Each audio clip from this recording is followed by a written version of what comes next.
him pause. He opened the radio in his hand and suggested to his fellow commanders on the Imperial Army's internal signal channel. Everyone must remain vigilant. The rebels are cunning, this could be a trap. I recommend we lead with our tanks. They've nearly exhausted their ammunition. We can deploy all our tanks at once. Voices of agreement echoed through the channel. After all, having tanks lead the charge was a safer strategy for them. Having risen to high-ranking officer positions, they naturally had no desire to charge into battle as mere mortal flesh. Excellent suggestion. The Eagle Empire has supplied us with so many tanks, we must make full use of them. A brigadier general concurred. Don't worry about combat losses. Even if this entire batch of tanks is depleted, a steady stream of military equipment will continue to arrive from the Eagle Empire. Another colonel chuckled. Ha! That's the Eagle Empire for you. Our forefathers truly planned ahead. Decades of scheming have finally secured control over Eagle Empire's capital.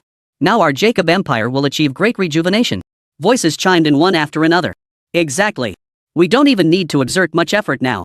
Forget Pakistan, we should deploy our entire force to seize every nation in the Middle East in one decisive strike. What's the point of lingering in the Middle East? Why not relocate our entire population to the Eagle Empire? The family still hopes we maintain a low profile. If we act too brazenly, the people of the Eagle Empire will resist. Finally, a voice cut through the chatter. Enough chatter. We're still at war. Let's get started. Wipe out these rebels completely. It was the temporary frontline commander. 3rd Regiment, 4th Regiment advance from the northwest flank with 10 tanks.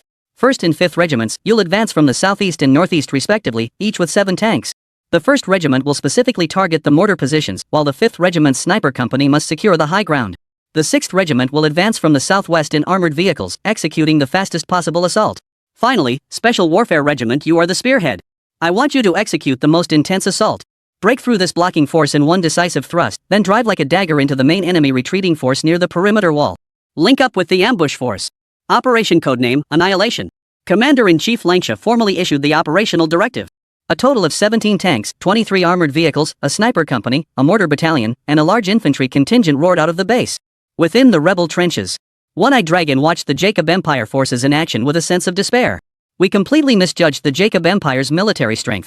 Even with favorable timing, terrain, and manpower, and having already depleted 13 of their forces with rocket fire, they still overpowered us using their original numerical advantage, bolstered by a steady supply of military equipment from the Enyang Empire. General, you must retreat immediately. Saying this, the one-eyed man hoisted his heavy sniper rifle. I still have 2 rounds left. I can take out 2 more tanks for you. The bearded one rolled his eyes and snatched the sniper rifle from his hands. 2 bullets left. This is a sniper rifle. I'm not stupid. Even with my physique, I can only handle the recoil of 7 rounds max. With your skinny frame, 1 more shot and you'll drop dead on the spot. The one-eyed man didn't understand he wasn't a professional sniper, so his limits weren't as high as Max's. Max can handle at least 2 more shots than he can. Max raised his hand. His physical prowess could rival that of the monster known as Big Beard. Too bad. I arrived too late. Beard stared at Max's lifeless body sprawled across the trench. He scooped up the corpse with his hands, dragged it into the trench, and covered his face with a piece of cloth. Leave him here for now. We'll retrieve our fallen comrades when we get the chance. With that, the bearded one ceased hiding. For now, judging by the sounds, the Jacob Empire's forces had already closed to within at least 500 to 1,000 meters. This was precisely the optimal range for laser weapons. At greater distances, the laser weapon's power would diminish slightly. At closer ranges, the operator would become more vulnerable to interference from other weapons. Ah who, old who. Tell the other 4 brothers on the perimeter my laser is the signal. Begin. Big Beard had only 2 warriors with him. The other 4 soldiers were positioned at the outer perimeter of the Jacob Empire's forces, concealed from view. He was waiting to deliver a massive surprise to those officers of the Jacob Empire army who disliked charging into battle when the official start came. Don't they love hiding in the rear? Don't you love sending soldiers into the fray while you hide in armored vehicles and tanks? Didn't they love building command posts and towers wherever they went? This time, he would strike at the rear. Within the Jacob Empire's forces, tanks had already spotted the trenches. 17 tank barrels slowly swiveled, locking onto the central trench position. Voices inside the tanks await the command. 3, 2, 1, fire. Buzz. Boom. The command abruptly ceased, like a crowing rooster suddenly having its throat wrenched shut. At the countdown's end, the barrel didn't fire. Instead, a slender beam of crimson light, tinged with yellow, shot forth. Yet this slender beam sliced through the tank's armor as easily as cutting tofu. The 4 soldiers operating inside the tank were sliced clean in half by the beam in the blink of an eye. Not at the waist, but diagonally from shoulder to thigh. Chapter 80, Massacre of the Army. Devil Beard. The Devil's Plan. This was the method the bearded ones devised to eliminate potential threats. If a soldier were severed cleanly at the waist, he might still move. But a diagonal cut left no chance of survival. Truthfully, it was unnecessary. After all, the bearded ones didn't know that enemies struck by laser weapons had their nervous systems instantly incinerated. Normally, a decapitated person might survive for a short time, but one severed by laser weapons loses life and consciousness instantly. On the battlefield. No explosion. No sound. A tank advancing forward was silently sliced into several large pieces. Even the bomb that had been cut open was melted through, yet no explosion occurred whatsoever. What the hell is that? The soldiers following the tank were stunned. They only saw a flash of light, and their tank was destroyed. Then the horrifying scene unfolded before all the soldiers. The bodies of soldiers surrounding the tank seemed to have been struck by some kind of slashing blow. In the next instant, they were ripped apart like torn-up toys, their bodies split open. The acrid smell of flesh scorched by intense heat spread across the battlefield in an instant. So much so that when Jacob Empire soldiers later recalled this battle, they would vomit uncontrollably. Even the mere scent of burning would trigger reflexive retching. Ugh! These Jacob Empire warriors were battle-hardened veterans. While their own casualties were relatively low, they had no shortage of experience slaughtering Pakistanis. Yet even so, this was the first time they'd witnessed such a bloody battlefield. Bloody hell. Damn it. After all, the Jacob Empire soldiers hadn't seen a single resistance fighter yet. They hadn't reached the trenches, nor had they heard gunfire. Their own comrades were dropping dead one by one. Buzz. The faint hum of weapons echoed softly across the entire battlefield. The two comrades of the bearded soldier also began their scattered slaughter. 3 streaks of light darted across the battlefield, slaughtering indiscriminately like players in a mobile game. The Accord soldiers weren't about to stand idly by and be slaughtered. Gunfire, artillery blasts, and even rocket launchers began to roar incessantly. But where were the enemies? As the death toll mounted, it wasn't just one group of Jacob Empire troops who witnessed that beam of light's overwhelming slaughter. Panic, helplessness, and despair spread throughout the entire Jacobite Empire's forces. The bearded man in the shadows remained unhurried. He had long since discovered the true genius of the laser weapon. It wasn't about holding down the trigger to keep the beam active. It was about aiming precisely at the target, pulling the trigger, and then releasing it. The laser speed meant it hit targets in less than 0.001 seconds, and after releasing the trigger, it vanished in under a second. It appeared as if a flash of light had committed murder. The unknown is the most terrifying. Finally, large numbers of Jacob Empire soldiers began to break down. Several soldiers clutched their heads and began weeping. They were surrounded by the rotting corpses of comrades just torn apart by the laser. The stench assaulted their senses, the shadow of death closing in around them. They wailed. It's punishment. It's God. God keeps sending down light to punish us, punishing us for indiscriminately slaughtering the people of Pakistan. I was wrong, Lord have mercy on me. This wasn't my choice. I never wanted war or to slaughter those civilians. My superiors and officers forced me to do this. Some soldiers completely broke down. I am guilty. If you truly are God, send light to take me away. Spare me this torment. I've had enough whether I'm slaughtering enemies or enemies slaughtering me. This damn war. His eyes were bloodshot, filled with the desperate longing for release. Not far away, the bearded man sighed and pulled the trigger. Bang! The soldier's head exploded like a watermelon. In less than 10 minutes, every tank had been reduced to a mangled mess. The armored vehicles that had initially prepared to charge froze in their tracks upon witnessing the tank's fate. One driver even turned his vehicle around and fled in the opposite direction. What the hell kind of fight is this? Those aren't humans over there, they're ghosts. They're demons. Karma. I'm not even part of the Accord Empire. I'm just a mercenary you hired. For 8,000 a month, why the hell should I risk my life for you? Holy. Could this be some new weapon from the resistance? Officers observing from the rear command post realized this too. Provisional Commander Lankosa convened an emergency command post meeting. Most officers who hadn't been on the front lines were present, and every face was grim. Lankosa asked, "What do you all think? It absolutely can't be supernatural. To me, this looks like new weaponry China supplied to the rebels. But what kind of weapon is this? I've never seen anything like it before." The officers exchanged glances. They cared little about the weapon itself, their only concern was their men, who were being slaughtered. "Commander, perhaps we should retreat first. These are my own men. They're truly on the brink of annihilation." Lankosa roared in fury. "Shut up. This war will determine whether Rangshula can become a true battlefield commander. What do these officers care about the deaths of a few subordinates? Even if it meant sending these officers out to their deaths, Lanka Shah would accept it as long as victory was secured." Lankesha narrowed his eyes and said, "No other choice. Use hostages. Grab some Pakistani civilians from the labor battalions, along with the Ghazan civilians we've captured. Use them as human shields at the front of the column. I refuse to believe these rebels, no matter how advanced their weapons, would actually harm their own people. What a vile scheme. So when your own command skills fail, this is the trick you resort to." No sooner had Lanka Shah finished speaking than an untimely voice echoed through the command center conference hall.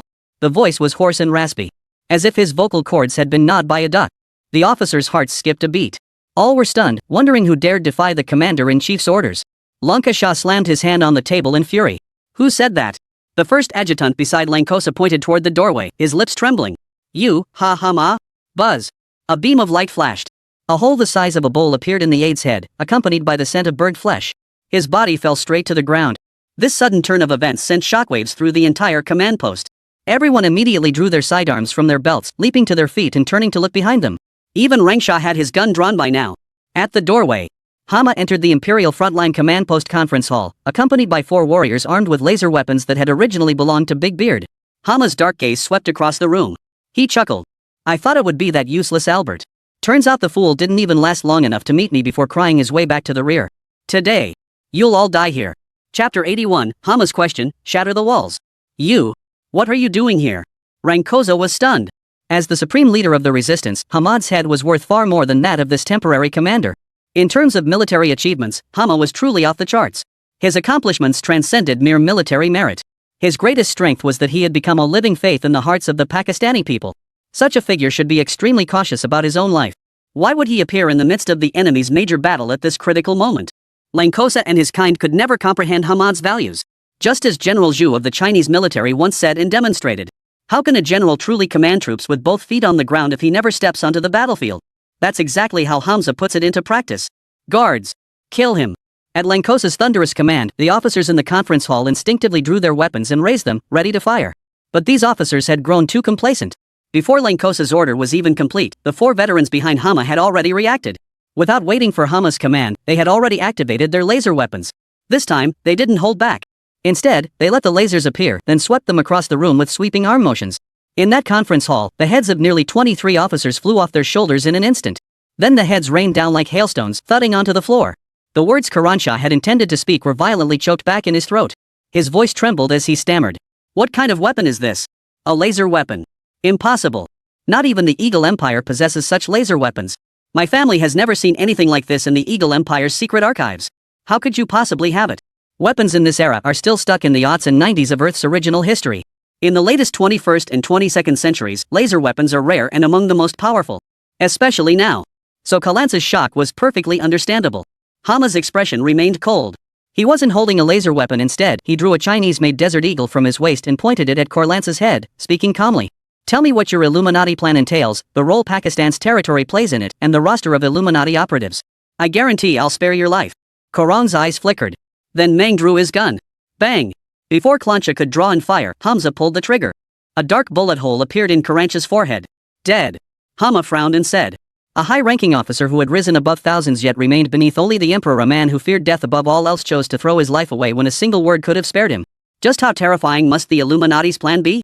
Hama clapped his hands. Enough. Begin. Leave not a single one of these high-ranking officers alive.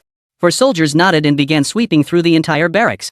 Screams echoed in waves, while the crack of gunfire and explosions rang out incessantly. Meanwhile, in the trenches, One-Eyed Dragon stared in disbelief at the Jacob Empire's army in complete disarray. Holy. Boss, this is insane. Watching the bearded one and the other 2 move across the battlefield like gods of war, sweeping everything before them. Even his wounded body couldn't contain his surging heart.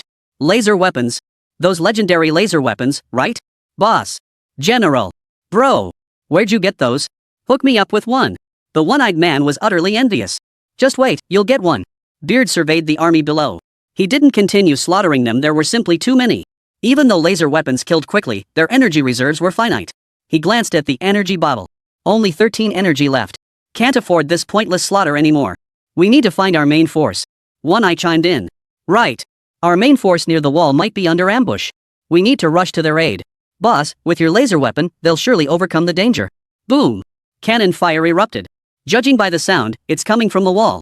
The bearded one's expression darkened. This is bad. It seems the artillery and sniper units from the original Jacob Empire forces saw our situation and retreated, then rushed over to reinforce the ambush troops by the wall. Move out. The bearded man and his men began moving toward the battlefield at top speed. Simultaneously, the Falcon drone initiated its reconnaissance. The reconnaissance feed came in. The view showed Jacobian Imperial forces relentlessly exploiting the walls to maintain their geographical advantage, launching continuous harassment attacks against the main rebel forces. Meanwhile, Jacobian Empire artillery and sniper units on the periphery continued their relentless assault with suppressive fire. The main rebel force attempting to breach the gap and return to the inner zone was pinned down completely, forced to sacrifice their soldiers' lives merely to buy time. The bearded man roared in fury. They're relying on the walls, they built them. They know the internal structure and passages. We can't do a thing against them. The one-eyed man cried out in desperation. Then what do we do? The bearded man thought for a moment, glanced at the laser weapon in his hand, then slapped his forehead and shouted. Damn it, they're just relying on that wall, aren't they? Let's just destroy it. How much energy is left in your laser weapon's energy cells? The other two warriors glanced at their magazine energy cells and quickly replied. I've got 13. Me, 14. The bearded man looked at the wall just a few feet away and said, let's get started. Let's do this. I've been itching to smash this damn wall to pieces. Chapter 82, The Pivot Point of the Wall, The Bearded Engineer. How do we attack it? The wall erected by the Jacob Empire encircled the entire outer perimeter of the Robe. Except for the coastline, all residential areas on land were completely enclosed. If we want to bring down this wall, relying solely on laser guns firing shot after shot would be far too slow. Not only slow, but utterly impractical. The laser gun's energy reserves were dwindling far from sufficient to bring down the entire defensive line. And if we just try to demolish it by force, we might only crack the wall without bringing it down. Thus, the two warriors beside the bearded one posed the existential question. So, we're just going to pound it? That wall is 4 meters high and stretches for tens of kilometers. We've only got these two guns, how are we supposed to bring it down? Beard glanced at the two men and the bewildered Cyclops, his eyes twinkling with amusement. He burst into a triumphant laugh. At this point, I won't pretend anymore. Before the war, I was actually a civil engineer. Passed the first-class construction engineer exam. You? The bearded man? An engineer? The one-eyed man and his companions fell silent for a moment, their incredulous doubts evident. Because the bearded man's appearance had never suggested he was an educated man. With his bulky muscles, scatterbrained personality, and reckless demeanor, people would believe he was some thug or bandit from anywhere. But you're saying he's the kind of engineer who can actually think? You've got to be kidding me. The one-eyed man asked in confusion. No, boss, stop joking around. Don't we have any backup support teams coming? Or maybe we still have some missiles in stock? We could use those to blast through the walls. The bearded one waved his hand, rejecting the one-eyed bandit's suggestion. The YJ-24 missiles have greater utility. Using them to blast the walls would be a waste, wouldn't it? My confidence comes from knowledge. The bearded man's words made both soldiers and the one-eyed man want to laugh. A burly, 6-foot-tall bearded terrorist, armed with a sniper rifle and laser weapon, telling you his confidence comes from knowledge? The scene was bizarre no matter how you looked at it. The bearded man snorted. If given a choice, who would willingly become such a brute? War-struck too suddenly, only a strong body and fearless combat skills kept me alive. I really was an engineer before. Ever since the wall was built, I've secretly memorized its shape and spent every day mentally calculating its actual structure. With that, the bearded man crouched down and began sketching the wall's internal structural mechanics onto the ground with a twig. Watching the bearded man's meticulous, serious demeanor, the one-eyed man and the other two warriors glanced at each other before squatting down earnestly to study the mechanical diagram closely. In moments, the diagram on the ground had become remarkably professional and vivid. The one-eyed man had previously been an educated professional. He could tell at a glance that this diagram was the real deal. Boss, you're serious. The bearded man shot him a look and exclaimed excitedly. I've been waiting far too long for this day. Ever since the wall was built, I've mentally analyzed its structural weaknesses, its weak points thousands upon thousands of times. All I needed was an opportunity to strike. This operation and the emergence of laser weapons have finally given me that chance. First off, any modern civil engineering structure is built using materials like reinforced concrete and masonry within a specific framework. So inevitably, there must be a central structural pivot point.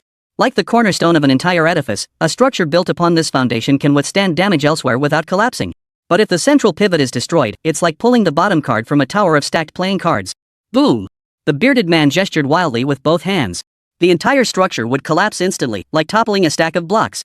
The one-eyed man and several warriors understood the plan wasn't to destroy the entire wall, but to target the fulcrum. So our target is this central pivot point in the wall? The bearded man shook his head, then nodded. We must destroy the fulcrum, but not just one. The wall is too vast and too long, its structure is decentralized. Calculations show the entire wall has a full 18 nodes, meaning 18 central fulcrums. Most are concentrated in the central section, with fewer on either side. The bearded man glanced toward the current battle zone at the breach in the wall and deduced. At least 8 nodes are in the combat zone. The remaining 10 nodes are distributed with 5 on each side. The bearded man addressed the two soldiers. I'll mark the positions of the pivot points on both sides for you two. You must memorize them 5 locations each. I'll handle the 8 pivot points in the central combat zone. The two soldiers raised their laser weapons and reported solemnly. Yes. We swear to complete the mission. After receiving the coordinates from the bearded man, they each grabbed an armored vehicle and sped off toward their destinations. This was the Jacob Empire's garrison combat zone. They might encounter any number of rogue stragglers. Combat could erupt at any moment for these two soldiers. This mission might be a one-way trip. The bearded man shouted. We don't need to secure all 5 nodes. The structure is interconnected, taking out 4 might suffice. After completing the mission, return immediately to the inner zone. No need to rendezvous with me. They replied in unison. Yes. They weren't worried about their own safety. Compared to the relatively enemy-free flanks, the central combat zone where the bearded general was headed was the most dangerous place. Even with laser weapons, that sector boasts mortars and sniper rifles. Plus the walls, buildings, and passageways. The bearded one climbed into his armored vehicle and began moving out.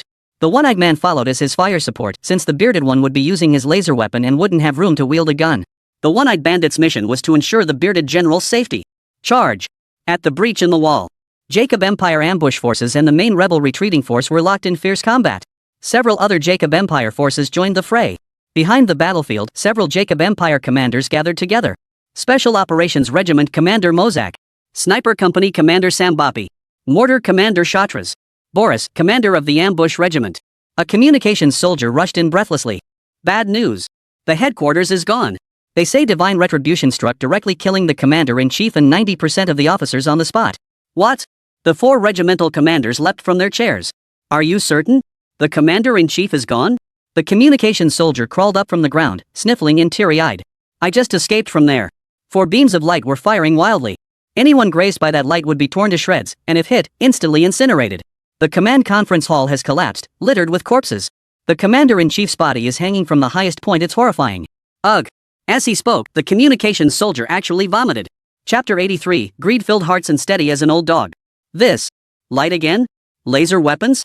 Watching the communications soldier spit it out, Sambapi, the sniper company commander, frowned. Actually, my men saw that beam through their sniper scopes. It looked just like the lasers from those legendary movies. And the lethality of these lasers is truly absurd. Sambapi turned to the other 3. Besides Boris being here to ambush the main rebel force, you 2 were also ordered to capture that trench, right? Why didn't you 2 go? Shatras sneered.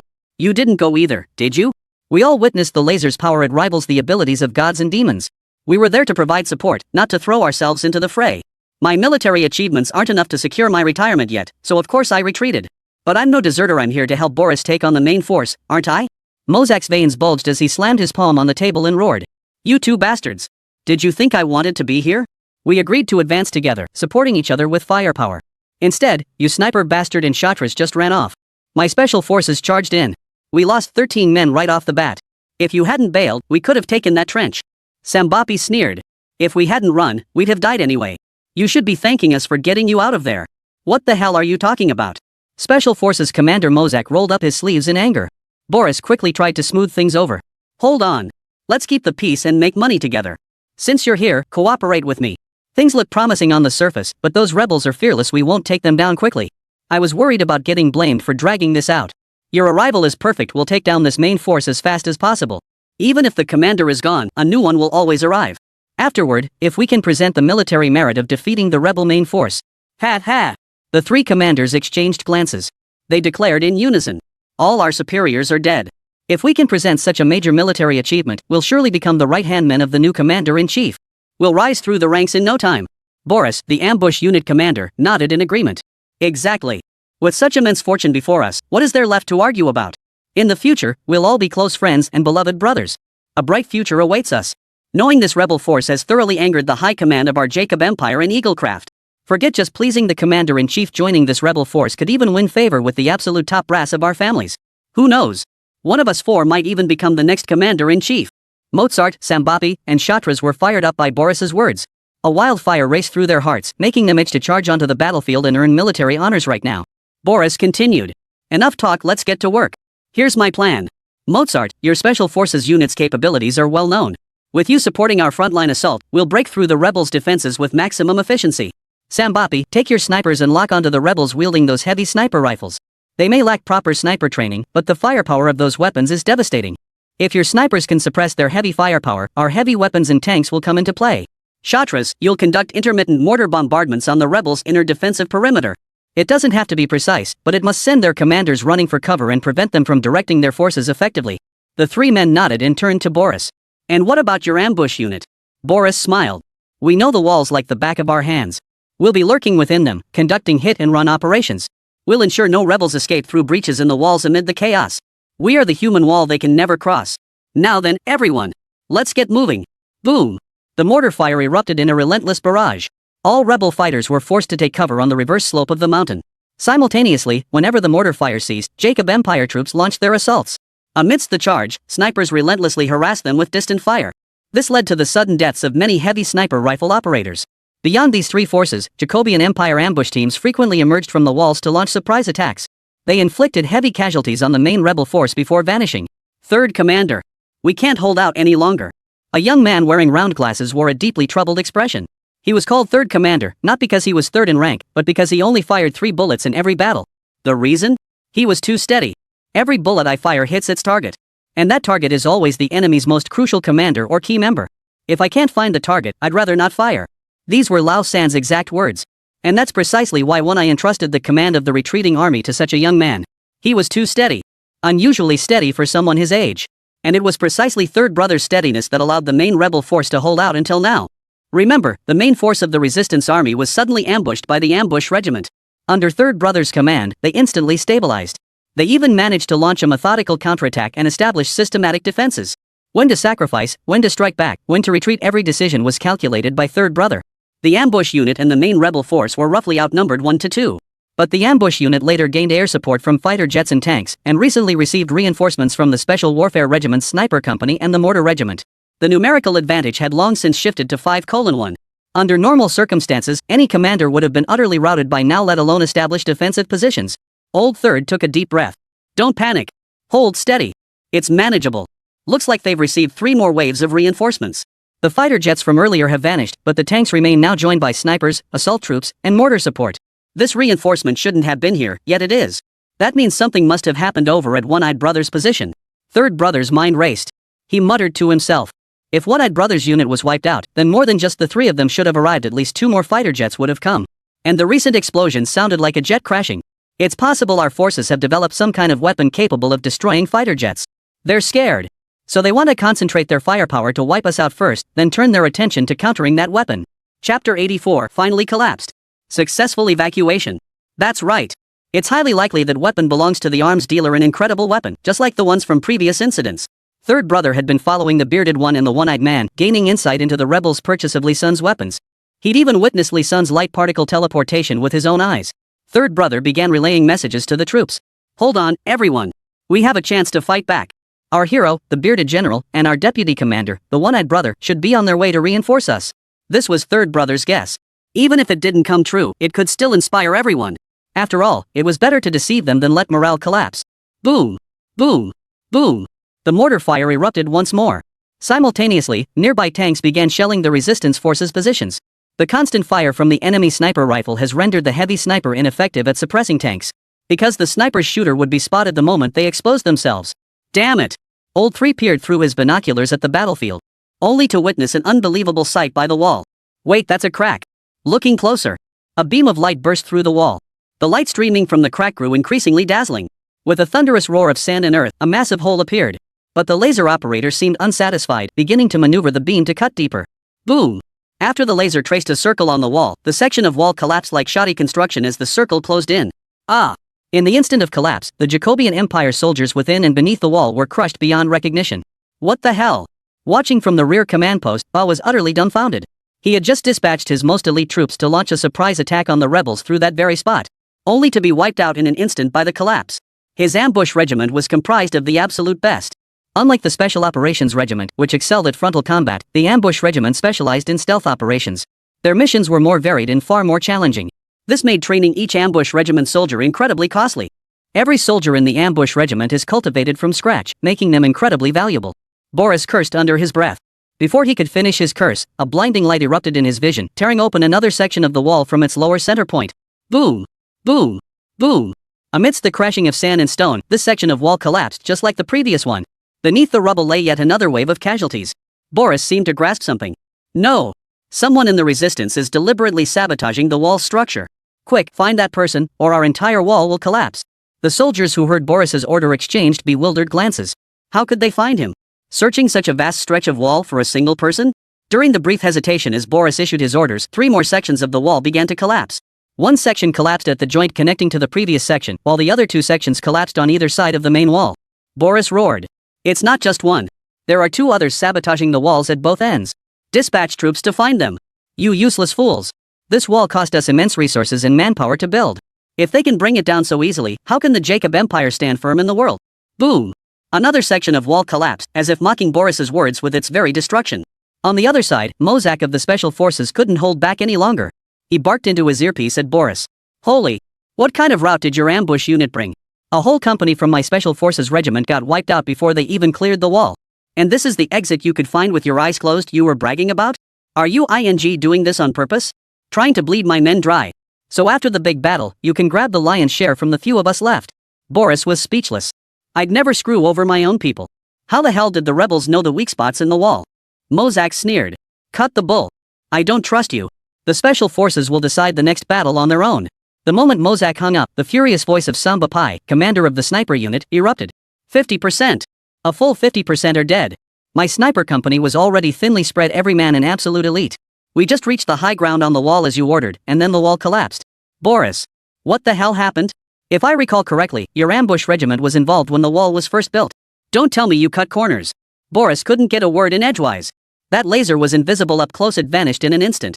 It was only visible from afar through binoculars, surveying the entire area, that we spotted the laser targeting the wall's weakest structural points. So to Mozak and Sambapi, it just seemed like the wall collapsed for no reason. Boris sighed heavily. It's not our fault. The rebels got their hands on some kind of laser weapon. And they're leading an attack on the weak spots in the wall to cause collapses. Brother, get your people off the wall and away from it right now. Sambapi heard this and started cursing at Mai. Damn it. Why didn't you say something sooner?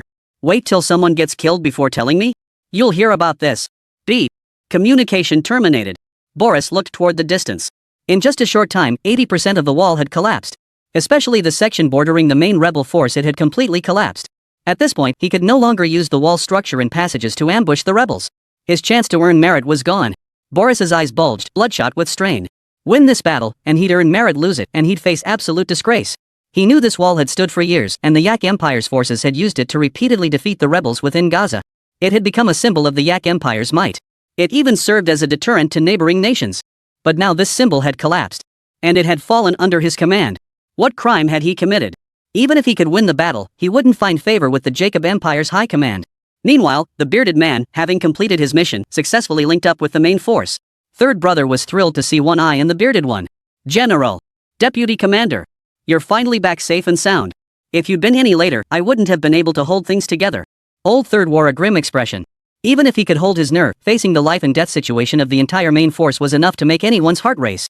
Now that Beard and One Eye were back, he could finally unload that heart-pounding burden. Old Three watched in astonishment as the bearded man, with his last ounce of energy, raised his laser weapon and sliced a path through the collapsed ruins of the wall. Beard shouted. Everyone, evacuate now. Chapter 85, The King of Heads, Hama. Third brother's eyes nearly overflowed with the laser weapon's flash. He had guessed correctly. This was the weapon that had destroyed the aircraft. But he never imagined it would be a laser weapon. The first time I ever saw a laser weapon was the lightsaber in Star Wars. Who knew laser weapons actually existed in this world? This is insane. What kind of entity is that Chinese arms dealer? They even have this kind of weapon. Forget slicing through planes, this wall stretching dozens of kilometers collapsed completely in under 10 minutes. Unbelievable.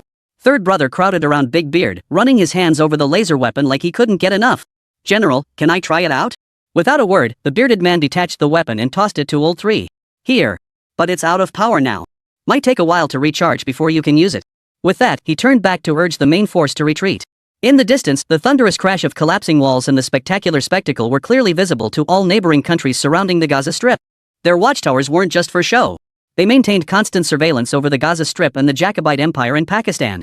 Who knew when the war might end, or when the Jacobite Empire or Ghazans might suddenly attack? What if they were caught off guard?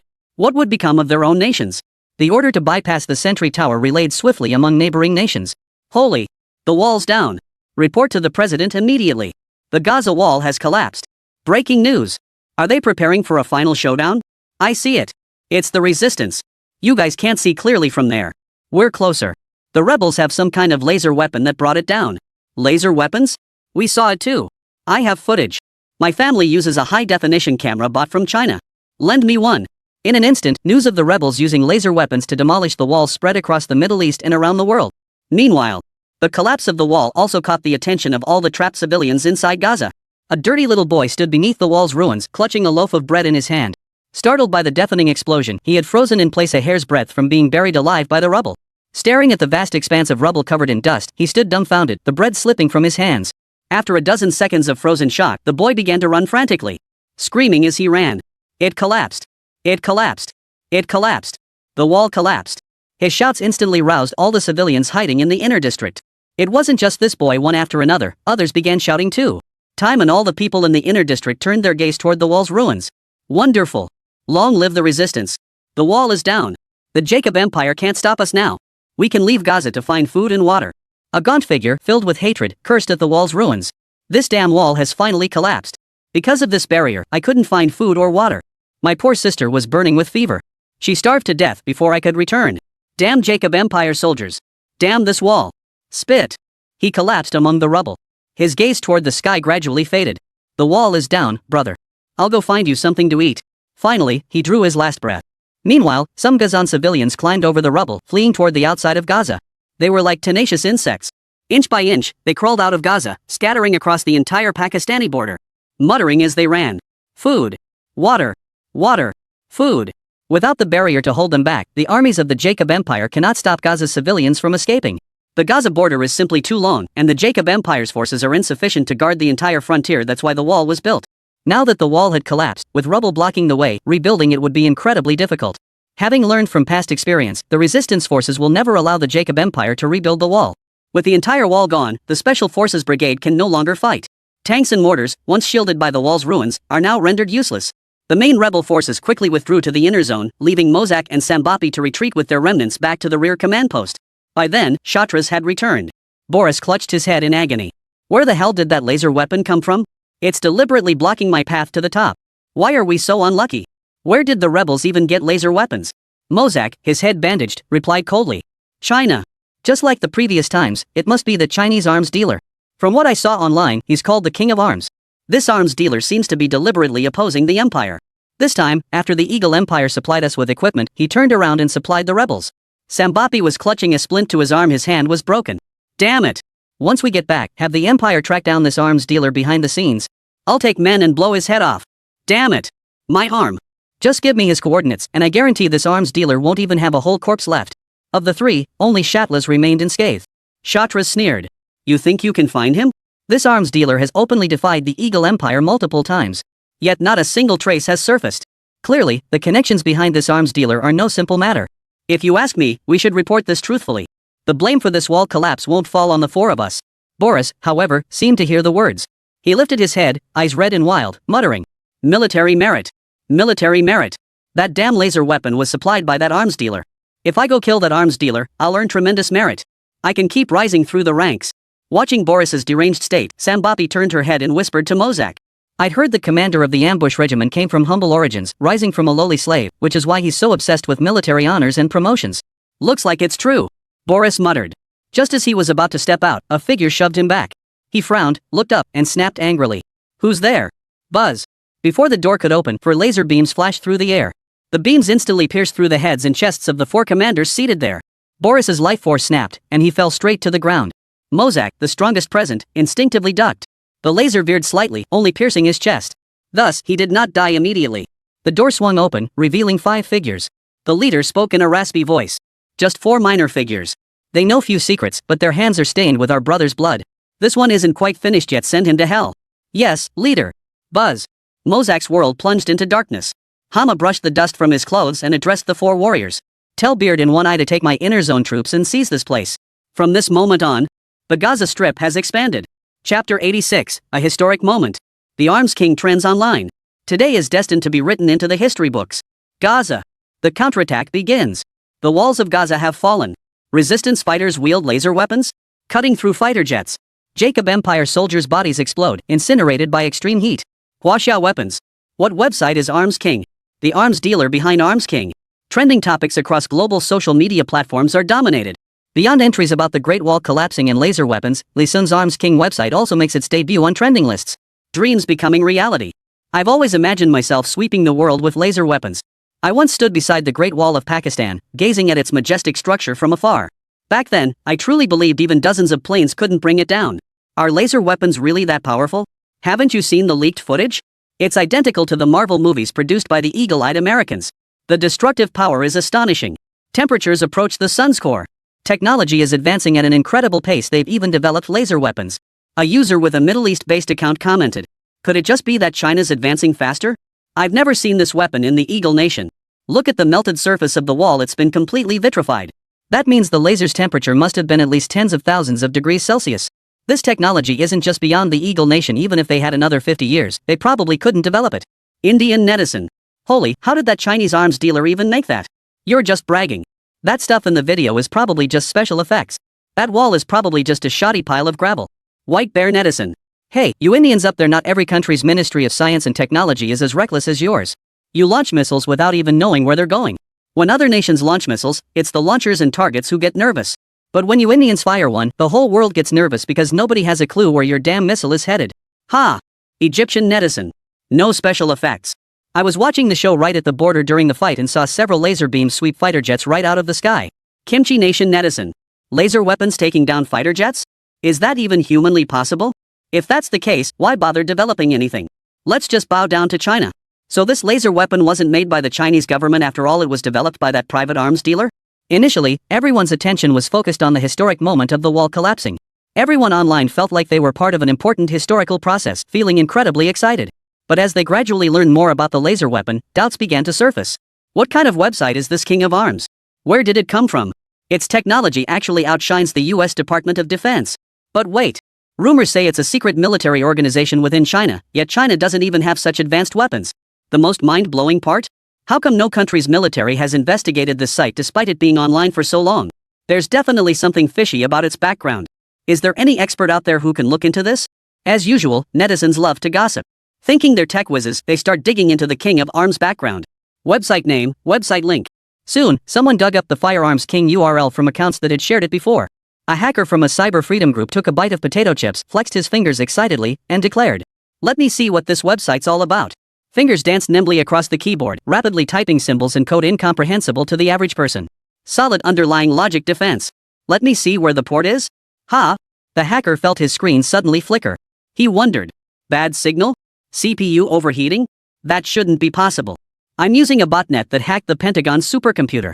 I borrowed its processing power to crack this, it's not a CPU issue. As for signal. Boom!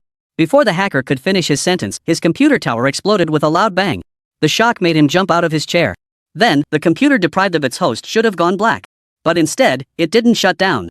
Instead, eerily, words began to form on the screen using light. Dare to investigate me? Are you worthy?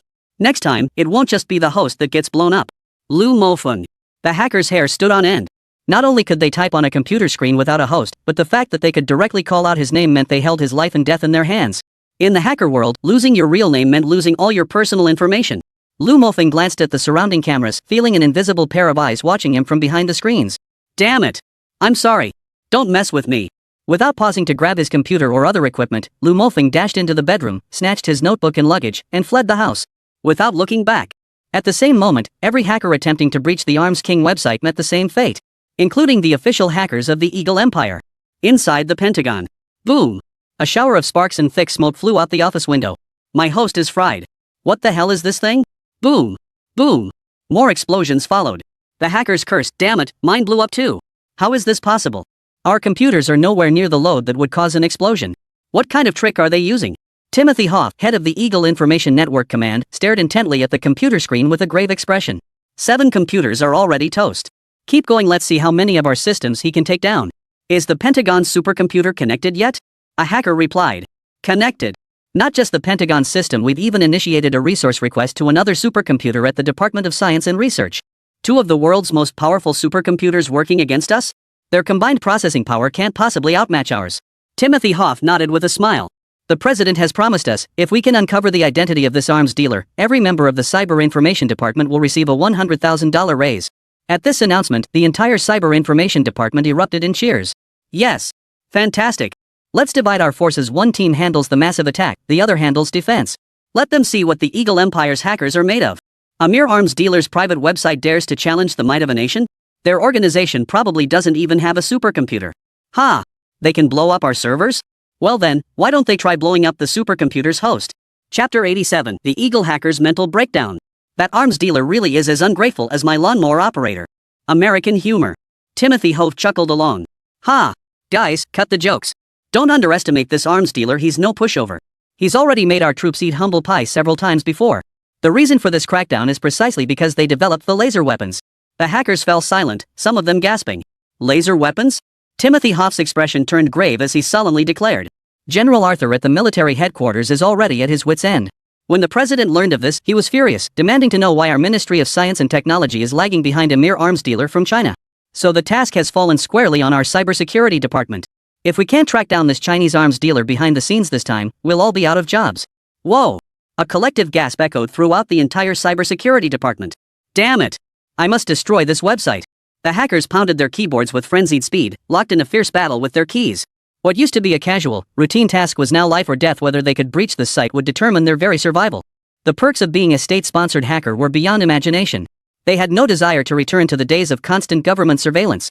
The method employed by these dozens of hackers was to pool the computational power of all their computers to attack and defend the same matrix. Their primary reliance was on those two borrowed supercomputers. A competent hacker can push a single computer's processing power to its absolute limit. How much they could harness depended entirely on the hacker's skill. Normally, the computational power of a supercomputer is more than any single hacker could ever fully utilize. It's simply too massive.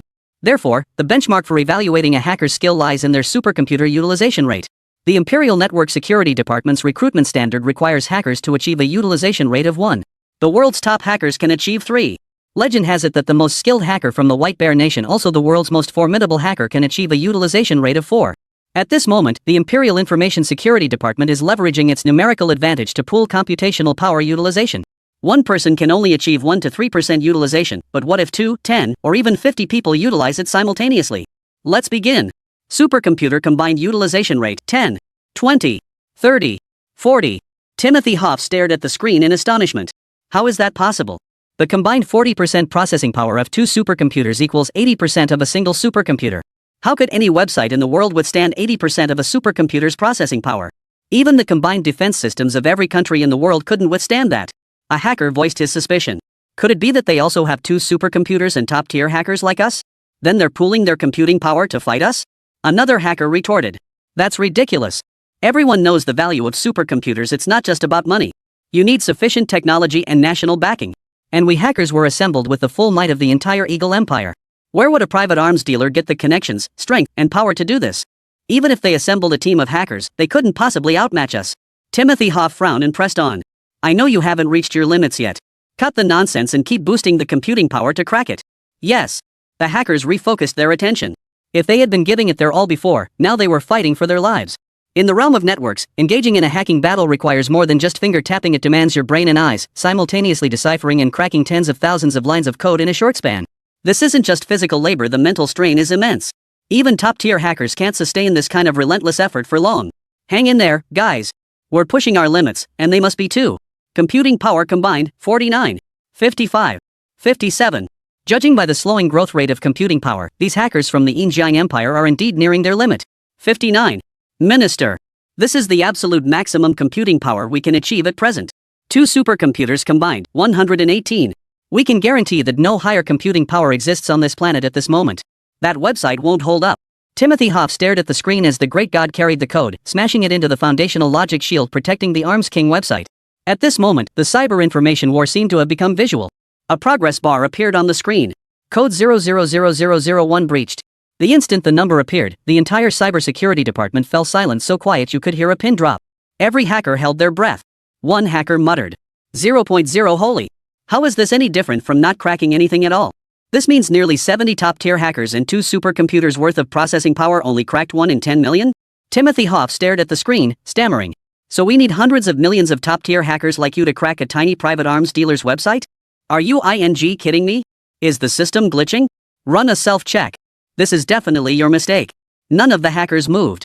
They'd spent their entire lives tinkering with computers. Making such a rookie mistake here was unthinkable. Only by personally engaging in the battle could they grasp what kind of monster they were facing. No, not monsters. It's gods.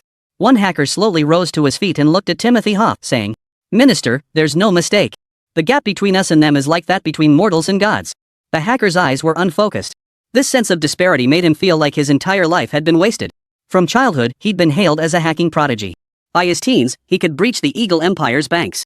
By his 20s, he'd been recruited by the government. It could be said there was scarcely a place in the world he couldn't infiltrate. But now, what am I? How was that website even built? And what kind of being could have created it? He wasn't alone. Every other hacker was completely overwhelmed. The most exceptional individuals possess the deepest obsession, for only with such intensity can one master a craft to its pinnacle. If your obsession with a task or profession isn't deep enough, you'll never master it to perfection. So right now, these hackers' breakdown feels more like their entire worldview shattering. Their mental defenses have collapsed. Chapter 88, Counter-Intrusion. Classified files, pandemic truth. Snap out of it, everyone. Timothy Hoff looked at the entire network security department of Zubuzan, now in a daze, and exclaimed angrily. What's wrong with you all? It's just one website we couldn't crack. Is it really that big of a deal? A hacker stared at the progress bar and supercomputer processing power link values on the Arms King website. His eyes read, he kept muttering, impossible, impossible, then suddenly snapped at Timothy Hoff. You don't know. Is that even a website? A site built on information infrastructure, could it withstand the computational power of 2 supercomputers? Could it withstand the coordinated assault of our entire nation's hacker collective? This isn't just about a simple website anymore, it's fundamentally unscientific. With such immense computational power, no matter how astonishing the site's defenses, they'll collapse under sheer force. This isn't a technical issue, it's like a physical law, a matter of common sense. Hacker common sense. It's like trying to contain a river with a paper cup. The hacker clutched his head in agony. So how did they pull this off? It's unscientific. Absolutely unscientific. Timothy Hoff was left dumbfounded by the hacker's retort. Though he served as Minister of Cybersecurity, his expertise lay more in political maneuvering and administration than in technical matters. He was the type who understood technology superficially but lacked any genuine faith in scientific research. His primary concern about failing to breach the Arms King website was losing his position. Timothy Hoff frowned and said, "Whatever you're saying now, you mean you can't crack this website, right? I've pushed this matter to its absolute limit. I've pooled all your resources and secured 2 supercomputers for you. If you still can't crack it, then the responsibility for this failure rests squarely on your shoulders." Timothy Hoff turned away, not to address the disheartened hackers behind him, but to report the outcome to the military and the president. As he turned away, 3 lines of text appeared on the previously silent computer screen. A bunch of thugs just knocked on my door and think they can run off? Don't you even ask your host's permission? Perhaps I'd like to invite you in for a seat? Since you refuse to come in, I'll come to you. Let me see what trash is worth recycling in this dump. The sudden appearance of the text left Timothy Hoff stunned. What's going on? What do these messages mean? Have we been hacked? Timothy Hoff abandoned any thought of reporting and rushed downstairs to command the hackers. Quick! Get to work! Every single piece of data in our network information security department is classified information of the Eagle Empire. If even a shred leaks out, you'll be sent to a military tribunal and locked up for life.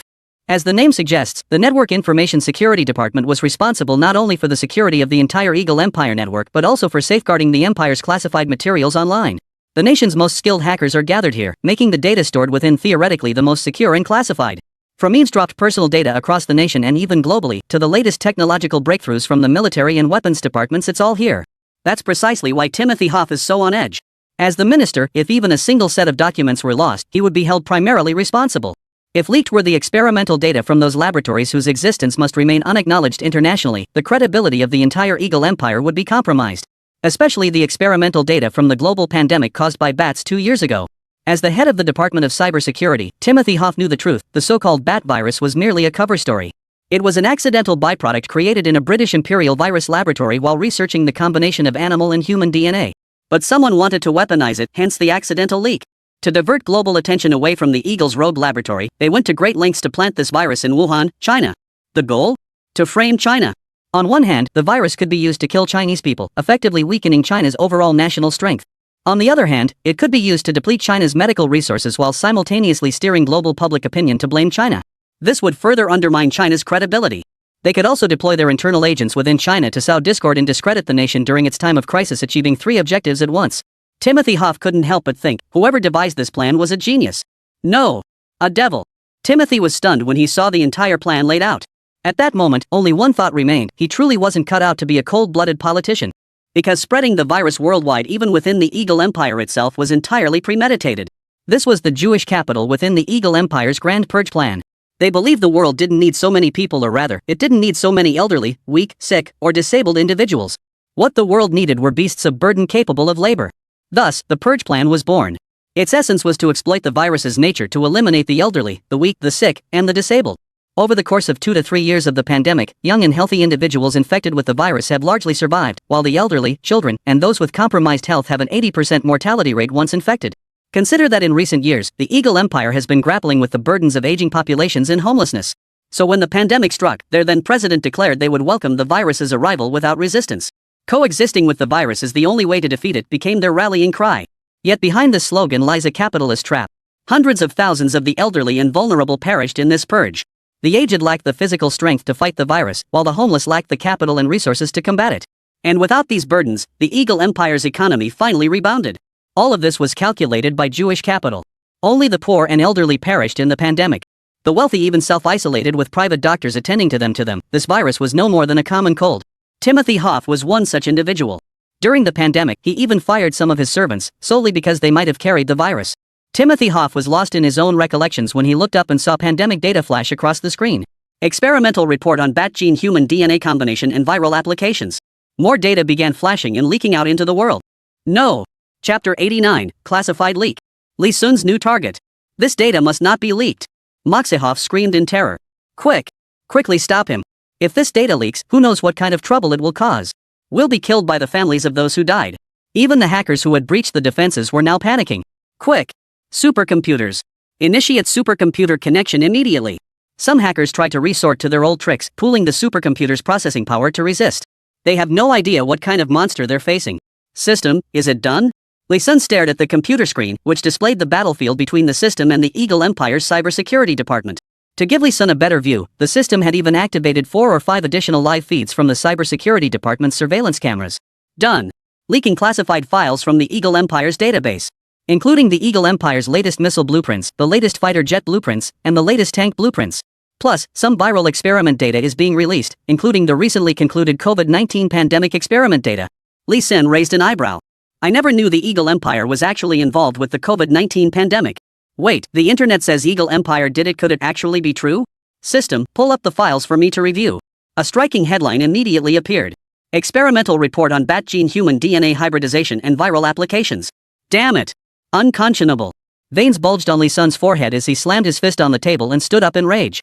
During the pandemic, he was in college and suffered greatly, not just him, but his parents too.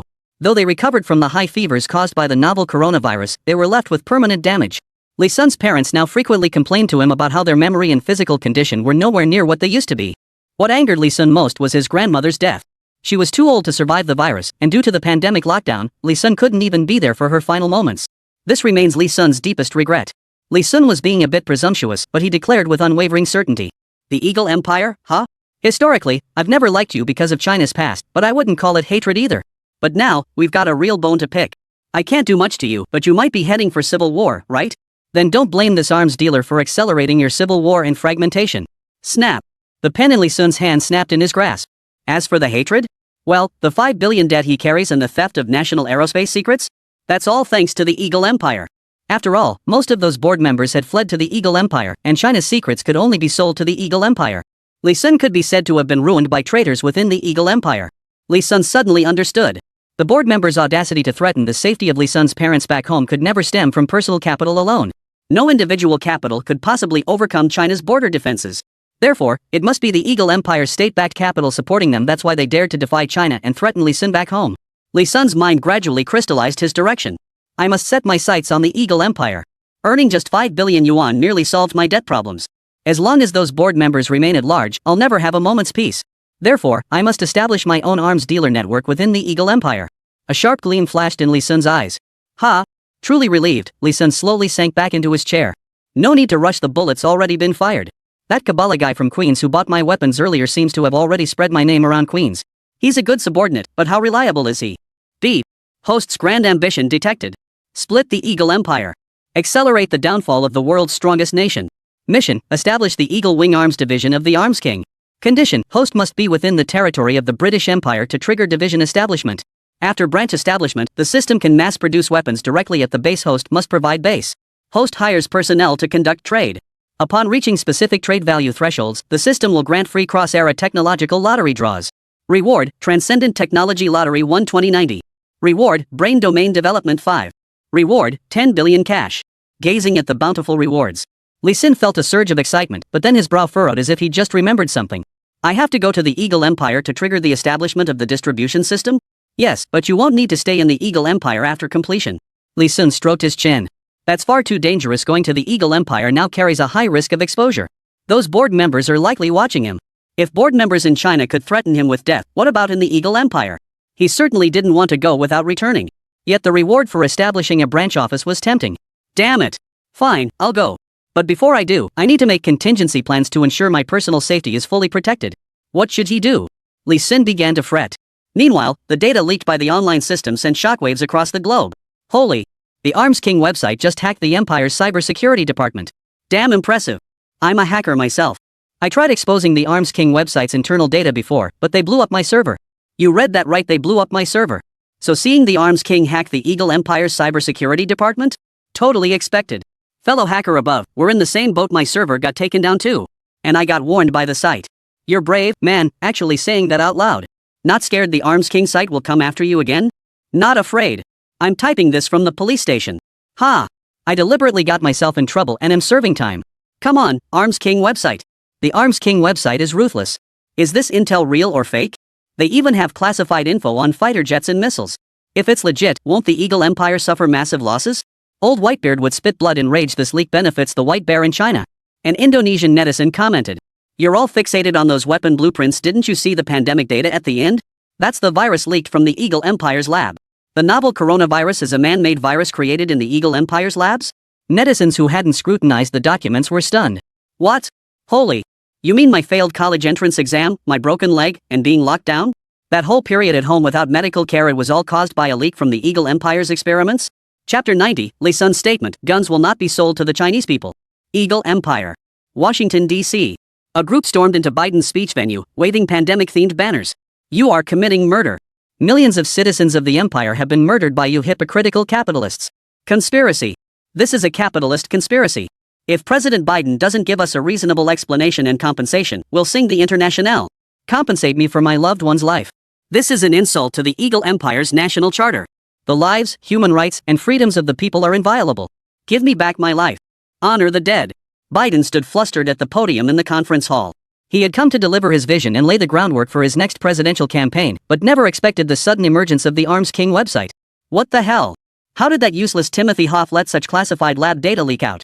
This is sabotaging me. Biden urgently beckoned, pushing his vice president forward. He dared not answer any questions from the public. Now one wrong word could spark a massive uproar. After all, that pandemic document didn't just concern the British Empire, it affected every nation on Earth. Then, retreating behind the scenes, he fumed. Is this how you handle things for me?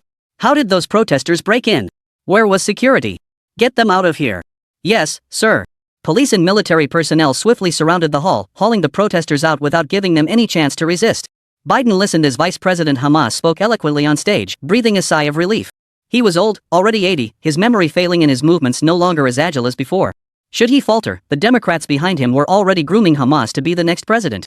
Unfortunately, the fiercest competition for Biden's re-election still came from Trump. Biden's brow furrowed again. This leak of classified pandemic documents actually works in my favor. Remember, the pandemic happened during Trump's term. Now, Trump has no chance of competing for votes against me. But the public is blind. Even if it's Trump's fault, I'll be the one taking the blame. Biden frowned again. Sigh. This time, it's not just the American people. China and Russia will likely come demanding answers too. Trouble. What kind of entity is this Arms King website, that it could breach the Ministry of Information Security's defenses? Biden stared at the documents his officials handed him, shock gradually spreading across his eyes. They bypassed the combined processing power of 2 supercomputers and breached our database directly? Could it be that China's red hackers have joined forces with the White Bear Empire's top hackers? That's impossible. He glanced at another report submitted by Timothy Hoff, which stated, the defensive technology within the Fire King website is unprecedented. Its logical framework and algorithmic principles are entirely different. The assault on the Arms King database was utterly silent, leaving not a single trace behind. Defense, impregnable as a fortress. Offense, penetrates every opening. Biden couldn't fathom that such technology and websites originated from a private arms dealer. Tell those useless fools at the Cyber Information Department to stop provoking him. See if we can negotiate a partnership. Meanwhile, online, netizens who had anticipated the Eagle's rampage were left disappointed. What's going on? The King of Arms website exposed all the Eagle Empire's classified documents, yet the Eagle Empire hasn't reacted at all. Are they backing down? The guy above clearly has no clue what the Eagle Empire's Information Security Department is. That's the last line of defense for the Eagle Empire's data. If the Arms King can breach it and get the data, it means the Eagle Empire lost everything in this clash down to their underwear. If they don't back down now, even the president's porn account passwords might get leaked. Is the King of Arms website really that powerful? As a professional hacker, I can say with certainty, this website's technology is the absolute strongest in the world, no contest. Not just strong, but so far ahead it's in a league of its own. As a professional victim, I can only say this transcends mere technology, it's downright supernatural. Their tech managed to send me messages on a completely offline, broken monitor. Then they blew up my host right in front of me. This defies all logic. One teary, do you have any idea how psychologically damaging this is for a college student just starting out in hacking?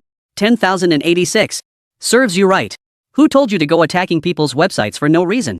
Of course they'd blow up your host. That's different. I want to join in. If you can't beat M, join M. Site admin, can you give me a link to join? Please?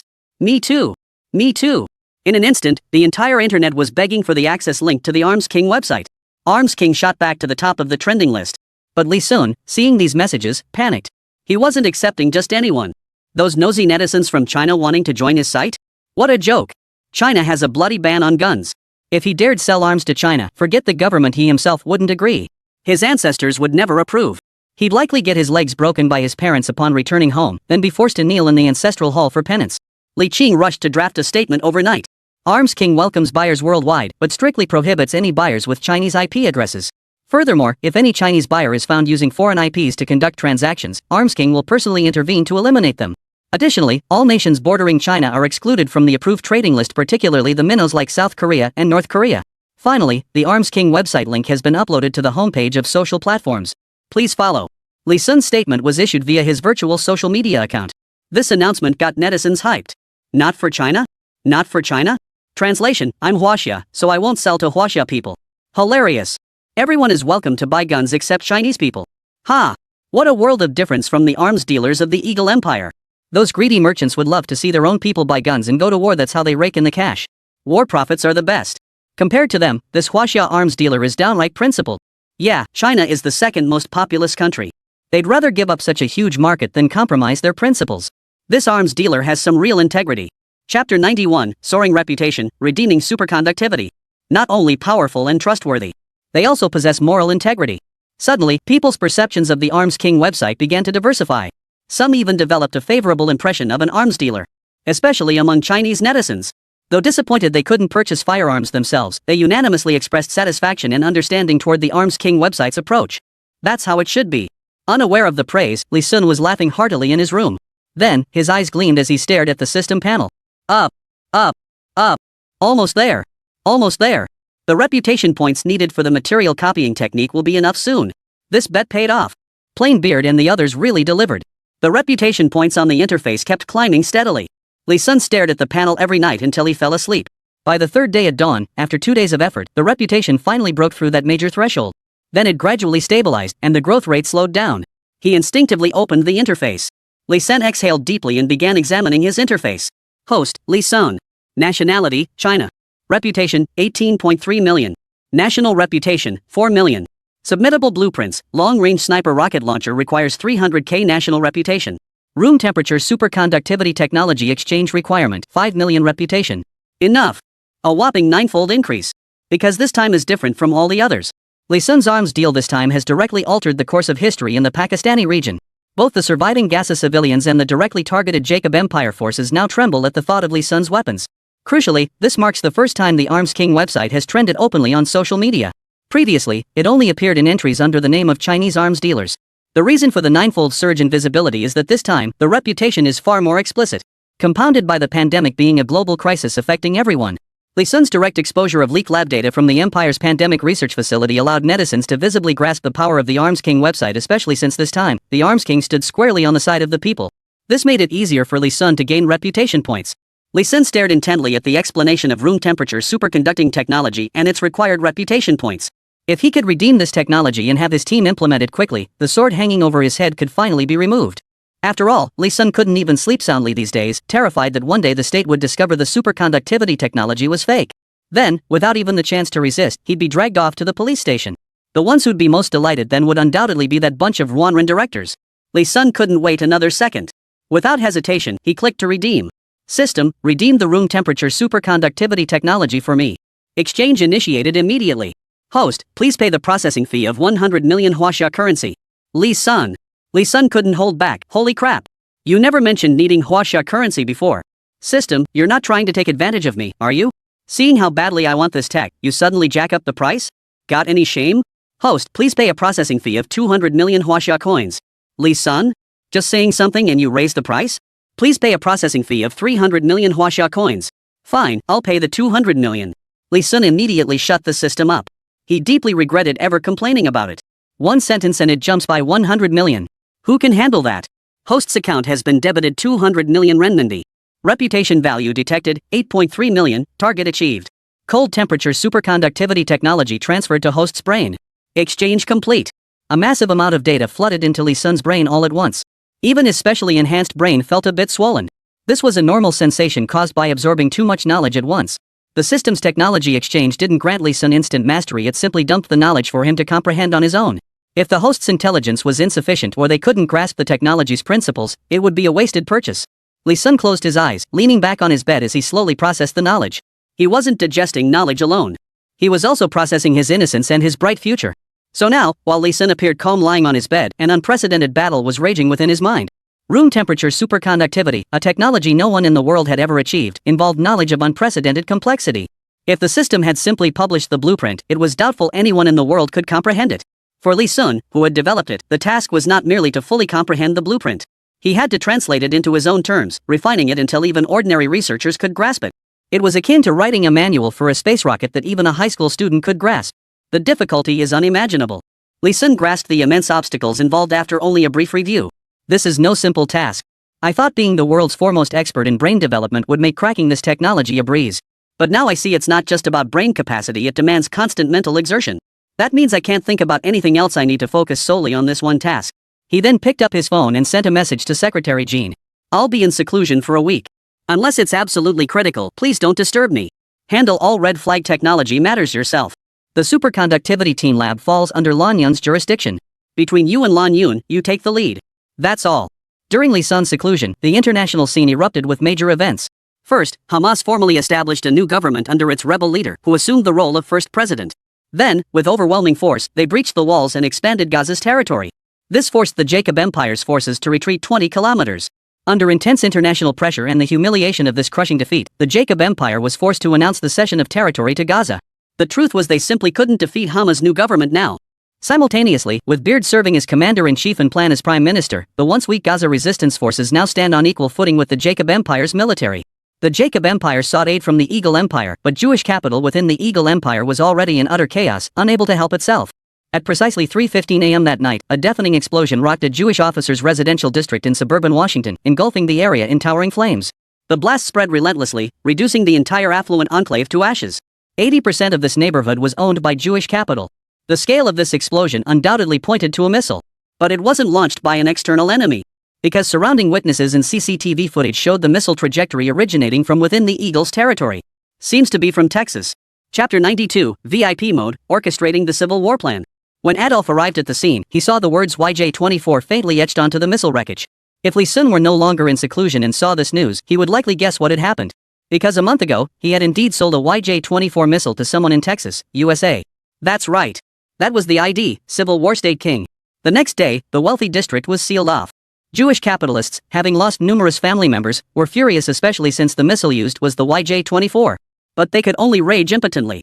They had absolutely no recourse against the arms dealer's website, shielded by the system. Their gaze turned instead to Texas, the reported launch site. Rumors circulated online that a large Jewish capital group in this wealthy enclave had attempted to meddle in Texas state affairs. Cornered, the governor had no choice but to fight back. Since using state resources would be too obvious, they placed an order through the Arms King website. Naturally, the governor denied any involvement. Without evidence, the Jewish capitalists could only conduct covert investigations into the governor, leading to an acrimonious parting of ways. Thus, a simmering civil war of backroom squabbles within the Eagle Empire slowly unfolds. Seeing Texas launch missiles sent other governors into a panic. Though they disdained each other and occasionally clashed with firearms, they'd never deployed missiles, weapons of mass destruction. That's how it goes with people. Once you open a door, it keeps getting wider. The governors couldn't help but wonder. Texas had set a precedent by launching a missile first. What would come next? A second strike? A third? What if they angered the Texas governor? What if he sought to annex their state? What if? No way. They should have access to private missiles too. We can't be the only ones restricted. That's not fair. We can't just sit back and let Texas dominate. So these governors began secretly stockpiling missiles too. But then came the problem. Since stockpiling missiles was a secret operation, how could they keep it confidential without using their own resources? They all thought of the same name. The Arms King website. With their connections and networks, these governors easily found the link to the Arms King website and accessed it. The moment they entered the site and saw the products for sale, their worldviews were utterly shattered. Not only were firearms, ammunition, and various weapons priced at least half as much as those from Eagle Empire arms dealers, but judging by the descriptions, their firepower was more than double. As natives of the empire, they should have supported the British Empire's arms dealers, but who would turn down such a deal? Buy. We must buy. B. Purchase quantity exceeded. Eagle IP's single-user firearm purchase limit reached, cannot continue purchasing. The governors frowned. Not making money when you can? What kind of strange restriction is this? This restriction was implemented by Li Sun to prevent his firearms from being maliciously expanded to a scale capable of challenging the state, primarily to prevent these weapons from being used against China. By limiting individual purchases, the scale of Gun King's firearms would be confined to state-level circulation. Crucially, Li Sun would have the system verify purchasers before shipping. Never aid the enemy. At this moment, the governor of Herrenberg hesitantly cancelled some firearms orders, then searched through the missile section before finally selecting the YJ-24 missiles. So cheap, only 10 billion. Get 2 more. No, 3. Beep. Reached purchase limit. Governor Herrenberg's resentful voice echoed. Why can only 2 per person? I have money. It's frustrating not being able to spend it. I wonder if there are any VIP customer quotas allowing more weapons purchases? With that thought, the governor of Herrenberg State began drafting a feedback form for the Arms King's back end. Since this was a policy-related issue, the system couldn't resolve it autonomously and forwarded the message to Li Sun, who was tackling a difficult problem. VIP customers? Li Sun, who was working on the problem of deconstructing molecular structures for room temperature superconductors, blinked. Of course there are. Take the bearded one in Plan, for instance. These 2 were personally handled by Li Sun himself. Not only would he perform epic upgrades on their weapons based on the situation, but he also offered them trial prices every time new gear was released. It wasn't just because they made him money, they were his very first clients. Crucially, no matter how many weapons Li Sun sold to Big Beard, or how advanced they were, none of those weapons would ever land on Chinese soil. But those Eagle Eye Empire governors? Not so sure. Therefore, they absolutely cannot become VIPs. Not even for money. Li Sun initially intended to refuse, but after a moment's thought, he replied. Naturally, VIP members enjoy limited access to purchase new weapons, with double the purchase quantity and access to the most premium after-sales service. However, this site does not accept monetary payments for VIP status. Only when buyers reach a certain reputation threshold will they be upgraded to VIP clients. Li Sun prepared to assign system tasks to these buyers to earn him reputation points. Now that's a capitalist. Buyers who purchased his weapons would need to earn reputation through combat. Once they gained enough reputation to upgrade to VIP status, they'd buy more guns, earn even more reputation, and then buy. Holy! It's a cycle. Li Sun felt the exhilaration of the system controlling its host. Following this model, he would become the system governing these governors. Li Sun thought excitedly. This would make buyers increasingly dependent on the Arms King. Eventually, all weapons for these states would be imported through him. Wouldn't he indirectly control the local military power of the Eagle Empire? Brilliant! Li Sun continued typing. Reputation points equals prestige earned by buyers using arms purchased from our Arms King website. Because our VIPs don't deal with trash. Whenever a buyer's reputation breaks through a threshold, our site will reward them with complimentary benefits starting at 10 million credits as encouragement. The message was sent. However, Li Sun had sent it as a mass broadcast not just to these governors, but to every user of the Gun King website. In the basement of a Texas mansion, a middleman with half black, half white hair stared silently at the message displayed on his tablet for a moment. Reputation points. But how does the website evaluate our reputation? Though, given the site's bizarre and unpredictable scientific standards, it's not entirely impossible. His tablet screen displayed the ID, Civil War State King. A group photo hung on the basement wall, featuring Texas's highest-ranking officials. Centered among them was the governor of Texas, none other than Greg Abbott, the middle-aged man staring at the tablet. Greg stared at his reputation score. Reputation, 1.3M. VIP Level 1 Reputation Threshold, 100K. VIP Level 2 Prestige Threshold, 10 million. VIP 2 Pending Unlock. VIP 1 Privilege, Double Purchase Quantity. VIP 2 Privilege, Priority Purchase Rights for 2 months. VIP 3. This feels like a pay-to-win mobile game? Chapter 93, Eagle Sauce's Internal Strife, Li Sun seeks to leave the country. Day 4 of Li Sun's seclusion. The Arms King's transaction volume reached 6 billion. Of which 50 billion came from over 50 states of the Eagle Empire. Due to varying state wealth, the quantity and types of weapons purchased differed, but each state acquired enough to equip at least a 1,000-man unit. Within this 5 billion, the bulk came from purchases of the YJ-24 missiles. Li Sun was puzzled by this acquisition of weapons of mass destruction. Could they truly be preparing for civil war? Otherwise, what use would such weapons of mass destruction serve? Moreover, the YJ-24 isn't a conventional new intercontinental ballistic missile. Its primary purpose is striking naval vessels. Does Eagle even have a sea? Or were these buyers seriously intending to deploy anti-ship missiles as intercontinental ballistic missiles? Li Sun studied the order. If war broke out and all these ICBMs were launched, the sold YJ-24 missiles could leave Eagle Chan riddled with holes. Let's be clear, with the YJ-24's range, defensive capabilities, evasion skills against interceptors, and blast radius, while not quite matching an ICBM, it rivals 80% of a standard intercontinental missile's effectiveness. Small investment, big payoff. Li Sun shook his head. As an arms dealer, once the sale was made, he couldn't care less about the Eagle's fiercest battles as long as he made his money. Besides, if the Eagle doesn't stir up trouble, where would China find its opportunities? Li Sun shut down his computer, calmed his restless thoughts, and threw himself wholeheartedly back into conquering room temperature superconducting materials technology. Day 7 of seclusion. As usual, he awoke from his slumber. His brain development had progressed to the point where fatigue was rare. 3 hours of sleep daily sufficed for full energy. Yet the complexity of room temperature superconducting materials proved so immense that even his system-enhanced brain required 6 hours of rest after 20 consecutive hours of work. Yet upon waking today, Lee Sun habitually tuned into the daily news broadcast only to be met with explosive headlines. Fierce fires erupted across 13 of the Eagle Empire's 50 states, suspected to be aftershocks from missile explosions. Multiple large-scale armed clashes erupted across Eagle Empire states today, involving intense firepower including rocket-propelled grenades and other heavy weapons. In Washington, D.C., during a presidential campaign speech by Plank and Biden, an assassin struck Plank in the ear. Biden publicly announces withdrawal from next presidential election. Lee Sun couldn't process it all in a blink. He'd been in seclusion for just 3 days, and the world had turned upside down? Former Eagle Sauce President Plank, currently leading in polls, was assassinated? Biden, that puppet of Jewish capital, actually withdrew from the race? And those YJ-24 missiles he sold were actually deployed in combat and detonated? What the hell? Suddenly felt like he was witnessing history in the making? Wasn't all that stuff he learned in history books back in school exactly what was happening now? Lee Sun swallowed hard. His arms dealer backer kept getting new orders. Lee Sun was certain of one thing. The Eagle Empire's internal turmoil seemed to have begun. Ha! This fast? While I knew that with the system in place, my arms business would eventually penetrate the Empire's inner circle, wasn't this happening a bit too quickly? Me. Beep. The Arms King's backend sent a message. Li Xuanding stared at the sender's ID, hacker. Kabbalah? That hacker girl from Queens. She also said she wanted to be Lee Sun's spokesperson, helping him expand his arms business in Queens. Over the next month, many new customers did indeed come in.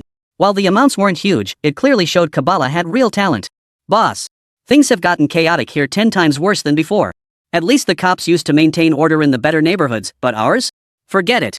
Now even the cops in the rich neighborhoods barely show up, and military convoys keep rolling through the city. The affluent community next to mine just got bombed. It's total chaos, boss. Wow, this is our chance. Arms dealers thrive in chaos. Boss, can you hook me up with some real high-quality stuff? I'm going to use this opportunity to land some big orders with the military and other folks who need weapons. Kabbalah stared at the screen in her apartment, a flicker of excitement in her eyes. She'd never been the quiet, obedient type, otherwise she wouldn't have become a hacker. Precisely because her physical strength wasn't up to par, she'd chosen this tech-oriented profession that allowed her to flout official laws. After accidentally connecting with the King of Arms and striking up a conversation with Lee Sun, her restless ambitions began to stir. An arms dealer kingpin. And one with the capability to sell weapons of mass destruction like anti-ship missiles. This was a leg she absolutely had to cling to. Only by tightly clinging to Lee Sun's coattails could Kabbalah realize her dream of becoming a powerful female boss. Just like those female crime lords in American TV shows who rule the underworld, feared by all. Boss. Kabbalah's loyalty is beyond question. Lee Sun paused briefly before slowly typing. All right. Wait. I might send one of my men to liaise with you soon. The code phrase is, even a cornered rabbit will bite. Kabbalah, sitting before the movie screen, leapt to his feet in excitement, knocking over his cup. A subordinate. Liaison. She succeeded. Judging by the boss's tone, this means he acknowledges his existence and is even sending a subordinate to liaise? Good. I'll prepare immediately. Lee Sun replied. No need for preparations. The only thing you must do is prevent the Empire's authorities from discovering our connection, and above all, never let my subordinate be exposed. With your hacking skills, this should be manageable. Kabbalah frantically pounded the keyboard. I will absolutely, positively complete the mission. I will absolutely, positively not let the contact be discovered. Sigh. Lee Sun sighed deeply. In truth, both the subordinate and contact person he mentioned to Kabbalah were himself a lie told to avoid exposing his identity. Although the Eagle Empire was currently in grave danger, he had decided to make contact precisely because the Eagle Empire was in the midst of internal strife. Indeed, in the eyes of those corrupt directors, he was merely a penniless college student with a hint of resistance. Had the Eagle Empire not been embroiled in turmoil, they would certainly have had the resources to deal with this student. But now, with the states descending into chaos, undercurrents surging, and assassinations becoming commonplace during elections, those directors and their backers probably wouldn't have the energy to bother with this Chinese guy anymore. Therefore, this is the optimal moment to establish his arms network within the Eagle Empire and deal with those traitorous directors. Lee Sun opened his phone, about to instruct Secretary Jean to book tomorrow's flight to the Eagle Empire. Before he could speak, Secretary Kim's message arrived. Boss, the Aerospace Bureau has sent word. Director Li Xing of the Aerospace Bureau and Minister Fan Haitian of the Chinese Air Force Command wish to see you. Chapter 94, Lee Sun's misunderstanding: a traitor? An undercover agent? Me? The space agency and military brass? Lee Sun swallowed hard. Could it be that the scandal about Hongqi Technologies' fraudulent superconducting materials has finally come to light? Are they rushing over to arrest me? Pretending they wanted to see him just to make sure he didn't run? Damn it! Lee Sun felt a wave of panic wash over him. He had only just cracked the code for 99% of the room temperature superconductivity technology. The remaining 1% was still stuck at the theoretical level. After all, there was always a gap between theory and practice. Adjustments to the plan were needed based on actual circumstances. If he got arrested now, he'd have no time left to realize the room temperature superconductivity technology. But Lee Sun had no room to refuse now. Because at this very moment, he could hear the thunderous roar of helicopters outside his house. This was a residential area. Lee Sun opened his window to see a black military helicopter circling overhead. Then his phone buzzed with a message. Secretary Kim, boss, I don't think I can refuse. The military has informed me the helicopter is already waiting at your doorstep. Lee Sun replied helplessly, I see. It's nothing major. Proceed with my previous instructions. You and Lan Yun take care of the company and the lab. I'll send you a highly confidential document. If you don't hear from me within 12 hours, hand this file over to Lan Yun's lab for experimentation. The classified document was Lee Sun's completed room temperature superconductivity technology proposal. Due to its extreme complexity, he had originally planned to personally brief and train the lab team before experimentation. Leaving it with Secretary Jean to deliver to the lab was a precautionary measure. If Lee Sun were arrested, even achieving 30% success with this technology could secure him a reduced sentence or bail. Seated before his computer, Lee Sun calmly and methodically sent the documents to Secretary Jean. Knocks sounded at the door. Lee Sun rose to open the door, his posture radiating noble resolve and a willingness to face death with dignity. Upon opening the door, a military officer wearing the rank of major and 2 guards saluted him. Comrade Engineer. At the request of Air Force Headquarters and the Aerospace Department, we request your presence. Lee Sun nodded. What was meant to happen would happen. It was his first time riding in a helicopter. Guided by the major and several soldiers, he boarded the aircraft smoothly. Watching the helicopter gradually ascend and grow smaller below, he could even hear residents gasping in surprise. Even from a distance, he could hear their gasps. A military helicopter. Holy, is this for real? Does someone that important live in our neighborhood? No one mentioned any drill alerts either. Seems like a real VIP. Lee Sun smiled bitterly. What kind of big shot was he? Just a criminal about to be arrested. One moment he'd been basking in the joy of cracking the room temperature superconductivity technology, and now he was already aboard a military helicopter flying away from the city. He felt as if he were in a dream. Lee Sun looked at the major sitting across from him, resignedly asking, when did this happen? They're already in such a rush? This must be serious. The Minister of Aerospace and the bigwigs at the military headquarters must be furious. The major froze, inwardly puzzled. How could this engineer have such timely intelligence? This was something that just happened in the Eagle Empire this morning. How did he know already? The major reassured him. It's all right, comrade. We'll protect you well. Even if we go to the Eagle Empire, we'll fight tooth and nail to keep you safe. Lee Sun ignored him, speaking to himself. I admit it. Taking the fall for others was because my greed led me to commit a crime, which set off this chain of events. So, go to Eagle Empire? Protect me? What does that even mean? Lee Sun froze. The things this major said don't seem to match what I said, do they? Lee Sun's brain finally processed the information. He'd made a mistake. A complete mix-up. Ahem. Lee Sun immediately corrected his statement. Well, I tend to mutter to myself sometimes. Please don't take it to heart, comrade officer. Now then, what brings you distinguished gentlemen here today? Is there something important you need from me? The major hesitated before whispering. This matter is highly classified. I only know the bare minimum. It seems to involve our comrades over in Eagle Empire. Something has gone wrong, and we need someone who doesn't appear to be affiliated with the state to handle the liaison. Additionally, this liaison must possess significant authority and expertise in aerospace and materials science. The Deputy Director of the Aerospace Bureau recommended you. After reviewing your credentials, all experts from the military headquarters and the Aerospace Bureau agreed to assign you to this mission. The major paused. Of course, this is entirely voluntary. If you're unwilling, we have no authority to force you to go. The specifics of the liaison who you'll be liaising with, the nature of the liaison, and the detailed mission content will be explained to you in detail by Director Li Xing of the Aerospace Bureau and Minister Fan Haitian of the Air Force Command. Lee Sun nodded. The military helicopter moved at breakneck speed. Before Lee Sun could exchange more words with the major to probe for intelligence, they were already nearing the base. The helicopter pad was located directly at the command center. After disembarking, Lee Sun swiftly passed through the corridor stone pathway identity verification system, finally arriving at an office that felt highly sophisticated. Upon entering, he saw a commanding middle-aged man seated at the head of the desk. Beside him, a kindly white-haired elder was reviewing documents. Noticing Lee Sun's arrival, the imposing middle-aged man rose first, extending his right hand. Hello, Lee Sun. I am Fan Haitian, Minister of the Air Force Headquarters. The white-haired elder looked up and smiled. I am Li Xing, the decision-maker of the Aerospace Bureau. Li Kun adopted a deeply respectful posture. Not only were both men considerably older than him, but their achievements and military honors far surpassed his own. Especially the white-haired elder, Li Xing. Today, over 90% of China's spacecraft, satellites, and aerospace technology originated from his team. He could be called the father of modern Chinese aerospace. As for Fan Haitian, he is not only the Minister of the Air Force Headquarters but also the Commander of the Air Force Special Warfare Forces. He was the absolute backbone of the Air Force's strength. General Li. Commander Fan. Li Sun spoke with some nervousness. What business brings this gentleman to me?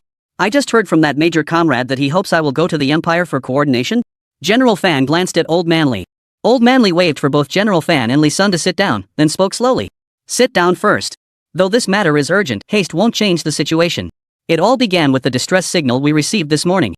This distress signal came from Ing Ren, our Huaxia undercover scientist infiltrating the Eagle Empire's aerospace sector. Li Sun seemed to recognize the name. After a moment, he exclaimed in surprise. That big traitor from the news reports when I was a kid? Many media outlets said this scientist betrayed his country, abandoning his identity as a Huaxia scientist to become the chief scientist at the Eagle Empire's space agency. He was vilified back then. He was actually an undercover agent? Chapter 95, The Lone Warrior, Hero in the Darkness. Some shine brightly and stand as giants.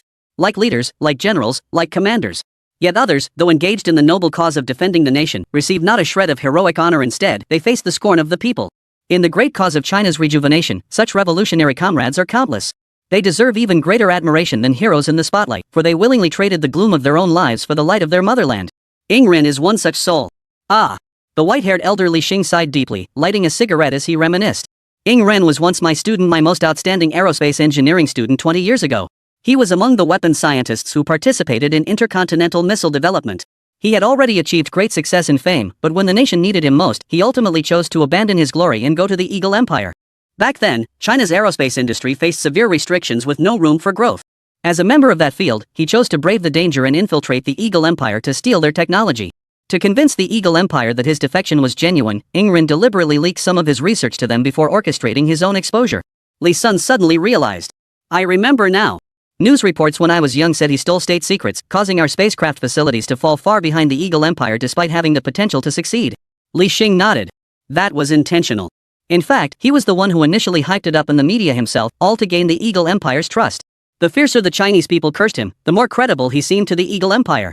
Given the climate back then, if Ing Ren dared return home, he might have been beaten to death by angry citizens on the street.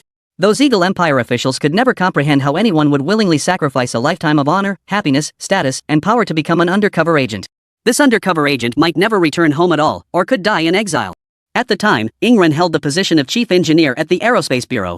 Due to his involvement in various classified projects, his military rank even after retirement was equivalent to that of a city mayor.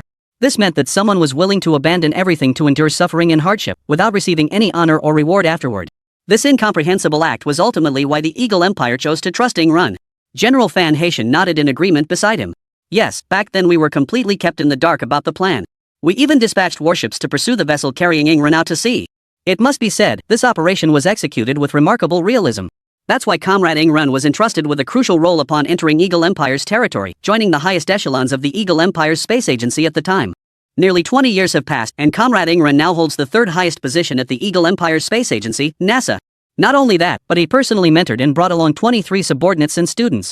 Yesterday, he reached out to us for help. For reasons unknown, internal strife has rapidly escalated in Eagle Land. The capital magnate behind NASA's operations has changed hands, and this new power broker, apparently Jewish capital, harbors intense hostility toward Ing Ren. Ing Ren has survived 3 assassination attempts, and 3 of his 23 painstakingly trained students have been killed. You must understand, these 23 students all wish to pledge allegiance to our nation. Each is a genius in aerospace. And now the time has come. Our nation has grown powerful enough to stand shoulder to shoulder with the Eagle Empire. It is time for Comrade Ing Ren to return home, bringing back all 20 of his remaining students. Li Sun was deeply moved, his eyes filled with admiration.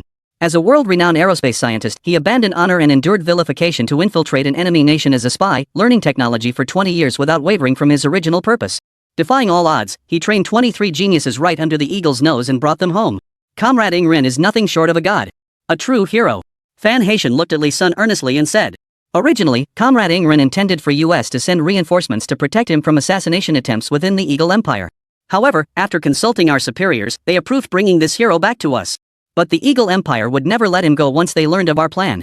Comrade Ing Ren's position over the years has been too crucial. He knows 99% of the space agency's secrets, even details about the Eagle Empire's other secret laboratories. If word of his return spread, the Eagle Empire would spare no effort to eliminate him. Therefore, we must act in secret. The Space Conference. In 1 week, the Eagle Empire will host a global space conference where all industry experts will gather to exchange technical intelligence. Our nation holds the chairmanship. Beyond the state-affiliated scientists, each country will bring founders of commercial tech companies not state-owned to foster the development of non-governmental space programs worldwide. Li Sun instantly understood. So you two bigwigs want me to attend the conference as a non-governmental space industry representative, then seize the opportunity to bring Comrade Ingren back to the country? General Fan Haitian glanced at Li Xing and nodded, then addressed the fighter jet behind him. Yes. As personnel affiliated with Huaxia's state institutions, we would inevitably face intense surveillance from the host nation's security forces. But as a commercial, non-governmental individual, you are free. You have the potential to infiltrate the Eagle Empire. The Eagle Empire won't just avoid strict surveillance of you, they'll actively try to recruit you. This is your chance, and ours. See the fighter jet behind me? It's our nation's newest J-14 fighter capable of engaging the Eagle Empire's most advanced aircraft. The space conference is being held in New York. If you can escort Comrade Ingren and his 20 students out of New York's airspace and into international waters, our fighter jets will be waiting for you there. Fan Haitian's eyes blazed as he declared. And I guarantee this, the moment you enter international waters within range of our fighter jets, you will be safe. Even if we suffer total losses, we will escort you back to China's territory. This is my solemn pledge as commander. Li Xing remained silent, his gaze fixed on Li Sun. This mission was far too perilous. Within Eagle's territory, their options were severely limited. It was clear that within Eagle's borders, Li Sun would have to handle everything alone. As representatives of their nation, any conflict could escalate into full-scale war. But on the high seas, it was different. The high seas were free territory. Anything that happened there could be disavowed. Chapter 96, Li Sun's resolve, heading to Eagle country. So it should be reasonable that a few Huaxia fighter jets were stolen and appeared on the high seas, right? Once beyond international waters, even if detected by the Eagle Empire, Zhang Haitian and his crew were confident they could repel the Eagle Empire's pursuers. This isn't arrogance. It was Fan Haitian's confidence in China's newly developed military capabilities. Yet Fan Haitian still stated, "The commander personally selected me for this mission because of the importance placed on Comrade Ingren. The technology and intelligence he possesses have the potential to reshape the global landscape. So, do you agree?" After all, it was Li Sun, not a soldier, who was putting himself in harm's way. Before selecting Li Sun, Fan Haitian and Li Xing had thoroughly vetted his background. His records were spotless, tracing back 3 generations. His parents were honest, hard-working people, and Li Sun himself was just an ordinary college student who worked his way into a big city through sheer effort. The only suspicious point was his sudden appointment as the legal representative of a tech company. But on the surface, there was not a single flaw. Moreover, Li Sun had never traveled abroad, eliminating the possibility of foreign recruitment. Recruitment by domestic spies was even less plausible, as the novel verification algorithm and high melting point material solution Li Sun submitted were globally unique. If he were a recruited spy, there would be no reason to hand over such critical technologies. From an identity perspective, Li Sun was safe. Yet for Li Sun personally, this mission offered no benefit whatsoever. It could even destroy the fruits of his labor. Li Sun had no obligation to risk his life for this mission. He was not a soldier. Compared to Fan Haitian and Li Xing, Li Sun was a civilian, not someone the military or state would turn to unless absolutely necessary. They wouldn't risk a civilian's life unless there was no other choice. Li Sun hesitated. "I might not be able to do it, old Li." Li Xing sighed. "Young man, it's fine. I understand. I know your dilemma, so we're not forcing you. We're merely asking. I won't hide the dangers of this mission from you. The decision rests entirely with you. All I can say is this: should you choose to go to our country, we will spare no effort to support your cause and ensure your safety." Li Sun waved his hand, his tone resolute. "I'm not refusing. If I can go, I will. An opportunity to serve my country, how could I turn it down because of danger? To rescue a national hero? That's a chance most people would beg for in 8 lifetimes." Li Sun's tone lightened as he added, "Even if I die on foreign soil, I'll still be enshrined on the first page of our family's genealogy. My descendants will burn incense for me and mine will be the first offering." Ha! Li Xing and Fan Haitian exchanged a knowing smile. They were somewhat surprised that Li Sun showed not a trace of fear, but rather a faint sense of excitement. Li Xing asked doubtfully, "If you agree, then what did you mean by that earlier remark?" Li Sun scratched his head and said, "It seems like Deputy Director Fu recruited me as a guest chief engineer for the space agency. Does that mean I'm now considered a state institution employee? Wouldn't that change my status from a commercial non-governmental personnel? Can I still take on missions?" Li Xing paused for a moment, then laughed. "Ah, don't worry about that. Guest means you're not on the official roster. You get the perks without the responsibilities of a state-employed position, so you're still not considered a state institution employee." Hearing this, Li Sun's eyes lit up, all traces of concern for his safety vanishing. General Fan Haitian couldn't help but ask, "Are you absolutely certain about this? This mission is extremely dangerous. Don't underestimate the challenge of delivering someone to international waters. The Eagle Empire's military and FBI aren't to be trifled with. If they uncover your intentions, they'll likely execute you without hesitation. Let me be clear, we need you a level-headed, rational, and courageous individual, not some hothead seeking glory. This isn't child's play, nor is it a mission you can undertake on a whim to prove yourself. If you're not fully prepared both physically and mentally, you won't just die yourself, you'll drag Comrade Ingren down with you." Li Xing made no move to stop Fan Haitian from delivering such an intimidating warning. "Because this is reality. No one will coddle you just because you claim to be a hero. Rescue missions aren't stepping stones to glory. In this world, even the willingness to sacrifice your life comes with conditions. Li Sun said sternly. Of course. I agreed only after careful consideration. I'm fully aware of the dangers this mission entails, and I understand the consequences if carelessness leads to failure. I trust you've reviewed my credentials. I'm no hot-headed fool. I possess the expertise to earn the trust of the Eagle Empire. I have experience managing teams. I have the mental fortitude to confront major suppliers of tech companies. My youth might even make the Eagle Empire underestimate me. Finally, I have unwavering loyalty to my country. This mission is tailor-made for me. I pledge my life to this mission. In truth, even without this part, Li Sun was already prepared to go to the Eagle Empire. Li Sun was going to the Eagle Empire to complete the mission assigned by the system. After all, Kabbalah was still waiting for him. Li Sun also planned to purchase an island in the Eagle Empire to establish an arms manufacturing facility, something utterly impossible to build domestically. Moreover, Li Sun had long harbored a theory about the Arms King system that could only be verified abroad. This theory was one of the reasons Li Sun dared to venture to the Eagle Empire. Namely, the system's rules might change depending on the territory Li Sun was in. Perhaps in Eagle Land, many of the system's restrictions on Li Sun would vanish. Excellent. Truly a rising star of the new generation in our nation. The white-haired elder Li Xing slammed his hand on the table and stood up, his eyes brimming with admiration as he looked at Li Sun. Li Sun had already earned his favor when he developed that high-temperature, high-melting-point material, a design that bordered on genius. Such talent felt exceptional even among his decades of students. After all, his students included legends like Ing Ren, a man capable of holding the third highest position at the Eagle Empire's space agency.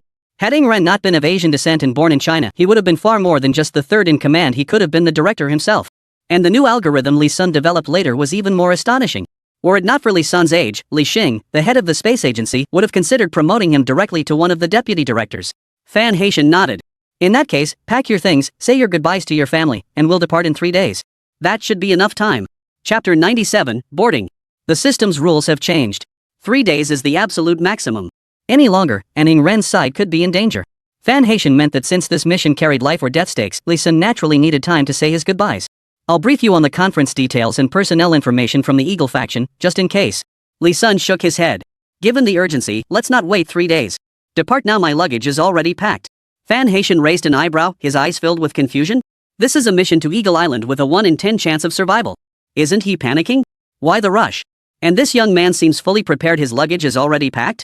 You. Li Sun immediately declared with righteous fervor. General Fan, no need for apologies. This journey is for the nation. If I don't return, so be it.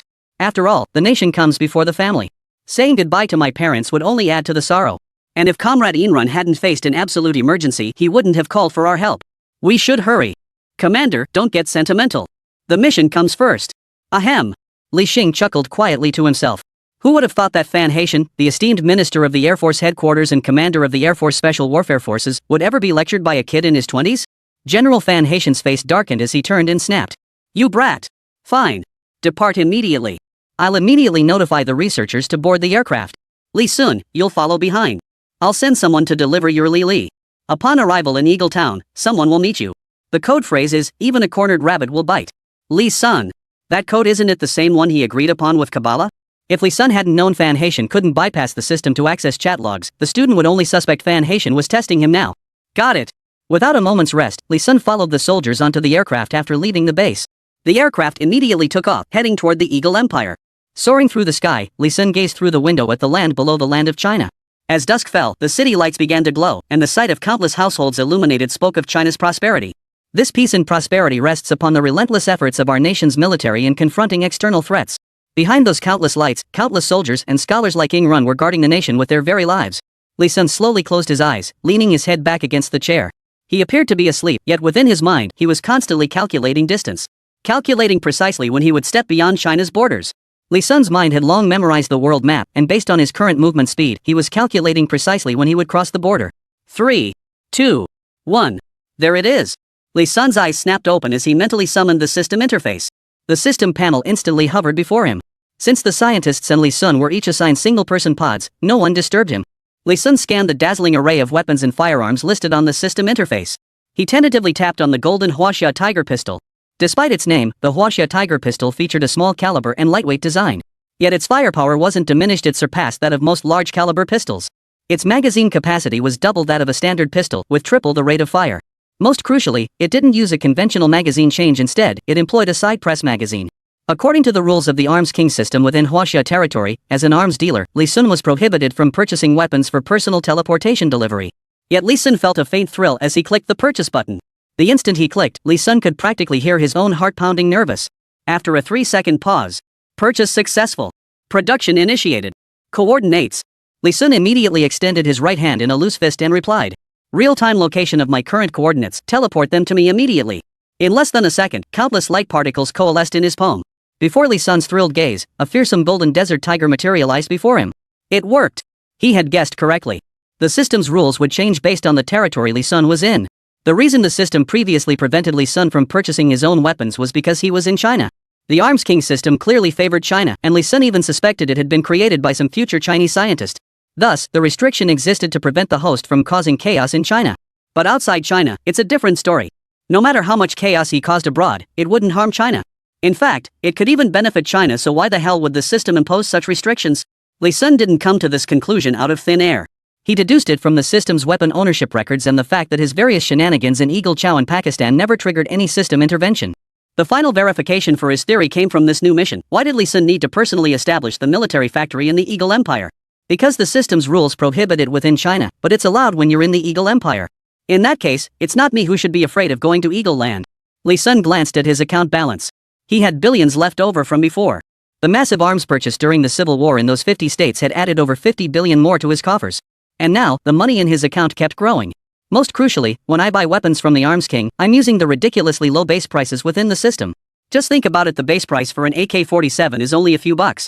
With nearly 6 billion yuan, I could buy over a dozen nuclear warheads, damn it. So Lee Sun was now a walking arsenal. He could pull out heavy machine guns, rocket launchers, superpowered fighter jets, Dragon King tanks, or even nuclear bombs at any moment. Forget about the eagle-eyed bastards trying to send assassins or troops. Even if they nuke Lee Sun, he could just pull a nuclear submarine from his pocket and dive to the ocean floor to dodge the blast. Holy! Am I invincible now? I'm invincible just after stepping abroad? Lee Sun swallowed hard, struggling to believe it. After all, the system had restricted him so severely before, forcing him to watch others fight from the shadows. Lee Sun curled his fingers into a fist, then mentally clicked the purchase button for a grenade in his mind. Buzz! The vehicle's weapons system, operating with familiar ease, didn't even ask Lee Sun. It simply deducted the funds from his account, and in an instant, light particles coalesced into a brand new 2024 model high-explosive grenade, teleporting it directly into his hand. Whoa! This feel. I love it. Chapter 98, NASA's Upheaval, Ingren's Crisis. So this is the light particle teleportation the bearded ones described? Only those who've experienced it firsthand know how mind-blowing it truly is. Lee Sun murmured. Though Lee Sun had repeatedly astonished Big Beard and Plan with his light particle teleportation before, he himself rarely witnessed weapon teleportation. Now it was his turn and he was utterly stunned by this method himself. Feeling the weight of the grenade in his hand, Lee Sun sighed. Great. Just great. Run director, you fraudster, just you wait. Don't let me find out your coordinates, or I'll have to launch an intercontinental missile at you. Lee Sun instructed the system to stow the grenade. Then, cradling his beloved golden desert tiger, he couldn't put it down. He'd wipe the gun, glance left and right, and then, due to the long flight, slowly drifted off to sleep. During Lee Sun's flight to the Eagle Empire, the situation on Ingren's end had deteriorated to the worst possible extent. Eagle Empire, New York. NASA headquarters. A well-mannered middle-aged man wearing black-rimmed glasses angrily shouted at the lab security guard. Look at me. I am Ingren, Chief Orbital Engineer and Deputy Administrator of the Space Agency. You have no right to stop me. The African-American security guard remained silent, but bowed his head slightly in apology. A white researcher nearby pulled Ingren aside and sighed. Mr. Ing, please don't be hard on him. He's following orders from above. Someone is framing you, deliberately accusing you of leaking state secrets to China. You'll have to wait here for the investigation. Ingren's face softened with the reassurance, though inside he was cursing heaven and earth. Damn it! What kind of luck is this? He'd been undercover at this space agency for 20 years without a single slip-up. He had indeed secretly transmitted technology to China on several occasions, yet he'd never been caught. This time, he hadn't been caught either. Instead, he'd been caught in the crossfire of corporate rivalries and presidential campaigns. That's right, collateral damage. In the bureaucracy of the Eagle Empire, without connections, advancement is impossible. You're stuck being a lowly technician. To access core technologies, Ingren chose to align with a particular faction. Given that the previous president was Trump, it was only natural for him to side with that camp. But now the political landscape has shifted. In recent years, Jewish capital has emerged as a formidable force, no longer lurking in the shadows but aggressively showcasing its power. They've even stopped caring about public exposure. They've launched a sweeping purge targeting non-Jewish capital-controlled elites throughout the upper echelons. And Ingren was swept away as one of Trump's people. The Jewish capitalists responsible for his purge naturally needed a pretext. Since Ingren had once been Chinese, they conveniently framed him for colluding with China and leaking state secrets. The problem was, he really had been colluding. The problem was, he really was a spy who'd been undercover for 20 years. Damn it! Without this collateral damage, Ingrid could have kept his cover for another 10 or 20 years. But this time, there was no escaping it. Though his actions were covert and left little evidence, Jewish capital would surely find some trace if they truly wanted to frame him. Every action leaves a trace. And the investigators? The absolute cream of the crop from the FBI and the military.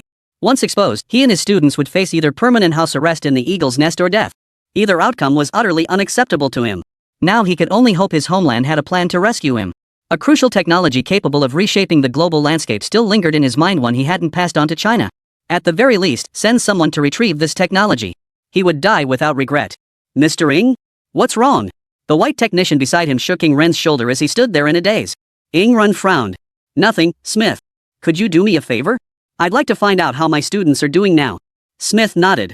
He and Ingren had worked together for over a decade and trusted him implicitly. Smith didn't believe a word of this so-called collusion. Mr. Ng was deeply hated by the Chinese people. How could he possibly return to China? Alright, I'll call the chief and ask. Before he could finish, the black security guard at the door pushed it open and shoved 20 people inside. They were Ingren's students. Then the black security guard addressed Smith. You need to step outside.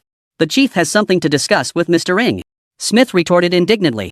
I'm the commissioner's most trusted student. What could he possibly have to say that I shouldn't hear? The black security guard hesitated, about to speak. At that moment, a voice came over the intercom. Then, an unfamiliar face appeared on the large screen in the laboratory where Ingren was under house arrest. ZZZZT. He is the former chief's most trusted student. Smith's expression darkened instantly upon hearing the voice. He stared at the figure on the screen, his words catching in his throat. You're Bill Nelson.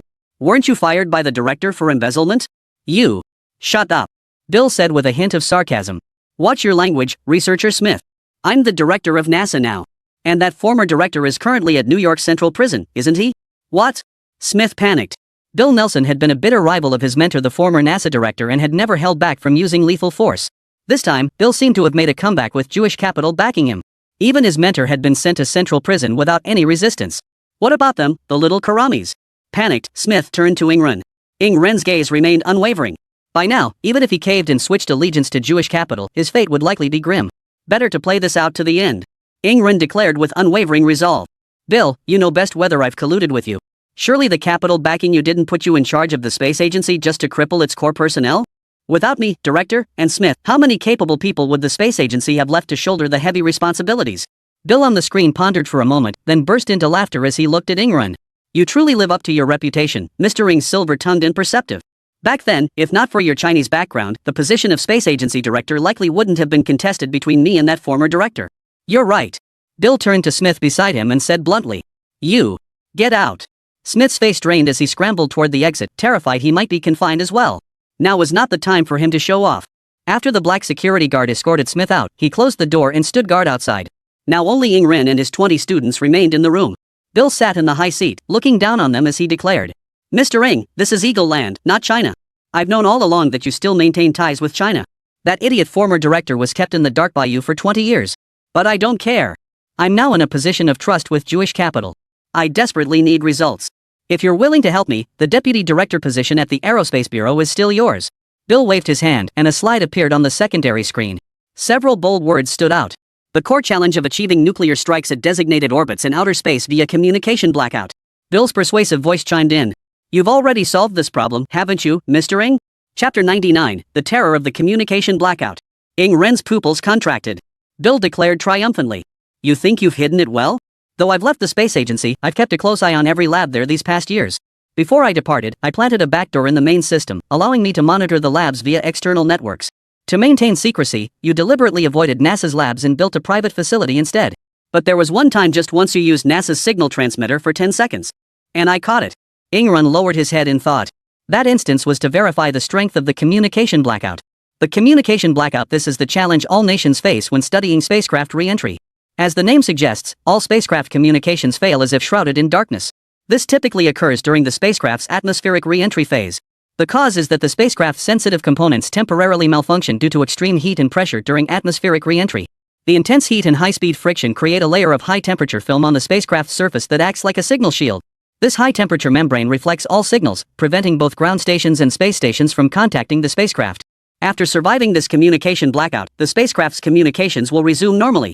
The period of lost communication means the spacecraft is completely out of control, with no instruments or operating systems functioning. Therefore, this communication blackout period poses the greatest challenge for achieving a precise landing.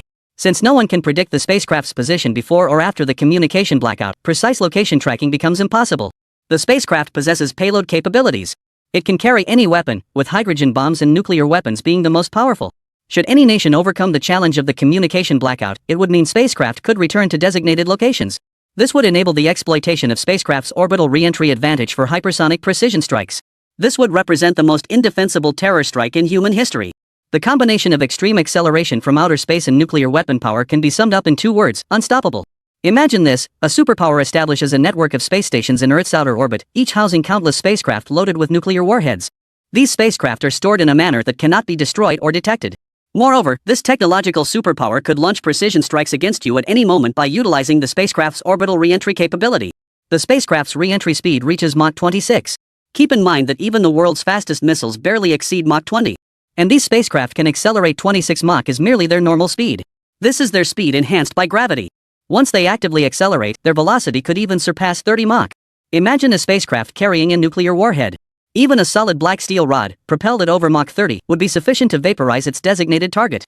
And that's without factoring in the nuclear weapon's destructive power.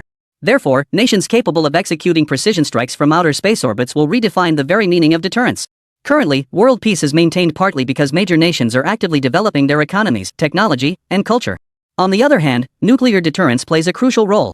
Nuclear-armed nations possess the ability to overturn the table, but it is merely the ability to overturn the table, not the ability to dominate. Because nuclear weapons are slow to launch, their essence lies in using missiles to deliver nuclear warheads to strike the enemy. This means it cannot deliver a devastating, decisive strike. The targeted nation will have time to detect the enemy's launch and prepare a counterattack. In other words, if both sides possess nuclear weapons and resort to their use, the inevitable outcome is mutual annihilation. You drop 100 nuclear bombs on my country, I drop 1,000 on yours, the effect is the same. We all die together. Therefore, to ensure survival for all, my country and I have reached a tacit understanding: we will not deploy nuclear weapons, but only maintain deterrence. But orbital precision strike technology, which overcomes communication blackouts, is different. It enables one-sided annihilation. It doesn't even require nuclear warheads, it can obliterate every city in the enemy's territory before they can react. Question: how many cities does the Eagle Nation have? 53 states, each further divided into several regions. To destroy the Eagle Nation, all you need is precision strike technology combined with hundreds of nuclear warheads. Directly target all 53 states that might possess nuclear weapons technology or stockpiles. No time to react. No chance to react. Destruction begins from space. A speed of 30 Mach equals 367,524 km per hour kmh. The distance from the outermost layer of the atmosphere to the Earth's surface is 1,000 kilometers. The spacecraft first orbits the Earth to reach the designated position, then accelerates to return and strike. At a speed of Mach 30. The time from the outermost layer of the atmosphere to the ground is less than 10 seconds. Yes, it takes less than 10 seconds from issuing the command to destroying your country. How can you defend against it? How could you defend against it in space? Previously, human technology couldn't even conduct combat in space. Many space stations couldn't even complete docking. Only a handful of nations possess qualified aerospace technology, China being one of them. So what Ingren possesses now is weapon technology capable of reshaping the global landscape. If Ingren could hand this technology over to China, China's global influence would soar to the top. If Bill were to obtain the technology Ingren possesses, it's hard to imagine what the Mad Eagle Empire might do. After all, history's first atomic bomb was dropped by the Eagle Empire. During China's period without nuclear weapons, the Eagle Nation devised no fewer than 10 plans for nuclear strikes against China. Technological dominance is addictive. Not every nation can resist the urge to destroy the world once it possesses weapons that surpass the entire globe. Therefore, Ingren has no room for retreat. He cannot allow his breakthrough technology for breaching communication blackouts to fall into the hands of the empire or indeed any nation outside of China. Surrendering that technology would mean placing his nation's very survival in the hands of a foreign power. Ingren would never allow history to repeat itself. What do you say? As senior scholars of the space agency, we both understand the significance of this technology. If you teach it to me, I guarantee you won't be confined to this agency alone. Ingren. With this technology, I won't just be the head of the space agency, I'll become a figure of real power within the Eagle Empire. I'll no longer be a puppet of capital, I'll become a new form of capital. Then you'll be second only to the emperor, above all others. You could even become the president of the empire. Ingren slowly raised his head, a smile spreading across his face. How tempting. Chapter 100, Rejecting the Offer. Traitor. Power and wealth, the prospect of becoming president of the world's strongest nation. Bill, you're painting a pretty big picture here.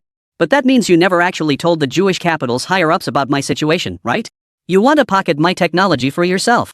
If you had informed Jewish Capital's higher-ups, it wouldn't have been you, Bill. It would have been the military under Capital's control. Ingrid watched Bill on the screen as he slowly approached, showing not a shred of fear. Far from behaving like someone under house arrest, he stood tall and straight, glaring at Bill as he threatened. Threaten me? Who do you think you are? Since you know I cracked this technology, you should also know that even if I offered this tech to Jewish Capital in exchange for your life, they would agree without hesitation. The initiative isn't yours, it's mine. Bill, let me out. Only then will I consider helping you earn the trust and respect of Jewish Capital. Even when Ren's students hadn't imagined their teacher would be this unyielding. Several students began worrying whether their teacher might provoke the space agency director across the table into a rage, leading him to kill them all. He wouldn't kill the teacher, but these students weren't as precious as their teacher. Are you looking for death? Bill seethed with rage, but behind the screen, he was powerless against Ingrid. Fuming, he paced behind the screen, pounding the table, then gritted his teeth and threatened. I'm not afraid if you provoke me. What if I really report your situation to Jewish Capital? If your technology falls into the hands of those lunatics, the Illuminati controlling Jewish Capital might just launch a human extermination program. Your breakthrough in hacking communication black boxes would make the perfect weapon for the Illuminati. You'll be one of the architects of humanity's downfall. Ingrid replied coldly. I'm not afraid. Because you're greedy. What? Ingrid chuckled lightly. In China, there's an old saying, a dog can't change its habit of eating. Your greed is a flaw you'll never overcome. You know I possess the technology to make you the ruler of a world-class superpower. You'd never give up this chance lightly. If you let this chance slip, you'll never sleep soundly again in your life. You're a thoroughly greedy, power-hungry individual. Smack. Bill clapped his hands, regaining his composure. Fine. Let's see how long you can hold out. I truly wouldn't want to kill you. But what about your students? They aren't as precious as you, and I doubt they're as stubborn as you. Let's break through the communication blackout. Damn it, you alone won't be enough. Your students are your team, right? I'm sure we can get some general information out of them, even if we can't extract the core technology. Ingrid, I hear you Chinese have been tough nuts over the past few decades. I wonder how tough your students will stay under prison torture. Buzz. The screen went black. Bill had disconnected. Ingrid clenched his fists. He slowly turned to face his 20 students, though called students, they were all adults now. Among these 20, only a couple were in their 20s. Most were in their early 30s, some even approaching 40. Ingrid scanned their faces, some looked terrified, others bewildered, some filled with dread, and a few wore expressions of utter resolve. Ingrid spoke softly. I'm sorry for dragging you into this. But I absolutely cannot hand over this technology, nor can I allow it to be forged. Bill's expertise is world-class. A fake breakthrough in communication encryption? Bill would uncover it in no time. Therefore, I implore you to hold on. I've already sent a distress signal to our motherland. I believe they will come to rescue us soon. A 30-year-old bald student chuckled. Teacher, rest easy. I'm not afraid of pain. I grew up in gangs. At 12, I was captured by enemy gangs, beaten half to death, and endured every kind of torture.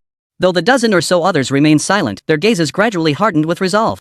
Yet a few among them shifted their gaze nervously, even showing signs of retreat. The 40-year-old man grew anxious. Teacher, will Motherland China truly send someone to welcome us? When you came to the Eagle Empire over 20 years ago, I met you. I had just graduated then, and China was still a small, unrisen nation.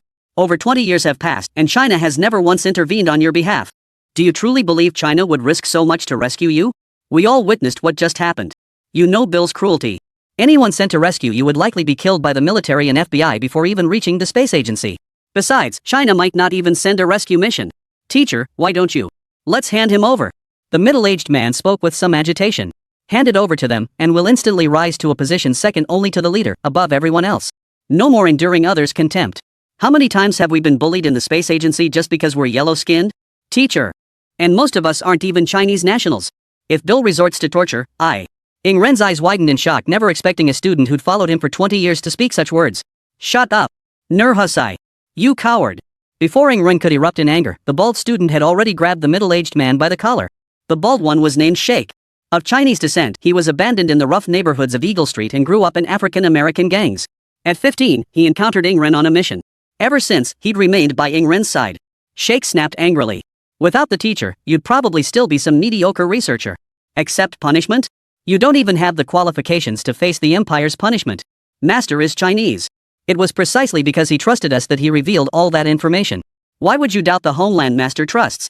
Ouch, you always claim to be yellow-skinned, but if I recall correctly, your lineage is Chinese. You're an immigrant who signed up with the Eagle over 20 years ago. All these years, you've never acknowledged being Chinese. Shaq looked at Ingrid. Teacher, I truly suspect this guy is an undercover agent. That Bill did eavesdrop on one of our experiments, but the data from that session wasn't enough to confirm our success. The information we could gather was far too limited. Yet Bill is absolutely certain we've mastered the technology. Someone within the team must have been turned.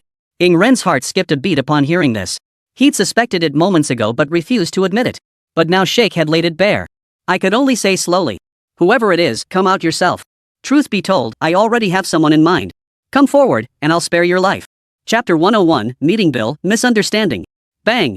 Inside the lab. A mushroom-haired man with thick glasses flew backward, taking his lenses and the stapler on the desk with him. Blood splattered. The man looked at Shaq in terror. Among Ing Ren's 23 students, 99% were scholars by background. Shaq was the only one with a thug's past. When it came to a fight, 10 of them probably couldn't take on Sheikh alone. Shaq roared with fury like a lion. Mori! You're actually an undercover agent. Mori lay sprawled on the floor, scrambling backward as he looked at Ing Ren. No! I'm not! Master, you've misunderstood me. I'm not. Thud. Another blow. Sheikh picked up a chair and smashed it into Mori. Shaq, stop it. Ing Ren couldn't bear to watch any longer and finally spoke up. Shaq stopped only upon hearing Ing Ren's voice, but by then, Mori was already severely injured.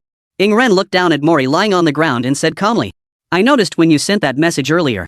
Now I just need to see your phone, Mori. Mori gasped for breath. Professor, I just wanted to make money. I need money to support my parents in their old age, to marry and start a family. I need it. But even so, I only sold information about other NASA labs to Bill. I never revealed anything about cracking the communication blackout. Teacher, you have to believe me. Ing Ren paused, then turned his gaze back to the remaining 19 people. He trusted Mori. Among them, the most likely candidate was the one who had just backed down Nowaki. Nuhachi. Ing Ren felt a headache coming on. This was his longest-serving student. Though somewhat timid and afraid of trouble, he shouldn't betray him. As the ultimate undercover operative, Ing Ren possessed considerable skills and knew a thing or two about interrogation. Next, I will speak with each of you individually. Shaq, you go first. Yes, sir. New York Central Airport. Lee Sun was escorted to the lounge by staff. Government and non-government personnel had been separated since disembarking. As Lee Sun passed through security, the list read, Huaxia Hongqi Technology Company, Limited. The review was conducted by NASA personnel. Since this space conference was hosted in New York, the Eagle Empire served as the organizer, naturally entrusting NASA with its execution. Bill placed significant importance on the roster of personnel from the Huaxia delegation. Given the sensitive timing, he knew Ing Ren had connections with Huaxia's official circles. If he were on the Huaxia side, the conference would be the perfect opportunity to make contact with Ing Ren under the cover of chaos. Still uneasy, Bill instructed his subordinates. Dispatch another military squad to guard Ing Ren's private laboratory and add 2 more teams to monitor Ing Ren at NASA headquarters. Keep the surveillance cameras running 24/7. There must be absolutely no slip-ups. After issuing these orders, Bill began scrutinizing the list of Huaxia attendees. Red Flag Technologies sounded familiar. Bill frowned, then suddenly realized something. Wait, isn't this the Jewish capital Illuminati's front organization stationed in China? A mole planted to spy on China's aerospace program. They're our own people. Let me see. Lee Sun, the legal representative and chairman of Red Flag Technology. Bill smiled. This is settled. All he had to do was make contact with Lee Sun and use him to uncover China's plans. Someone. Bring Director Lee Sun from the Chinese side over here. Note. I said bring. No rough handling. Invite me? Yes, Mr. Lee, please come with us. Lee Sun stared at the 3 soldiers armed with live weapons, wearing tactical gear and goggles. He had no doubt that refusal would result in being forcibly escorted by all 3. With a wry smile, Lee Sun followed the soldiers through multiple security checkpoints to Bill's office. The moment he pushed open the door, Bill immediately rushed over and gave Lee Sun a big hug. Oh my. One of us. One of us. Mr. Lee, you're doing quite well in China, even traveling on the Chinese government's special aircraft to attend the space conference. Last time I met your company's director was at Ma Wan? Was at our Illuminati peripheral conference a year ago. How's Director Ma been lately? Lee Sun was stunned. What was going on? Ma Wan. That's the shady director who tricked me into taking the fall as the legal representative. He actually met with the NASA administrator? The Illuminati? Lee Sun pushed Bill aside without showing any emotion.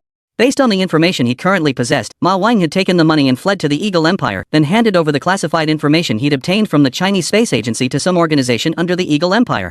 So that organization is the Illuminati? And this NASA administrator standing before him was also a peripheral member of the Illuminati? Had he mistakenly identified him as an ally because he thought he was Ma Wang's subordinate? But according to the information provided by Old Lee and General Fan, wasn't the head of the space agency a figure backed by Jewish capital? Then there's only one possibility. The Illuminati is a Jewish capital organization. But this misunderstanding with Bill is actually a blessing in disguise. Now Lee Sun was scheming how to cozy up to the space agency and rescue Ing Ren. It's like a pillow being handed to you when you're sleepy.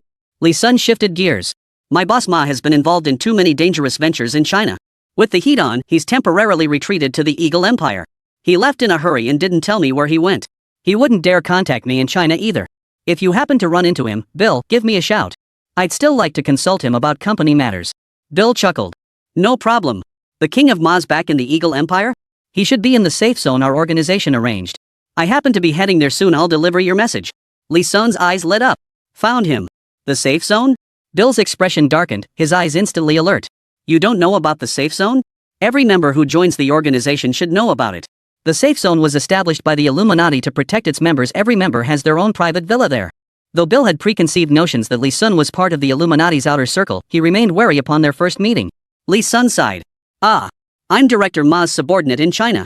I haven't returned to the Illuminati in Eagle Town yet. So I've only heard about it from Director Ma. I've never actually been to the safe zone. This trip to Eagle Town was actually meant to get acquainted, but I couldn't find Director Ma. Thank goodness I ran into you, brother. Director Bill, you're truly my benefactor. As he spoke, Li Sun pulled out a piece of Qingdao Liangbai jade and pressed it into Bill's hand. Top-grade bright white Han jade from China. This piece alone is worth $1 million. Meeting you for the first time, I feel like we've known each other forever. Nothing else to give. Take it. Take it. Bill stared blankly at the jade in his hand, dumbfounded. He'd never seen anything like this. $1 million gift upon first meeting? No way. How did a Chinese undercover agent get so high up? And he's not even an official Freemason member. Bill felt utterly humiliated. Chapter 102, Outmaneuvering Bill, Connections on the Arms Island. Damn, he's even richer than him. He hasn't been this well funded during his years with the Eagle. He's been undercover all this time, having to request operational funds that weren't even his own. Now that the Illuminati needed him, they elevated him to the position of director. It's safe to say this jade piece is nearly worth as much as Bill's entire fortune. Bill's guard against Li Sun dropped like a rock. The intricacies of Chinese social etiquette? Eagle Sauce could study them for another 300 years and still never master them. After navigating these social intricacies, Bill felt an instant kinship with Li Sun, far more understanding than that Ma director fellow. At the last peripheral conference, he met Ma Dong, a Chinese man who was merely an outer ring member of the Illuminati, while Bill himself was a long-standing outer ring veteran. Yet when Ma Dong met him, he acted as if they were equals. Chinese people truly held a very lowly status within the Illuminati. Jews are notoriously unforgiving throughout history. They've only ever suffered losses at the hands of the Chinese. So even when Chinese were admitted into the Illuminati's outer circle, a certain contempt remained among the higher echelons.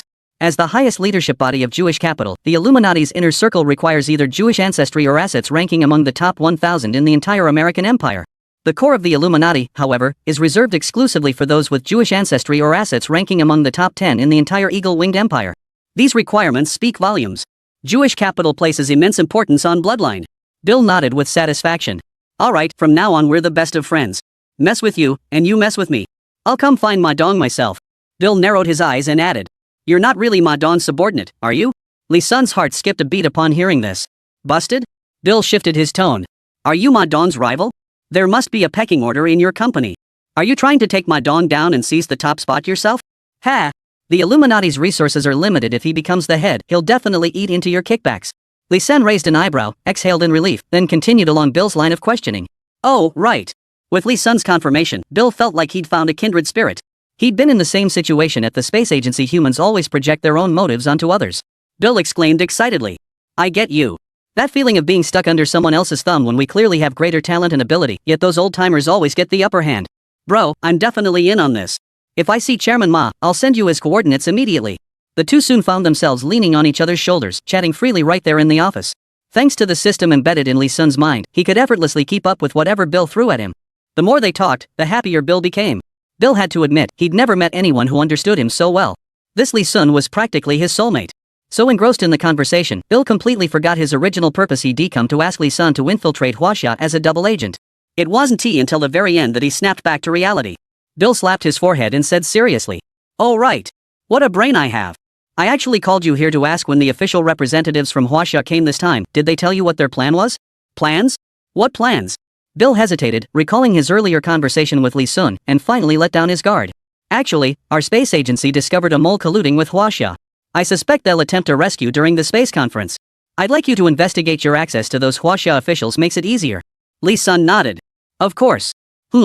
Actually, they plan to visit NASA. Where did you lock up that mole? Best not let them find out. Bill didn't respond to Li Sun's question but frowned instead. A tour? What a great way to invite trouble. Li Sun immediately noticed Bill's reaction. That brief frown meant Bill was annoyed by the mention of visiting the space agency.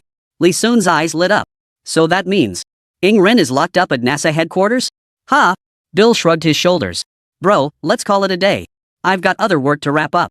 Once the space conference wraps up, you've gotta stick around, I'll treat you to a proper feast. Alright, I'll be counting on you, old buddy. Lee Sun smiled as he prepared to leave, but his gaze swept over a document open on another desk in Bill's office. He noticed a title, Auction Price and Invitation List for Abandoned Island formerly used as Space Experiment Site. With his photographic memory and that terrifying brain surpassing human limits, Lee Sun simply glanced over it and every single word on that page was committed to memory. Auction? Deserted island? As he turned to leave, Lee Sun began mentally reviewing the contents of that page. Back in his room, he grabbed a pen and began transcribing his memories. Rhodes Island, spanning 250 square kilometers in the southernmost tip of Texas. Once used as a test site for the space agency's experimental rockets, the area remained uninhabited. Having lost its utility after the experiments concluded, the space agency now sought to sell it off cheaply to recoup funds. The space agency's internal bidding price was set at $600 million. Bill had already tipped off a Jewish businessman named Mandel, who planned to bid using the internal price to scam the auction. Lee Sun blinked. His arms depot desperately needed an island. Now he was operating in the shadows, while Mandel played in the open. The market valuation for Rhode Island was actually only $800 million. Once Mann learned the space agency's bid price, his own bid would inevitably be very close to $1 billion or just slightly above it to maximize his profit. Thus, Lee Sun's bid of $1.1 billion would undoubtedly intercept it. It was like Bill was giving Lee Sun a dowry. The only problem is, the money isn't quite enough. $600 million equates to 6 billion yuan, his entire net worth. Lee Sun shook his head. He couldn't buy it yet. Once he spent nearly 6 billion, he'd have no liquidity left to purchase weapons. Fortunately, the specific auction date is after the aerospace conference 2 weeks from now. I still have time. I'll use these 2 weeks to earn more money. I need to orchestrate some major events to make these governors eager to spend big. B. Host location detected, Eagle Empire. Establish Eagle Empire branch of Arms King? Prerequisite 1, host is located in Eagle Empire met. Prerequisite 2, all territories must cover at least 100 kilometers not met. Prerequisite 3, 1,000 hired personnel, 1 core management member not met. Hiring? Management personnel? Kabbalah? Lee Sun reviewed the system's detailed requirements and suddenly realized he hadn't connected with Kabbalah since arriving in Eagle Empire, nor had he linked up with the sleeper agent arranged by Fan Haitian. Lee Sun blinked. So, time to make contact now? A cornered rabbit will bite. Chapter 103, The Past, Kabbalah's Father. Back then, when Lee Sun told Kabbalah to wait for him to make contact, they had only agreed on a secret signal. The time and place had been left undecided because Lee Sun intended to finalize those details after arriving in the Eagle Empire. Lee Sun finally made his decision. He would first make contact with the Chinese undercover agent arranged by General Fan Haitian before seeking out Kabbalah. Staring at the message Fan Haitian had left him, Lee Sun murmured. Undercover agent Zhang Lan, caretaker of Queens Cemetery, Queens, New York City. Queens Cemetery? Strangely, Lee Sun felt a faint memory of this address. Could it be Kabbalah? When he activated the Kabbalah's location-based teleportation weapon, it was near this very spot in Queens. Could it be Kabbalah? That can't be such a coincidence. Queens, New York. As dusk fell and streetlights came on, the homeless and young black men in the neighborhood began to take to the streets. Within a certain gang, a new arms smuggling route has popped up in Washington lately. Rumor has it it's run by a pretty woman. She must be tired of living. The entire New York arms trade belongs to Big P. How dare she try to steal business from him? No clue about her background, but her guns are rock solid, unbelievably tough. Better than the weapons I handled in the military. Compared to her stuff, Big P's gear is absolute junk. That good? Too bad. Big P has already put a bounty on her head, $10 million for her head. 10 million? That's a fortune. Should we try our luck? Maybe we'll run into that woman. The target of the bounty is none other than Kabbalah, the arms dealer working for Lee Sun. Lee Sun's goods were so exceptional that he quickly made a name for himself in Queens.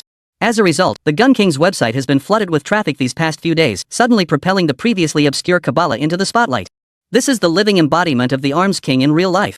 Those American libertarians couldn't care less whether the Arms King and the eagle-wielding nation were enemies or allies. They'd buy from whoever offered cheaper, better guns. Thus, Kabbalah smoothly captured nearly 30% of the market share. She was happily imagining that when the boss's contact came looking for her, she could use this as proof of her ability to represent the Arms King in Queens. Little did she know, Lee Sun was already secretly scheming to have Kabbalah directly endorse the entire Eagle Empire's King of Arms website. The wind in Queens today was fierce, as if it might swallow Kabbalah whole. Wrapped in her trench coat, wearing sunglasses and a wig, Kabbalah stepped out.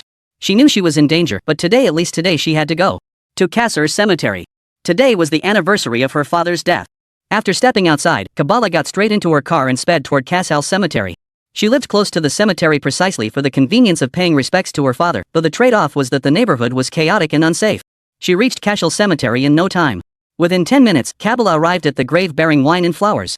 Her eyes welled up as she read the inscription on the headstone. She placed the bouquet before it, then began drinking while sprinkling wine over the tombstone. She spoke in a disjointed manner.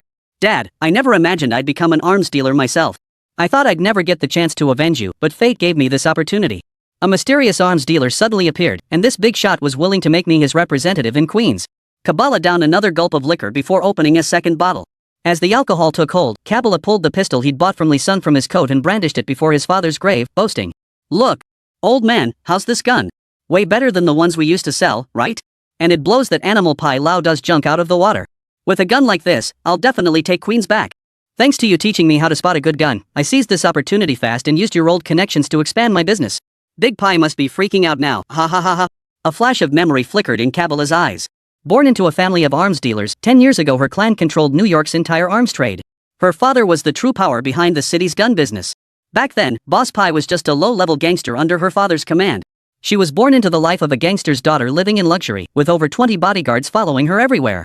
But now she's reduced to living in such a chaotic working-class neighborhood, nearly mugged by 2 black homeless men, all because of Big Boss Pie's betrayal. As his father's business expanded, he couldn't manage everything alone, so he delegated responsibilities down the ranks. Big Boss Pie started as the lowest-ranking underling and worked his way up to become her father's right-hand man. But as Kabbalah grew older, the boss began contemplating retirement. The arms trade was simply too dangerous. Not only were firearms prone to accidental discharge, but the dealers he dealt with were warlords and desperados. These people were willing to throw away their own lives, let alone break their word and double-cross each other. In his youth, the old man was fearless. Danger excited him rather than intimidated him. But after his daughter was born, he developed attachments. So he began withdrawing from the front lines, sending his lieutenants to handle business deals instead. Among them, Big Brother Pie earned his deepest trust. Youngest, most capable, most ruthless, and most outstanding. But he was too ruthless. His frequent appearances gradually made Big Brother Pie the face of my father's business. Eventually, everyone believed he would become my father's successor. The old man, already contemplating retirement, was quite content to let Big Brother Pie take over. But Big Boss Pie alone didn't see it that way. Having risen from the lowest ranks, he believed every ounce of his success was earned through his own efforts. Thus, while outwardly respectful to the old man, he privately felt the old man had given him far too little. He believed he deserved more, even the position of gang leader. Why should he serve an old man who'd lost his fighting spirit? Why was he constantly referred to as an heir, as if every achievement were a handout from that old man? He didn't want to inherit. He would seize it. He would build his own arms-dealing empire. He would completely replace his father both in business and in prestige. And so, 1 month before his father decided to retire, at Kabbalah's birthday banquet, Big Boss Pie, that untamable viper, finally bared his fangs. He sidelined all his father's men and ambushed the birthday banquet with over 30 gunmen. Guests cheered as Kabbalah gazed at his 12-year-old birthday cake, his eyes crinkling into crescent moons, as he blew out the candles in one breath. But no cheers echoed in the darkness, only the sudden, relentless crack of gunfire. Bang! Bang! Bang! Chapter 104, Comrade Jianglan. My name is Kabbalah. To this day, Kabila still remembers that terrifying, demonic sound. The first thing she felt beside her was her father's warm, strong arms. Dad hoisted her up and tossed her into the ventilation shaft, managing only a few words in her ear. I'm sorry, Dad has to go now. I can't protect you anymore. If you can take care of yourself in the future, live well. If you can't, then curl up quietly in a corner and endure. Live on, lowly and hard. Wait for your chance, until the day you seize the opportunity that belongs to you. You are my child, and I believe you will one day achieve your moment of glory. The ventilation shaft's narrowness and the jarring impact as she tumbled down its tracks sent Kabbalah straight into unconsciousness. When she awoke again, Kabbalah crawled out of the duct, only to be met by a blood-soaked scene that would haunt her for life. Her father lay before the birthday cake, beaten to a pulp. To establish his dominance, Boss Pie had even broken all 4 of her father's limbs. Kabbalah couldn't recall how she left that place. All she remembered was clenching her jaw until her gums bled, her fingers digging into her wrists until they drew blood, leaving a scar. She couldn't go collect her father's body, for doing so would alert Big Skin. Not until the police arrived. She quietly followed the officers, watching as her father's body was cremated and taken to the cemetery. Only a month later did she dare to visit the gravesite to pay her respects. Kabbalah's mind was etched with her father's words. Live with strength and humility. Wait for your chance. Kabbalah smashed the wine bottle. Gazing at her father's tombstone, she declared, Dad, I think my time has come. Kabbalah suddenly drew the gun in his hand and fired 3 shots at a nearby gravestone. A man wearing a black hat groaned and collapsed to the ground. A black snake mark was carved into his neck. The snake gang was indeed under Boss Pie's control. Kabbalah leisurely adjusted the earpiece on his ear as a dark speck appeared in the sky. It was the Huasha Falcon drone. Kabbalah had purchased it after careful consideration once she'd earned the money. As a lone operator, stockpiling firearms offered insufficient protection, and hiring security personnel would have left her powerless to control them. Thus, acquiring a fully intelligent Falcon drone proved the optimal solution. Surveillance, resource allocation, fire support, protection all in one. Kabbalah knew full well that her current prominence would inevitably draw the attention of Boss Pie. His network could easily pinpoint the general area where she resided, but pinpointing the exact address was another matter. Thus, Kabbalah had already deployed the Falcon drone to monitor her movements the moment she stepped outside. Her earpiece relayed real-time updates from the drone surveillance. Sure enough, as soon as she stepped onto the road, she was spotted by a nearby surveillance camera. By the time she reached the cemetery, one person was already hiding inside, and 3 more were positioned outside. Thus, when Kabbalah fired, she was already prepared to respond. Falcon, silencer mode, and stealth mode. Copy that. Within Falcon's field of view, the 2 individuals outside the cemetery who had heard the gunshot were already creeping toward the burial grounds. But 2 men weren't even enough to fill Falcon's teeth. Falcon's auto-aim could pick off snipers peeking out from the thick of battle in an instant. With 2 muffled gunshots. Before they even reached the edge of the cemetery, both men were struck down in the night. Just as Kabbalah was about to breathe a sigh of relief, 2 more figures appeared in Falcon's surveillance feed. One was inside the cemetery, though showing no obvious intent to attack, while the other was over a kilometer away. Bang! A gunshot rang out, and the right wing of the Falcon drone was directly hit and damaged. Wing damage, functionality declining. Wing damage, functionality declining. What the hell? The Falcon immediately turned back, activating predictive trajectory mode to evade the sniper. Kabbalah frowned, glancing toward the sniper's position. The Falcon was in stealth mode. How could it have been spotted? Miles away, the sniper glasses perched on his nose, chewing gum muttered to himself. Big Boss Pi was absolutely right, this woman's got some skills.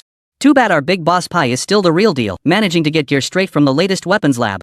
That must be the legendary Huaxia drone. Without these newly developed tactical goggles and this upgraded detonator sniper rifle, I'd be helpless against that Huaxia drone. Truly worthy of being developed by the director of the Weapons Research Institute himself, truly worthy of being developed by Director Adolf of the Weapons Research Institute. One more shot.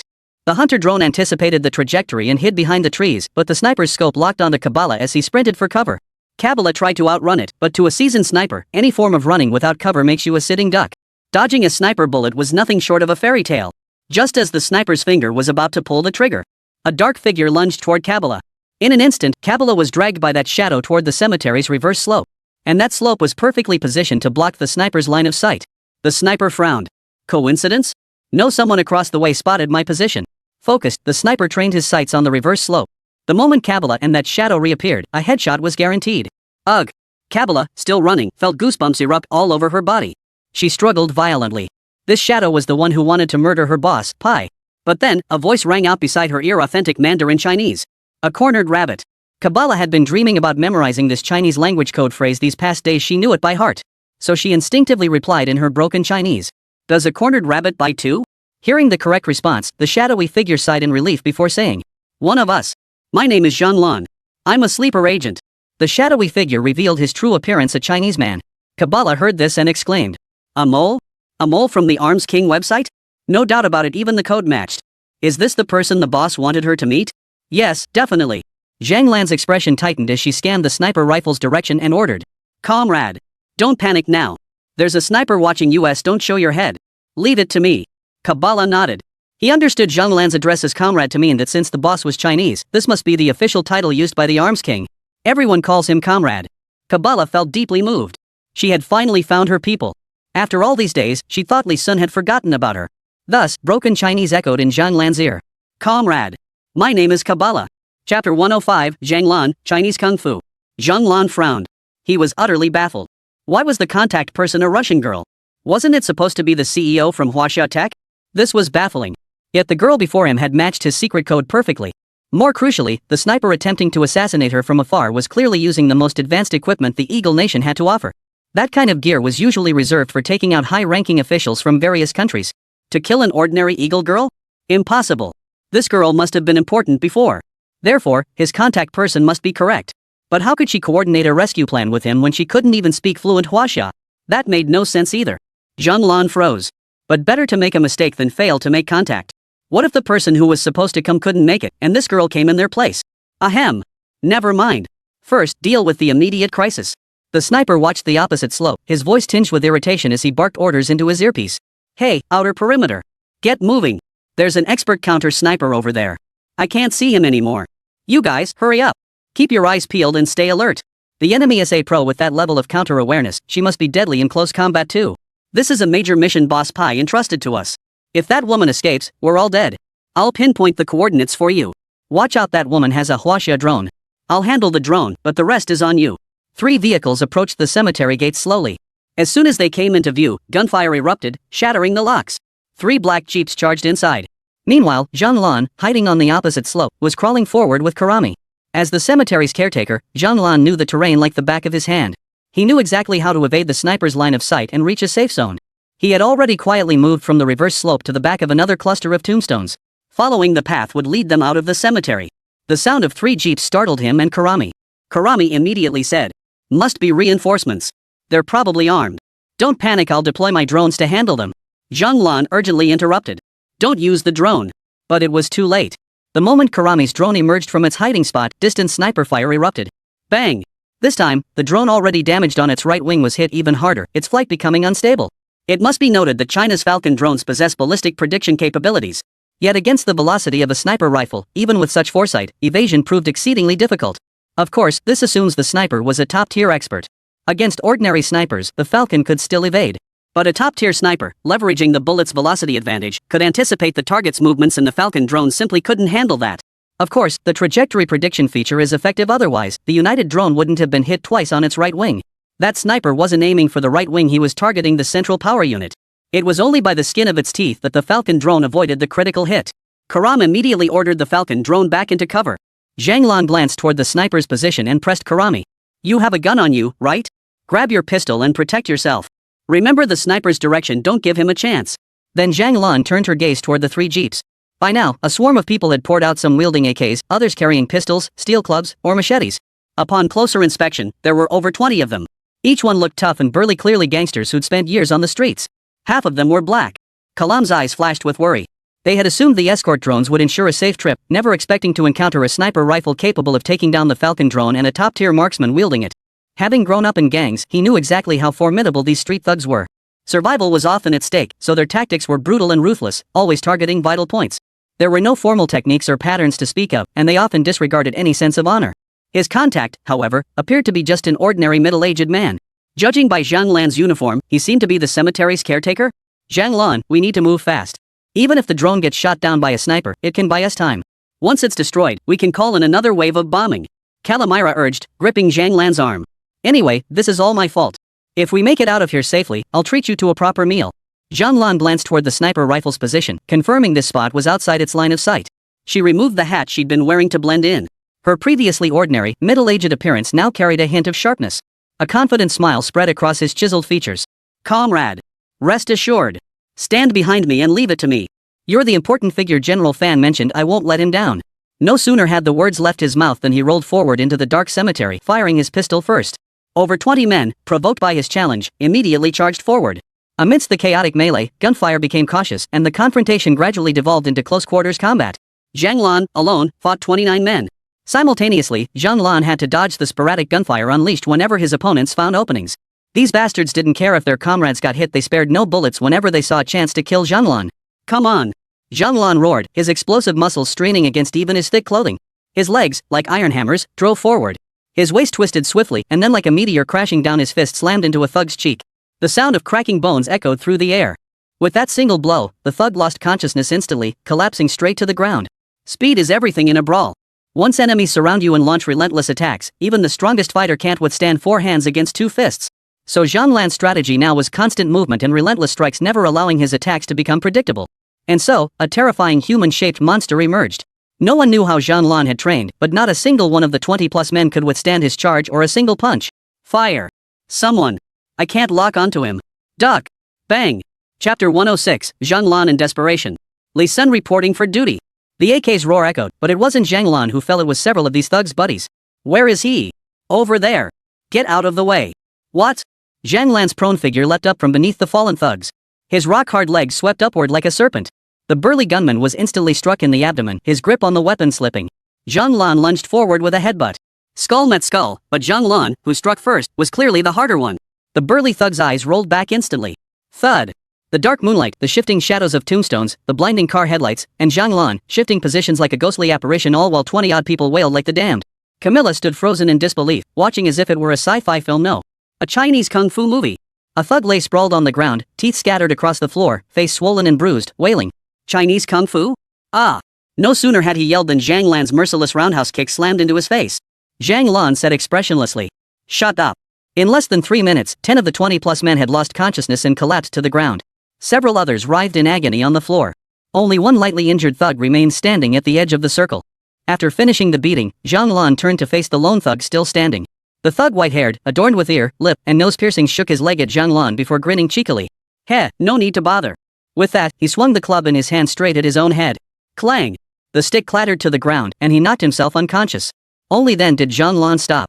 He picked up the hat he'd tossed aside and placed it on his head. Back to his ordinary middle-aged appearance, he turned to Camilla and said, "Let's go. To a safe place first." At that moment, Camilla's eyes were sparkling with admiration. Don't forget, Camilla grew up in a gang environment. Influenced by her father, her worldview was deeply rooted in admiration for strength. In Western culture, there was an inherent fascination with power, making the allure of strength profoundly compelling to her. Everything Zhang Lan had just demonstrated perfectly embodied the essence of strength. Cool-headed, logical, well-connected, and capable in a fight. Camilla thought to herself, is this the contact the boss sent me? Could he have known my ideal type? Though Zhang Lan looks pretty ordinary, his aura is seriously cool. Major points. Zhang Lan frowned at Camilla, who was staring blankly. He thought to himself, what kind of contact did General Fan send me? Not only does he struggle with fluent Mandarin, but his performance during the crisis was downright lackluster. Can someone like this really rescue Mr. Ing? Ahem. Zhang Lan broke the silence first, tugging at the dazed Camilla. Comrade Camilla, we need to go. The sounds of the melee have stopped. That sniper will start to suspect something. If he switches his firing direction, we might not make it out alive. Only then did Camilla snap out of it. Oh, right. Zhang Lan crouched down, cupping his hands to form a sling, and said, hop on. You're too slow. I'll carry you. Meanwhile, the moment the gunfire and chaos ceased, the sniper already sensed something was terribly wrong. These shots didn't sound like they were hitting their targets. So before Zhang Lan had even taken down all the thugs, the sniper was already shouldering his rifle and moving swiftly toward Zhang Lan's position. This was the instinct and tactical prowess of a professional sniper. He mentally mapped Zhang Lan and Camilla's likely escape route, knowing they had to exit the cemetery. If he could find an absolute vantage point overlooking their inevitable escape route, Zhang Lan and Camilla would have no chance of getting away. True to his expectations, upon reaching the cemetery's highest watchtower, he spotted their original jeeps, one of them already driving out of the cemetery. Found it. The sniper swiftly rested his scope on the fence, aligning the muzzle directly at the jeep's fuel tank. Bang! With a single shot, the bullet pierced the fuel tank in the backseat of the jeep. Sparks ignited the fuel, and flames erupted. As a practitioner of Chinese martial arts, Zhang Lan possessed an exceptionally keen sixth sense. The moment the sniper rifle locked onto the vehicle, his scalp tingled with foreboding. This sixth sense, born from life or death crises, had saved him countless times before. It was also one of the crucial skills that allowed him to infiltrate and survive within the Eagle Empire. So before the shot was fired, Zhang Lan immediately grabbed Camilla and leaped from the vehicle. Boom! The next second, the jeep exploded, the blast wave hurling Zhang Lan and Camilla through the air. Zhang Lan landed on his back, still clutching Camilla in his arms. The impact of jumping from a high-speed train and being hurled by the blast wave caused Zhang Lan's internal organs to churn violently. He couldn't help but spit out a mouthful of blood. The blood splattered onto Camilla's chest. Camilla scrambled to her feet, her voice urgent. Are you okay? Gritting his teeth, Zhang Lan stared at the wreckage of the car and the dense forest nearby, his voice frantic. I'll draw his attention. You run for your life into the woods. There might be a sliver of hope. And get your Chinese drone out there. It might buy us some time. This was the helplessness of an unarmed person facing a top-tier sniper who held the high ground and absolute advantage. Even someone as formidable as Zhang Lanlan couldn't resist. This was the overwhelming power of high-tech weaponry. An ordinary sniper rifle could never suppress a Chinese drone like that. Camilla glanced toward the opposite direction of the sniper rifle, her voice tinged with despair. Forget it. At this distance, I can't outrun Comrade Zhang Lan at my speed. I'll just die with you. It's a shame about the boss's trust in me. Zhang Lan frowned. Boss? Not fan. A voice abruptly cut off Zhang Lan's question. The boss says he's even more satisfied with you now, Camilla. And Zhang Lan, truly the strongest hidden asset General Fan spoke of. From the distant thicket, a man in a tailored suit emerged. He held what appeared to be a remote control device in his hand, his face concealed behind a black mask. The patterns on the mask are dragons, Chinese dragons. Before Zhang Lan and Camilla could speak, the man remarked indifferently. Even a cornered rabbit will bite. The code phrase left both Zhang Lan and Camilla stunned. Our own people? Camilla, the boss never mentioned there'd be two people for the rendezvous? Zhang Lan, didn't General Fan say there'd be two comrades for the rendezvous? But the code was correct. This code is known only to those involved. No doubt about it, the man wearing the dragon pattern mask before us is none other than Li Sun. Now is not the time for a rendezvous, they're both facing sniper fire. Comrade, run! There's a sniper! Li Sun waved his hand. Hold on. I'll set off an explosion first. We'll have plenty of time to talk later. Saying this, Li Sun glanced toward the sniper's position, flashing a contemptuous smile before pressing the remote control in his hand. New weapon, long-range precision bombing. You get to taste it first. Chapter 107, Bombing. The invincible Li Sun. Beep beep. The moment Li Sun pressed the remote control button, 15 artillery turrets mounted on pre-positioned platforms deep within the mountains 10 kilometers away began to slowly pivot. Upon receiving the remote signal, these 15 artillery pieces automatically adjusted their angles. Guided by Li Sun's coordinates, they perfectly aimed their shells at the location of the guide sniper. No human operation was required whatsoever. The intelligence systems embedded within the platforms were fully capable of autonomous operation. Li Sun hadn't personally set up these platforms. Instead, he had used the system's point-to-point teleportation to beam them there via light particles. His goal was to eliminate any chance of leaving traces that could be detected by the Eagle Empire's military. Li Sun had already been near the cemetery when the sniper fired. He had arrived early, after all, being an unarmed civilian, he naturally needed to assess Zhang Lan's situation first. What Li Sun hadn't anticipated was encountering Camilla here. He possessed her location data. While Camilla and Zhang Lan drew the sniper in dozens of thugs, Li Sun discreetly deployed a Falcon drone, stealthily moving toward the sniper's position to obtain the most precise coordinates. Unexpectedly, the sniper proved exceptionally alert, with strong counter-surveillance awareness. To avoid detection, Li Sun didn't let the Falcon drone get too close, instead roughly pinpointing the sniper's location. Without precise targeting, the only option left was a carpet bombing approach. Thus, the dozen artillery emplacements came into being. Meanwhile, Li Sun had held back earlier to observe Camilla and Zhang Lan's reactions. It seemed a misunderstanding had occurred between them in each other's eyes, they appeared to mistake the other for Li Sun. But when he finally saw the sniper preparing to kill Zhang Lan and Camilla, Li Sun couldn't hold back. Initially, he'd stayed hidden to avoid exposure because of this misunderstanding, but now he couldn't care less about revealing himself. He had to rescue them. Meanwhile, atop the highest observation deck, the sniper watched the mysterious figure in the dragon pattern mask appear, feeling somewhat confused. Who was this? The mission brief didn't mention him. And what was that in his hand? Some kind of remote control? Never mind. This was a golden opportunity. All three targets were completely exposed, practically handing themselves over. He'd start with the most important one first. The sniper aimed his rifle at Camilla. A professional sniper requires not only exceptional marksmanship but also nerves of steel and the ability to detect the slightest disturbance. The moment the sniper's crosshairs locked onto Camilla, he felt a tingling sensation spread across his scalp. A piercing sound seemed to echo overhead. He intended to eliminate Camilla first before investigating the disturbance, but the overwhelming sense of impending doom compelled him to look skyward. In the distant horizon, a dozen plumes of white smoke slowly billowed outward, and at the center of each plume, a dozen blinding black dots appeared. Initially, the distance was great, so the sound wasn't distinct. Yet, with a sniper's acute senses, he still heard that terrifying sound of air being torn apart. Holy mortars! Damn it, how did this kind of weapon, the sort used in military versus military combat, end up here? It was common knowledge that infantry formed the backbone of any army, while artillery and snipers were rare and crucial assets. Snipers handle point-to-point elimination and suppression fire, while artillery becomes the decisive factor in determining the outcome of a battle once numbers escalate. Within the Eagle Empire, artillery was utterly unnecessary. Mortar batteries only emerged during large-scale, nation-versus-nation conflicts. That's why the snipers were so shocked even the Queensborough's largest arms-dealing gang doesn't possess mortars. This is strictly regulated by the military. Without military capital authorization, these arms dealers dare only sell rifles, sniper rifles, and at most rocket launchers. The momentary shock left the sniper reeling. After a moment's thought, he finally snapped out of it. Wait a minute, this seems to be targeting me. Panic seized him. The tearing sound in his ears grew louder, threatening to shatter his eardrums.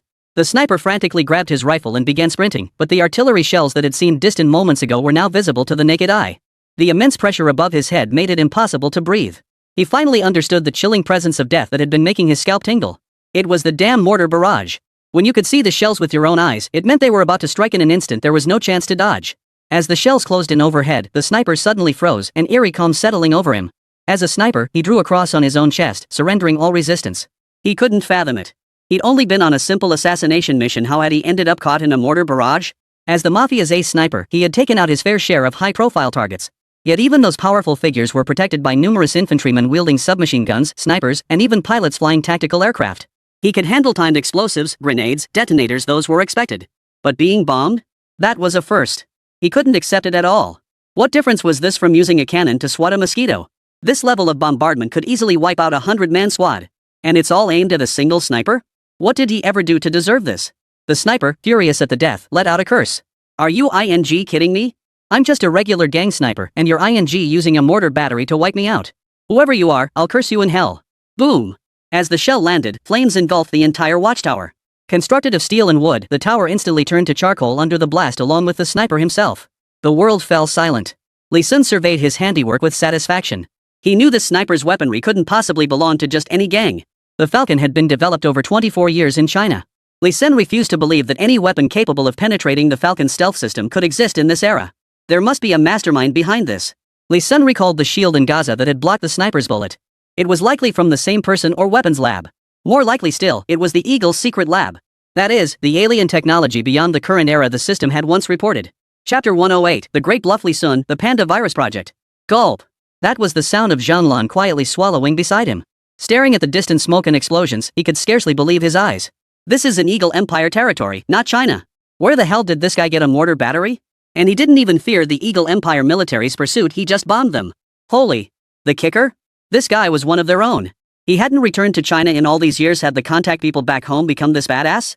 And how deep were China's operations within the Eagle Empire? As Zhang Lan, their most powerful undercover operative, how could he not know? Getting a batch of submachine guns or sniper rifles? No problem. But artillery? That's impossible. Zhang Lan stammered. Where the hell would you even get artillery, comrade? Li Sun cleared his throat, then pinched two fingers together. Top secret. Let's just say I've got a tiny bit of connections. Meanwhile, Camilla didn't bat an eye. In her mind, Li Sun was the contact person for the arms dealer website the boss had mentioned. Camilla certainly didn't think the Li Sun standing before her was the boss of the Arms King. After all, how could such a big boss personally come to such a dangerous place? So it was only natural that someone working for the Arms King would have some pretty impressive weapons, right? Besides, it was just a mortar. The Arms King even had missiles. Looking at Zhang Lan, who seemed like a country bumpkin, Camilla felt like slapping him on the shoulder and saying, "Basic operations. Don't be a noob." Li Sun's mental system began alerting him as more enemies approached the area. Li Sun looked at Zhang Lan and Camilla and said, "Let's go. We need to get out of here." Some underground safe house. The three exchanged glances. Seeing no outsiders present, Li Sun removed his dragon-patterned mask. He hadn't worn it to hide from Camilla or Zhang Lan. After all, future operations would require frequent contact with them, and the mask would only hinder their interactions and prevent proper identity verification. Li Sun wore the mask to evade surveillance from the Eaglecraft Empire. Zhang Lan and Camilla were both startled to see Li Sun was a young man in his 20s. So young? Before returning to the safe house, Li Sun had privately chatted with both Camilla and Zhang Lan. He had no choice. He never expected the two of them to meet and then recognize each other instantly because of that code phrase. Li Sun had no choice but to alter his original plan. Instead of separate operations, it became a joint mission for the three of them. During his private chat with Camilla, Li Sun revealed his covert identity as a member of the Arms King's organization. But publicly, he posed as an employee of a certain Chinese tech company to conceal his true affiliation. The Zhang Lan standing before them had no idea he was part of the Arms King's network. True to her street-smart nature, Camilla instantly grasped Li Sun's meaning. Camilla exclaimed excitedly. "Got it. Even though we're both working for the boss, outside I'll call you brother soon. I'll never expose your identity." Camilla's excitement stemmed from the fact that sharing a secret like this was what truly made them kindred spirits. Li Sun asking Camilla to keep his identity secret was exactly what she wanted. She'd been worried her skills weren't good enough to earn recognition. But Li Sun and Zhang Lan were on a different page entirely. Zhang Lan looked at Li Sun intently and urged, "Comrade, our code words must never be revealed to others. General Fan trusts you can't just go around blabbing them." This time it was fortunate that young woman wasn't malicious. But if the enemy discovered our code, wouldn't my life as an undercover agent have been wasted? This matter directly concerned Zhang Lan's own life, and Li Sun understood his reaction. Li Sun apologized. "This time, I was in the wrong. Once we return to the country, I will personally apologize to General Fan and accept punishment. As for that girl, she possesses exceptional hacking skills that can help advance our entire rescue operation." At the mention of the rescue operation, Zhang Lan instantly pushed aside concerns about his own safety. He declared resolutely, "In that case, it's settled. As long as we can save this distinguished contributor to our nation, I'm willing to take the risk. Comrade Li Sun, so you already have a plan?" Li Sun nodded. "Before coming here, I made contact with the new director of the space agency. This man is deeply calculating, but his flaw is his greed. I've learned that Mr. Ring Ren is essentially under house arrest in the Aerospace Bureau's central laboratory." Zhang Lan rubbed his arm, already bruised from the earlier fall, and said calmly, "Knowing his location makes things easier. We just need to pinpoint the exact lab. I can assemble a team to storm the space agency and rescue him." Listening to Zhang Lan's words, Li Sun finally understood why General Fan Haitian and the elderly Xing needed someone with exceptional intellect to lead the rescue operation. This Zhang Lan is powerful, but he's nothing but a brute. Li Sun cleared his throat twice. The space agency isn't what you remember it to be. Mr. Ing likely possesses something crucial from them. I happened to glimpse their military deployment 10 times their usual strength. Plus, the entire agency is covered in CCTV surveillance and reinforced with electronic security doors that can't be breached by brute force. Relying on force to rescue people isn't realistic. That's why I said Camilla is a crucial member of this rescue operation." "You mean?" "Exactly. Have Camilla first disable all the space agency's electronic systems. After causing an incident, we'll rescue people in the chaos." Zhang Lan looked at Camilla with concern. "Can she handle it?"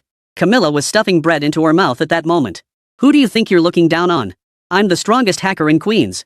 With her mouth full of bread, Camilla's cheeks puffed out, making her angry expression look almost cute. Li Sun looked at Camilla and said, "Remember when someone gave you a weapon?" Camilla froze. Li Sun prompted. The cyber war virus weapon. It infects any computer with the panda virus, making a panda appear burning incense and praying, and it's highly contagious. Capable of crippling an entire city's digital world in no time. In other words, Camilla immediately interjected. The panda virus weapon. Camilla now fully accepted Li Sun's identity as someone from the Arms King website.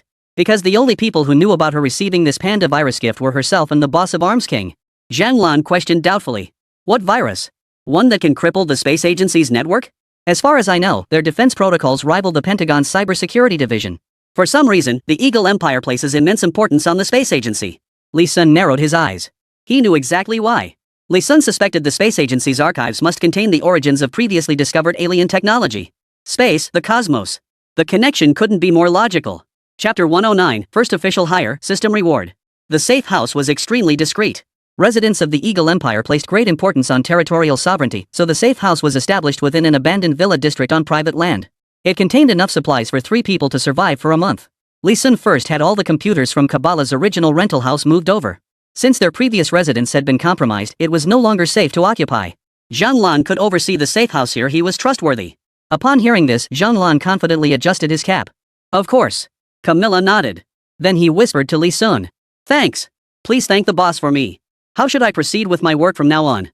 As soon as Camilla finished speaking, a system prompt appeared before Li Sun's eyes, visible only to him.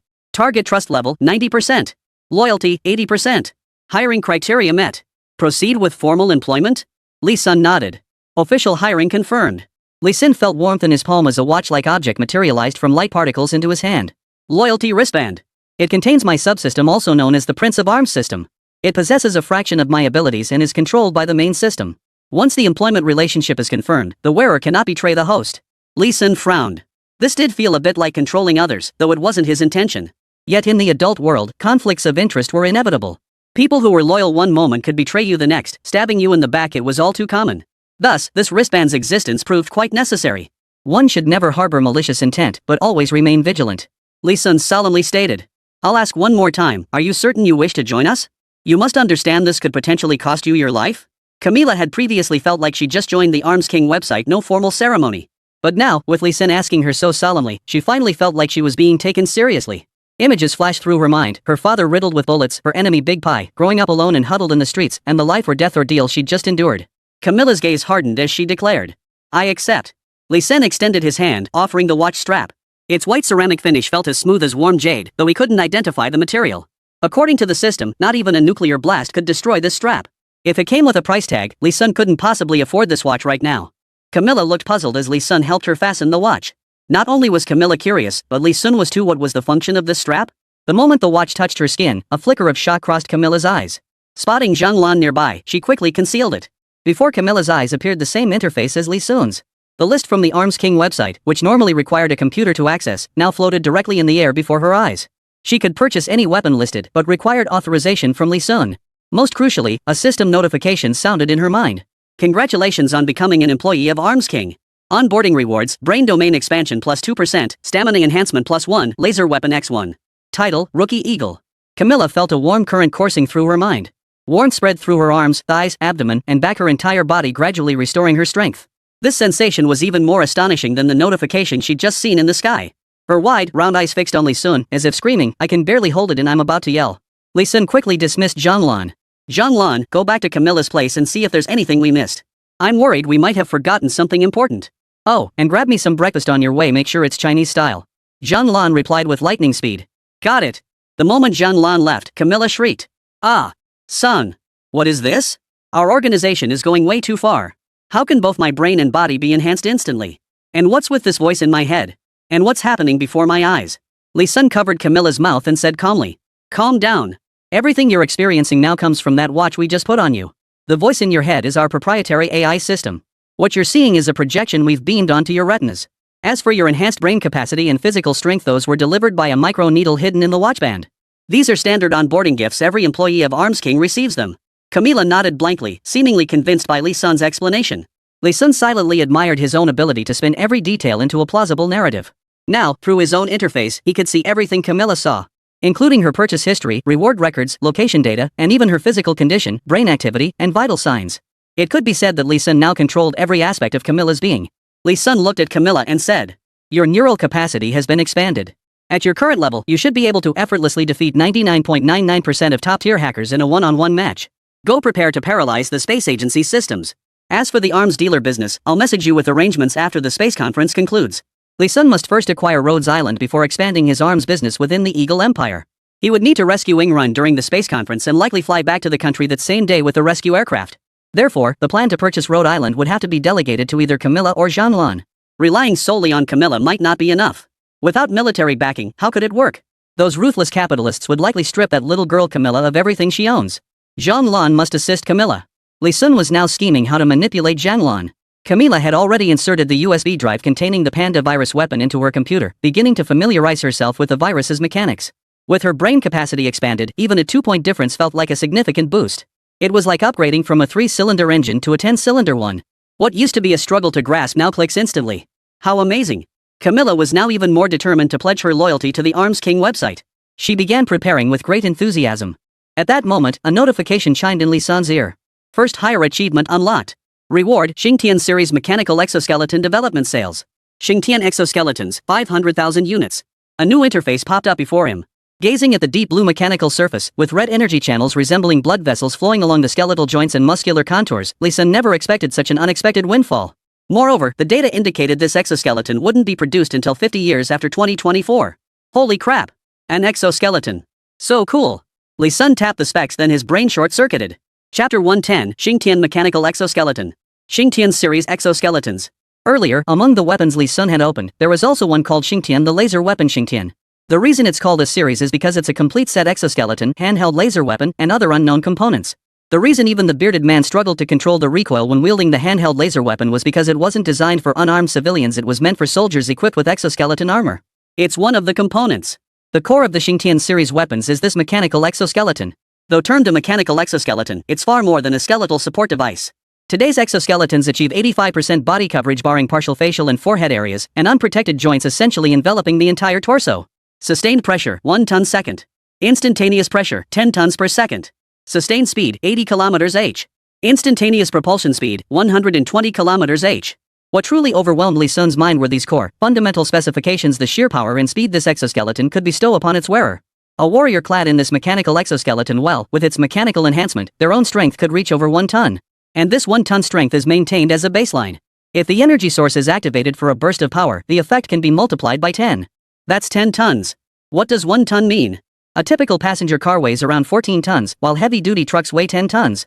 This means a warrior wearing a mechanical exoskeleton could lift a sedan barehanded and hurl it away. They could even withstand the full impact of a heavy truck at full speed. Of course, while the soldier might withstand the truck's impact, the resulting shockwave could shatter their internal organs. This outcome depends entirely on the user's skill and physical strength. This is merely its most basic function.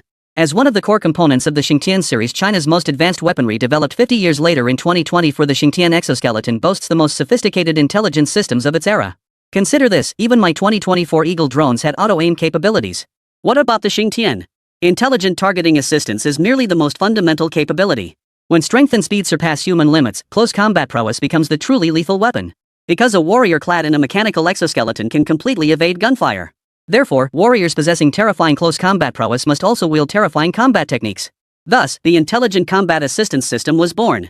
China's military designers programmed every martial art technique from ancient times to the present into its AI. They even fed foreign combat techniques into the AI. Once the user binds to the mechanical exoskeleton, its unique AI system analyzes their combat habits and parameters to recommend the most suitable martial arts techniques.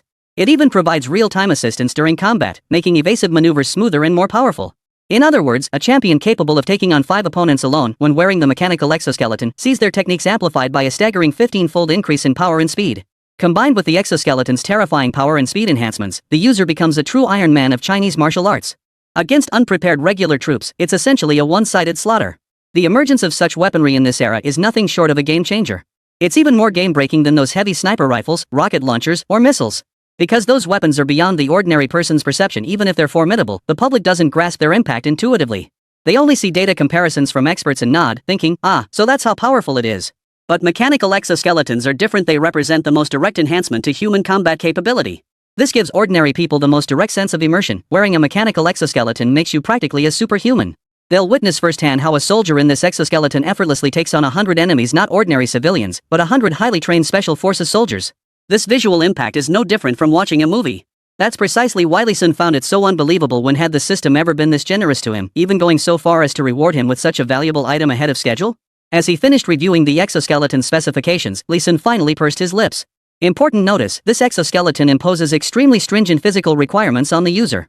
The minimum operational threshold is 125 times the physical capabilities of an average Special Forces soldier. Damn it, I knew this powerful exoskeleton wouldn't just be handed to me. Turns out I can't even use the damn thing. 175 times the physical strength of an average Special Forces soldier? Forget Special Forces, even regular soldiers have twice the physical strength of an ordinary person.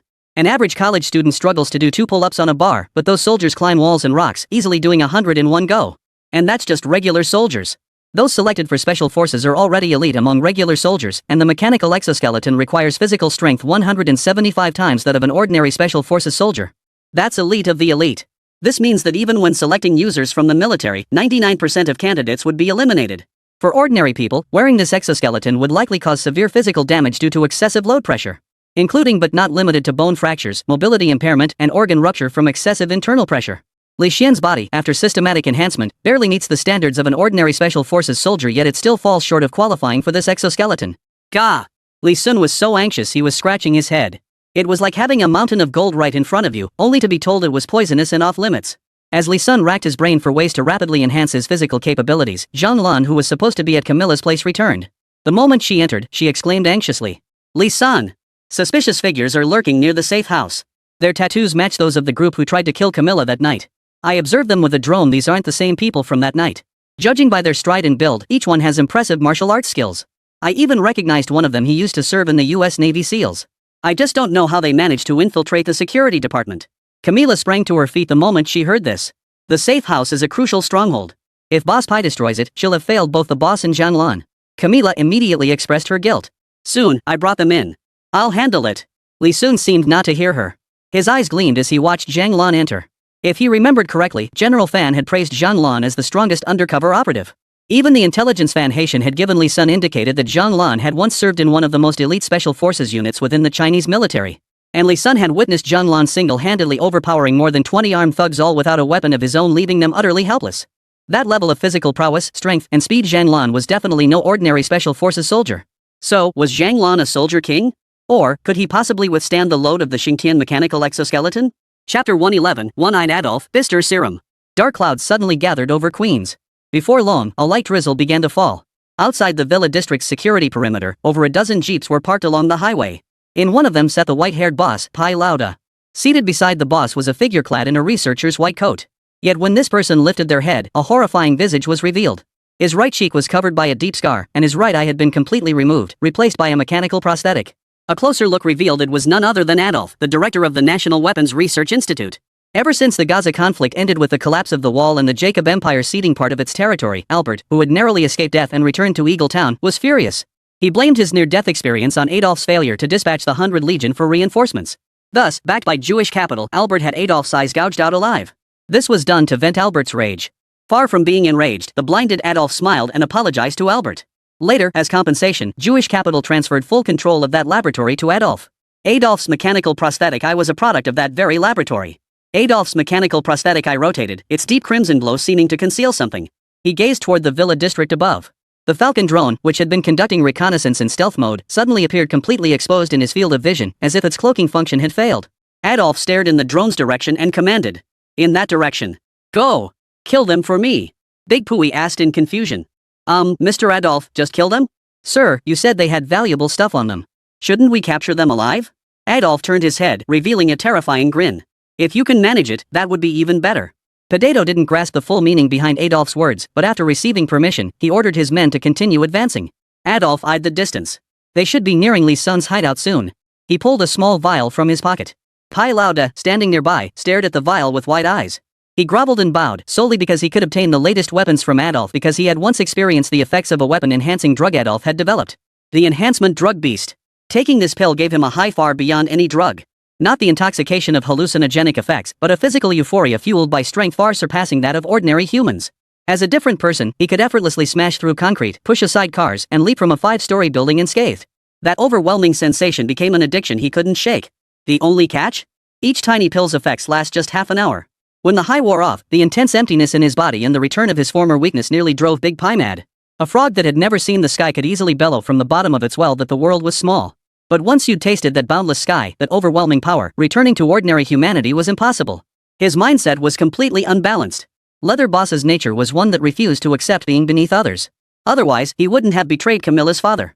For someone like him, accepting his own weakness was utterly unthinkable. When he discovered the Bister drug could make him stronger, he became a madman, chasing that power at any cost. His dependence on the Bister pills was even stronger than that of a drug addict. So now, Boss Chi practically obeys Adolf's every word. Adolf handed the pill bottle to the boss with a faint, mocking smile. 15 pills inside, enough for you to squander. There's a girl named Camilla who seems connected to the Arms King and another wearing a dragon-patterned mask. The other two can die without consequence, but capture the masked one alive if possible. If you truly manage to capture him alive, then I can give you a chance to experience the latest Bister X formula. Pai Lao De, who had cheerfully accepted the medicine and was already bursting with excitement, grew impatient upon hearing about an even stronger version. How long does it last? Twice as long as the previous one? Adolf replied slowly. Permanent. Those two words struck Big Pai's heart like a sledgehammer. His heart trembled violently, his pupils contracting. Permanent? Such immense power could become his forever?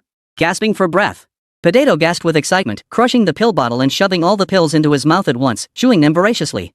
Taking all 15 Bister pills at once would amplify their effects exponentially. Of course, there was also the risk of sudden death from excessive blood vessel expansion. But at this moment, Big P couldn't care less. The moment he heard he could permanently obtain that power, he channeled all his hopes into this one assault. Mr. Adolf, wait for me to bring that man with the dragon pattern mask to you. Bang! Big Pile leapt from the jeep and charged toward the safe zone like a wild beast. A mechanical eyeball-like device shot from Adolf's side, following him. This mechanical eye shared its vision with its master. Adolf remarked indifferently. The Arms King website has finally shown its hand. Neither the Silversmith Empire nor the entire nation could uncover a single clue about the Arms King's backer. To encounter someone who can draw the Arms King out is rare. This time, we hope to catch a big fish. Outside the safe house in the security zone, Pai Lauda's men, having received their orders, had already begun their assault. Several men shouldered rocket launchers, poised to fire, but were halted. Damn it! The boss ordered us to take them alive. With his temper, if you go and kill those guys like that, it'd be no surprise if he skins you alive. Well, what about us? Grab your guns and knives. We can't kill them, but we can cripple them. One of those three is exceptionally skilled. He took down over 20 of our regular members single-handedly. But this time, we've got over 30 elite fighters. Even the gang's top mercenaries are here. The boss himself came in person. No matter how skilled he is, it won't matter. A small-time boss flashed a signal, directing everyone to converge on the safe house. As these thugs closed in, 3 sniper rifles were positioned at distant vantage points to guard against Falcon drones. Inside the safe house, Li Sun couldn't care less about this crisis. What kind of mercenaries were they? If he wanted, he could summon thousands of Falcon drones at any moment. What sniper rifles? What rocket launchers? Under the firepower of 1,000 Falcon drones, even tanks would be reduced to scrap metal. Chapter 112, Zhang Lan suits up in a mechanical exoskeleton. If that didn't work, he'd just mount laser weapons onto the Falcon drones. Just imagine the scene, thousands of laser-armed drones swarming the skies. If not for the lack of follow-up forces, Li Sun wouldn't need any rescue plan. He could wipe out the entire space agency single-handedly. The real concern was that this was on Eagle's home turf. If he launched such a large-scale offensive, he could overwhelm the British forces initially, but the relentless reinforcements would eventually wear him down. The might of an entire nation could still crush him. No matter how powerful he was, he remained a single individual. 1,000 drones represented his absolute limit. Thus, Big P's attack was nothing but a joke to Li Sun. Li Sun's real concern now was whether Zhang Lan could handle the Xingtian exoskeleton. Just as he was about to suggest Zhang Lan test the exoskeleton, she could no longer contain her impatience and prepared to charge out. Clutching a pistol and a combat knife, Zhang Lan turned his back to Li Sun and Camilla and said, "You two take the secret passage out of the villa. That tunnel leads directly to the highway surrounding the villa district. With the drones, you shouldn't need protection. I'll stay here and hold them off.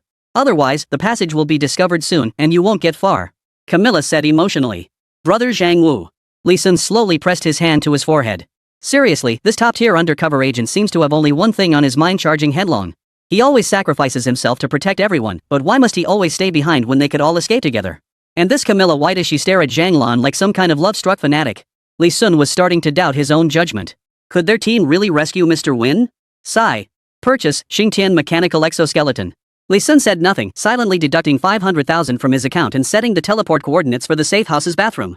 Li Sun grabbed Zhang Lan and said, "Our company secretly developed an assistive technology.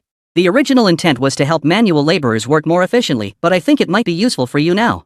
Comrade Zhang Lan, why don't you go check the bathroom and then charge out?" Assistive tech? Zhang Lan muttered under his breath, wondering what good assistive tech could possibly do for him. He was in a huge hurry. So he opened the bathroom door while grumbling. "What's this about assistive tech? You guys should be running. If you don't run now, you'll..."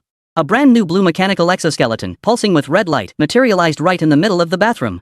Its streamlined exterior radiated a cold, clinical precision, while the red energy slowly pulsing beneath the blue armor lent it an air of profound mystery like molten lava brewing beneath an unspent volcano. The mechanical spikes protruding from its elbow joints now looked even more terrifying. The open-worked visor helmet, regularly flashing with data lights, clearly indicated an intelligence system. No. A mechanical exoskeleton. When the hell did this thing get placed in the bathroom? How did I not notice it earlier? Zhang Lan charged forward in excitement. Your company calls mechanical exoskeletons assistive technology? Or has our nation become so extravagant that mechanical exoskeletons are now used for manual laborers? As a former elite soldier, Zhang Lan had seen plenty of high-end weaponry in special forces, so he knew domestic arms well, but he likely didn't grasp the capabilities of exoskeletons. As an elite soldier, how could he not love weapons? But this particular exoskeleton before him? He'd never seen anything like it. Li Sun explained. This is something I developed purely out of personal interest. It hasn't been unveiled domestically, so I'd appreciate your discretion. For now, you might have the chance to try it out. Zhang Lan frowned upon hearing this. Now, I've tried exoskeletons domestically before. They're fine for non-real-time remote combat or heavy lifting, but wearing one to fight 20 or 30 masters? Impossible. They're far too cumbersome. Not only does each thrust require time to build up power, but even movement after dodging bullets becomes sluggish. Wearing it now would make me a sitting duck. Li Sun didn't elaborate further, but Camilla beside him urged him on first. Camilla knew Li Sun's true identity as someone from the Arms King website, where every weapon was beyond imagination. Li Sun said this mechanical exoskeleton before them was developed by his company. It must be just as earth-shattering as their previous weapons. What was there to doubt? She grabbed it and started helping Zhang Lan put it on. Stop dawdling. Those people won't find us for a while yet. Just put it on now. If it doesn't work, we can always take it off later. Brother Zhang, you have to trust Brother Sun. Since the girl had already started helping her put on the exoskeleton, Zhang Lan didn't resist. Putting on the exoskeleton was surprisingly simple. Just secure the crucial waist belt, wrist and ankle components, and the head-mounted display. The foot sections had built-in bases. When in place, the wearer simply stood on the base and snapped all the critical components into position. Once latched, the system automatically performs a secondary binding check, securing the exoskeleton firmly to the user's body. Thud. Click. Activating. Codex T018 binding to user. Auxiliary AI system activating. Activation complete. Ready to begin? Zhang Lan, realizing how advanced this mechanical exoskeleton's intelligence was, asked blankly. Use? User retinal scan complete. Please name me. Name it? It feels so advanced, like it's come to life. Camilla, standing nearby, was intrigued. Sun, can I get a mechanical exoskeleton like this someday? Li Sun responded to both Zhang Lan and Camilla. Our exoskeletons are core proprietary tech, not just anyone can use them. The physical requirements are extremely demanding. Forget about it for now, Camilla, unless we develop a simplified version with lower specs. Zhang Lan, hearing the physical fitness requirement, replied confidently. I'm definitely qualified. All these years undercover in the Eagle Empire, I've never missed a single workout. My physical condition is even stronger than when I was in the Special Forces. Li Sun cautioned earnestly. Don't be complacent. This exoskeleton's minimum physical requirement is 15 times that of an average Special Forces soldier. Note that's just the baseline. This exoskeleton prioritizes performance above all else, hence its extreme physical demands. 125 times is merely the threshold for basic functionality. To unleash its full potential, you'd need at least 3 times the physical strength of a Special Forces soldier. If you feel any discomfort, do not force the system to activate. At best, you risk permanent disability. At worst, it could cause direct paralysis of your spinal system. Outcomes range from lifelong vegetative states to internal organ rupture. Zhang Lan chuckled. Ha! 3 times? Comrade Li Sun, let me show you the true value of China's strongest covert agent. Buzz. With a mechanical electronic hum, Zhang Lan's exoskeleton sprang into motion. Chapter 113, What the hell is this monster? Boom! A massive hole was blasted through the tranquil villa district. A massive object flew out, smashing through and collapsing a large section of the surrounding villas. The henchmen of Boss Pai, who had been cautiously approaching the safe house, were all stunned into disbelief. Who the hell was it? Who was the fool who threw a bomb in here? We were supposed to capture them alive. No way. We didn't touch it. Neither did we. The lieutenant frowned. Strange. If no one moved, then what was that noise just now? Could it be those 3 were fighting amongst themselves? Through the smoke, a shapeless figure crawled out of the villa's ruins, muttering as it moved. Holy crap, that power was way too intense. I couldn't control it. I won't do that again next time. Stop laughing at me. The lieutenant trembled at the sound. That was a person who just flew out? No one could survive that distance, that height, and the villa he smashed to pieces. And Zhang Lan was muttering in Chinese to these gangsters. It sounded like alien gibberish. Their minds immediately conjured images of the movie Alien. Whoa. Not human? Everyone's hearts leapt in their chests. What the hell is that? Everyone, be careful. Faced with this unknown threat, most forgot about taking prisoners and raised their guns. One timid, bearded, turbaned fat man even hoisted a rocket launcher. The tension in the air thickened. Yet no one dared fire first after all, 90% of human fear stems from the unknown. Buzz. Amidst an electronic roar, the blue, monster-like figure in the smoke emitted a crimson glow. Clearly, it was gathering power for an attack. Its hideous form gradually revealed itself, covered entirely in sharp spikes. Holy! It's moving! It's going to attack us. Should we fire? Ah! The sound of this mutation instantly broke the deadlock. The big guy carrying the rocket launcher was so scared he immediately pulled the trigger. Boom! The rocket, trailing a fiery tail, tore through the air and hurtled toward Zhang Lan at breakneck speed. Little did he know, Zhang Lan was panicking too. He'd only been wearing the Xingtian exoskeleton for less than a minute. He had no idea how to operate it. Seeing the rocket launcher fire at him, he instinctively tried to dodge. But the AI system, seemingly aware its host was an exoskeleton novice, immediately prompted. Detected projectile attack. Enable neural reflex mode for counterattack? Activate. Amidst the crowd's stunned gaze, the rocket-propelled grenade closed to within a meter of Zhang Lan. Driven by the exoskeleton, microjet nozzles arranged in dual rows along his elbow, forearm, and upper arm erupted in an instant. His body arched slightly as he flexed his arms forward at a speed blurring to the naked eye. His fingers splayed wide, anticipating the rocket's trajectory, and clamped down on it like iron pincers. The rocket now struggled like a toy in Zhang Lan's grasp, yet his fingers choked off its entire propulsion system. Zhang Lan swallowed hard. No one felt the shock more intensely than the man himself. Holy! You'd have to be there to understand. He now held a rocket launcher spewing flames in his hands. He wouldn't have dared dream of this. Right now, Zhang Lan just wanted to curse Li Sun. You call this thing auxiliary tech? The most crucial part? Even with this immense power, Zhang Lan felt he was using less than 20% of his arm's strength. Far from reaching its limit. If he unleashed the full thrust, Zhang Lan couldn't even imagine the scene. He felt like he could hoist a car into the sky. Across from Zhang Lan, the scene was eerily quiet, as if no one was there. The fat man clutching the rocket launcher stiffly turned his head to stare at his weapon, wondering if it was a fake. But the overheated barrel and the genuine markings from the Eagle Empire's military factory assured him the weapon itself was flawless. The problem was that monster across from him. No, not a monster. As the smoke cleared, Zhang Lan's figure emerged. Concealed by the Xingtian mechanical exoskeleton's visor, earpiece, and open-face helmet, his true face remained hidden. Yet with that imposing stature and mechanized gear, everyone could tell this was a person wearing a mechanical exoskeleton. But whose exoskeleton was this ridiculously overpowered? Catching a rocket launcher with bare hands? The small-time boss was now drenched in sweat. No one had mentioned fighting such a monster before they came. And the boss wants us to capture them alive? Does he think we're tired of living?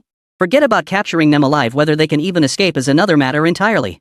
Weren't exoskeletons only good for manual labor these days? What the hell is this thing in front of us? But the mission had begun. The target stood before him. Retreating now would give Boss Pai the chance to kill him. Yet if he didn't advance. With years of gang experience, his gut told him whoever charged first would be the one left dead on the ground. Fortunately, he was the junior boss. The small-time boss steadied the gang member beside him, narrowed his eyes, and shouted, "Charge! The boss is watching us from behind. Whoever takes down this monster becomes the third in command of the gang. From then on, you'll leap into becoming one of the rulers of Queen's dark underworld. Don't be afraid. We outnumber him and have guns. He only has 2 hands. He might catch a rocket launcher, but he can't catch bullets. Fire! Tap tap tap." The heavy machine gun opened fire first. The small-time boss didn't care about taking prisoners anymore. He even contacted the sniper monitoring the Falcon drone, who immediately switched targets and began sniping at the mechanical exoskeleton before him. Whoosh! The moment the gunfire erupted, Zhang Lan drew a deep breath, then exploded. The rocket launcher in his hand was flung backward.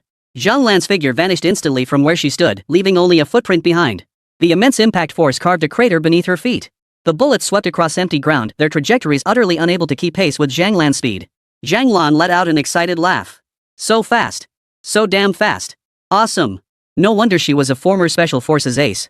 After the first power surge that smashed a huge crater in the villa, this second activation showed near-perfect control over her power. His combat skill, acquisition speed, and acute instinct for timing were truly 1 in a million. Here I come. The cockroach-eyed visor glowed red, the color of the AI system's data streams racing at full throttle. 36 enemy personnel detected. Handheld weapons. Build. Combat habits predicted. Target movement prediction. Projected target trajectory. Recommended action route. The AI system seemed to have calculated everything. Zhang Lan just had to execute. At this moment, moving at high speed, Zhang Lan appeared like a blue monster. This monster accelerated at full vehicle speed, colliding with the first gang member in a mere 3 seconds. Dead. Chapter 114, The Blue Reaper's Slaughter. RIP. The gang member who was struck broke apart at the waist, shattering into pieces from the shoulders down. Blood and flesh flew everywhere. To those gang members, it all happened in a matter of seconds. They hadn't even finished firing their guns. Before they could even react, the flesh and blood of the fallen splattered across their faces. Everyone present saw their pupils contract, their faces shifting from savage fury to sheer terror. But it was too late. The blue figure, possessing terrifying speed, showed no hesitation whatsoever. It immediately turned and moved again. That split-second turn revealed what the blue figure truly was. The mechanical exoskeleton's spikes had grown like barbed hooks. Now, that mechanical exoskeleton was a veritable hedgehog. A hedgehog capable of speeds rivaling a speeding car. Before anyone could utter a word, 3 or 5 people were instantly smashed into bloody pulp. Spread out. Everyone, crossfire. The lieutenant turned and fled in the opposite direction the moment the fight began. Seeing his men smashed into bloody pulp only solidified his resolve. Run. He commanded his men to block Zhang while he seized his chance to escape. But the little boss's plan worked. The crisscrossing trajectories of over 30 guns firing simultaneously severely restricted Zhang Lan's high-speed movement. At a speed comparable to a speeding car, agile turns and evasive maneuvers were impossible. Even Zhang Lan, clad in his mechanical exoskeleton, would be vulnerable to bullet wounds. The mechanical exoskeleton wasn't a full coverage suit, parts of his flesh remained exposed. His speed plummeted as he scrambled to evade the incoming fire. A dozen continuous lines of fire wove into a vast net sweeping toward Zhang Lan. Everyone thought he had absolutely no chance of evading this time, but Zhang Lan moved. Clad in his mechanical exoskeleton, Zhang Lan began sideways movement at an impossible angle. With the assistance of new thrusters deployed across his body, he executed movements impossible for an ordinary person. While executing these extreme angles, he simultaneously shifted up, down, left, and right. These evasions didn't even require his goggles. Sensors on the exoskeleton linked with his AI system, fine-tuning his movements for flawless dodges. In short, 100% evasion rate. 2 words, wall clinging.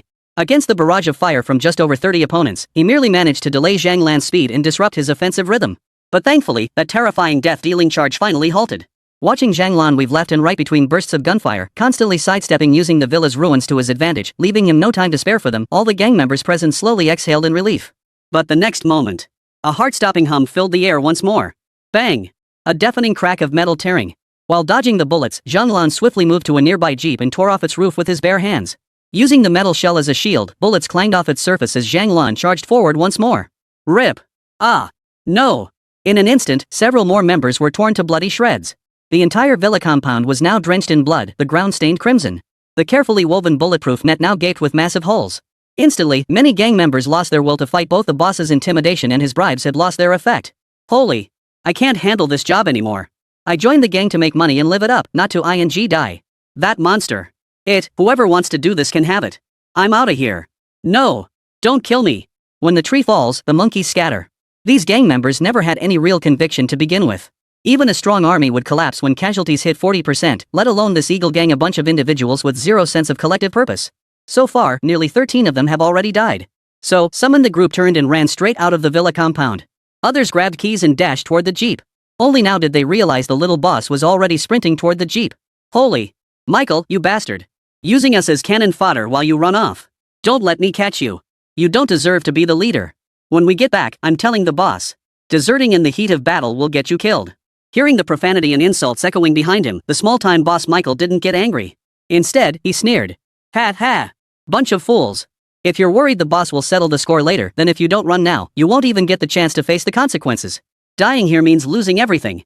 He opened the car door to get in, only to find the curses and shouts had suddenly vanished. A timid voice from one of the gang members piped up. Big boss. A tall figure appeared behind Michael, a rough hand landing on his shoulder. Big Brother Pi had arrived. The moment Big P's hand clamped down on his shoulder, Michael froze. He stammered. Boss, I just wanted to. Shoo. Big Brother Pi placed a finger to his lips, signaling Michael to be quiet. Then his hand slowly crept up Michael's neck and with a gentle squeeze. Snap. With a crisp snap, Michael's entire neck was crushed. Pi Laudi turned around, removing his sunglasses to reveal beast-like vertical pupils, a mild animalistic transformation caused by the Bister drug. He addressed all the gang members who had been about to flee. I never listened to dead men's nonsense. I only listened to my brothers. Do you want to be dead men, or do you want to be my brothers? All members immediately raised their guns again, aiming at Zhang Lan behind them, clad in her mechanical exoskeleton. Compared to the Zhang Lan they had just encountered, this boss Pi, who had killed the former small-time boss Michael with a soft whisper, clearly terrified them far more. At this moment, Zhang Lan also noticed Big Boss Pi, but the clothes draped over his massive frame could no longer contain his swollen muscles. As someone who had been unmatched in close combat for years, Zhang Lan could sense the terrifying explosive power contained within that body. Zhang Lan frowned. He'd been here for years, yet never once heard of Big P, the Queen's arms dealer, possessing such formidable martial prowess. In fact, Zhang Lan had seen Big Skin before and he hadn't looked anything like this. Or rather, this transcended the realm of conventional martial arts. That physique was not that of a normal human being. Chapter 115, The Resurgence of the Moro Civilization. Was this the effect of drugs? Zhang Lan considered himself to have reached the pinnacle of human potential, yet he sensed that the strength of this Pi Laudi before him might far surpass his own. Not only was he among the most gifted military personnel in recent Chinese history, but he also hailed from the ancient Chinese martial arts lineage. Thus, he had reached the pinnacle in both technique and physical prowess. It was utterly impossible for any ordinary person to surpass him. Moreover, the last time he'd seen Big P was months ago. It was utterly impossible for someone to train from an ordinary person to this level in just a few months. The only explanation was drugs. Meanwhile, Li Sun and Adolf in the rear had spotted the signature through their cybernetic eyes and Falcon drones. Li Sun exclaimed in astonishment. "What is this? System, can you identify it? Unknown biotechnology detected. Secondary analysis. Biological enhancement agent, preliminarily identified as originating from the Moro civilization." Li Sun's heart skipped a beat. Moro civilization again. This was the second time since Eagle's last shipment of shield weapons to the Gaza Jacob Empire was traced back to Moro civilization. Clearly, the laboratory utilizing Moro technology must be located in the heart of Eagle's domain, New York City. Upon learning this information, you immediately relate it to Zhang Lan through your earpiece. Of course, don't let your guard down. The serum that person is using is potent. I don't know the exact effects, but it should far exceed our imagination. Zhang Lan nodded. Meanwhile, Adolph's eyes lit up when his mechanical eye detected the mechanical exoskeleton on Zhang Lan's body. Adolf exclaimed. A mechanical exoskeleton. That streamlined design, the micro-propulsion just demonstrated, the mobility, the striking power, even the sheer grip strength to bare-handed grasp a rocket launcher. This exoskeleton must also come from that King of Arms website. Looks like the guy in the dragon patterned mask brought it. Truly worthy of the title. Arms King technology of this caliber far surpasses the exoskeleton capabilities of any nation today. How on earth did they build this? Could it be they discovered an abandoned alien civilization's laboratory, just like I did? Adolf's curiosity about the dragon mask wearing figure intensified at that moment. He transmitted a signal to Big Boss Pi through the mechanical language. Big Boss Pi. Hold nothing back. That exoskeleton isn't some run-of-the-mill commercial model. We can't quantify its specs, but I suspect you might die here. Your body, enhanced by the Bister serum, is no weaker than any machine.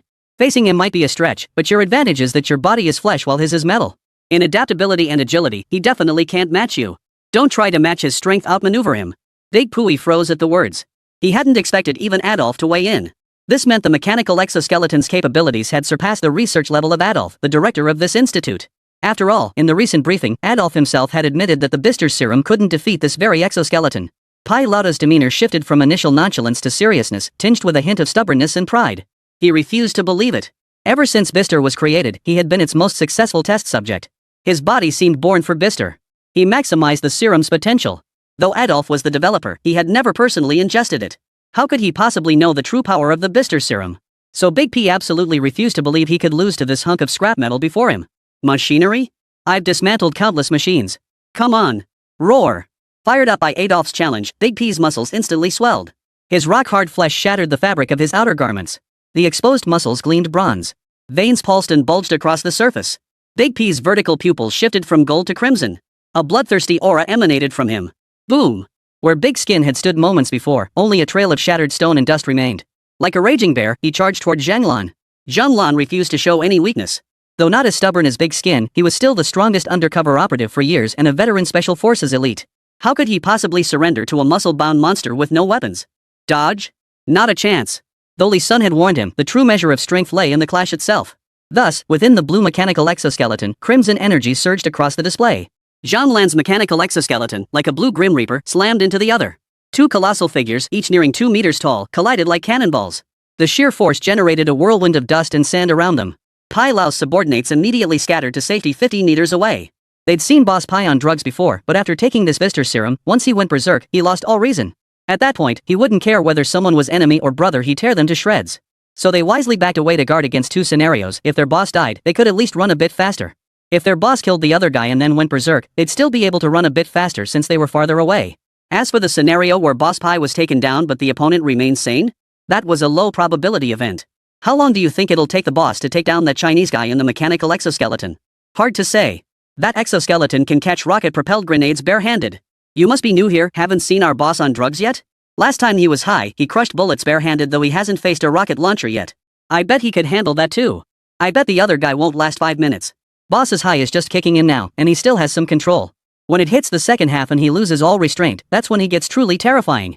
What kind of drug is this? The boss never shares it with us. Ha! You want a share of something you couldn't buy even if you paid? Do you have any idea how precious that stuff is? After the first purchase, Boss Pai tried to offer Mr. Adolf 10 million bucks a bottle, still couldn't get it. The small-time thugs were stunned. 10 million would last me a lifetime, no, 3 lifetimes. Meanwhile, another punk with yellow hair raised his gun, aiming at the two fighting. Enough chatter. Get your guns ready. If the boss gets pushed back, we'll back him up. Another gang member chimed in. M.O. Michael's right. You idiots, do you really think we'd survive if our boss loses? And you still have time to argue here. Before he could finish, a startled cry erupted from the crowd. Look! Chapter 116, Rage. This is a clash between machinery and beasts. Li Sun watched with a mix of curiosity and anticipation. After all, according to the system's explanation, the Moro civilization was an advanced one. And the technology Li Sun had inherited from the civilization he'd taken over was inferior to that of the Moro civilization. But that good eagle, the one who inherited the Moro civilization's legacy, seemed to lack sufficient knowledge to deconstruct their technology. So Li Qing still had some time to continuously unlock his weaponry tiers. By the time the opponent fully mastered Moro's technology, his armament king system should have already ascended to the next dimension. Consider this, Li Sun had secretly browsed the ununlocked eras of the armament series. What he could currently access already extended 600 years into the future. By then, forget about the advanced Moro civilization. China itself will be an advanced civilization. Boom! A deafening explosion erupted at the center of the arena, surrounded by personnel from both sides. Watching from the rear, Camilla gasped in alarm, worried about Zhang Lan's condition. The screen showed Zhang Lan and Big Skin colliding head-on, both men's legs sinking deep into the gravel. Pai Laoda's hand pressed down on Zhang Lan's shoulder. With that force, Zhang Lan lost his balance and was pinned to the ground. Big Boss Pai let out a savage grin. He raised his other hand, aiming it straight for Zhang Lan's head. Despite the short distance, his fist tore through the air with a piercing whistle. If that punch connected with his skull, it would either crush it or shatter it. Even steel might not withstand it. Zhang Lan felt it too in that split second of impact. His power, amplified by the mechanical exoskeleton's drive, surpassed Big Boss Pai's. But Zhang Lan's control over the mechanical exoskeleton hadn't yet reached the level of precision. The moment they made contact, Pai Lauda exploited his physical advantage to execute a power transfer maneuver, instantly pinning Zhang Lan to the ground. True to his reputation as a master of Chinese martial arts, the moment he hit the ground, he activated the lateral thrusters of his exoskeleton. Then, bracing his right hand against the ground, he executed a carp leap. As he flipped, he broke free from Big P's control. Instead of retreating immediately, Zhang Lan launched an instant counterattack. Hanging upside down, he activated the mechanical exoskeleton thrusters in his legs. His steel-plated right leg whipped straight toward Pai Lauda's left temple. In an instant, offense and defense reversed. Before old Pai could fully unleash his punch, he found himself facing a life or death crisis. Roar! Pai Lauda roared in fury, snapping his right arm back at the last possible moment. At an impossibly acute angle, he blocked Zhang Lan's strike. This was the advantage of flesh force conversion, was far more seasoned and fluid than any machine. But Zhang Lan's strike, amplified by his mechanical exoskeleton, was no easy blow to withstand. The full force of the strike, enough to shatter steel plates, slammed into Big Skin's arm, then reverberated up to his head. The 2-meter-tall Pilao flew through the air like a human-shaped leather ball. He slammed heavily into the ruins of the villa district, didn't stop, and even brought down the 2 intact villas behind him. This scene instantly terrified Big Skin's henchmen on the perimeter, who turned and tried to flee. How could this be possible? Last time, even high on drugs, Big Boss Pai couldn't budge a car. Is he even human? This is... Should we run? Guys? The blonde-haired guy from earlier, however, remained calm. Hold on. Our boss isn't going down that easily. If we run now, we'll be dead meat when he comes for us later. Sure enough. Rocks flew out from the massive crater, which Zhang Lan and the others dodged with a few quick dodges. They then fixed their gaze on the gaping hole. Again! Pai Lauda's voice boomed with vigor. When he reappeared before Zhang Lan, his head was visibly wounded. Blood had already stained half his body. But under the effects of the Bister serum, Big P felt no pain whatsoever. Yet after this clash, Zhang Lan could clearly sense that even with the potion, this man was still no match for the mechanical exoskeleton provided by Comrade Li Sun. The gap in raw power and speed was simply too vast. Even if the mechanical exoskeleton was slightly inferior in technique to his opponent's body, Zhang Lan was a master of skill. After a brief adjustment period, Zhang Lan could fully compensate for this technical gap through his own understanding. Just like how he'd used the microjet thrusters on the wings to execute martial arts moves like the carp leap and golden hook hang.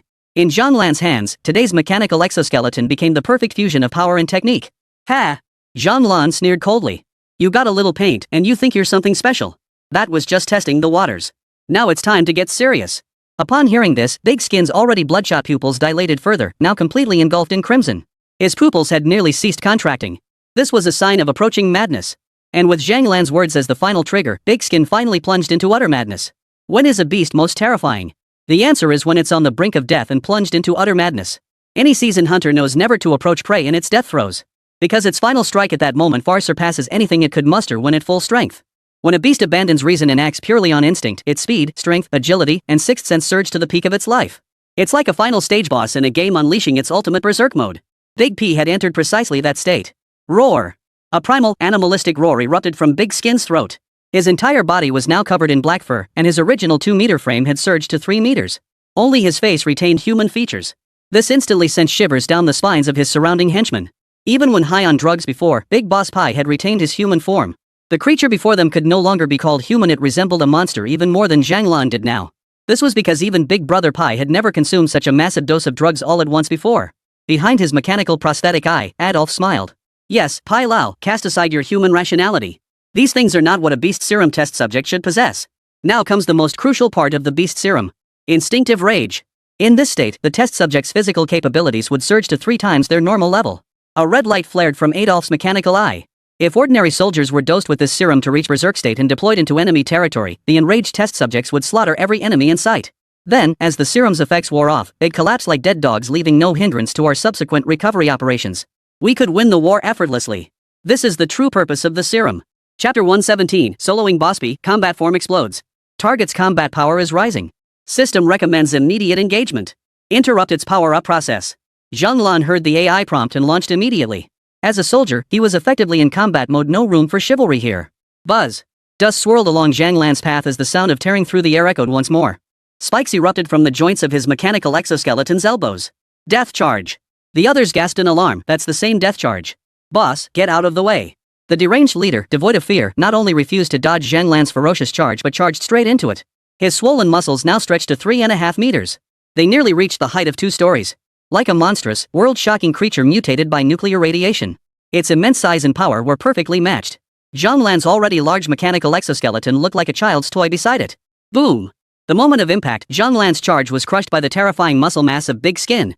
Though Pai Lao De had lost consciousness and felt no pain, his body reacted nonetheless. He let out a muffled groan and spat out a mouthful of blood. Clearly injured by the collision, yet despite this, the force in his grip not only failed to lessen but intensified. A wounded beast fights even fiercer. Roar!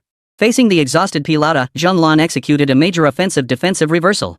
Just as he had once used strength to overpower Pai Lao De's fatigue, now it was his turn to employ technique to escape Pai Lao De's overwhelming physical dominance. Twisting his body, Zhang Lan delivered a fierce kick to Pai Lao De's knee reflex joint. Pai Lao De staggered, his body losing balance. The force behind his hugging attack naturally weakened. He instinctively tried to spread his arms to regain balance. Zhang Lan seized the moment, unleashing his full power. With a rabbit-kicking eagle maneuver, he broke free from Pai Lao De's embrace. Simultaneously, the force of his double-legged kick sent Pai Lao De flying backward. The two were separated once more. Zhang Lan watched as Big Boss Pi rose in the distance. His smart glasses activated, and the AI system began analyzing. Enemy strength increased by 275x. Your physical attributes enhanced by 185x, speed boosted by 165x. Vulnerability analysis, eyes, temples, abdomen, knee joints. Enemy is strength-based. Should mechanical exoskeleton combat mode be activated? Current exoskeleton is in transport mode, unsuitable for combat. Zhang Lan, who had been about to marvel at the mechanical skeleton's strength, suddenly froze. What did you say? Say that again? Shall I switch from transport mode to combat mode? Zhang Lan wanted to curse. After beating the crap out of them for ages, I'm practically hanging them by their necks. And you tell me this is transport mode? Didn't you say combat deployment at the start? In my system, logistics operations are considered part of combat. Zhang Lan, damn it, that makes sense. I can't even argue with that. Who says logistics soldiers aren't real soldiers? My whole war strategy revolves around logistics, that's combat too. That statement is totally spot on. Switch. Zhang Lan's excitement was bubbling over. If the porter mode is this powerful already, let me see what the real combat mode looks like. Switching modes. Meanwhile, the outer circle of members watched with rapt attention. Clearly, their leader was gaining the upper hand. Yellow hair, a loyal follower of Boss Pi. The boss moved. The boss lunged forward. So fast. That force is terrifying. The boss has got that guy in the mechanical exoskeleton. The blonde-haired guy was commentating with great excitement. The boss is about to tear that guy apart. Boss. Boom. A deafening explosion echoed, and the blonde-haired guy's excited face twitched. His voice abruptly cut off. Knocked down by a single hand? On screen, the very same Pai Lao De who'd been trading blows evenly with Zhang Lan moments ago now had his head pinned down into the dirt by a mechanical hand, utterly immobilized. Gah! Zhang Lan's appearance had drastically changed. His mechanical exoskeleton, which had previously resembled a streamlined form enveloping his entire body, now featured protrusions only at the joints and spikes. It resembled a thorny flower bud. Now, every part of the exoskeleton resembled unfurling petals. Every mechanical plate across his body had unfolded. Beneath them lay exposed red energy cores and the combat suit clinging to Zhang Lan's body. Every mechanical component was now operating at full power. Red microflames flickered from its propulsion systems. Battle mode drastically sacrifices pilot protection, leaving much of the pilot's flesh exposed. But in exchange comes greater power and faster speed. How much of an increase? Nuclear power activated. Power output at 35% of peak capacity. Zhang Lan now held down Big Leather, who had been impossible to restrain even at full transport mode power with just one hand. The power boost was estimated to be at least 2 to 3 times greater. Zhang Lan didn't notice the words nuclear energy in the system prompt. In this world, controlled nuclear fusion hadn't been achieved yet, and the use of nuclear energy resources existed only in theory. Fortunately, Zhang Lan didn't notice, or else Li Sun would have been at a loss to explain where the nuclear energy came from. Padada, pinned down by Zhang Lan, struggled to break free. He braced his arms against the ground, trying to use his upper body strength to pull himself up. Ouch! Seeing this, Zhang Lan applied more force. Power 45%. Boom! Big Piao was slammed back to the ground, his skull shattering the pavement. But his animal instincts drove him to struggle relentlessly. By now, Big Skin's eyes were bloodshot, oozing blood continuously.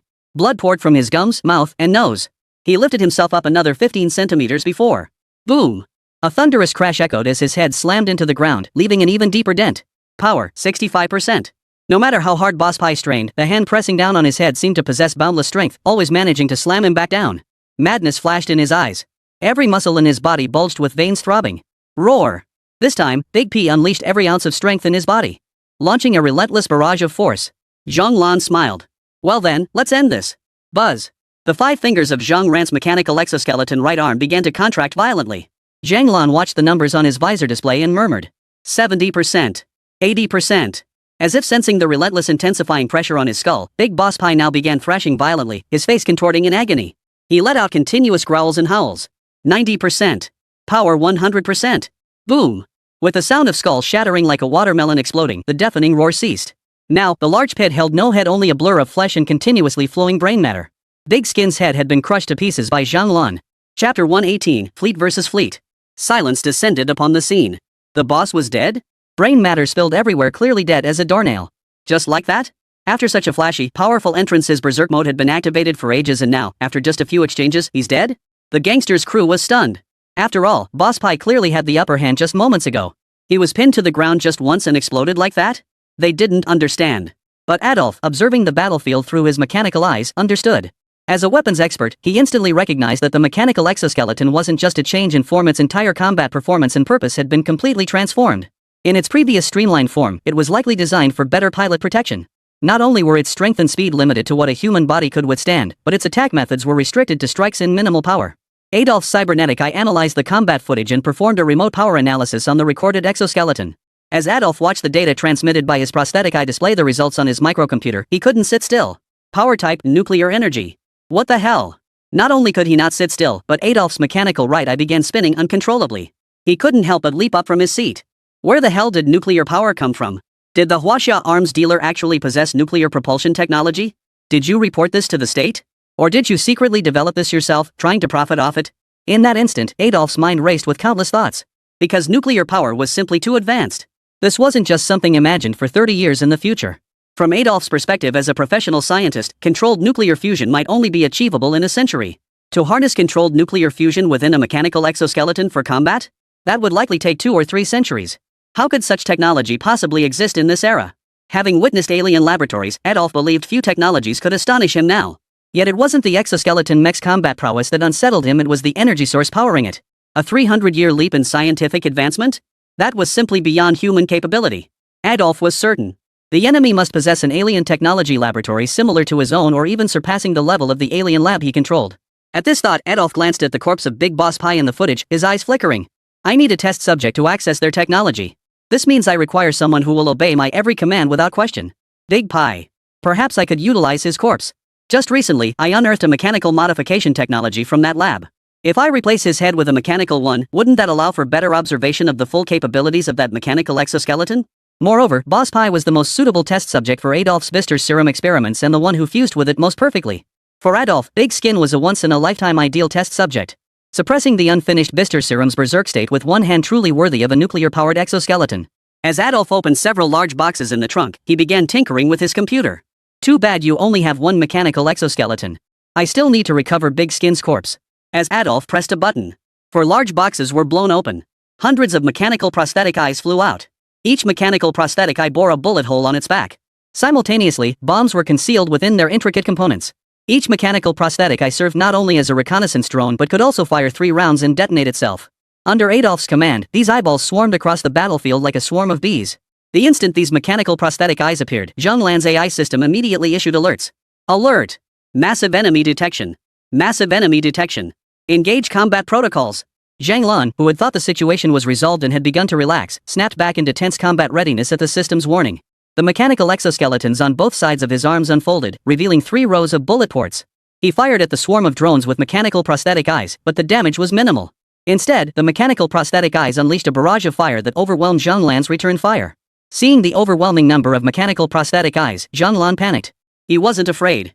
With his combat prowess and the formidable capabilities of his mechanical exoskeleton, he could escape unscathed even if the mechanical prosthetic eyes doubled in number.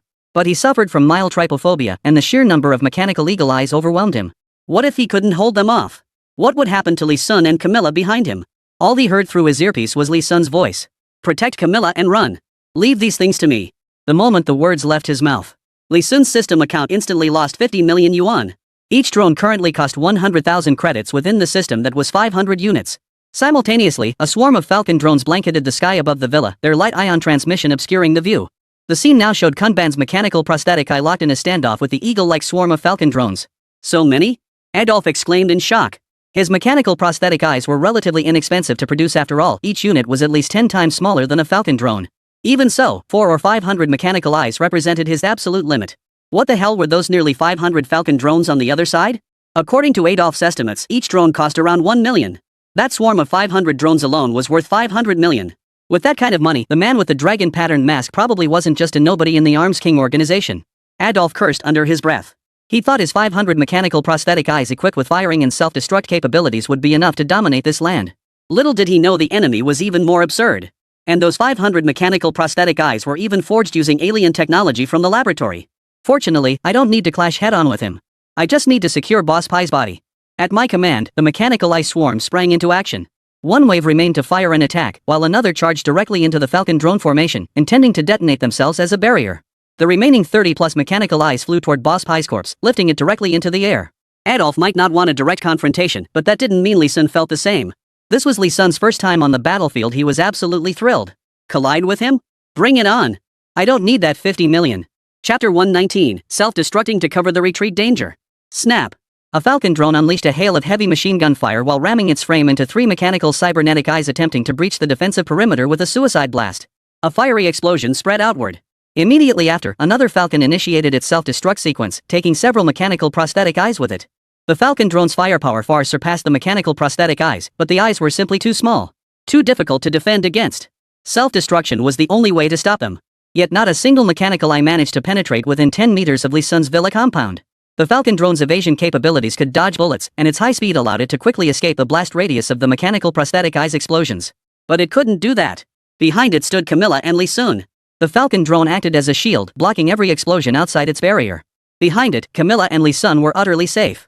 Zhang Lan, who had rushed back, stood beside Li Sun, utterly stunned by the barrage of explosions unfolding before them. In terms of firepower, the Falcon drone could wipe out a group with a single burst before the mechanical prosthetic eye closed in. Yet that prosthetic seemed to possess ballistic prediction capabilities, drastically reducing the Falcon's hit rate compared to its performance on the Gaza battlefield. And the most astonishing part was this: despite their formidable strength, the Falcon drone still relied on wings for flight, while that mechanical prosthetic eye possessed absolutely no wings whatsoever. Li Sun certainly noticed. Magnetic flight? This technology existed within the system. While its exchange cost wasn't as exorbitant as superconductivity, it still far exceeded the price of ordinary technologies. Magnetic flight technology remained a theoretical concept even in the 21st century. Li Sun didn't know why he'd acquired the system, but watching the mechanical prosthetic eye self-destruct, he felt as if he'd discovered some kind of mission. 2 epic-defining technologies emerged in a single era. Uncanny. Fortunately, the system before him was clearly inferior to his own. Falcon. Find the mastermind behind this and strike back. Although Li Sun hadn't acquired the magnetic flight technology, he had some understanding of its principles. This technology, which uses strong magnetic fields to create convection currents for levitation, would definitely interfere with signals.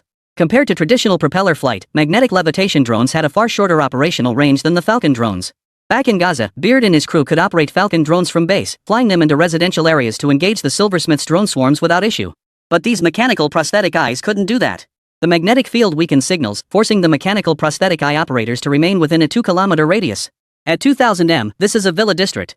Operators couldn't be directly within the villa's secure zones. Within 2 kilometers lie only open highways and barren plains. There's nowhere to hide. Therefore, the most likely scenario is that the operator is inside one of the gangsters' vehicles.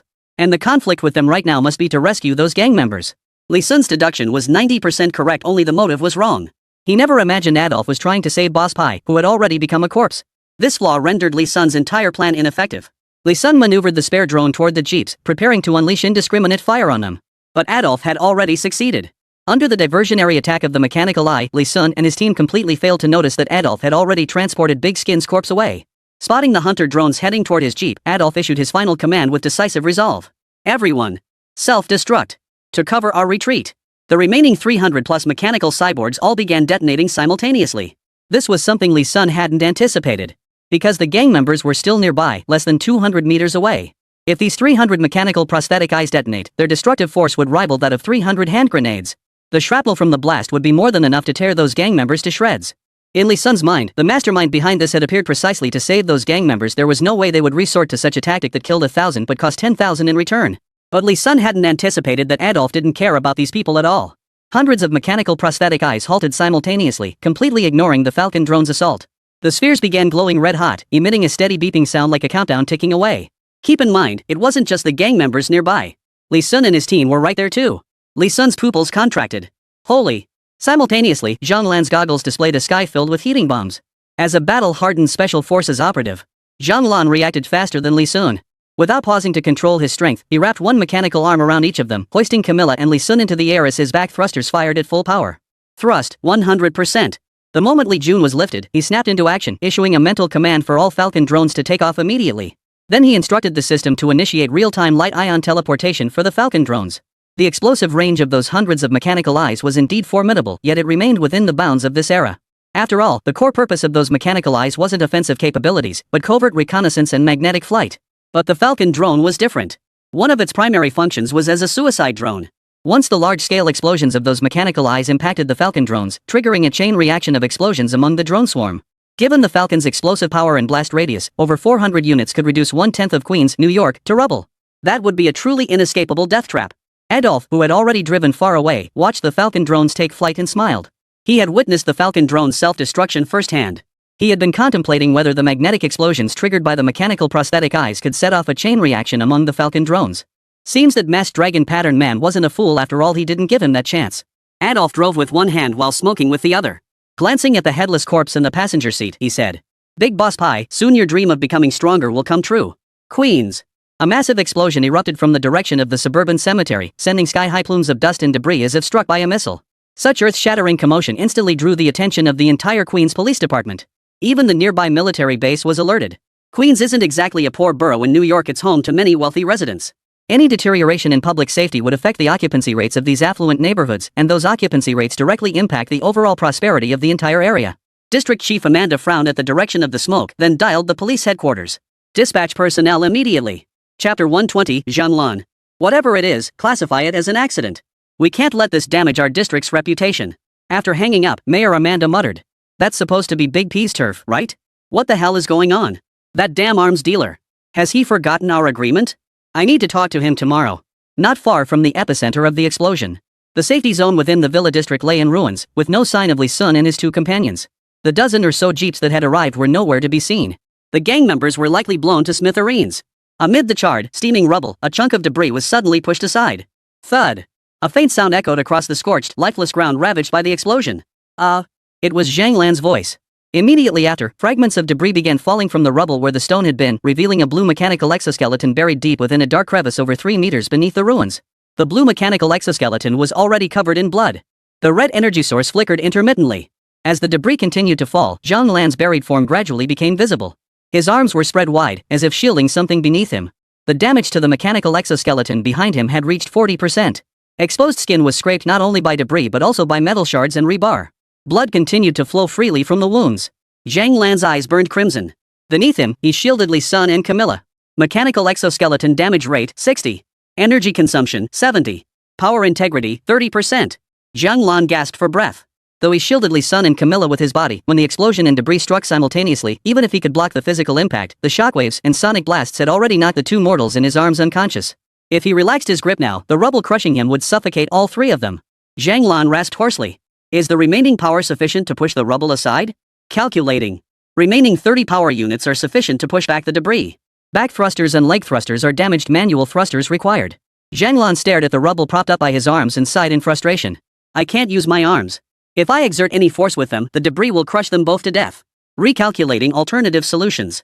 No response. Zhang Lan was speechless. At the critical moment, the AI system wasn't acting smart, still had to rely on the human brain.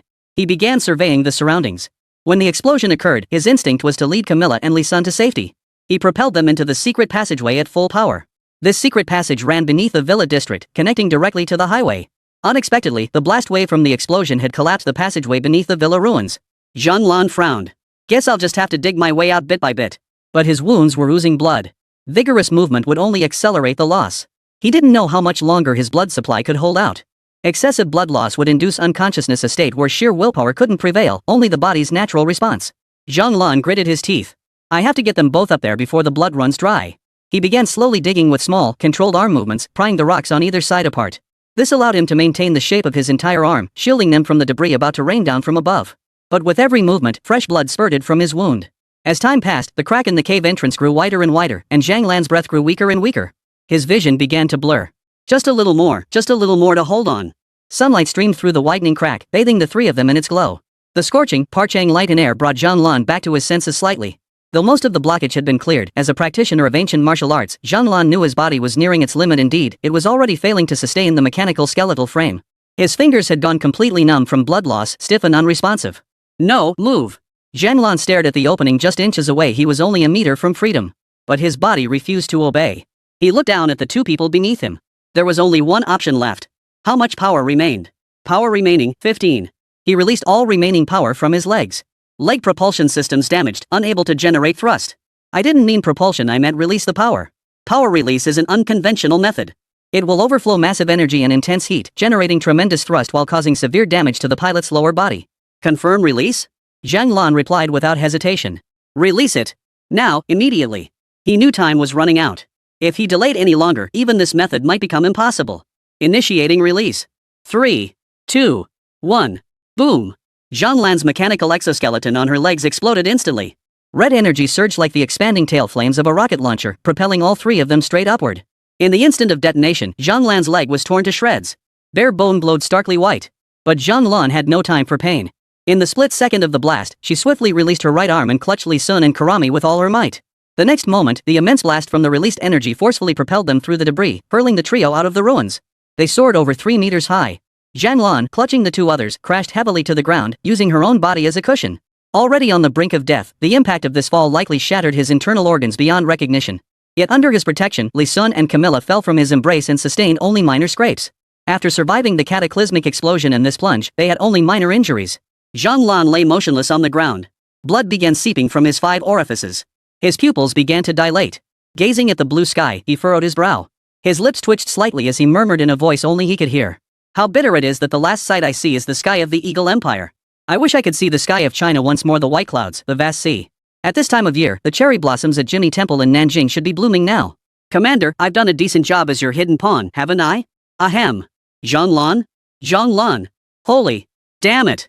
Whoever used that Morotech, I'll find you. I'll kill you. Zhang Lan, don't sleep. If you sleep, you won't wake up. System. Is there any way to save him? Medical tech. Military medical pods. Anything. I'll trade all my money for it. If you can't even save a single person, then we might as well forget about being the king of arms. Help. Me. Save. Him. Chapter 121, Camilla Melbourne, the Rising Eagle. The next day. The borough president's office, Queens.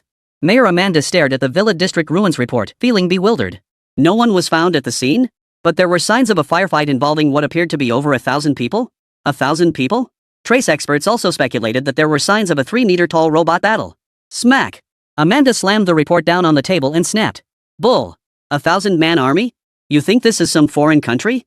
This is the Eagle Empire. Where the hell would a 1,000-man army come from? Even the biggest gangs here top out at 400. That 3-meter-tall robot should fire that forensic expert immediately. He thinks he's making a movie.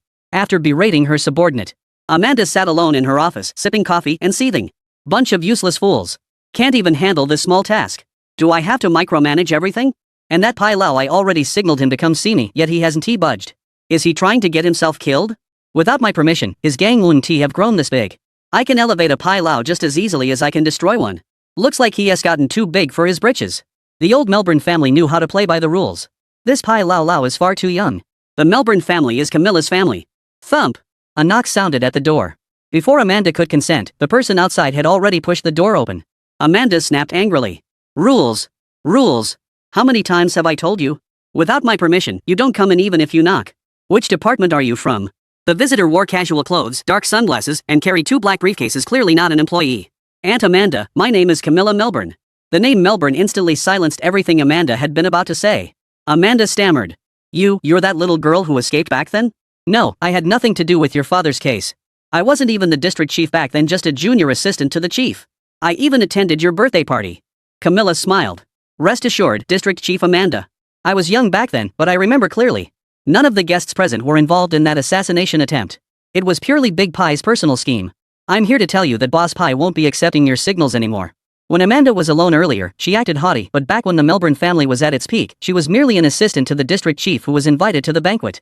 The Melbourne family back then was far beyond her reach. So when she learned of Karami's true identity, she instinctively backed down. Amanda swallowed hard and asked, "What do you mean? Are you planning to assassinate Big P for revenge?" Camilla slammed a black leather briefcase onto Amanda's desk. I've already made my mistake. This case contains Boss Pie's head. It might be a bit mangled, but the DNA will still be detectable. Amanda recoiled in shock. What do you mean? Big Boss Pie is dead? The Queen's district is about to change. And he's bringing the head to her, the district president? Was this a show of contempt for her authority, or an attempt to intimidate her? Amanda had been district chief for years. Though she'd felt instinctive fear toward the Melbourne family when first meeting Camilla, she'd long since realized she wasn't that timid deputy anymore. What do you mean by that? Threatening the borough president? Security. Amanda laughed. Young lady, I'm not someone you can just push around. After waiting several minutes, the confident Amanda realized no security had come. Amanda began to panic. Security. Camilla said with a smile. Look outside the window. Amanda whipped her head around to look out the window. Outside the office building, without a single gunshot, the guards were already sprawled on the ground. All of them were unconscious. Amanda's pupils contracted. A towering, blue figure over 2 meters tall slowly emerged from the window. Its towering frame blocked out the light from an entire floor. Amanda froze stiffly in place. He wore an unfamiliar mechanical exoskeleton, with red exhaust flames streaming from his back. The sleek, elegant design suggested he was of Chinese descent. Clearly, he had taken out the guards downstairs. Amanda's pupils dilated violently once more. This was the 3rd floor. That mechanical exoskeleton could fly? The Chinese man in goggles slowly nodded upon seeing Amanda. Then he landed. Meaning, I could kill you, but I don't need to. Amanda understood perfectly. She turned to Camilla and demanded, "What do you want?" Camilla tossed another black briefcase to Amanda. Upon opening it, it was filled with US dollars. A rough estimate put the total at least 5 million. This is your share. From now on, your dealings with the arms dealer remain unchanged, only the dealer isn't Big P anymore. It's me, Young Eagle. From now on, I'll handle all arms deals in Queens, including those involving military contracts. Agree? Amanda breathed a sigh of relief. No way. I thought something serious was up. You made such a big deal I thought you were going to kill me. It's just the arms dealer business? Here you go. Nearly every district requires a dark zone that cooperates with the authorities. As district leaders, we're delighted to see an organization capable of governing these dark zones. Only then can the region stabilize and those unemployed thugs and gangs settle down. Camilla nodded in agreement. She turned and walked away decisively. Amanda was right. Even so, Camilla insisted on playing this card. The reason was simple. While logic might hold, without sufficient deterrence, Amanda probably wouldn't have been so amenable to reason. In this society, if you truly believed in so-called rules, you'd die a miserable death. Since the arms trade will happen regardless of who runs it, why not keep that business under our own control? Amanda could also arrange for her people to manage the arms. So nothing is trivial. Everything is important. Matters of life and death. The black briefcase with the severed head delivered today is a warning. The briefcase filled with US dollars represents sincerity and the rules. Cooperate with my rules and you get the dollars. Refuse to cooperate and you get the heads. After Camilla left, Amanda's expression turned stern once more. Only when he saw her figure completely disappear from the lower level did he truly relax, slumping back into his chair. That moment of relief was an act. It was all an act to convince Camilla he genuinely wanted to cooperate, the only way to save his own skin. Camilla Melbourne. Chapter 122, Medical. Zhonglan. Resurrection. South side of Queens, Safe Zone 2. Surrounded by dense forest, the safe house within this zone was disguised as a cabin nestled among the trees. Inside, Zhonglan lay with eyes closed, hooked up to an oxygen machine within a massive elliptical apparatus. 40% of its structure was transparent glass, filled with green liquid. Li Sun spoke while operating the equipment. Congratulations. From now on, the nameless Camilla ceases to exist. You are now Camilla Melbourne, the head of Queens District's Arms Division. Impressive work, you've managed to intimidate the head of the entire Queens District. Camilla shook her head. Thanks to brother Zhanglan. His own body was still recovering from severe injuries, yet he donned a mechanical exoskeleton to help intimidate the district chief for me. How is brother Zhang Lan? Did he worsen his injuries? Li Sun chuckled. Don't worry. Yesterday's injuries were fatal, but that treatment pod healed 60% of them overnight. The little setback from your last outing won't cause any problems. Expect Zhang Lan to be back on his feet tonight. Camilla breathed a sigh of relief at Li Sun's answer. Phew. That's wonderful. Just thinking about yesterday's brush with death still terrified her, especially seeing Zhang Lan's injuries. They were truly horrifying. To say it was a death sentence was an understatement. He clearly looked dead. When she woke up yesterday, she found herself being dragged along by the Falcon drone. Beside her, Li Sun was struggling to carry Zhang Lan. The Falcon drone wasn't designed to transport large cargo. It could only pull things attached by ropes and straps, and even then, it was unstable. Given the situation, Li Sun had to evacuate both Camilla and Zhang Lan. Otherwise, once the police arrived, none of them would stand a chance. After reaching the safe zone, Li Sun muttered to himself for a while before using light particles to teleport a medical pod. It was this miraculous medical pod that healed Zhang Lan. Camilla's eyes lit up. Truly the work of the Arms King organization. Even their medical equipment is this advanced. They can even save someone whose bones are completely shattered, whose internal organs are torn apart, and whose heart has stopped beating. Unbelievably powerful. Little did she know, Li Sun had nearly clashed with the system over this very medical pod. When Li Sun first regained consciousness, he was utterly bewildered. His last memory before losing consciousness was being buried in rubble, then seeing Zhang Lan's body shielding him. When consciousness returned, he found himself lying on the ground. Beside him lay Zhang Lan, riddled with holes, her exoskeleton shattered beyond repair, already dead. Li Sun's sharp mind instantly grasped what had happened. And Li Sun's character. You died for me, and I shall not betray you. Zhang Lan had died to save him. Since he possessed the system, this bug-level existence, he would spare no effort to defy the impossible and bring him back to life.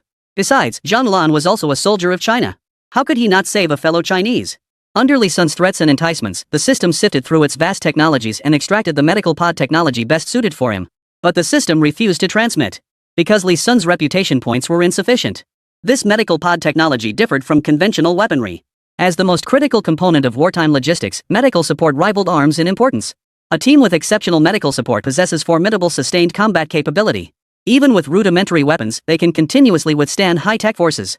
Moreover, a robust medical system drastically reduces a team's casualty and critical injury rates. This not only preserves the team's integrity but also significantly boosts the morale of its fighters. For everyone knows, if the wounded can be saved from death, they will naturally charge into battle without fear of dying. An army that fears no death is the most formidable force. Therefore, the medical pod technology capable of reviving Zhang Lan overnight after cardiac arrest is nothing short of nuclear-level technology. But right now, mass-producing this technology isn't the priority. What matters is having just one medical pod capable of saving Zhang Lan. Ultimately, at the cost of 90% of their savings, they secured this single medical pod. It remains a non-transferable, non-mass-producible version. Only one unit. Li Sun now had less than 600 million Huaxia currency left in his account. Of course, if Li Sun dared to dismantle the medical pod and rely on his own intelligence to crack its core technology, the system wouldn't stop him. Moreover, the medical pod's value lies not only in the machine's extreme precision and rarity, but also in the green liquid inside the standard pod, the very essence. That liquid is the most crucial component for sustaining vital signs. It was only through the synergy of mechanical and biological technologies within the pod, combined with microcurrent therapy, that the injuries were fully healed. In other words, the green liquid, mechanical technology, biotechnology, and microcurrent therapy are all indispensable. The entire medical pod represented the pinnacle fusion of these four technologies. Li Sun thought. Exchange reputation, 100 million. I wonder when medical tech like this could ever be mass-produced. With 100 million reputation points, I'd definitely be the top arms dealer by then. Or maybe I'd have to confront the government to get that much reputation. Gulp. Inside the medical pod, Zhang Lan, her eyes still closed, exhaled. A puff of mist rose upward. Li Sun knew this signaled Zhang Lan's regained consciousness. Her body had entered the final stage of treatment. The external wounds on Zhang Lan's body had long since healed completely. Now, the most severely damaged internal organs were undergoing restoration. Thus, the treatment slowed considerably as it progressed. When the treatment tank reached 90% completion, the final 10% took 10 times as long to achieve. Throughout the entire night of Zhang Lan's treatment, Li Sun slept right beside the medical pod, keeping watch. After all, the medical pod was a brand new contraption. Li Sun couldn't guarantee against any unforeseen complications. He had to be present to provide immediate assistance if needed. 4 a.m. The green light on the medical pod illuminated. Inside the chamber, Zhang Lan's eyes snapped open. Beep. Beep. Green liquid began draining from the tubes inside the pod. Once completely emptied, the pod door slowly opened. Completely naked, Zhang Lan stepped out of the medical pod. He clenched his fists in astonishment. He felt his physical strength had surged even higher after shattering and regenerating. Was it because of that green liquid? Not only had it healed his wounds, but it had also cured all the latent injuries from the past. How incredible! Li Sun observed Zhang Lan's body from the side and remarked, "Excellent. You absolutely must stay in one piece. The upcoming plan still requires you to handle the mechanical exoskeleton. Zhang flexed his limbs excitedly. Leave it to me. This is incredible. I thought my physical strength had already reached its peak, but it turns out I can still enhance it further. Chapter 123, Rescue Plan, Divergence Emerges. Crucially, in Zhang Lan's memory, he had believed his death was inevitable. He'd even said his farewells to the sky. But when he opened his eyes, he found himself in medical equipment. His first thought was, he hadn't died. Then he saw Li Sun operating on him. Inside the medical pod, sound was audible, and he knew it was Li Sun who had saved him. This amazing medical pod must have cost a fortune. All these years from China to the Eagle Nation, he'd never heard of any country or department possessing such formidable medical technology. Comrade Li Sun was clearly a mysterious figure. But since Comrade Li Sun posed no threat to the nation and had even contributed greatly to it, Zhang Lan chose not to inquire further. He wasn't some stubborn old fogey. He wasn't the type to pry into every little thing. In his view, China's national security was the bottom line. As long as there was no threat beyond that line, he could accept it. Just then, Camilla heard the commotion and came over. She abruptly pushed open the door, exclaiming with delight, "Brother Zhang, you're awake?" But at that moment, Zhang Lan stood completely naked and Camilla, who had just pushed open the door, found herself face to face with him. Camilla froze, then her gaze drifted downward. "Ah! Brother Zhang, why aren't you wearing any clothes?" I just came out." "Camilla, get out. I'll get Zhang Lan some clothes." "What? Don't want to leave? Trying to help Brother Zhang get dressed?" Camilla flushed instantly. But as a native of the Eagle Empire, she wasn't as shy as traditional girls from China. Though her face was flushed, she still stared wide-eyed at Zhang Lan. Ironically, it was the big man Zhang Lan who ended up feeling embarrassed. "Get out." Camilla sighed regretfully. "All right." After some commotion, the three finally gathered around a table to discuss serious matters. Li Sun spoke first. "Let's set aside the arms dealer business for now, and put our own situation aside too. The Space Materials Expo is about to begin, and we don't have much time left to prepare. I've been to NASA's headquarters before, but I only know the general layout. If we want to rescue Mr. Ing, I need detailed maps." Camilla nodded. "Leave it to me. I'll enlist some friends on the dark web to hack the internal route diagrams from NASA's headquarters." Li Sun voiced his concern. "Is that reliable? That's an official space agency. Do you have the technical capability?" If Li Sun hadn't previously asked the system to hack NASA's defense systems only to be refused, Camilla wouldn't have been involved at all. The system's reasoning was that it wouldn't proactively attack any human faction. As for the previous incident where it crushed the Eagle's Cybersecurity Information Department, that was purely because the Eagle's Cybersecurity Information Department had provoked the system-protected Arms King website. That protection cost Li Sun a pretty penny. The system may be greedy for money, but once you pay, it gets the job done flawlessly, leaving not a single loophole. Camilla declared confidently. "Of course. What good are those space agency folks? The truly capable ones wouldn't get caught working for them as black labor. Those at the Space Agency and the Information Security Department are weaklings in our circle. The strongest in Eagle Squad are freelance hackers. Like me." Li Sun nodded. The situation might also be tied to national circumstances. In China, official red hackers would undoubtedly be the most formidable because the state controls everything there. A skilled hacker could potentially threaten national security, so the government would certainly keep the most dangerous potential threats under its own control. But in the Eagle Empire, it's different. The state apparatus is constrained by capital, meaning individual freedoms aren't as tightly controlled as in China. So many of those hackers forced to work for the Space Agency or Cybersecurity Bureau had their IP addresses traced by the authorities. They had no choice. They had no choice but to join the ranks. The truly formidable independent hackers are those who can perfectly conceal their presence, roaming freely through the black market. Looking at it this way, Camilla said, it makes sense that the strongest are the free hackers because those who get caught are truly the weak ones. Li Sun continued. "All right, Camilla, you have two tasks. First, you're responsible for obtaining the internal blueprint of the Space Agency for our use. Second, during our infiltration of the Space Agency, you must disable all their cameras, network defenses, and electronic systems. Especially the laser gates and electronic locks." Li Sun turned to Zhang Lan. "Once Camilla disables all systems on the spacecraft, every electronic lock will open and all laboratory doors will unlock. That will be our prime opportunity to rescue Mr. Ing. How we breach military defenses and extract him will depend entirely on the two of us." Li Sun pointed to a spot on the map. "This is the rescue point arranged by the Huaxia military. A dedicated transport aircraft is already waiting here for us. We only need to get Mr. Ing out of the Space Agency and reach this location. The aircraft, ready and waiting, will immediately take off and fly to Huaxia." Li Sun drew a straight line. The stretch from takeoff to the Chinese border is the most perilous. To buy more time and create distance from any pursuing Eagle Empire fighters, we must delay the pursuing forces as much as possible. Li Sun smiled mysteriously.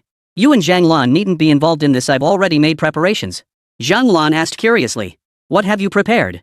"If this is a forced rescue operation at the Space Agency, it'll cause a huge commotion. They might even deploy their newest fighters and bombers." Li Sun hesitated. What he had prepared was actually rather inhumane, even risking the lives of others to save his own people. He wasn't sure if Zhang Lan and Camilla would accept it once they learned the truth. But in the end, Li Sun spoke. Our plan runs concurrently with the Space Congress. You must understand how crucial such international gatherings are. They bring together the world's most powerful scientists, scholars, and government officials. If anything goes wrong at the Space Congress, the Eagle Empire will likely be too preoccupied to care about Mr. Win's rescue. Zhang Lan's pupils contracted. You? Li Sen replied calmly. I had people plant explosives around the conference room enough to level the entire surrounding complex. Zhang Lan leapt to his feet. What? Your actions could harm those scientists. And we have people at the space conference. How is this any different from terrorists? Chapter 124, Persuasion, Adolf's Revenge. Li Sun sighed. Extraordinary circumstances call for extraordinary measures. When I planted the bomb, I calculated its explosive yield and blast radius precisely. It will only destroy the evacuated buildings surrounding the conference primarily to create the illusion of a terrorist attack and draw the Eagle Empire's official attention. No one inside the conference will be harmed. Besides, without taking this risk, Mr. Ng might never even reach the transport plane before being caught. Zhang Lan hesitated. Li Sun dropped a bombshell. According to the information sent by Mr. Ng, it was a very short encrypted message using information encoding techniques. There was no way to elaborate on the technical details in great length, but it mentioned communication blackouts. Zhang Lan snapped his head up. Though a military man and a military enthusiast, he had some knowledge of weaponry technology, especially space-based weapons. Was this referring to the communication blackout during spacecraft re-entry? Yes. Li Sun nodded, his eyes brimming with admiration. He knew these scholars from China didn't possess the system or its powerful neural enhancements like he did. Their achievements were earned through time, experience, and relentless effort. Therefore, we have reason to believe that Mr. Ng likely possesses crucial core aerospace technology capable of eliminating or significantly reducing the communication blackout. Once we overcome the communication blackout, you know what kind of formidable weaponry could emerge. Its power rivals that of nuclear weapons. My current methods are actually too mild given the critical importance of this rescue mission. Even if it means letting those at the aerospace conference die, we must bring Mr. Ng back to the country. Li Sun's eyes blazed. Do you want the events of decades past to repeat themselves in China? With the Eagle Empire and China locked in confrontation now, if the Eagle Empire gains mastery over this devastating technology, the ability to pinpoint strikes using communication blackout, do you think they'll grant China time to retaliate like they did decades ago? Even decades ago, they had already formulated over a dozen plans for nuclear bombardment of China. Had it not been for the delicate balance of power between the Tsarist Empire and the Eagle Empire at the time, we would have long since become their bombing range. Li Sun pressed further.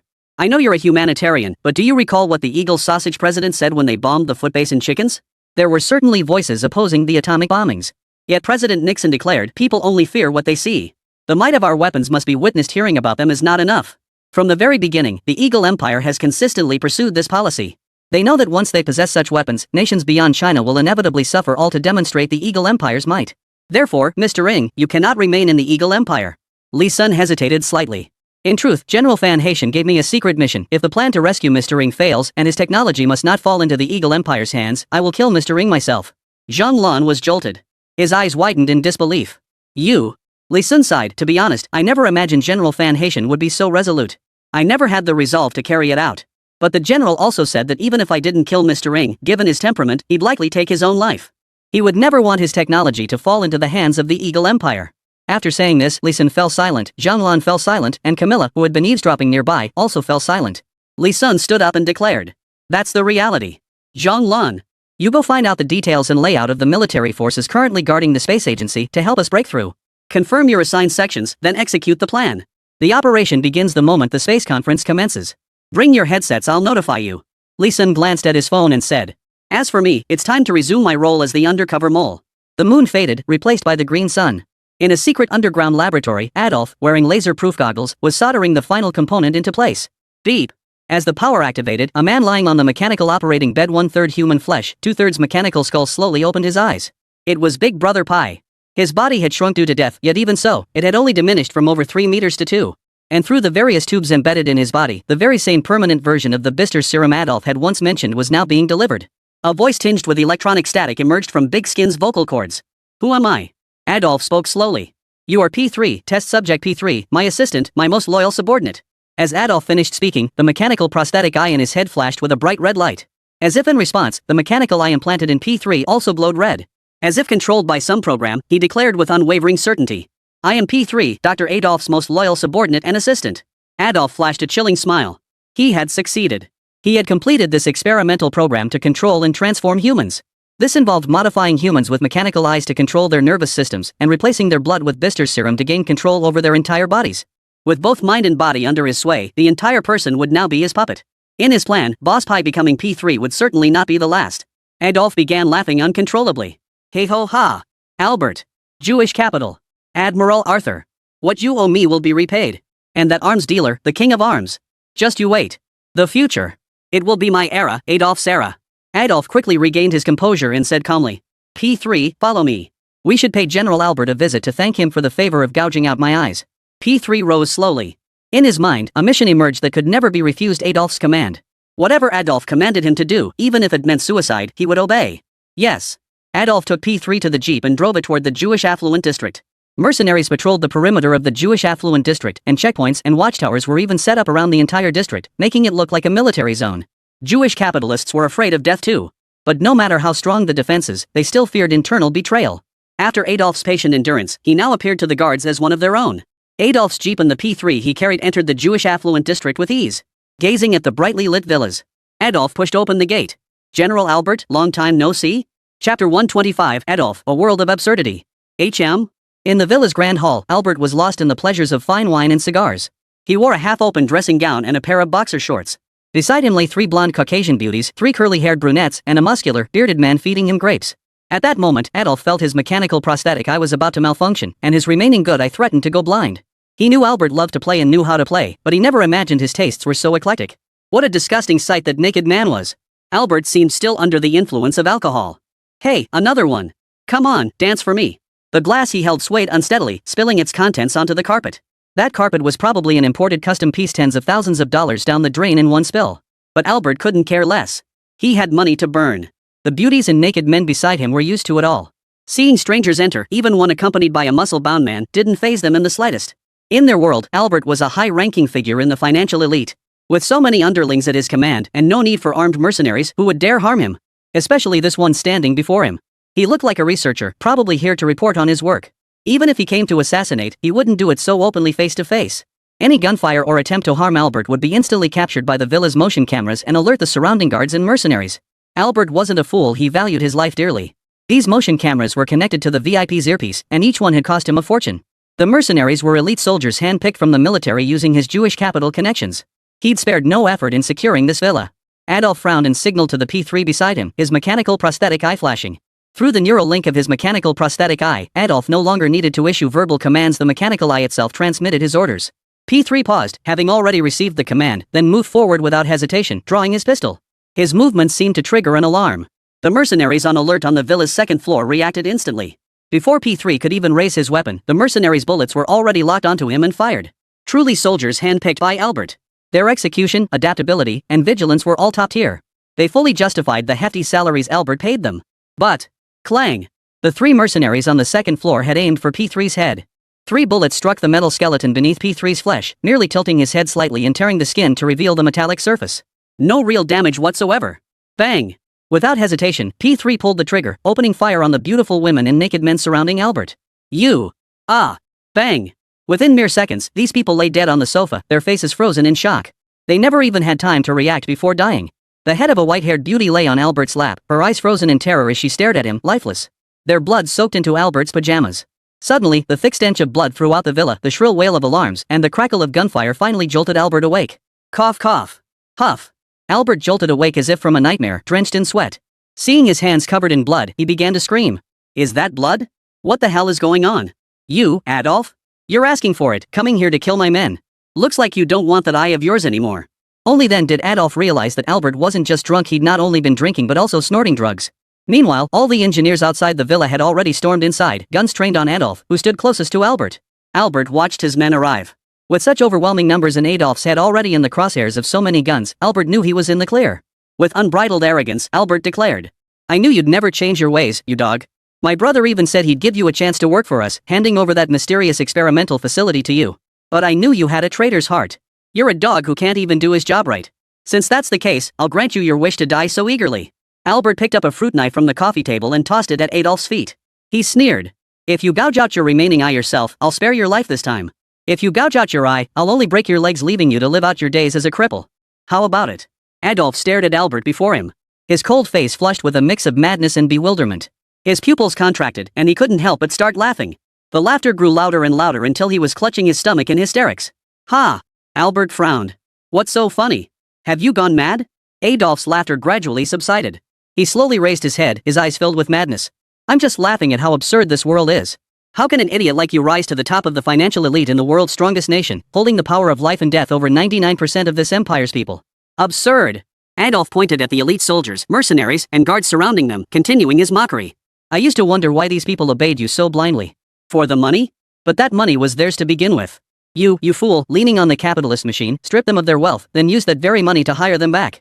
Every single one of them is stronger than you, more capable than you, yet they're controlled by a moron like you, even willing to sell their own lives. Absurd. Unreasonable. So, Adolf whipped his head around to face Albert. I will change this world. I will change this nation. Only someone like me is worthy of ruling this great empire. I will replace you all. Albert stared blankly at Adolf's madman-like speech. The mercenaries around them exchanged bewildered glances. What Adolf had said earlier was truth and reality, an unchangeable reality. But these last words? Wasn't this just delusional fantasy? It seemed this man before them had been crushed by reality. But this time, it was Adolf who burst out laughing. A worthless piece of trash like you wants to replace me? We, the Jewish people of the Illuminati, are the natural rulers of the world. Since you refused the chance I offered, then die. Kill them. Chapter 126, Revenge, Remaking Albert. Adolf picked up the fruit knife from the floor. Albert perked up. Regretting it? But even if you were to gouge out one of your own eyes now, I won't spare you. Adolf gave a cold laugh. He snapped his fingers. Snap. A swarm of mechanical prosthetic eyes flew out from behind the mercenaries. Though nowhere near as many as when facing Li Sun, there were still over 20 of them. These mechanical prosthetic eyes seemed to have been lurking in the shadows all along, ready to strike against the mercenaries. They caught the mercenaries completely off guard. What the hell is that? Ah. Counterattack. Enemy attack from behind. Hide. Bang. Gunfire flashes crisscrossed the villa in a dance of light and shadow. These mechanical prosthetic eyes aren't like humans, their speed in this small villa far surpasses that of people. They can fly. They weren't afraid of damage. One mechanical eye slammed into the mercenary's mouth. He choked violently, frantically clutching his throat as if trying to vomit the mechanical prosthesis out. But a shrill beeping sounded in his mouth. The mercenary's eyes widened. He seemed to have realized something terrifying. Bomb! Wah! Forgetting to spit them out, he drew the combat knife hidden in his blood-soaked lips and stabbed his own mouth. Then he flicked the mechanical prosthetic right out. Boom! But it was too late. With the explosion, the mercenary's entire head was blown to smithereens. The headless corpse collapsed lifelessly to the floor, blood dripping from the second-story floor onto the first floor carpet. A glance around revealed that nearly all the mercenaries in the villa had been slaughtered. Only the elite of the elite remained. A short-haired white man leapt nimbly, instantly dislodging a mechanical prosthetic eye, attempting to close in with a gun but strike, then rolled to evade incoming fire. A former SEAL team leader, he'd encountered this kind of situation several times in his career. The key was to take down the operators controlling these machines. The short-haired white mercenary locked onto Adolf, standing in the villa's center. He was supremely confident in his ability to close in on that researcher-like figure and take him down in less than a second. The short-haired white man slid to dodge the chaotic gunfire. The other elites, seeing his move, instantly understood his intent and began covering him. But when the short-haired white man was just 5 meters from Adolf, a towering figure over 2 meters tall blocked his path. Without hesitation, the short-haired white man drew his dagger and charged forward. Hand-to-hand combat isn't just about size. He was a SEAL commando. Before the short-haired white mercenary could finish his thought, the massive figure vanished before his eyes, reappearing instantly at his side. A blurred shadow rapidly enlarged before him. A fist. Then came a sharp crack. The short-haired white man's skull was shattered. Thud.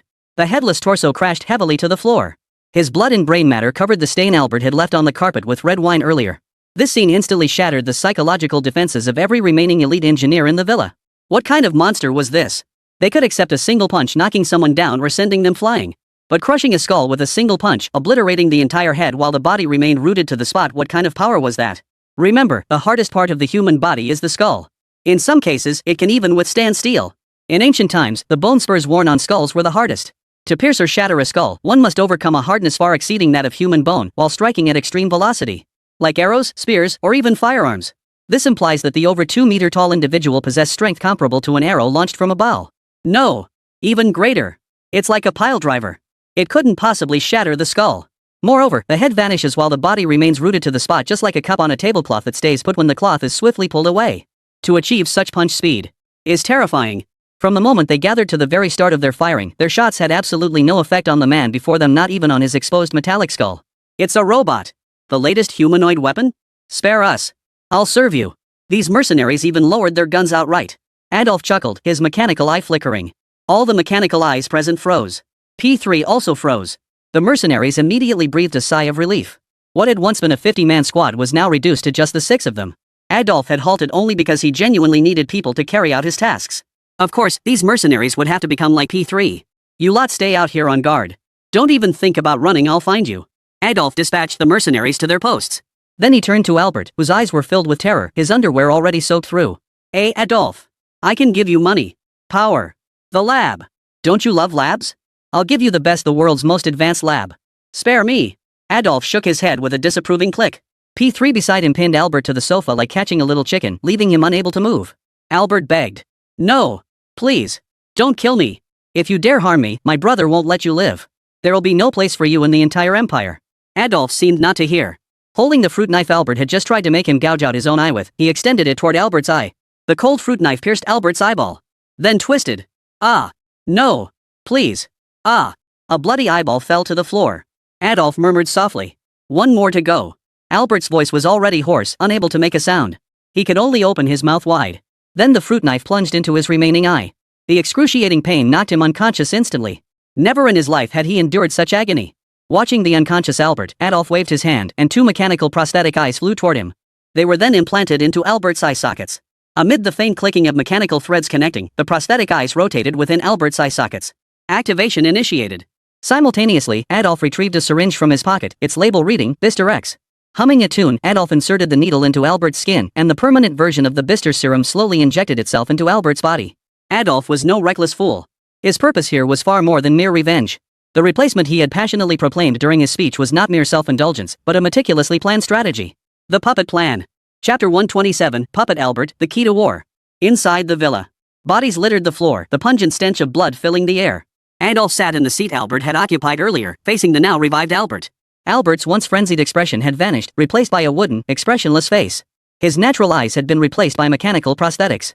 His frame seemed more imposing than before, his once excessive physique now lean and muscular. Adolf murmured softly. Once more, who are you? Albert replied.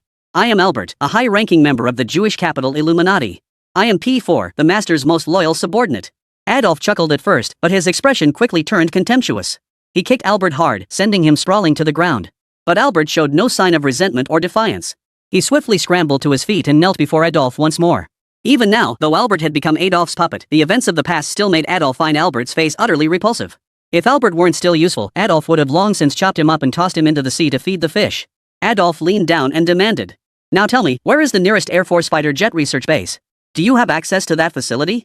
In modern warfare, whoever controls the skies controls the war. Adolf sought to indirectly seize control of part of Eagle Swan's Air Force through Albert. The Eagle's Air Force was divided into several branches, with each major capitalist faction essentially controlling one of the three military branches, land, sea, and air. The Jewish capital's high command also divides its air force into different factions. Among them, Albert's elder brother, Alsalan, commands the second-ranked Aerospace Combat Force. Their aerospace fighters are renowned, particularly the Vulture series within the aerospace fleet. The Vulture series has already reached the Vulture 15 model, a machine capable of overwhelming all fighter jets worldwide. This was what Adolf coveted most. As the director of the Weapons Research Institute, Adolf's research did not encompass large-scale fighters or missiles. Fighters and missiles require a team effort to develop, and as the Institute's director, he doesn't oversee such projects directly. His purview lies in firearms, ammunition, and high-performance instruments. This also revealed that the military and Jewish capitalists of the Eagle Empire didn't truly trust Adolf. The primary means of warfare, fighter jets and aircraft carriers along with missiles, the most crucial long-range strike capability, were never placed under his direct control. First, they deemed him unqualified. Second, they never truly accepted him as one of their own. Adolf knew this all too well. He was the first to discover the Morrow Alien Technology Laboratory when it crashed, and he possessed the deepest understanding of how to decode its secrets. It was unlikely the Jewish capital's leadership would allow his services to handle such core, terrifying Morrow technology. As Morrow technology continued to be decoded, more scientists besides Adolf joined the research. The methods for cracking Morrow civilization's technology were rapidly becoming common knowledge. That's precisely why Albert felt confident enough to openly suppress Adolf. Because Adolf no longer mattered. None of the Jewish capital executives realized that from the very moment Adolf first entered the Morrow Alien Technology Laboratory, he had concealed its most crucial core component. A secret pattern. This pattern was etched into the palm of his hand when he first entered the laboratory as its initial access point. Only those bearing this pattern could access the laboratory's database top-secret files never shared with outsiders. This is also why even scientists possessing the same decryption methods as Adolf could never match his achievements. Adolf relied on his palm pattern to consistently obtain the most advanced technology. Take this mechanical prosthetic eye, for instance. And the Bister serum. These are technologies from the core data. The Titan tank and the shield capable of blocking sniper bullets? Those were just Adolf's half-hearted attempts to appease the military. After all, alien technology even with the core database open to him would take Adolf an immense amount of time to comprehend. From the very beginning, Adolf had been biding his time. Over the years, he relentlessly pursued understanding the most critical technological data. Finally, among dozens of core technologies, he grasped three: mechanical enhancement, magnetic flight, and physical enhancement control agents. Years of restraint had finally reached their breaking point. Adolf had no intention of continuing this charade any longer. Adolf looked at Albert and thought, though Albert is a good-for-nothing waste, his elder brother Alcelin should at least grant him some military forces. Albert nodded. Yes. I have the access key for the Vulture 16, the latest development from the Aerospace Combat Forces. Adolf leapt to his feet. Vulture 16? Another upgrade? Does Alcelin really value you that much? He even gave you the encryption key for this top-secret weapon. Albert continued. My brother and I lost our parents at a young age. My elder brother was like a father to me. He raised me single-handedly. That's why brother Alcelin trusts me so deeply. Even when I was useless, constantly messing up his plans and causing trouble, he still trusted me. Because I have no other family. Within the Jewish group, blood ties are the most important thing. Adolf blurted out. That doesn't matter. Hand over your key now. Vulture 16. Adolf is an insider. After new fighter prototypes are developed, they remain at the base. This means that with the key, he could easily take Vulture 16 away. Though Adolf didn't know just how formidable the Vulture 16's capabilities were. But he'd seen the performance of the Vulture 15. As a fighter jet not commonly seen abroad and never officially unveiled on the international stage, detailed data on the Vulture 15 remains vague to outsiders. However, within the Eagle Empire and on actual battlefields, the Vulture 15 had made its presence known. Its standard cruising speed alone exceeded Mach 1, firmly establishing it as a supersonic fighter. Equipped with 4 core power units, the J-15 can achieve burst speeds exceeding Mach 3 when unleashing maximum thrust. When unleashing maximum thrust, its burst speed can surpass Mach 3. The maximum speed of all other fighter jets in the world today, including those of the White Bear in China, is merely Mach 22. The gap between Mach 3 and Mach 22 is equivalent to the speed difference between a sprint champion and an ordinary person. While supersonic speeds are commonplace, at such extreme velocities, a 3 Mach fighter in a dominant position can effortlessly destroy and overwhelm a 22 Mach fighter during a burst acceleration. Chapter 128, The Vulture Fighter's Provocation. The most critical metrics for evaluating supersonic fighters are stability and maximum Mach speed. Secondarily, stealth capabilities, camouflage coatings, ammunition capacity, and endurance are key factors. The Vulture 15 excels in every single one of these areas. Both the exterior hull and internal structure of the Vulture 15 utilize special technologies and coatings developed by Morrow Tech Labs. Indeed, all these technologies were provided by Adolf. However, due to confidentiality requirements and the exclusivity of Jewish capital, they did not involve Adolf in the research. It was only then that Adolf learned of the existence of additional fighter laboratories and research bases. From that moment on, he completely gave up on Jewish capital and began harboring ambitions to change the world. Despite Adolf's unwavering loyalty to Jewish capital and his provision of the fighter's core materials, why was he, such a crucial contributor, denied any recognition during the Sanqing interview? For a researcher, this was the most devastating blow and the most contemptuous insult. It's like contributing to a paper only to find your name absent from the authorship list. Forget being listed as first, second, or third author, he wasn't even credited as a contributing researcher. Adolf absolutely could not tolerate such treatment. Just how extraordinary were the special materials he supplied? Its preparation method is extremely demanding. While it can produce 10 times the raw material needed for Titan tank components, using it to manufacture the Vulture fighter's hull yields only 110 units. Yet under these exacting conditions, the resulting fighter fuselage boasts wind resistance, impact resilience, and aerodynamic efficiency 10 times that of the Titan tank. If the Titan tank can withstand the Barrett sniper rifle's fire, imagine what it could do against the Vulture fighter's armor 10 times stronger. The Vulture's hull likely can't even be penetrated by the sniper rifles in the Lee Sun system. Precisely for this reason, the Vulture 15 is extremely scarce. Only those who control Morrow Tech Labs' capital can possess the Vulture 15 fighter. Within the Eagle Empire, these capital groups take turns controlling Morrow Tech Lab through negotiations. This rotational control means each group's tenure is short. Before anyone could mass-produce the Vulture, it was already time to hand the lab over to the next capital. The total number of Vultures in Alcyone's aerospace squadron doesn't exceed 10. The number of other standard fighters far exceeds this, reaching several hundred. Yet in combat, those 10 Vulture 15s within the aerospace squadron could effortlessly annihilate all several hundred ordinary fighters. The reasons were simple. Speed dominance and maxed-out defense. During direct engagements, the Vulture 15's terrifyingly durable hull allows it to completely ignore incoming fire, focusing solely on targeting and attacking the enemy. Its explosive acceleration allows it to pursue and overtake any standard fighter attempting to escape at any moment. Once speed dominance is achieved, the relative sluggishness of ordinary fighters becomes apparent, making them far easier targets for the Vulture 15 to lock onto and engage. During a border skirmish, a Vulture 15 disguised itself as an enemy aircraft to conduct a live fire test, annihilating an entire nation's organized air force. The Vulture 15 itself suffered not a single scratch. Naturally, the Eagle Empire would never admit to this afterward. This incident gave the Eagle Empire a taste of success. Their military leadership, unafraid of escalation, proposed testing the Vulture 15's capabilities against a stronger nation.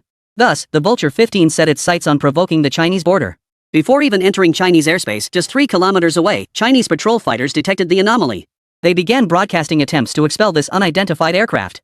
The Chinese pilot immediately went on combat alert and notified the control center. But the Vulture 15, intent on testing its capabilities, refused to leave. Instead, it began a provocative charge toward the Chinese pilot. No shots were fired. But the charge signaled the aircraft's intent to cross the border.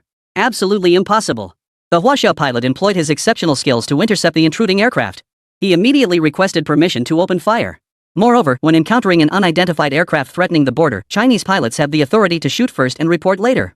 Yet this unknown fighter simply outmaneuvered the Chinese pilot's aircraft. The patrol aircraft used by the Chinese pilot, though not the latest generation of Chinese fighter jets, was still world-class, capable of reaching Mach 1.21. Yet to the pilot's astonishment, his fighter couldn't even catch the tail flames of the enemy aircraft. How could this be possible? This defied the pilot's understanding. Even the superior fighters of the Eagle and the White Bear couldn't outmaneuver him like this. As the Vulture 15 approached the border, the Chinese pilot opened fire. But the Vulture's speed was simply too great.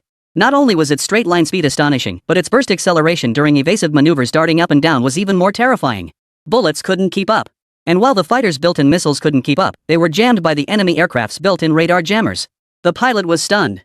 After reporting this situation, nearly 10 more fighter jets rushed to the scene from various patrol locations. The Vulture 15 was provoking them right here at the border. They learned the true nature of this unfamiliar aircraft from their Chinese comrades. Their orders were clear: even if it meant ramming the intruder with these dozen fighters, they must not allow this unknown aircraft to breach Chinese airspace and endanger the safety of the Chinese people. Driven by this resolve, though their speed couldn't match the Vultures, the swarm tactic proved effective. They couldn't outrun it, but they could surround it. When outmatched technologically, the Chinese excel even more at employing skill in tactics. A century ago, armed with muskets, the Chinese had defeated the Eagle Empire's planes and cannons. Now, the only difference was that their fighter jets were slightly slower. The Vulture 15 pilot sought to toy with these dozen fighters through speed, only to suddenly realize the gap in the encircling formation closing around him. How was this possible? They couldn't comprehend the depth of China's 5,000-year military classics, nor the myriad ingenious methods of deploying troops. This tactic is called the Sparrow Formation.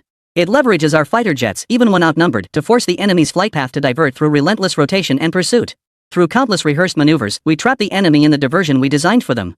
Simultaneously, we pre-position several other jets along intercept trajectories, luring the enemy unknowingly into a pre-established encirclement. Just like sparrows falling into a net. The Sparrow Formation is adapted from ancient military texts, combined with modern fighter aircraft and tactical methods. Chapter 129, Unmasking the Plan. Of course, the pilot of the Vulture 15 wasn't one to be fooled. He suddenly realized that if he didn't break out within the next minute, he might truly be trapped here forever by these dozen or so fighter jets. Though his test mission remained unfinished, the Vulture pilot was finally overcome by fear. Beads of sweat had already formed on his forehead. Was this what China was like? One of the world's 5 great fortresses, the Iron Great Wall. When he arrived, his superior officer warned him not to underestimate the situation. The Chinese had many tricks up their sleeves. They weren't easily crushed by technological superiority alone. As an ace pilot, he didn't take it too seriously. His aircraft's performance far surpassed the enemy's. In such circumstances, if he, an ace, showed fear if he was inferior to the enemy pilots, what kind of ace pilot of the Eagle Empire would he be? Truthfully, he believed that no matter how many pilots they fielded, none could defeat him as long as they were inferior. But now, that belief had changed. Phew! Time to head back.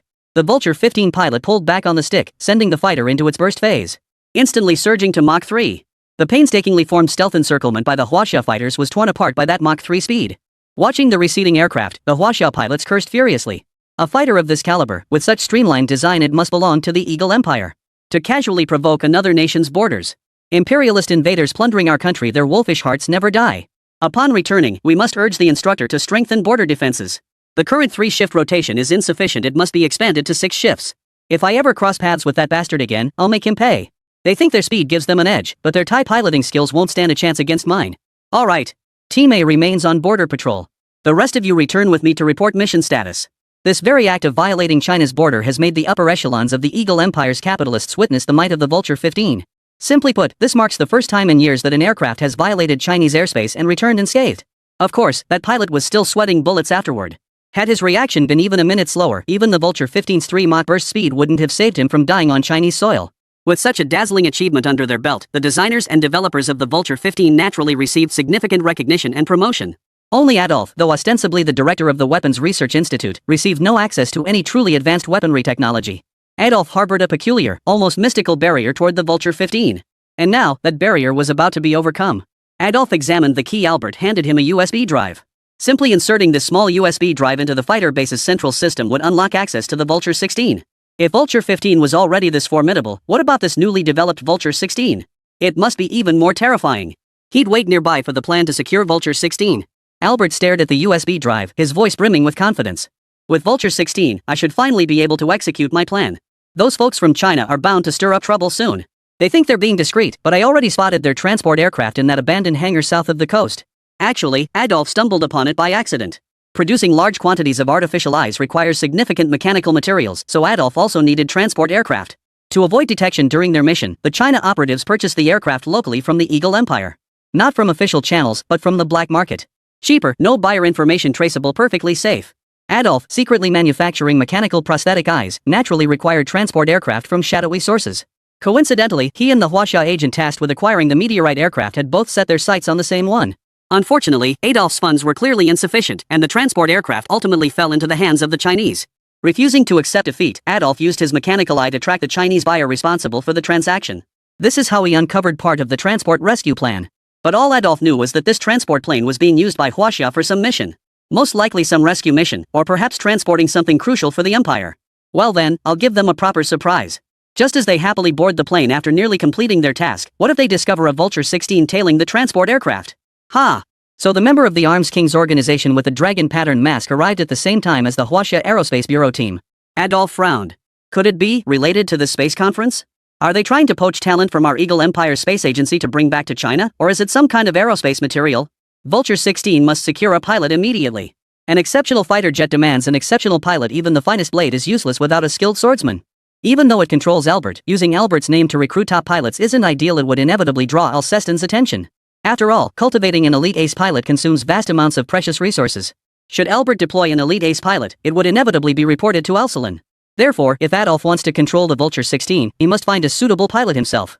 Where to find one? As Adolf hesitated, he spotted several mercenaries patrolling and loitering outside the villa. His eyes lit up. Right. What about these guys?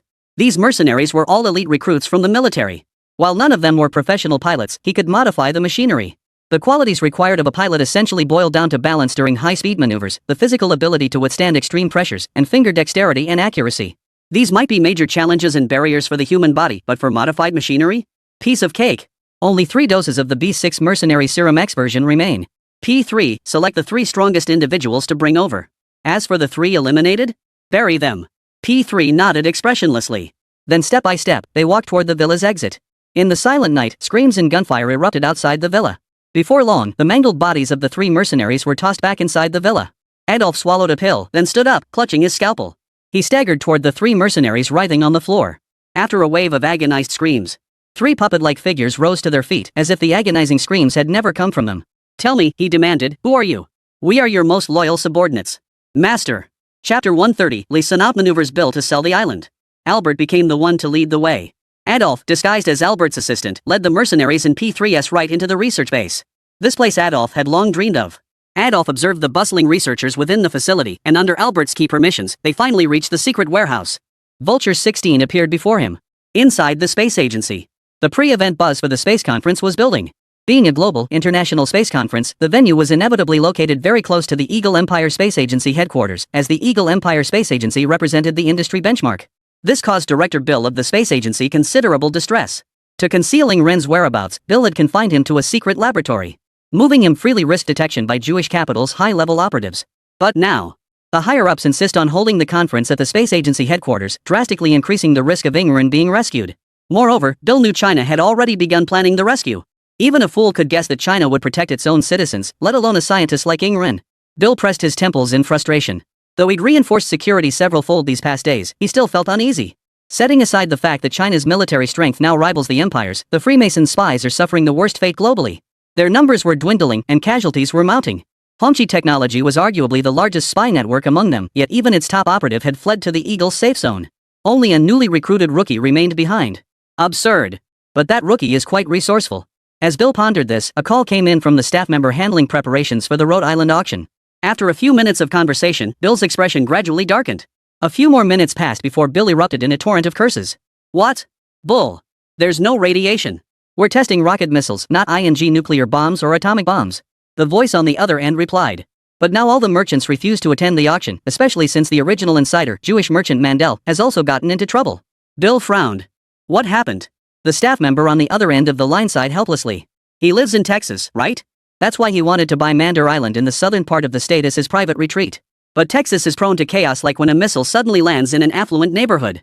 That's the missile from the Chinese arms manufacturer that was in the news recently. Bill's expression turned incredulous, as if he'd just pieced something together. Could that Jewish businessman Mandel be that unlucky the missile just happened to hit his villa in the wealthy neighborhood? Yep, it was him. The missile's destructive force was so immense that Mandel had no time to react before being obliterated. Now we have no insider connections to confirm the details, and rumors of nuclear radiation on the island, origin unknown, have scared off the other merchants scheduled for the auction. Rhode Island might never be auctioned off. Bill's face turned green upon hearing this. Truth be told, this island was his personal auction project. As the newly appointed head of the space agency, he naturally wanted to line his pockets. Space agency project funds were untouchable, and the director's salary was pitifully low, hence his resorting to such underhanded schemes. This abandoned experimental site naturally drew no attention. As the head of the space agency, he could abuse his authority to auction it off, with the proceeds naturally flowing into Bill's personal account. So if this auction failed to sell, the space agency wouldn't suffer any losses. But Bill's losses would be enormous. $60 million. Bill had believed this island would be his ticket to instant success. Now, his dream was shattered. Don't let me find out which bastard had the nerve to spread those nuclear radiation rumors. Figure out a solution. Take people to meet with those merchants and explain it to each one personally. Tell them that I, Bill, director of the space agency, guarantee there are absolutely no nuclear radiation issues on that island. The staff member on the other end of the line replied. Yes, Director Bill. We actually have eyewitnesses who saw the rumor spreader. Apparently, it was someone wearing a mask engraved with a dragon pattern resembling the Chinese dragon. Bill frowned. A dragon-patterned mask? Bill was puzzled. He'd never heard of any organization using a dragon-patterned mask as their emblem. But since it was a Chinese dragon pattern, it must be Chinese people, right? China again. They're already causing trouble at the space conference nearby, and now they're even interfering with my island sale. Bang! Bang!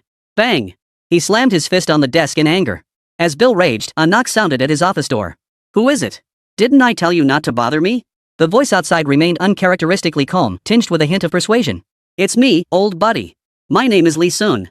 Remember me? Hearing Lee Sun's voice, Bill's anger subsided slightly. Come in.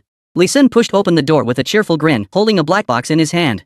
Once inside, Lee Sun immediately slid the black box onto Bill's desk. Then he slowly opened the black box. A solid gold Desert Eagle appeared before Bill. Bro, I've got another sweet piece for you. This thing must be worth millions.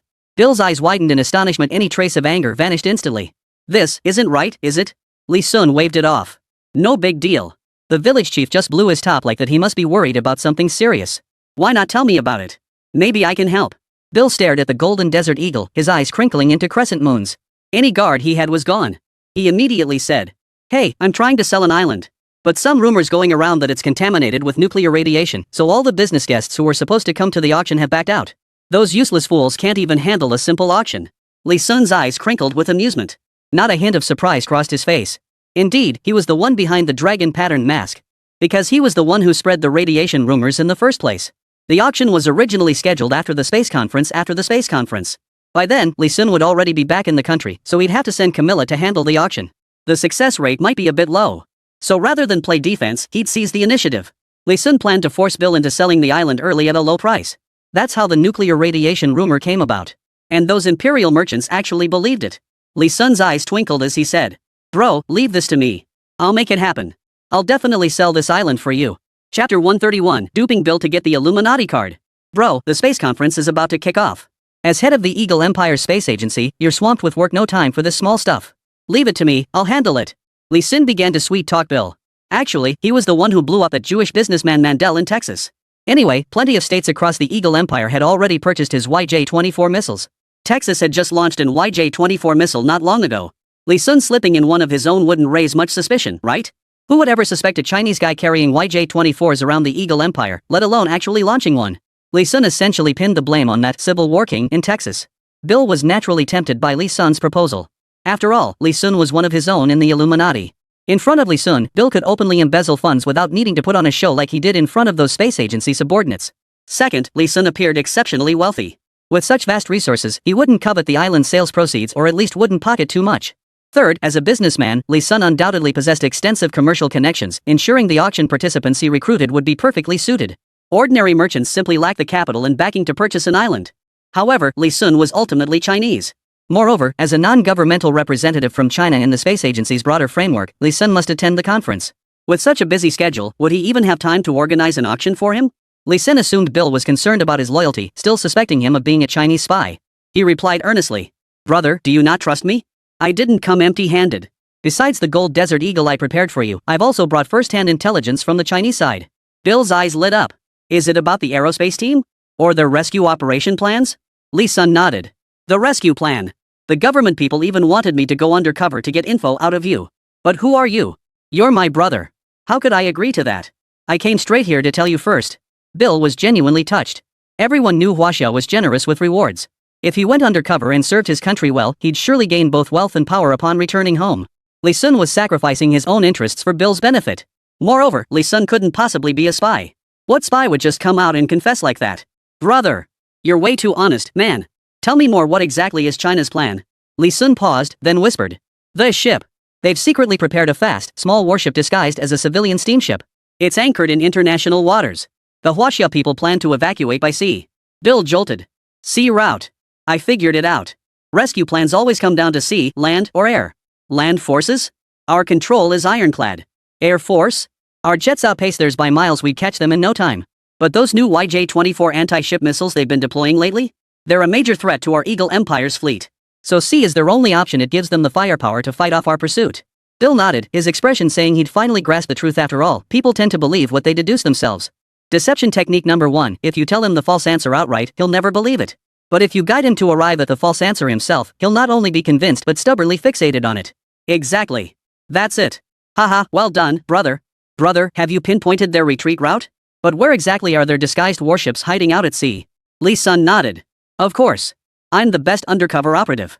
Not only do I know the evacuation plan, but they've even assigned me to participate in the evacuation route. For example. Bill waited for Li Sun to continue, but Li Sun suddenly fell silent. Deception technique number 2, never let the target obtain your information too easily. Even if it's false intelligence, make them work for it and pay a price. Only then will they believe it's real, after all, they spent money on it. Bill looked into Li Sun's earnest eyes and understood. This was a demand for a reward. Bill chuckled. "I get it. Brother, I won't take your intel for free. You've given me benefits twice before this time, I'll return the favor. Bro, your company specializes in materials technology, right? I'll get you the most advanced aerospace material data straight from the space agency's internal files. Guaranteed to make your company the top player in China." Bill finished with a smug look of satisfaction. In today's world, the Eagle Empire was the undisputed leader in aerospace technology. Their space agency's top-tier aerospace material data was naturally the best in the world. In terms of value, it could even rival that island. Li Sun feigned shock, but inwardly he was cursing like mad. He didn't need any damn aerospace material data. His alpha material was already the strongest aerospace material, far ahead of its time. But Li Sun still had to put on a show. "Bro, this isn't right. Even though you're the head of the space agency, our Jewish higher-ups will still investigate, right? Plus, my company is just a shell of front. If we actually develop such powerful tech, the Chinese military will definitely come knocking. What if they trace the source? I'd be finished." Bill listened and realized he had a point. "What do you want? Speak up." Li Sun narrowed his eyes and said. "I want you to grant me an official membership slot in the Illuminati. Ma Wang promised me entry, but I have no proof. He swore he'd take me to headquarters once we reached Eagle Town, then vanished. Damn it. I've been doing work for the Illuminati without any official status. With all these achievements, I don't even know where to report them. So, big brother, this is my only request." Whoa. Bill frowned. He actually had the authority to add members to the Illuminati. After all, as the head of the space agency, a crucial position for Jewish capital, and the Illuminati, Bill held a very high status among the outer circle elders. As one of the elders, he actually had 2 recruitment slots. Extremely precious quotas. After much hesitation, Bill finally retrieved a black card from the hidden compartment in his desk drawer. Engraved on this black card was the emblem of the Illuminati, a sun surrounded by pyramids, with an all-seeing eye at its center. This was the emblem of the Illuminati. This black card signified full membership in the Illuminati. Mine was the MasterCard, and this was one of my recruitment slots. Yours? The eye on Bill's MasterCard was outlined in red, while the eye on Li Sun's black card was outlined in yellow. Chapter 132, Securing Gun Island for $1. White, yellow, red, purple, gold, 5 tiers. Only those of Jewish descent within the Illuminati can possess purple or gold cards. How unfair. Bill clearly trusted Li Sun completely. Otherwise, he wouldn't have shared this kind of information. Li Sun blinked. So I'm starting at yellow card level? Bill chuckled. Of course. I've been in the Illuminati for years, I'm practically a big shot in the outer circle. New members I recruit personally start out with yellow cards. If I didn't lack Jewish ancestry, I'd have a purple card by now. Li Sun quickly flattered him. You're the real deal, bro. I'm sure the Jewish higher-ups aren't blind to talent. You'll definitely get that purple card exception someday. Saying this, Li Sun took the yellow card. Well then, I won't stand on ceremony. Oh, right, I'll mark the retreat route for that group from China on your map right now. Li Jun drew a route on Bill's map that was completely opposite to their original retreat plan. One led to transport planes on the South Sea coast. The route Li Sun drew for Bill led to a dock on the northern coast. Anyway, after tricking Bill this time, Li Sun was heading back to China. Might as well go all out with the deception. Let's make it completely opposite. Bill nodded in satisfaction. With this route, even if those Chinese managed to extract Ing Run from the space agency, he was confident he could intercept and ambush them. If he could catch a few big fish, his standing with Jewish capital would surely rise even higher. He might even have a shot at becoming a Purple Card member, an unprecedented honor. Once he became a Purple Card member, he would truly enter the upper echelons of the Illuminati. The upper echelons of the Illuminati practically ruled the Yin Yang Empire with an iron fist. The most prime example was Albert, a Purple Card member of the Illuminati. After securing his membership card and successfully misleading Bill, Li Sun prepared to leave. Hey, what about that manned island business? Bill's attitude toward Li Sun was completely different now. After all, he'd already handed over the Illuminati membership card. Leave it to you. I know the island's value has been hit by the backlash, so we can't get top dollar. Forget the original $600 million, take a discount. Just sell it for $300 million. Got it. Li Sun stepped back and slowly closed the door. He had no intention of paying. First off, selling an island requires a contract. You must prove you're the rightful owner of the island. Otherwise, anyone could just claim they're selling it. What if you're a fraud? In other words, you absolutely must bring the document proving this island is yours. If you're selling the island on behalf of someone else, you also need a power of attorney. With these documents, the island purchase transaction can proceed freely. No sooner had Li Sun stepped out of the space agency than his phone buzzed with a document from Director Bill. It was precisely the ownership proof and power of attorney required for selling the island. Li Sun sneered. It came without a fight. He had originally planned to save up $600 million and acquire the island after the space conference concluded. But now? I'll just draft a contract, find a spokesperson for Li Sun, sign the deal, and that's it. The transaction amount? Let's set it at $1. As for what happens after he deceives Bill, the space agency's higher-ups currently have no knowledge of Bill's plan to sell the island, and besides, it's already been abandoned. As long as the transaction is finalized, the space agency won't be able to do anything even if they find out. And it's highly unlikely they'll find out, since Bill has definitely covered his tracks. Regarding Bill's reaction after being deceived. In Li Sun's plan to rescue Ing Run, Bill must die. Whether it's the deeds Bill has committed or the harm he poses to China, the fact that Bill gave him a yellow card from the Illuminati alone cannot be exposed.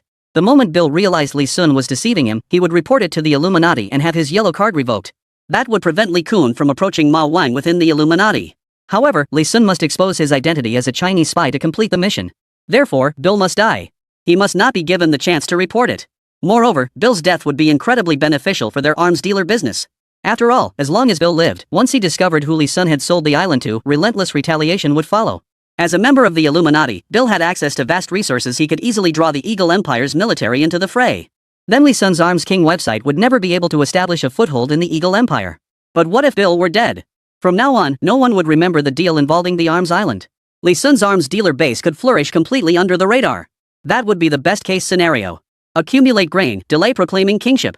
This is ancient wisdom passed down by our Chinese ancestors. By the time the major arms dealers of the Eagle Empire discover Li Sun's base exists, his island will likely have become an unstoppable force. With that realization, Li Sun immediately contacted Camilla, sell the island.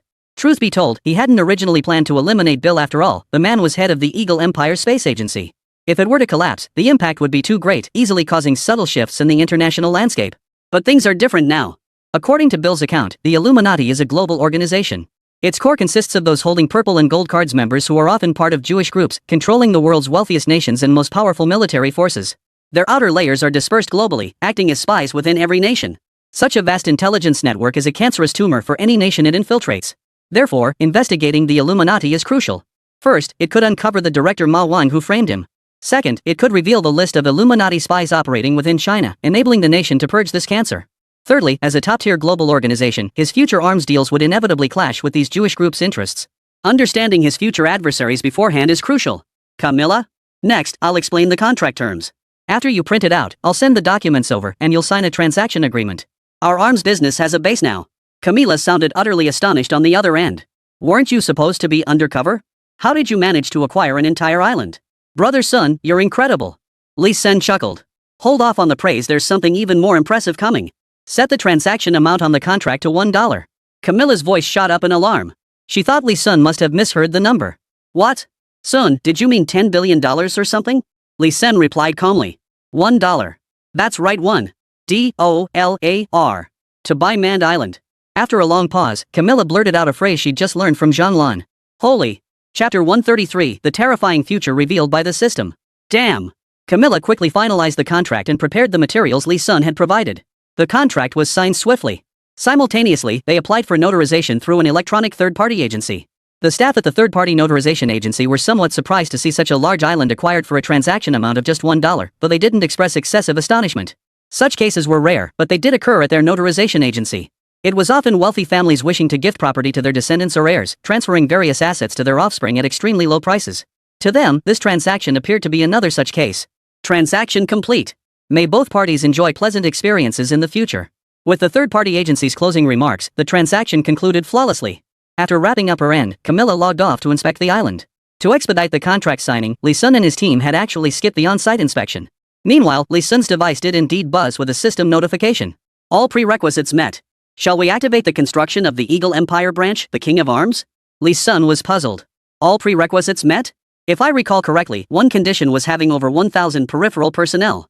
Did I meet that? What Lee Sun didn't know was, Kabbalah had directly absorbed Pai Laoda's entire arms team. Not only that, but leveraging Kabbalah's influence, all the small arms dealers established by her father's former subordinates, the big shots among them, had returned. Pai Laoda's original crew barely numbered 500, but under Camilla's rallying call, it had swelled to 1,300. Of these, 900 were from her father's and Big Pai's original crew, while the remaining 400 were friends and small-time partners Camilla had made during her travels. Seeing Camilla's rise to power, they all came. Camilla's nickname, Young Eagle, now echoed throughout the entire Queen's district. Lee Sun remained unaware, but this didn't trouble him. After all, with all prerequisites met, he naturally had to begin constructing the distribution network. Completing the distribution construction task came with enormous rewards. The mission rewards included cutting-edge technology and revolutionary weapons. He'd been coveting them for ages. Mission complete. Reward distribution initiated. Host, please begin the lottery. A mechanical panorama unfolded before Lee Sun, displaying the various technologies and weapons available for selection. Prominently displayed were controlled nuclear fusion technology, controlled cold fusion technology, artificial sky island technology, magnetic levitation technology, Book of Life and Death technology, Nuwa technology, and more. In the weapons section, Lee Sun spotted light particle lasers, eternal ray destruction analysis cannons, even the classic of Mountains and Seas series weapons, and mechanical heavenly court or fortress armaments. Honestly, Lee Sun wasn't surprised at all to see controlled nuclear fusion, artificial sky islands, or magnetic levitation. But what the hell were Book of Life and Death, Nuwa, Classic of Mountains and Seas, and Mechanical Heavenly Court? He'd always assumed this system was purely technological, but these names sounded straight out of mythology. Among the lottery options, many technologies lacked analysis descriptions, leaving Lee Sun clueless about their specifics. The only technology with an analysis was the Book of Life and Death. Book of Life and Death, a particle-level micro-nano DNA robot system. By constructing microscopic structures, it creates nano-robots comparable in size to particles. After inputting the records of every person globally, the Book of Life and Death will store everyone's DNA information. Each person's DNA is unique, and every DNA sequence contains specific pheromones. These DNA pheromones enable direct identification of an individual. Once DNA pheromones are acquired, the nanorobots controlled by the Book of Life conduct surveillance on all individuals. Should anyone commit a crime, they are pinpointed via their DNA pheromones. These nanorobots do not attack the physical body. Instead, they directly assault the targeted individual's DNA at the microscopic level, causing the breakdown of their DNA sequence. The targeted criminal will begin to decay and necrotize from the microscopic level. In other words, if your DNA information has ever been registered in the Book of Life and Death, if your name has been recorded there, then if the Book of Life wants you dead, you absolutely cannot live. As the saying goes, if the King of Hell decrees your death at midnight, he won't let you live till dawn. The Book of Life and Death is essentially the fusion of nanorobotics and DNA technology, bringing myth into reality through science. The method for collecting DNA is remarkably simple. DNA sequences can be extracted from any bodily tissue. This makes the Book of Life and Death a weapon capable of wiping out humanity. Once activated, it can register all human information. At a single command, humanity would perish like ants drowned by floodwaters one by one. Terrifying indeed. Compared to the Book of Life and Death, all other thermal weapons, even war fortresses and spacecraft, pale into insignificance. Nuclear bombs are almost merciful by comparison. After all, you can build defenses against nuclear bombs. But how do you defend against a robot that can kill you at the DNA level? The only material capable of blocking nanobots is nanomaterial itself. Yet today, nanomaterial costs hundreds of thousands per centimeter. Only the wealthiest individuals on the top 10 richest lists could afford to build clothing or even houses. If ordinary humans engaged in production activities were to die off, leaving only these wealthy individuals to survive would be impossible. Eventually, they too would perish. Thus, the Book of Life is classified as one of the 10 forbidden weapons within the system. This weapon technology originated in the year 2740. Lee Sun sucked in a sharp breath. 800 years from now? What could humanity possibly face to create such a terrifying weapon as the Book of Life and Death? Was this weapon intended for suicide? Judging by its lethality, the harm caused by its creation far outweighs any potential benefit. DNA sequences are highly precise. If tampered with by malicious individuals, it could cause mass casualties among ordinary people. But was he not tempted? Lee Sun would be lying if he claimed he wasn't tempted. After all, once this weapon could be created, it would undoubtedly stand at the pinnacle of this world. After all, collecting a person's DNA is relatively simple. One could directly hack into national databases, or even hire mercenaries or assassins to obtain it. A single strand of hair, a flake of dandruff, or even a tiny scrap of fingernail could be enough to kill you. One person holds the power over life and death. Truly worthy of the name, Book of Life and Death. As Lee Sun pondered, the system spoke. Every weapon developed within this system in the future stems not from personal ambition, but from necessity compelled by the times, born to save the world. Host, strive to forge these 10 forbidden weapons. Lee Sun was utterly dumbfounded. 10 forbidden weapons. The Book of Life and Death alone is already a terrifying weapon capable of annihilating all life on Earth. What about the other 9? The most crucial point is that the system claims this weapon was forged to save the world. What crisis could the world face 800 years from now that would require a weapon like the Book of Life and Death? And not just one, but a full 10? Chapter 134, Resolve to Confront, Begin the Lottery. Lee Sun suddenly remembered something. The Morrow alien civilization. The Morrow alien civilization's technology that appeared earlier, could it be laying the groundwork for an invasion of Earth? No. Lee Sun quickly dismissed the thought. When the system first encountered Morrow technology, it had processed the data extensively. If a future catastrophe were indeed triggered by Morrow technology, the system would undoubtedly have stored that information. Morrow technology could be countered entirely with weapons already in the system's arsenal. There was no need for the 10 forbidden weapons. Ordinary technology from decades or even centuries hence would suffice. Simply put, Morrow technology was rather weak. But this points to a crucial direction. Morrow tech's existence proves Earth isn't a lone star in the cosmos. If even an alien civilization like Morrow tech, whose technology isn't vastly superior to Earth's, can discover Earth, then civilizations far beyond Earth's level certainly can too. We haven't detected them yet, but perhaps in 800 years, a super civilization far surpassing Earth's level will arrive. And they may arrive with hostile intent. Otherwise, the system wouldn't have mentioned saving the world. Then, recalling how the system persistently pushed him to develop the arms system to advance global unification, Lee Sun suddenly realized. The greatest benefit of global unification would be the standardization of combat capabilities. And only when humanity's combat capabilities are unified can we possess the strength to confront the descending alien civilization. System, could it be that? The system interrupted. With your current access level, I cannot reveal the truth of the future. I can only say that my future is not your future. Perhaps in your world, that terrifying future will arrive sooner than expected. Hearing this, Lee Sun felt a chill run through his entire body. He had believed that obtaining the system would allow him to dominate this world. His mission was to continuously expand his military power and achieve a brilliant life. But now the system was telling him his world might face a terrifying future, one where even the Book of Life and Death might be powerless against a terrifying existence intent on exterminating humanity? What meaning would his own strength hold then? Only if every nation and every human being could elevate their combat capabilities would it truly matter. Technology. Technology transforms weapons. Weapons can alter the future. Lee Sun slowly raised his lowered head. 800 years was still far off. Even if his future differed from the one the system came from, it couldn't arrive that much sooner, could it? Even if we discount it to 400 years, he, Lee Sun, wouldn't live to see that day. As if reading his thoughts, the system highlighted several red entries in the technology list. Hibernation technology. Physical longevity enhancement. Cell regeneration technology. Artificial organ technology. Lee Sun. After a moment of silence, Lee Sun quietly asked, "How much longer can these technologies extend human life?" The system replied, "Physical longevity extension, cellular regeneration, and artificial organs can extend human lifespan to 175 years. Hibernation technology offers even greater potential during cryogenic hibernation. The physical body's lifespan does not diminish. This means only your active time counts. If you were frozen for 1,000 years, your lifespan would remain unchanged upon awakening." Lee Sun paused. "So if I finalize all the technical plans, assign all the technical roles and workers to build it, and then go into hibernation until it's finished, that's possible?" "Absolutely." Lee Sun was stunned. This meant he could survive not just 800 years, but even 1,000 years. By extending his lifespan to 175 years and repeatedly hibernating to dismantle structures, he could endure a millennium. Thus, Lee Sun's excuse of insufficient lifespan to evade the catastrophe no longer held water. Lee Sun must now confront that terrifying future. Because as things stood, only he, Lee Sun, possessed the power to confront it. With great power comes great responsibility. To expect Lee Sun, possessing such power, to abandon the fight, live out his days happily, and disregard the fate of future generations. He simply cannot do it. Lee Sun took a deep breath. His plans must change. His previous strategy had been to conceal his identity while building his influence abroad. He never harbored the foolish ambition of using the system to become the arms dealer who ruled the entire world. All Lee Sun ever wanted was to live out his life in glory. To live a life worthy of being human. But now, to confront such a terrifying future, no individual could stand alone against the nation. He feared he would have to find an opportunity to come clean with the state and seek cooperation. But not yet. His strength was still too weak. He didn't know if the state would believe his words, nor did he know how the state viewed him. After all, factions exist within the state even in the era of past great leaders. There were left and right wings. As the sole spark of hope of the nation's salvation, he cannot pin his hopes on others. He must have absolute certainty before revealing the truth. That absolute certainty lies in his foreign connections. That way, even if the outcome after confronting the nation turned out badly, Li Sun could still remotely control foreign forces to continue developing. Then, he would persistently persuade the nation to trust him. He believed that with the wisdom of China's many great figures, they could not be blinded by a single leaf. Ultimately, they would come to trust him.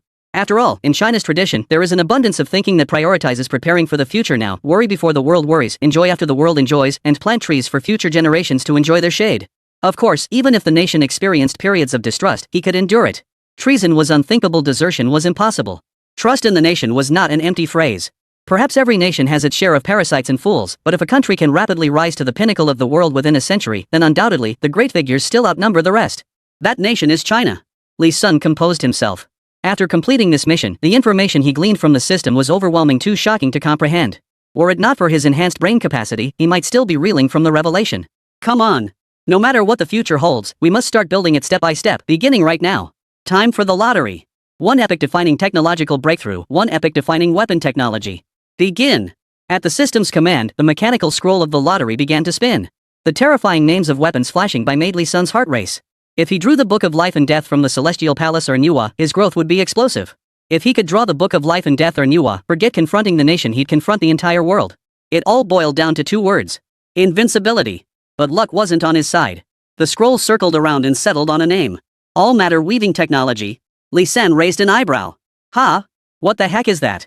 Weaving? Clothes? For civilian use? What's the point of that? What the hell kind of luck is this? Chapter 135, Lottery Draw, Mythic Weapon Catalog, Classic of Mountains and Seas. All matter weaving technology. Comprising both material decomposition and material weaving, this technology involves feeding any physical object into a material structure instrument. The device decomposes the input into a fully materialized, weave-ready form, essentially raw materials capable of synthesizing any substance. The weaving component utilizes this universal material. Through a specially developed universal engine, it weaves according to preset blueprints capable of creating clothing, plastics, steel, specialty materials, and even simple fluid foods. Food can be synthesized? Li Sun tried to grasp the concept. Wasn't this essentially a matter converter? Throw in some scrap iron or excess materials, and it produces whatever material you need. In times of great famine, you could even toss in grass roots, tree bark, and soil to generate food. Absolutely amazing. Of course, survival hinges on possessing the blueprint and composition formula for the target substance. To put it plainly, if you want to generate rice, you must fully understand its structure down to the composition of every single element. The convenience of pure material weaving lies in its ability to disregard the raw materials composing a substance, or rather, it can synthesize the raw materials based on the substance's composition. This means anything included in your theoretical blueprint can be synthesized. The only hurdle is the theoretical blueprint itself. Some things simply lack a theoretical blueprint for synthesis. For instance, countless substances in the scientific community remain unnamed. Even so, it's terrifying. Take diamonds, for instance, currently valued at exorbitant prices. Once full material weaving technology is realized, diamonds will become the cheapest of commodities. Gold would be no exception. Li Sun, who had just dismissed this technology with disdain, immediately changed his tune. While this technology might not offer significant advantages for combat weapons, for logistics, it's an absolute game changer, a game changer on par with the Book of Life and Death. Crucially, if he chose not to disseminate this technology, he could synthesize gold infinitely. The full material weaving technology operates on a fixed conversion ratio when processing raw materials. If you feed gold into it to produce gold, the ratio is 1:1. If you feed steel into it to produce gold, the ratio is 10:000:1. Gold consists of extremely rare elements, and converting steel materials into gold incurs significant material loss. Li Sun understood. If such a game-changing technology had no conversion losses, it would truly be unbeatable. After all, with all the future weapons, equipment, and specialty materials to be invented, if the all-matter weaving process had zero conversion loss, we could truly produce weapons infinitely. Steel production is massive, and with synthetic steel available, we could just convert it directly into whatever materials we need. A nation armed overnight wouldn't be a pipe dream. War fortresses? Without material constraints, China, that infrastructure powerhouse, could complete them in mere days. Though he understood, Li Sun couldn't help but feel a pang of regret. This meant he'd still have to keep his feet firmly on the ground. Li Sun composed himself. Truly worthy of being the reward for his first mission, the seemingly ordinary weaving technique turned out to be this powerful. This was the first mission he'd completed after obtaining the King of Arms. Previously, everything he'd acquired had either been purchased directly from the system, unlocked through access permissions, or granted as milestone rewards upon reaching specific reputation thresholds. This reward 2 lottery draws was earned through a mission he genuinely completed. He risked life and limb to reach the Eagle Empire, establishing a branch office there. And a significant portion of it was sheer luck. For instance, Bill happened to be selling the island, and Camilla, as the heir to a former arms-dealing family, was able to rally so many subordinates to fulfill the prerequisites. This was no easy feat, system. Surely there must be one more draw for that groundbreaking weapon tech? Bring it on! Even if I only get some ordinary firearms, I'll accept it. Begin draw. The mechanical scroll used for the lottery began to turn once more. This time, Lee Sun's throat went completely dry as the scroll's rotating images abruptly shifted to a vast section filled with mythical names. Of course, ordinary weapons were interspersed among these mythical names. Book of Life and Death. T-0 Sniper Rifle No. 2. Wasp Detector. Nuwa Project. Storm Twin Pilot Mech. Classic of Mountains and Seas. Investiture of the Gods. First Generation War Fortress. Aerospace Mothership Unit 1. Compact Golden C-Class Pistol. Mechanical Heavenly Court. Shun Nong. Holy, holy. As the screen gradually froze and even shifted to the name on the Book of Life and Death, Lee Sun felt his adrenaline surge, his hair standing on end. Could he really be about to draw the Book of Life and Death? Please, give him something good. Just don't let him draw the damn pocket pistol. Given Lee Sun's current weapon permissions, drawing that pocket pistol would essentially make this whole endeavor pointless. But alas, though the mechanical scroll turned slowly, it kept spinning past the Book of Life and Death. Then it passed by the Nuwa Project. Storm Twin Mecha? Lee Sun closed his eyes, telling himself that a mech would be fine. It was still cutting-edge tech, and the weapons were powerful. But 3 words echoed in his ears, the system announcement's 3 characters Classic of Mountains and Seas. Lee Sun snapped his eyes open to see the lottery pointer finally settle on those 3 characters. Classic of Mountains and Seas. ING1. The Classic of Mountains and Seas needs no introduction. Though not one of the 10 forbidden weapons, it's still part of the mythology series. There's nothing weak about it. Classic of Mountains and Seas. The comprehensive manual of the Intelligent Weapon series, featuring 128 types of intelligent mechanical weapons modeled after the diverse beasts described in the ancient mythological text, the Classic of Mountains and Seas. Encompassing all forms: land, sea, air, birds, beasts, humans, insects, gods, ghosts, and supernatural beings, each with distinct functions. Xingtian, a mechanical exoskeleton suit that bonds with human operators for combat. Its headless armor design mirrors Xingtian's decapitated form. Zheng, a sonic intelligent robot resembling a red leopard with 5 tails and 1 horn. Its roar shakes like striking stone. The horn serves as its signal hub, while all 5 tails can emit sonic waves to intimidate enemies. Nine-tailed Fox, a reconnaissance-type stealth transformation AI weapon available in drone and human host versions. Capable of cloaking, stealth reconnaissance, fire starting, and shapeshifting. Whirl Turtle, predictive AI terminal robot with a turtle body and serpent head. Utilizes big data to forecast developmental patterns of objects or attack trajectories of weapons, while also possessing automated defensive armor functions. Fei, medical AI robot resembling a quail with yellow body and red beak. Its sharp beak delivers medical injections, while its built-in battlefield medical kit enables rapid aerial deployment for frontline support. Lee Sun's eyes were spinning. A whopping 128 types. This Classic of Mountains and Seas is nothing short of a comprehensive encyclopedia of future intelligent robots. Chapter 136, The Classic of Mountains and Seas. 1 page, 1 creation.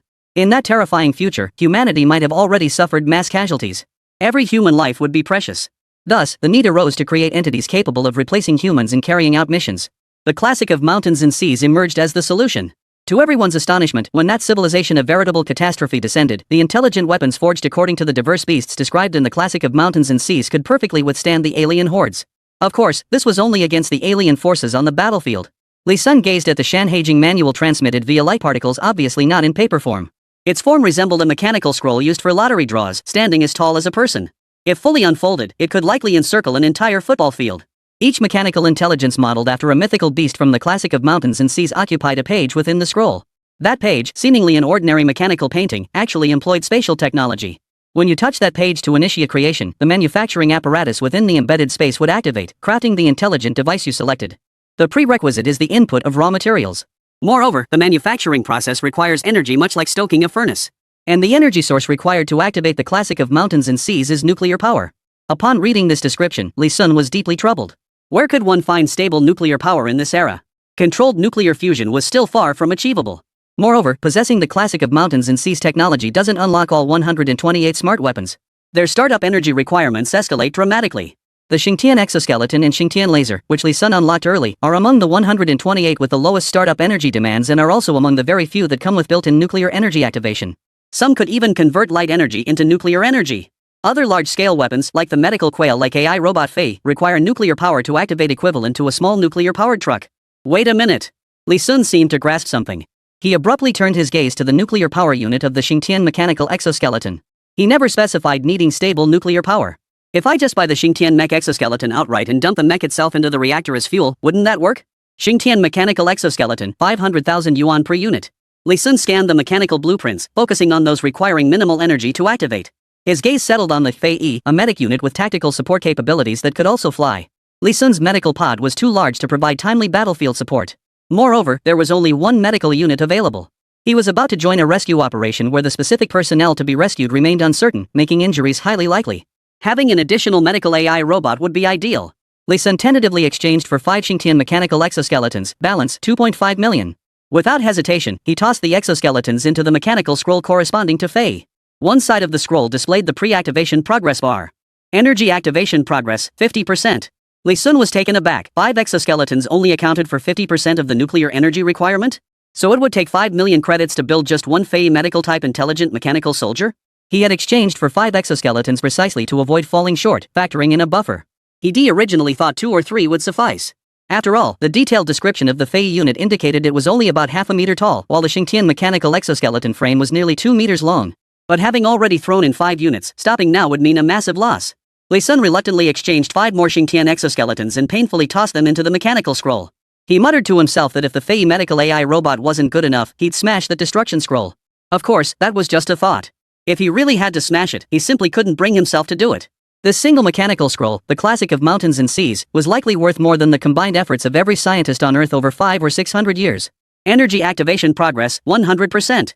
Begin manufacturing. Estimated manufacturing countdown, 5 minutes 59 seconds. 5 minutes 58 seconds. Li Sun looked on with curiosity, instinctively reaching out to touch the scroll. Unexpectedly, upon contact, the spot he touched rippled like water waves and his hand actually slipped inside. People can go inside? Li Sun was stunned. After a moment's hesitation, he suddenly stepped forward. He slipped right through into that page of the mechanical painting. Darkness enveloped him before giving way to light. Looking up, Li Sun surveyed his surroundings. The space around him was a vast, white expanse. At its center, a mold machine resembling a large machine tool was in operation. The mold's shape was that of the Fei, a bird resembling a quail. It was meticulously engraving intricate internal components. Hundreds of precision devices, as sharp as surgical blades, were welding and assembling components. Li Sun even spotted a lathe for manufacturing microchips. Could it be that every intelligent robot in the mechanical scroll of the classic of mountains and seas possesses its own unique manufacturing process and mold? That would be truly spectacular.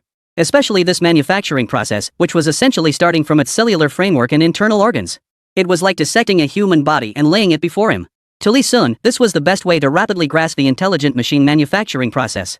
Based on what he witnessed, Li Sun's current brain capacity should be able to replicate 10% of this process technology. Don't underestimate this 10%. Consider that the technologies and molds involved in these manufacturing processes originate from 800 years in the future. A decade of technology from 800 years in the future would easily surpass today's technological level by 3 or 4 centuries. Technological advancement accelerates exponentially over time. What might take 3 centuries to achieve could reach 800 years worth of progress in an instant through explosive breakthroughs at pivotal moments. This is the exponential explosion of technological civilization. Consider this: human civilization has existed for millennia, yet modern civilization spans merely 300 to 400 years. Yet these few centuries of progress have far surpassed the scientific achievements of those millennia. Li Sun circled around, scrutinizing the instruments, hoping to glean new knowledge he could pass on to the motherland of China without any cost. At the same time, he waited for Fei Yi to be manufactured, eager to see how effective it would be. Yet those mere 6 minutes passed in the blink of an eye. A beautifully crafted Fei Yi emerged part quail, part white crane, its entire body covered in white mechanical feathers. Each feather contained medical equipment plucked. They could be used as syringes to inject substances into the body. Only its beak was crimson. Its beak functioned like a built-in scalpel, complete with automatic suturing capabilities. Simply positioning it over a wound and opening its mouth slightly would trigger one-touch closure. Chapter 137, The Marvelous Uses of Fei Yi. Hidden within its beak was the most crucial element, the precious, soul-returning potion, the most valuable elixir carried by every Fei Yi. Each Fei Yi was equipped with a single-dose vial of this potion, due to its immense rarity. True to its name, the soul-restoring potion could revive a critically injured person who had already died, granting them a brief moment of life to fight for rescue. Li Sun touched the Fei Yi. Its texture was surprisingly soft and smooth, not cold like steel, but rather reminiscent of a real bird. He carefully placed his foot upon it and stood atop the Fei Yi. Upon receiving the command, the Fei Yi slowly lifted off, actually carrying Li Sun aloft. A vision flashed through Li Sun's mind: those ethereal immortals riding white cranes as they journeyed westward. It bore an uncanny resemblance to the scene unfolding before him. Could it be that the celestial civilizations described in ancient texts were actually remnants of a bygone mechanical civilization?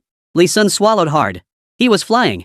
Though somewhat precarious without any securing mechanism, he was genuinely soaring through the air. Carried by Fei Yi, he now hovered a full 5 meters above the ground. And despite carrying Li Sun, the half-meter-tall Fei Yi showed no sign of strain. Truly worthy of its nuclear-powered engine. A sudden stumble beneath him sent Li Sun scrambling to lie flat. With its wings spread, the half-meter-tall Fei Yi's wingspan reached a full 1.4 meters. That's equivalent to a child's bed. A full-grown adult could easily lie flat on it. Moreover, the mechanical feathers of the Fei Yi could be actively manipulated and detached. They could even be fired as a means of attack. At this moment, the feathers became the perfect handles for Li Sun to grip and stabilize his body. After all, these mechanical feathers weren't real. They weren't just plucked off. They connected to the Fei Yi through mechanical clips. Unless the Fei Yi received a command, the clips couldn't be released. Fortunately, this was happening within the scroll space outside. It would surely terrify any bystanders. Li Sun found himself coveting the spatial technology inherent to the mechanical scroll. He had no idea how it was achieved. Wasn't this just like the magical artifacts in cultivation novels? Indeed, the ultimate frontier of science is cultivation. Li Sun surveyed the white, boundless space. It had clear edges, roughly the size of a football field. Quantum technology, spatial collapse utilization? Or heavy ion spatial deconstruction? Based on his current knowledge, Li Sun made limited speculations and imaginings. This technology, he would master it all in the future to benefit humanity in China. Fei Yi descended slowly. Li Sun leaped off its back, then led Fei Yi out of the mechanical painting into the real world. He tossed the scroll toward his own home. While conversing with Camilla, he had been waiting for the mission to complete. By the time the completion notification appeared, he had already arrived home.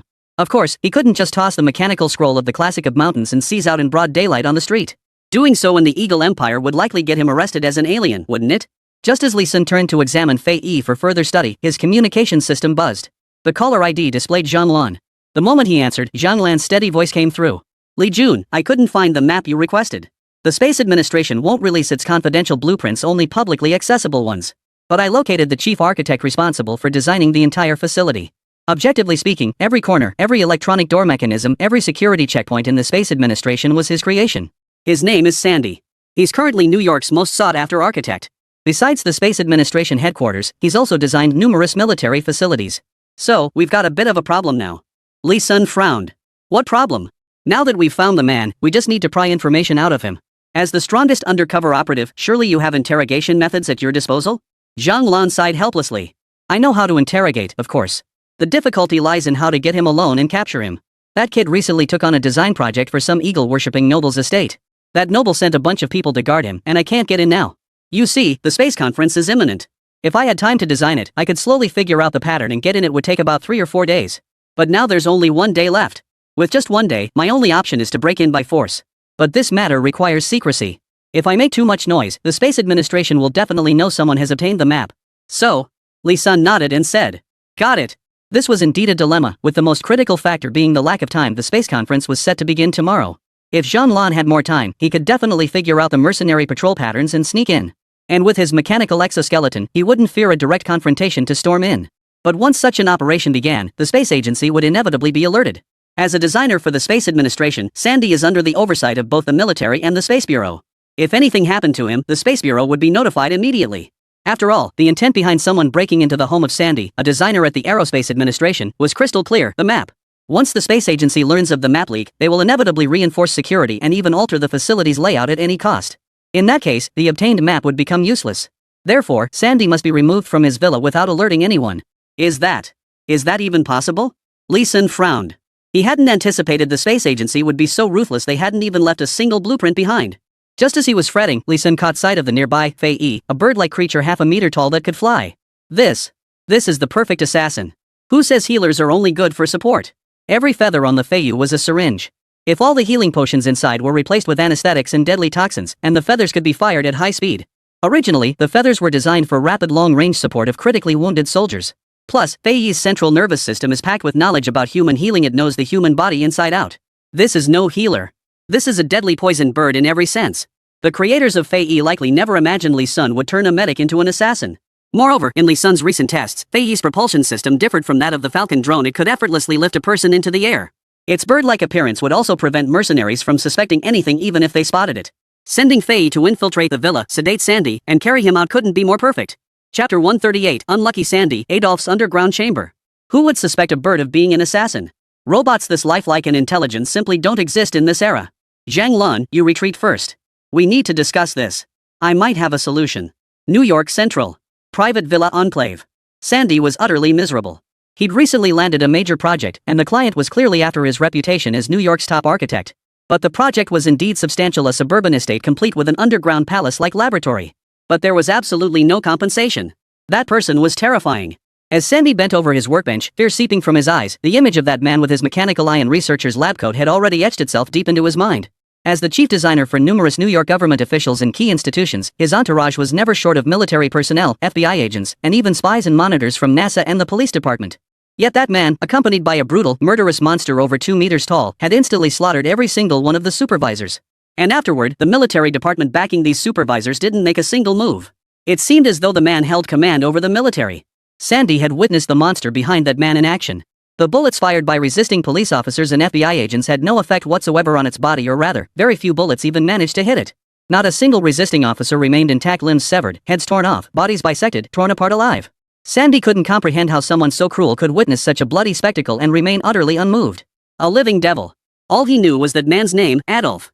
That devilish man ordered him to build a secret estate and construct a massive underground laboratory beneath it, one that wouldn't collapse. No aesthetic considerations were required, only that it be both functional and sufficiently spacious. This was precisely Sandy's specialty. In all of New York, no one was better at constructing such security-focused buildings. And he had designed numerous laboratories. The laboratories and defense systems within the space agency dealing with alien technology were all his work. Beyond being an architect, he had once been a scientist. Though not a renowned one, he understood better than purely trained architects what scientists required in their buildings. This added expertise gradually elevated Sandy to become New York's premier architect. As a designer, he has been involved in the security design for 70% of New York City's institutions. This means he knows the secrets of 70% of New York City. Every agency and organization fears that if something happens to him, their architectural blueprints could be exposed. Yet none dared to kill him. Because if any organization dared to kill him, well, that organization would be in big trouble. Who knows if Sandy would leak all the architectural blueprints to the very organization that killed him before he died. Remember, architectural blueprints are the lifeblood of any organization. Better to kill the wrong person than let the right one slip away. Thus, killing Sandy would invite a united assault from every organization. Sandy lived his life in this delicate, cautious balance. He'd long since grown weary of this existence, his very survival dependent on the delicate balance of rival factions. It was too nerve-wracking. Because if any faction suddenly lost its mind, the consequences for his life were often beyond his control. Yet he had no power to break free from this vicious cycle. And now, this unexpected turn. All the surveillance personnel around him had been eliminated, leaving behind those who appeared to be official monitors but were actually mercenaries planted by that man. And these mercenaries were all emotionless monsters. Sandy had tried every method to test these mercenaries patrolling outside, yet they showed not the slightest reaction, not even the basic nervous responses of a human. Sandy suspected they were robots. But how could that be possible? How could current technology produce such hyper-realistic, human-like robots? Oh God! Save me! I truly can't bear this life anymore. Sandy clutched her head in her hands and rubbed her hair fiercely. He wasn't some kind of genius who could do everything. Every design blueprint was draining his life and brainpower. This design for Adolf was no different. The blueprints for the above-ground estate were straightforward, already 100% complete. The real headache was Adolf's demand for a massive, palace-like underground laboratory. The location Adolf chose was in the suburbs, with no particularly large mountains nearby. The soil there was mainly clay with extremely high moisture content. It's not suitable for excavation or creating underground caverns. To put it simply, this soil collapses like a fluid when excavated. Therefore, the design must account for its unique properties to create a specialized structure that stabilizes the soil through force equilibrium. The soil's unique properties made achieving self-balancing forces nearly 10 times more challenging than designing for typical terrain or soil types. Even a 0.001 Newton deviation in this force equilibrium can trigger structural failure. Then collapse. This is truly cutting-edge engineering. I don't understand. If that person is so powerful, why not choose a location that's easier to build on and more concealed? Why insist on constructing an above-ground estate and underground laboratory precisely there? Sandy frowned. There doesn't seem to be anything special about that location. The only notable thing is that decades ago, it was struck by a meteorite. The formation of that soil was also influenced by that meteorite impact. Could it be that the national labs didn't remove all the meteorite debris? That some fragments remained behind? And this eccentric individual wants to study them? Sandy was a smart man and had already guessed 50% of the truth. The reality was even more absurd than he imagined. The meteorite impact was just a cover story. What landed back then wasn't a meteorite at all, it was a damaged alien pod. Due to the pod's properties, humans couldn't possibly transport or move it was far too heavy. So they staged a diversion, put on a show for the outside world, transported a fake meteorite, and then buried the alien pod under Earth. Residents were subsequently evacuated, turning the area into a deserted suburb. A special laboratory was then established nearby. Indeed, that pod contained the remnants of the Moro civilization. And Adolf was the first human to touch the crash pod. Although the government constructed a passageway to allow close contact with the capsule, it wasn't enough. Adolf demanded complete possession of the Moro civilization. Now that Jewish capital held sway, its exclusivity would likely prevent the rotation of various capital groups to interact with the pot as before. And he controlled Albert, one of the top officials. This is his chance. An opportunity to stand on your own. A chance to rise. Chapter 139, Sandy's Schemes, Phase Debut. After acquiring the fighter jet, Adolf leveraged Albert's authority to recruit a large contingent of mercenaries. Lured by the promise of money, these mercenaries had no inkling of the fate awaiting them. For Adolf's ultimate goal was transformation. Unlike Albert's stringent recruitment standards, he required only ordinary soldier-level qualifications. Previously, the cost of hiring special forces, elite commandos, and retired Navy SEALs was 10 to 100 times that of regular soldiers. This time, lured by the promise of power and profit, the same budget that would have hired 100 mercenaries could now recruit over 1,000 soldiers. But even Adolf couldn't transform 1,000 people. Moreover, the number of individuals his mechanical prosthetic eye could currently control was limited. Adolf's brain functioned at the level of a normal human brain, unlike Li Sun, who had expanded his brain capacity. His computational capacity is limited. Even by utilizing the central functions of his mechanical eye to modify his own neural network, the maximum number of individuals he could control was a mere 500. But these 500 were no ordinary men. Though their physical strength doesn't match that of the first generation like P3, their adaptability to the Bister drug is estimated at around 50% of P3's level. Consequently, both their physical toughness and the enhancement provided by the Bister drug are at 50% of P3's capacity. Even so, they could still easily overpower the world's most elite mercenaries. P3 at 50% still means tearing through iron and smashing guns. A horde of 500 such monsters could sweep through any modern army. Unless they encountered Zhang Lan clad in the Xingtian mechanical exoskeleton. This time, Adolf placed great importance on constructing the underground laboratory. So he dispatched roughly 100 mercenaries to surround designer Sandy's villa. First, to guard Sandy. Second, to protect Sandy. Adolf was a shrewd operator. Having endured so many years to reach his current position, he possessed profound insight into human nature. Never mind how he nearly outmaneuvered Li Sun last time, even Albert and that 5-star General Arthur failed to discern Adolf's true intentions despite years of working together. Thus, Adolf instantly recognized that this Sandy was no ordinary figure. He was clearly more than just an architect. Moreover, this Sandy has no intention of working for him. In fact, Sandy was using him to eliminate surveillance operatives from various organizations around him. That's right, Sandy was doing this deliberately. He was no innocent lamb. Sandy had long sought to break free from the constraints and control imposed by various factions. As luck would have it, Adolf came knocking, and the power Adolf displayed gave Sandy an idea. Using someone else's blade to kill. Adolf never intended to slaughter everyone from the start. As a high-ranking figure in Jewish capital, Albert naturally held power within the military. With a single order, he could withdraw the military personnel. Leveraging the military's authority, he could also eliminate the others. As for the scattered members of other organizations, he could simply eliminate them later. There was absolutely no need to kill the military police as well. The reason for the attack was Sandy. Sandy deliberately leaked information about the underground palace and blueprints of various factions, luring one of the supervisors into stealing the blueprints for sale. At that time, Sandy had already completed the blueprints for the above-ground estate and handed them over to Adolf. The blueprints were finalized, and Adolf was thoroughly satisfied. When Adolf discovered the blueprint leak, he had no choice but to unleash a bloodbath, eliminating every person with knowledge of the matter. Not a single person noticed Sandy's underhanded actions. The leaker had handled multiple intelligence channels, making the investigation extremely difficult. Losing patience, Adolf began his simple and direct slaughter. No more investigation. Kill them all. It seemed Sandy had anticipated Adolf's temperament when acting this way. The consequence of this move was that Sandy successfully transformed his predicament being hunted by a pack of wolves into one where he faced a single tiger. A tiger is certainly more terrifying than wolves, but escaping from a tiger's jaws is surely easier than evading a pack of wolves. Adolf guessed as much. But he didn't care, because Sandy had no idea who he was working for, no clue whose grasp he was trying to escape.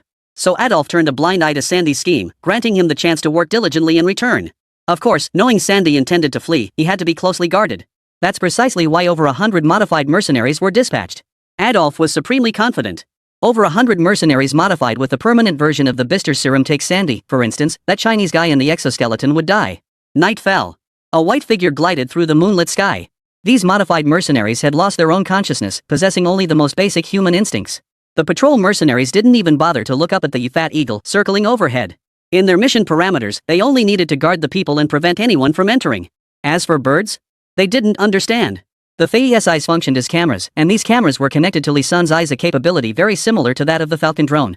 In truth, as the most fundamental feature of vision sharing among the intelligent robots in the classic of mountains and seas, this capability was present in virtually every robot depicted on its pages. The Falcon drone, by the standards of the classic of mountains and seas era, was practically an ancient artifact. Through Fei's vision, Li Sun observed the villa's situation and began issuing commands. Zhang Lan, Fei has reached the designated coordinates. The target is on the middle floor of the villa with drawn curtains. I don't know which specific room he's in. Per the plan, we'll also draw the mercenaries' attention to see if that Sandy makes an appearance. At that moment, Zhang Lan, concealed in the woods with his earpiece, nodded upon hearing Li Sun's command. Roger. Emerging slowly from the dense forest, Zhang Lan revealed his fully activated Qingtian mechanical exoskeleton, its blue shell glowing intensely with crimson light. Buzz. This piercing electronic sound instantly drew the attention of over 100 modified mercenaries outside the villa.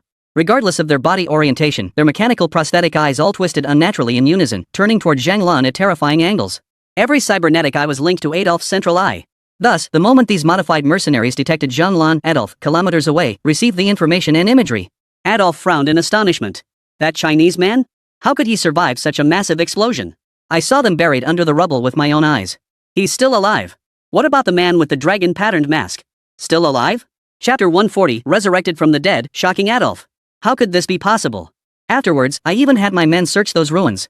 Based on my estimation, he was buried under at least 10 meters of debris. Under the crushing weight of gravel, soil, and rebar, it's not like lifting a truck. In that confined space, a human or any humanoid creature couldn't possibly exert any force. Even my P3 would have been doomed in those conditions. Adolf stared at the figure in the footage, doubting his own eyes. And Zhang Lan in the footage began to move. Blue-red light flared as the Reaper-like figure from his memories awoke. The 10 mercenaries charging toward him were sent flying in the blink of an eye. Through the mercenaries' mechanical visors, Adolf got a close-up view of Zhang Lan. Judging by the exposed features and physique, this man clad in a mechanical exoskeleton was the same one who had fought him earlier. He really didn't die? But that didn't make sense. Even if he hadn't died, it was still impossible. Adolf had sent men to check afterward. After conducting a thorough site inspection, the reason I concluded Zhang Lan couldn't have survived was not only because he was buried under the rubble, but also because of the bloodstains on the ground. That bloodstain indicated a massive loss of blood equivalent to draining a person dry. Therefore, it's conclusive that even if Zhang Lan managed to escape the rubble, she would have been in a state of near death, completely drained of blood. Adolf believed the reason Zhang Lan's body wasn't found was likely because it had been taken away by the police or scavengers. Adolf never once considered the possibility that Zhang Lan was still alive. As Adolf pondered this, Zhang Lan's fist loomed larger than life before his eyes in the footage transmitted by the mercenaries at the scene. Boom! The explosion severed his connection to that feed, forcing Adolf to switch to another modified mercenary's perspective. The moment he switched, that ghostly figure and its fist had already closed in. Thud. That was way too sudden. Adolf couldn't help but start complaining. How could he feel that Zhang Lan was even stronger than before? After all, these mercenaries possessed the same physical strength as P3 at its peak of 50% win rate. Back in P3, they could hold their own against Zhang Lan for a while before getting defeated. But these mercenaries? They're like cannon fodder, one punch each? Watching the vibrant Zhang Lan on screen, Adolf was most perplexed by the timing. Forget all the previous questions. Just look at his injuries. Zhang Lan's injuries were undeniable. Even if he hadn't died, he must have been critically wounded. Yet less than a week had passed since that battle. How had that Chinese man recovered? His current state not only appears uninjured but seems even stronger, as if he's on some kind of performance-enhancing drug. Adolf wasn't a novice. He knew that mechanical exoskeletons were designed as human augmentations, meaning their effectiveness was fundamentally tied to the user's physical strength. A severely injured human body, no matter how powerful the exoskeleton, could never be enhanced to this extent. There was only one explanation. This Chinese man before him had not only healed all his injuries but also enhanced his physical capabilities? Yet this sole explanation seemed utterly unscientific. Adolf couldn't help but suspect. So, the man with the dragon pattern mask from the Arms King website might not be dead after all. Perhaps they possess cyborg technology too, and have modified the Chinese man in the mechanical exoskeleton? No. The fluidity of his movements, his awareness, and his agility, it didn't feel like a cyborg. Bang! No sooner had the words left his mouth than another mechanical prosthetic eye's connection feed was blown to smithereens. Adolf couldn't hold back any longer. He had no time to ponder why this Chinese man was still alive. Whether this Chinese man had come tonight for the designer inside the villa or simply to kill Adolf himself remained unknown. Judging by his actions, this Chinese man clearly could have forced his way into the villa, yet he chose not to enter. Instead, he began systematically eliminating the mercenaries from the perimeter. That must be the second motive. He'd come seeking revenge against Adolf. But how did this Chinese man know these mercenaries were Adolf's modified soldiers? Never mind. Whatever your intentions, you die here tonight. P3, take 300 mercenaries and capture this man. The look in Adolf's eyes shifted from shock to excitement and delight. I sent men to find your corpses precisely to study your mechanical exoskeletons. Well, now they've delivered themselves right to me. Mechanical exoskeletons are every bit as advanced as the Moro civilization's cyborg technology. I have no idea how those people from the Arms King website got their hands on them. There must be more than one alien civilization on this planet. Adolf's eyes gleamed with ambition. No matter what civilization you represent, you will become my nourishment. All yours. Outside the villa, Zhang Lan moved with ease among the swarm of minions. Had Li Sun not instructed him to draw attention, avoid direct assault, and instead swing around the periphery before activating maximum energy to wipe out the entire group? Watching the relentless tide of cybernetic mercenaries pouring out from several kilometers away, Zhang knew Li Sun's plan had succeeded. It meant the enemy's attention was now completely fixed on him. This was the perfect moment for Fei. Zhang looked up to see Fei's silhouette, which had been circling the sky all day, had vanished. Clearly, it had slipped into the villa amidst the chaos. Just as he was about to continue, Zhang spotted a familiar figure at the far end. Zhang thought he must have seen wrong. He activated the night vision capability of his mechanical exoskeleton, combined with video magnification, to focus on that final figure. The face in the clear image was partially obscured by exposed steel, but Zhang recognized it instantly. It was Big P. He wasn't dead? How could that be? He had clearly blown Big Boss Pai's head off. A thought flashed through Zhang mind. How could the enemy side also resurrect? But there was no time to ponder. Hordes of cybernetic mercenaries were already charging forward. In combat at this level of physical prowess, firearms had become virtually useless. Any cold weapon exceeding the strength of firearm materials proved far more devastating. At that moment, Zhang resembled Lu Bu charging through an army. Charging ahead, he bellowed. Charge! Nuclear power activated. AD. That image of fearless valor left even Adolf, his enemy, mesmerized. He even considered recruiting Zhang to his side. If all else failed, transforming Zhang into a cyborg would be an excellent alternative. Adolf muttered with a touch of envy. Whose subordinate is this? Why don't my own men possess such valor? My people are all useless trash. P3. What are you waiting for? Take your men and capture him. Inside the villa, Fei Yi encountered Sandy. A giant bird and a human. They stood frozen face to face at the desk, staring each other down. Li Sun's voice came from Fei Yi's mouth. Sandy, you better behave yourself. Bang! Before Li Sun could finish his sentence, a sharp crack echoed. Sandy knelt before him without hesitation, pleading. Boss, take me out of here. I'll tell you everything. Li Sun. Chapter 141, Taking Sandy Away, Clues to Moro Tech. Wow, she just kneels before anyone. Not only Li Sun behind the scenes, but even the AI robot, Fei Yi, seemed stunned. Its mission protocol was to subdue any resistant target with tranquilizer darts, then silently escort the target out of the villa. But this scene before it. Fei Yi's feathers were fully spread, and the syringe loaded with potent anesthetic was primed and ready. But the target wasn't resisting? It was like having a loaded gun only for the enemy to surrender. This left Li Sun utterly dumbfounded. Had he known, he wouldn't have gone to all this trouble preparing and planning. What's more, Li Sun hadn't even considered one crucial detail: these mercenaries were actually Adolf's men. The moment those mercenaries with mechanical hawk eyes appeared, Li Sun recognized them instantly. Their distinguishing features were simply too obvious. Those unmistakable crimson mechanical eyes. Afterward, Li Sun promptly exercised his authority to track down the mastermind behind it all, Adolf, the director of the Weapons Research Institute. As a public official, Adolf had publicly available information online, making it relatively straightforward to find his face. Though Adolf's face was disfigured, his overall features remained recognizable. His identity left Li Sun utterly astonished. Wasn't the director of the Weapons Research Institute precisely aligned with his own field of expertise? From scattered clues, Li Sun gradually pieced together the origin of that Moro technology. It was most likely tied to that meteorite impact decades ago. No information can remain completely secret. Even with the space agency and the Eagle Empire's military maintaining such tight security, rumors and gossip inevitably surface. And it was often these very whispers that held clues to the truth. That Adolf actually cared so much about an ordinary architect? Even if he was the most talented architect in all of New York, it wouldn't warrant deploying hundreds of such elite mercenaries for protection. There was only one possibility: the estate Adolf had him build was crucial. Li Sun's mind raced, sifting through countless possibilities until he arrived at the most logical conclusion. The birthplace of Moro technology. Li Sun picked up Fei Yi's communicator and began questioning Sandy. Where is the location of the estate he once built? Besides the estate, what else did he have you construct? Faced with Li Sun's questions, Sandy naturally spilled everything. He'd never been one to stand up to those in power. It's in a coastal suburb of New York. I can't really pinpoint the exact location. There aren't any landmarks there. Wait a minute. I remember it's the site of that famous meteorite impact from decades ago. I even went to check it out during my school days. Of course, the place is now sealed off by the military. I snuck in. Sandy muttered under his breath. This guy is seriously impressive. He actually has the authority to build an estate, and even an underground palace, in a military restricted zone. Li Sun caught Sandy's words and immediately latched onto the keywords. Meteorite. Underground palace. Tell me, doesn't the underground palace he had you build perfectly align with the meteorite impact site? And doesn't its terrain and layout mirror the lab's? Sandy thought for a moment and nodded. Yes. Li Sun's eyes lit up. He didn't continue speaking. Swift action was crucial. Lingering too long in the villa wouldn't be favorable for Zhang outside. This wasn't some romantic drama. Time was pressing, and Li Sun had no intention of wasting words here. Any questions could wait until after he got Sandy out of here. Silently, he issued the command. Sandy was still waiting for Li Sun to question him. Given his importance, he assumed the other side wouldn't dare resort to harsh measures. He figured they'd escort him out comfortably, he'd hand over the map information, and then everyone could go their separate ways. But things didn't unfold as he'd imagined. The giant bird before him slowly spread its wings. Sandy trembled. What are you doing? Boss, I told you just get me out of here and I'll answer any questions honestly. Whatever you want me to do, I'll do it. Don't get violent. Lee Sin rolled his eyes behind the screen. Whoever believed that was a fool. This was wartime, no one could be trusted. Only those who couldn't speak or move could properly keep their promises. Fei Yi, take him away. Fei Yi flapped his wings and a giant feather instantly struck Sandy's chest. Sandy's eyelids immediately fluttered shut. The entire process took less than a second. Sandy lost consciousness and collapsed to the ground. Under Lee Sun's command, Fei Yi slowly rose into the air, grabbed Sandy with its claws, and flung him onto its back.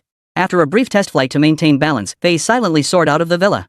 Meanwhile, Zhang Lan, still battling the puppet like mechanical mercenaries, let out a maniacal laugh upon receiving Lee Sun's retreat order. He'd been holding back the entire time to buy time. No longer necessary. Just then, the revived mechanical P3 had arrived. The nuclear thrusters on Zhang Lan's back roared to life. After shoving aside the surrounding mechanical mercenaries attempting to restrain him, he lunged toward P3 in a single stride. Battle mode. Activate. Nuclear power 100. Activated. Xingtian slash. Spikes erupted from Zhang Lan's right fist and forearm. These protrusions were composed of high-strength alloy materials, razor sharp enough to slice through iron like mud. Propelled by nuclear power, absolute sharpness combined with absolute speed. It could be said that even a Titan tank would be blown wide open by this assault. Not just a hole, the spikes on his arm could effortlessly shred the tank to pieces. The P3 before him was merely mortal flesh. From P3's perspective, Adolf panicked upon seeing this fist strike toward him with unavoidable speed and precision. Dodge. Even though P3's head was made from the strongest alloy, Adolf could find the same material as the shields capable of stopping sniper bullets. But Adolf somehow felt it might not hold against this mechanical skeleton's punch. Zhang Lan was too fast. He even employed ancient martial arts techniques.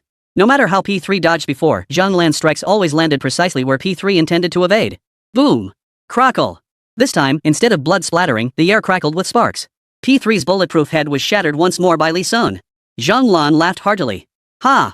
So you can resurrect, huh? You can remodel, huh? Every time you come back to life, I'll blow your head off again. Next time, bring a stronger head. This one's too soft, not satisfying enough to smash. Zhang Lan knew full well this mechanical skin boss was likely controlled by someone else. Chapter 142, Infuriating Adolf, Plan Succeeds. Put. Zhang Lan shot a defiant glance at the surrounding mechanical mercenaries, then extended his right middle finger. Cowardly rats in the shadows resort to petty tricks, they don't even have the guts to face me head on. Rot away in your dark corners. I'm outta here. With that, Zhang Lan's power surged to full throttle. The mechanical mercenaries beside him couldn't stop him in the slightest. The low-flying cockroach instantly broke through the encirclement and vanished into the darkness. The blue mechanical exoskeleton vanished instantly into the dark jungle. Adolf, who had pressed the button, couldn't hold back any longer when he saw that final middle finger gesture. Veins bulged on his forehead. Everything he was doing now was to escape being that lowly, despised underclass. Yes, he endured such humiliation precisely to become the very type of superior being who had once looked down on him. People say you always end up becoming the very type of person you despise. You despise him because he possesses something you reject or lack. When you become him, it completes the cycle. Adolf was living that very cycle now. Years of grievances, suppressed by Jewish capital and various other forces, have transformed into a furious power. And this fury can only be unleashed by becoming someone above others. Ordinary corporate executives no longer satisfy him. He concealed the laboratory secrets, seized control of Morotech, and used it to dominate a vast network of upper-tier capitalists. He aspires not merely to be king over ordinary people, but to reign supreme over the very capital that already controls the world. So mocking his lowly origins, calling him a sewer rat, this undoubtedly struck his deepest wound. Chinese. I will find you. I will kill you. But now, he was being openly humiliated right before his eyes. Just when he was most confident, on the brink of seizing global dominance, he was branded a rat. How dare that Chinese man? Adolf began panting furiously as he watched Zhang Lan walk away. Suddenly, a thought struck him. No. Why did that Chinese guy in the mechanical exoskeleton retreat when he clearly had the upper hand? He had hundreds of mechanical mercenaries, yet despite losing so many, they hadn't inflicted any real damage on that Chinese guy in the exoskeleton. If this continued, his professional mercenaries might be slaughtered to the last man. Yet precisely at this moment of dominance, the enemy retreated. This proved it was merely a feint. Adolf suddenly realized. Damn it! Sandy. P3, hurry to the villa and check if the architect is still there. Adolf instinctively ordered P3, but now Big P was lying motionless on the ground with his skull crushed. Adolf clutched his forehead. I forgot this piece of junk got its head blown off in one hit. What a waste of my serum. Looks like I'll need to upgrade it again. Adolf redirected his command, sending a mechanical mercenary sprinting into the villa. But the workbench was now deserted. Sure enough, that Chinese guy's goal was to draw their attention. The group behind him had Sandy in their sights. Adolf's mind raced. A map? They know what I'm building the underground palace for? Impossible. Only those few people should know the lab's secrets. To design the underground palace based on the alien laboratory, Adolf had actually revealed part of the lab's layout to Sandy. But Adolf hadn't even considered the space agency at first. Compared to some researcher at the space agency or a rescue mission, his mind was completely consumed by the alien Morrow technology in the lab. Alien technology was infinitely more important than any individual on Earth. And although Adolf knew the transport ship was part of some Chinese program, he hadn't confirmed it was a rescue mission. No, if they knew, why would they bother stealing the map? They could have just taken over my lab directly. Adolf began muttering to himself. Chinese transport ship map. Space agency at the space conference? So they weren't after me at all, they were after the space agency's maps. Last time I speculated the transport ship was for some high-tech materials appearing at the Space Congress. Doesn't that fit perfectly? Those Chinese wanted to steal a specific aerospace material but didn't know exactly which lab in the space agency stored it, that's why they needed the map. Right. A gloomy look flashed in Adolf's eyes. That mechanical exoskeleton this time, you won't escape. No matter how strong you are, can you really withstand my Vulture fighter jets? I'll see if your exoskeleton can withstand fighter anti-aircraft fire. Li Sun, by making such a big fuss to get Sandy out, won't this draw the attention of the space agency? Inside the secure zone, Sandy was bound, surrounded by Li Sun, Camilla, and Zhang Lan fiddled with the device in her hands as she replied. No way. Didn't you notice yesterday? Those mechanical mercenaries aren't military personnel at all. That Adolf guy pulling the strings behind them, he's slaughtered every single operative in the surrounding organizations. Adolf's methods in puppet controlling mechanical modifications are strikingly similar. Ugh, this Adolf must have taken control of a high-ranking military figure, probably someone at the very top of the military hierarchy. Otherwise, such a large-scale massacre would inevitably draw the military's attention. But that villa remains untouched, and those mechanical mercenaries are still patrolling normally. Li Sun stated with certainty. Even so, that Adolf wouldn't dare make yesterday's incident public, doing so would expose his covert control over the military bigwig. He'd just have to swallow that bitter pill and keep quiet. Zhang Lan nodded, seeming to understand yet not quite grasping the full meaning. Li Sun smiled. He was thrilled beyond belief. He'd only intended to obtain a map from the space agency to rescue someone, yet unexpectedly uncovered clues to the Morrow Alien Technology Laboratory. This god before him, being the designer of the underground palace, must surely know everything about it, especially the landmark at its center, the so-called meteorite impact site. And since the design targeted the lab, how could he not know its layout? Therefore, this Sandy, regardless of what it was designing, must possess some knowledge of that vague laboratory. After adjusting the instrument in his hand, Li Sun slapped Sandy awake. Sandy opened his eyes, dazed.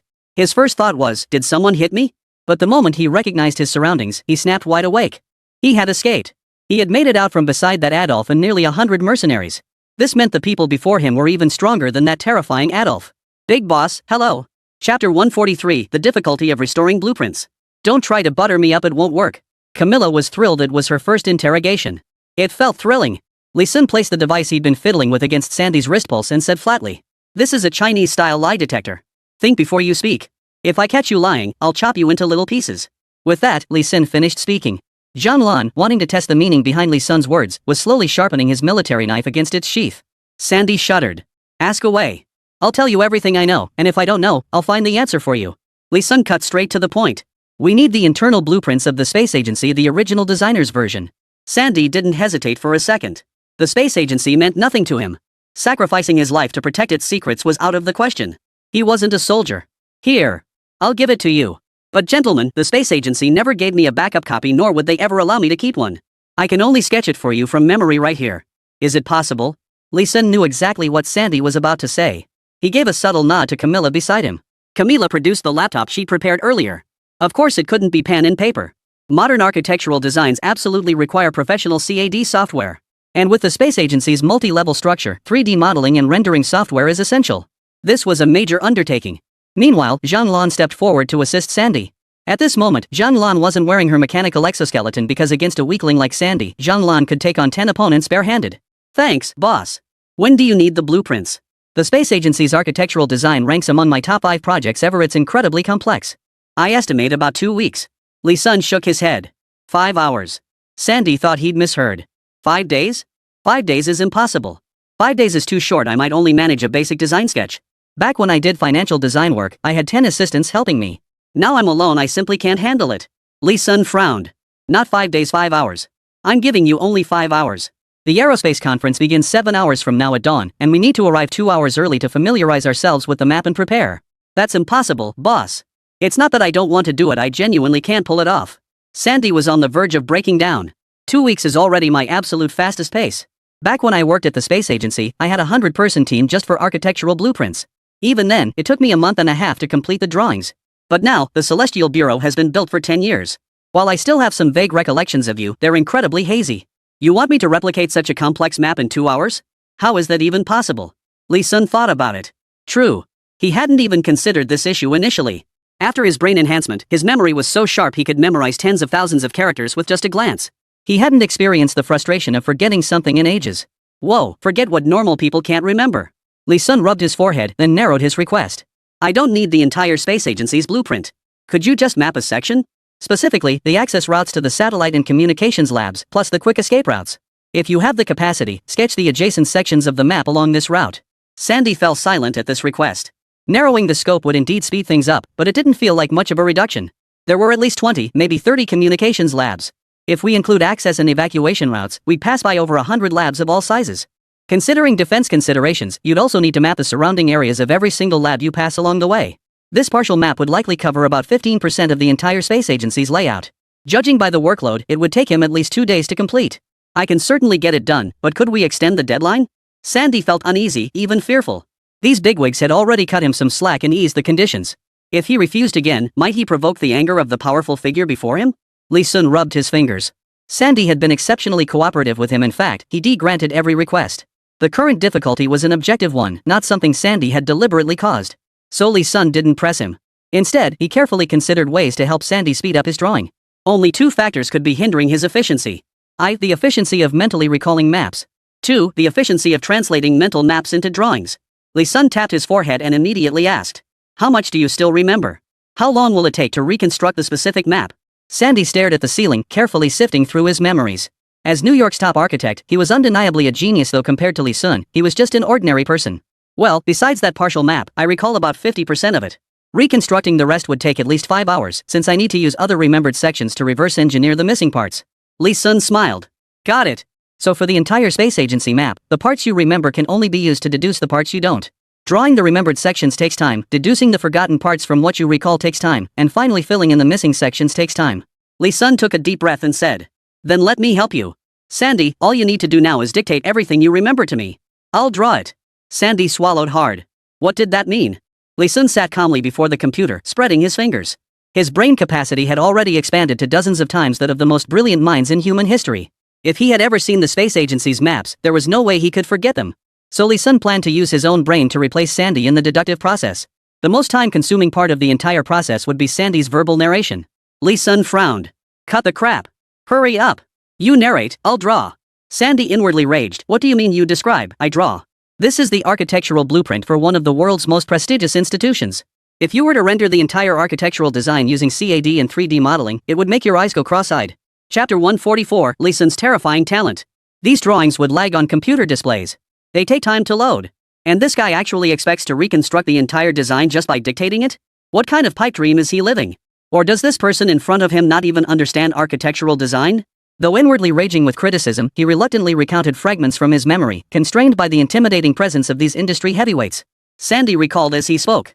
Coordinates 454687, 344694-467, 5466, 464, 6465 feature an H-shaped steel structure supported by 5 pile foundations. A secret passage was constructed within the gaps of this steel framework. The passage spans 69 meters in length, following a zigzag pattern extending toward 65 degrees north latitude. Jean Lan, standing nearby, was utterly astonished as he observed the architect Sandy. He now intuitively grasped the meaning of genius, remembering even the data direction and angles from architectural blueprints drawn a decade ago. Impressive. But Camilla beside him wasn't interested in Sandy's words. She was watching Lee Sun's fingers, already blurred into afterimages. And the afterimage of his right hand's mouse cursor. The scene unfolding on the computer screen had even left Sandy, who was in the midst of explaining, momentarily speechless. This was Camilla's top-of-the-line computer. And now it was dropping frames, stuttering and freezing. The computer couldn't keep up with Lee Sun's speed. Knowing that the architectural blueprint provided by God was incomplete, the entire design was scattered like a jigsaw puzzle. As Lee Sun drew, he began mentally simulating the interplay of each map. It was a colossal labyrinthine puzzle, constantly shifting, piecing together, and flipping within Lee Sun's mental realm. What Lee Sun was drawing now wasn't incomplete. After Sandy finished each section, Lee Sun would process it for a second in his mind, instantly deducing the surrounding map's derivations before drawing them. After finishing his explanation, Sandy stared blankly at the computer screen, stammering. How the hell is that even possible? Even I, the original designer of these blueprints, couldn't do it. He just heard it once and reconstructed the entire design? No. He didn't just reconstruct what I said, he reconstructed what I didn't even say. Sandy stared at Lee Sun in sheer terror. As a designer himself, he knew just how terrifying this was. This level of absurdity was like you, a mathematician, revealing only half of an equation, not even the main one, and then they deduced your entire tens of thousands word thesis. What kind of monster are you? Sandy blurted out involuntarily, but the moment the words left his mouth, he regretted them. He was a captive now, a fish on the chopping block. He was cursing the very person who kidnapped him. Boss. I didn't mean you're a monster, I'm sorry. Lee Sun couldn't care less about such niceties. In fact, Sandy's interruption had him growing irritated. Cut the crap and continue. The part you're recounting now doesn't even touch on the communications lab. Prioritize telling me what you remember about the communications lab itself or the surrounding area. Sandy was drenched in sweat. Close call, thank goodness this big shot didn't take his words to heart. People really do get themselves into trouble with their mouths. Sandy immediately resumed dictating the architectural blueprints he remembered. Meanwhile, Zhonglan finally grasped Lee Sun's terrifying nature. He just marveled at Sunday's memory and genius-level intellect, yet even someone like Sunday, faced with Lee Sun, was so stunned he'd forgotten he was in mortal danger. A globally renowned genius named Lee Sun a true prodigy. Camilla stood nearby, brimming with pride. After all, she was part of Lee Sun's organization. The higher his base salary, the more prestige she gained by association. Hey! Brother Zhang, we should leave this to Brother Sun. Let's not disturb them. We should go prepare some food, we still have 5 hours.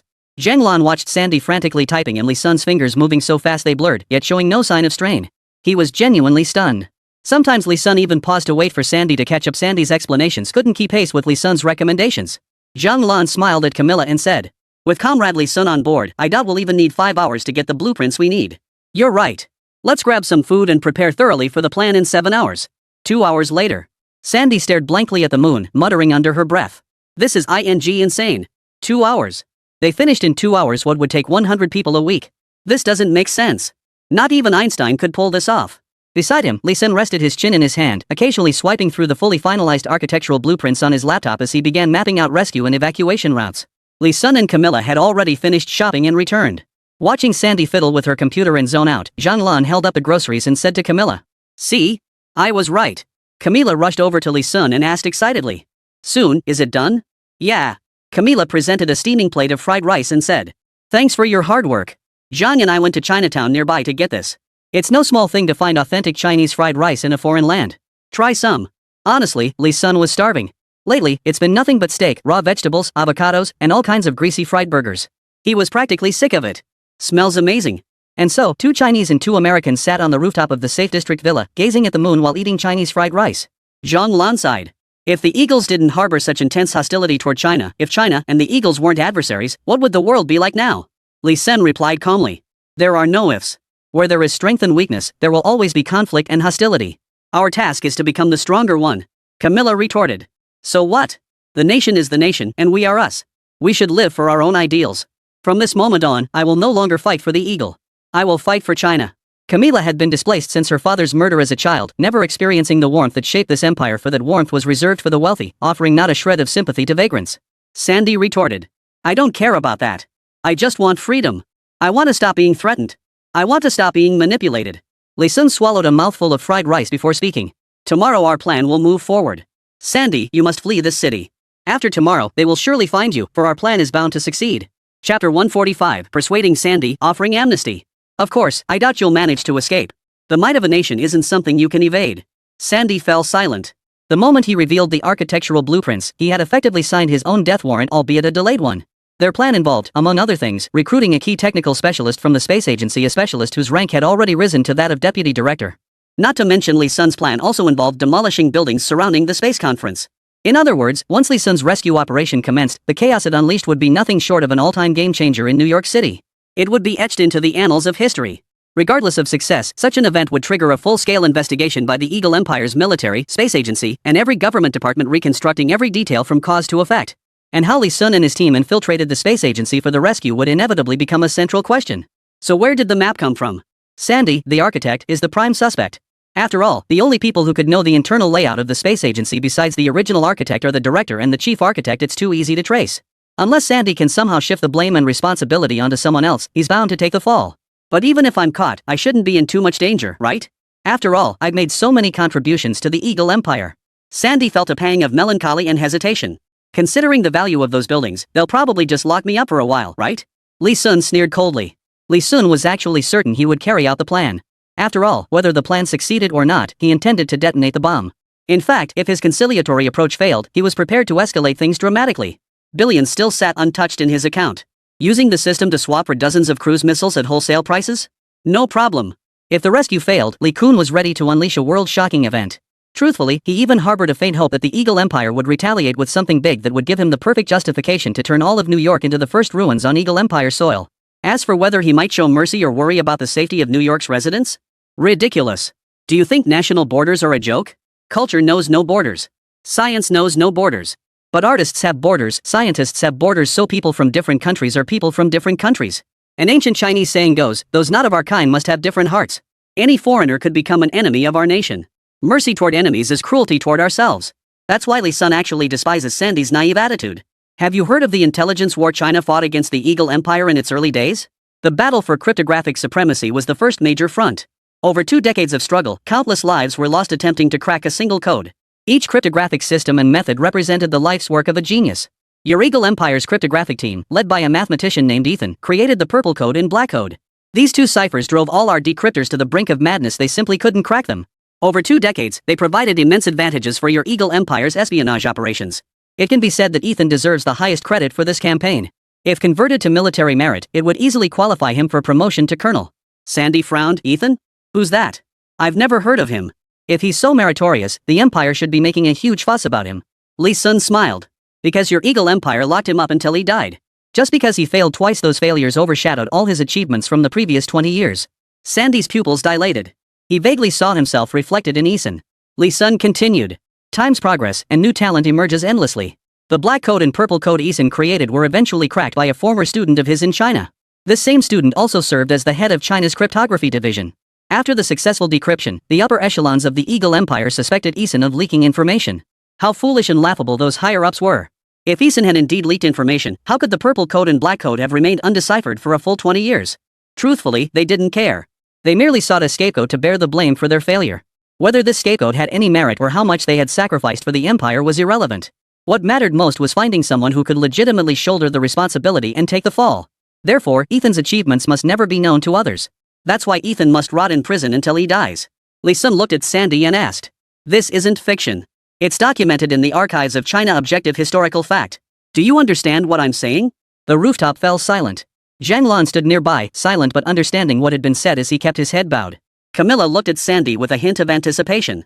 Sandy paused briefly before saying, so after you move against the space agency, regardless of success, the high-ranking officials implicated will need a scapegoat to take the blame for this incident. And I am that scapegoat. So whether or not I leak the map, they'll pin the blame on me for leaking it and causing massive losses to the space agency. Regardless of whether I deserve credit or not, once they lock me up, I'll probably never get out. I'm as good as dead. Li Sun nodded with satisfaction. Sandy's mind was exceptionally sharp. Facing crisis, he showed no arrogance, was willing to humble himself, and would even risk death to achieve his goal. That he'd survived all these years navigating the delicate balance of competing factions, deceiving Adolf while simultaneously finding me the key to breaking the deadlock. How many intellectual duels had it taken to reach this point? It could be said that even if Li Sun himself had been in Sandy's position, he likely couldn't have done any better. Had Camilla and Sandy swapped positions, Camilla would likely have perished in the schemes long ago. And Sandy would likely have rallied his father's forces to counterattack Big P a full decade earlier than Camilla. But Camilla possessed more of a leader's instinct, while Sandy was more like a strategist. Zhang Lan, meanwhile, was simply a competent warrior. Indeed, Li Sun intended to recruit Sandy. His munitions island site was already secured. The remaining task was building the military factory, which required someone to manage it. Camilla was only suited for external affairs, raising banners, serving as a public figurehead, not administration. Chapter 146, Zhang Lan joins the great con artist Li Sun. Moreover, Sandy was the finest architectural designer. Though Li Sun's munitions factory had blueprints provided by the system, having someone who could oversee construction while refining and upgrading designs based on deep understanding was crucial for successfully implementing the factory. After all, while particle transmission could transport large quantities of weapons and machinery, the entire military factory couldn't be directly created by the system. It still required finding workers to build it piece by piece. Li Sun planned to recruit personnel from the engineering department of the former Huaxia nation. When it comes to building houses and infrastructure, nothing beats Huaxia. After hearing this, Sandy naturally understood the implication behind Li Sun's words. Boss, are you suggesting I stay and work with you?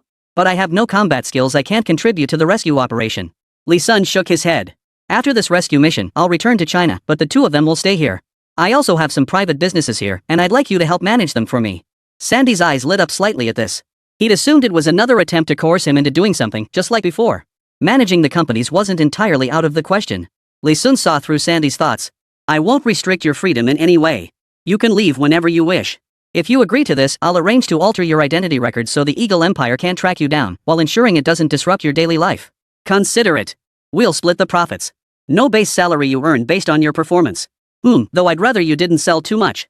After all, selling too much carries some risk. Sandy perked up. What exactly does the boss's company sell?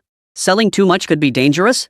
He immediately recalled the boss's recent activities and the upcoming rescue mission for the hijacked space agency. Sandy cursed under his breath. Damn it! Suddenly, he realized the real question wasn't whether he wanted to go, but whether he dared to go. Boss, if I may ask, what exactly does our company do? Li Sun glanced at Sandy. This was his way of agreeing, otherwise, he wouldn't have asked. Everyone calls it our company. Then welcome aboard. This is Zhang Lan. He's not officially part of our company, but you can consider him a partner. Zhang Lan nodded at Sandy. This is Camilla, our company's current public spokesperson in the New York area. You two will work together, one in the open, one behind the scenes. Discuss matters between yourselves, and if you can't resolve major issues, come to me. Camilla had been waiting for Li Sun to introduce her. Hi there. Call me Eagle, Little C, or Camilla, whatever floats your boat. Same here, I'm our company's very first overseas employee. Your senior colleague. The future arms dealer kingpin of the New York area. Sandy nodded naturally. Greetings, senior colleague. Greetings, senior colleague. Sandy noticed the title appended at the end. Arms? Li Sun shot Camilla a glance. Zhang Lan was right there beside them. Though it was now semi-staged, with all these events unfolding in Li Sun's previous mechanical exoskeleton, Zhang Lan wasn't stupid. She naturally caught on. Especially with Camilla's mouth, she had no filter. Would she really blurt out something like Arms King website? As the strongest undercover agent infiltrating the Eagle, Zhang Lan failing to deduce anything would be truly unreasonable. But everything she'd done for China lately, even pulling Zhang Lan back from the brink of death, forced him to turn a blind eye. A life-saving favor deserves a wellspring of gratitude. Besides, Li Sun hadn't done anything to harm the country. What was wrong with selling arms abroad? It was legal. And Li Sun wasn't selling them himself. He used Camilla, the daughter of an arms dealer, to handle the transactions. But ultimately, he chose not to expose the matter. Thus, in Zhang Lan's presence, Li Sun and Camilla never discussed matters concerning the arms factory. At times, Zhang Lan would deliberately pretend not to hear. Li Sun naturally noticed Zhang Lan's reaction. After some thought, he decided to lay it all out. Zhang Lan, since we've come this far, our revolutionary friendship is one of life and death. There's nothing we can't talk about. Truth is, I was sent by the state to infiltrate and take over the Eagle Empire's arms market. You know that wildly popular Arms King website that went viral online? Though our Chinese military hasn't acknowledged it, it was actually secretly run by our forces. This mission to infiltrate the Eagle Empire's arms market is also classified. I'm telling you this reluctantly, but I need your help. Due to confidentiality, you must never discuss this with anyone else, not even General Fan Haitian. Zhang Lan assumed Li Sun was about to confess to some private arms dealing scheme. Turns out it's a state-level classified mission? It made sense. Over the years, China's arms trade had steadily expanded, yet it still lagged far behind the Eagle Empire. As a major power, the Eagle Empire didn't restrict firearms, so its domestic arms market share was immense. Sending agents to secretly operate as arms dealers within the Eagle Empire achieves multiple objectives. It erodes the Eagle Empire's market share, weakening its national strength, while simultaneously allowing us to gather intelligence on the Eagle Empire's vulnerabilities and bolster China's power. Killing multiple birds with one stone. Makes perfect sense. Zhang Lan breathed a sigh of relief. For days, he'd agonized over whether to report this or not. If it's an assignment, then it's straightforward. Yes. Comrade Li Sun, rest assured my lips are sealed. Since this is a state-level confidential mission, I must give it my all. Li Sun produced 2 watches identical to Camilla's. Currently, Zhang Lan and Sandy certainly hadn't met Camilla's standards, so directly binding them to his staff was impossible. They could wear them for now. Once they met the requirements, the watches would bind automatically. Even without the binding, the watch's functions remain fully operational. The system-provided watches enabled communication, location tracking, and could even be thrown as bombs. The watch base can detach and project a keyboard, while the watch face can project a screen. If necessary, it can even function as a computer to hack into networks. Here. Once worn, this becomes our organization's emblem. The watch links to your personal facial data, DNA, and fingerprint information. Each watch corresponds uniquely to its owner, and only you have the authority to activate its functions. Zhang Lan and Sandy examined the watches with curiosity. Li Sun continued. With time, you'll gradually master the watch's functions. From now on, all communications within our organization will be handled through this watch. We'll also use it for tomorrow's rescue operation at the space agency. Zhang Lan, your role within the organization is to assist Camilla and Sandy in handling situations requiring force, as well as dealing with organizations that resort to underhanded tactics. Zhang Lan flexed his wrist. Fighting? Leave it to me. Li Sun glanced at his watch. Alright, that's settled. We have 3 hours left. The route map has been sent to your watches. We'll rest for 2 hours, then begin our departure. Target Aerospace Administration. Chapter 147, The Assembly begins. 7 a.m. Staff at the original conference venue had already begun setting up. In truth, preparations were completed the night before. The updates this morning involved placing the latest aerospace technology documents in front of each national delegate. These materials were guaranteed to be first-hand. First and foremost, the purpose of the space conference was to facilitate technological exchange among nations to advance their aerospace capabilities. Thus, nations arrived with specific objectives. For instance, 99% of countries came specifically to observe the latest technologies from the Eagle Empire, hoping to acquire them for free to advance their own development. Among these 99% of nations, 90% lack the foundational capabilities for space programs. Thus, only internationally prominent nations covet the Eagle Empire's cutting-edge aerospace technology, while the rest adapt to circumstances, hoping to get a taste of the broth. Take South Korea and Japan, for instance. Because certain aerospace technologies can be applied across other industries. Take aerospace materials, for instance, they can be used in various thermal insulation industries. Their performance often surpasses specialized insulation materials, as few industrial materials meet the rigorous thermal requirements of aerospace-grade standards. In reality, the nations truly competing in aerospace are only China, the Eagle Nation, and the Bear Nation. While the space conference appears to be a gathering for global exchange, it is fundamentally a contest of aerospace prowess between China, the US, and Russia. As is widely known, decades ago the competition was between the US and Russia. Over the past 20 years, China has emerged as a rising power joining this rivalry. China's stance is quite clear. Numerous covert agreements show a trend toward imposing official sanctions on China's space program. Some media outlets even claim the US will refuse cooperation with China in space ventures in the next quarter.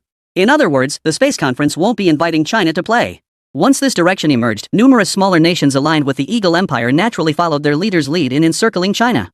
Especially in recent years, yellow-skinned people, particularly those from China, have faced genuine hostility within the Eagle Empire. As the saying goes, those at the bottom of the racial discrimination ladder are the yellow-skinned. At the conference entrance, delegates from smaller nations had arrived early, waiting for the representatives of major powers. Truthfully, most of these smaller nations dared not openly mock China. After all, even if China and the Eagle Empire were at odds, it wasn't their place to point fingers and make pronouncements. Even if China expressed dissatisfaction, the Eagle Empire's representatives wouldn't come to their rescue, they'd merely pat them on the back afterward, saying good job.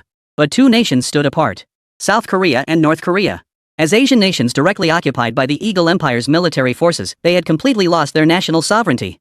It could be said that the Eagle Empire dictated the very nature of their states. Moreover, their grievances with China run far deeper than can be summed up in a few words.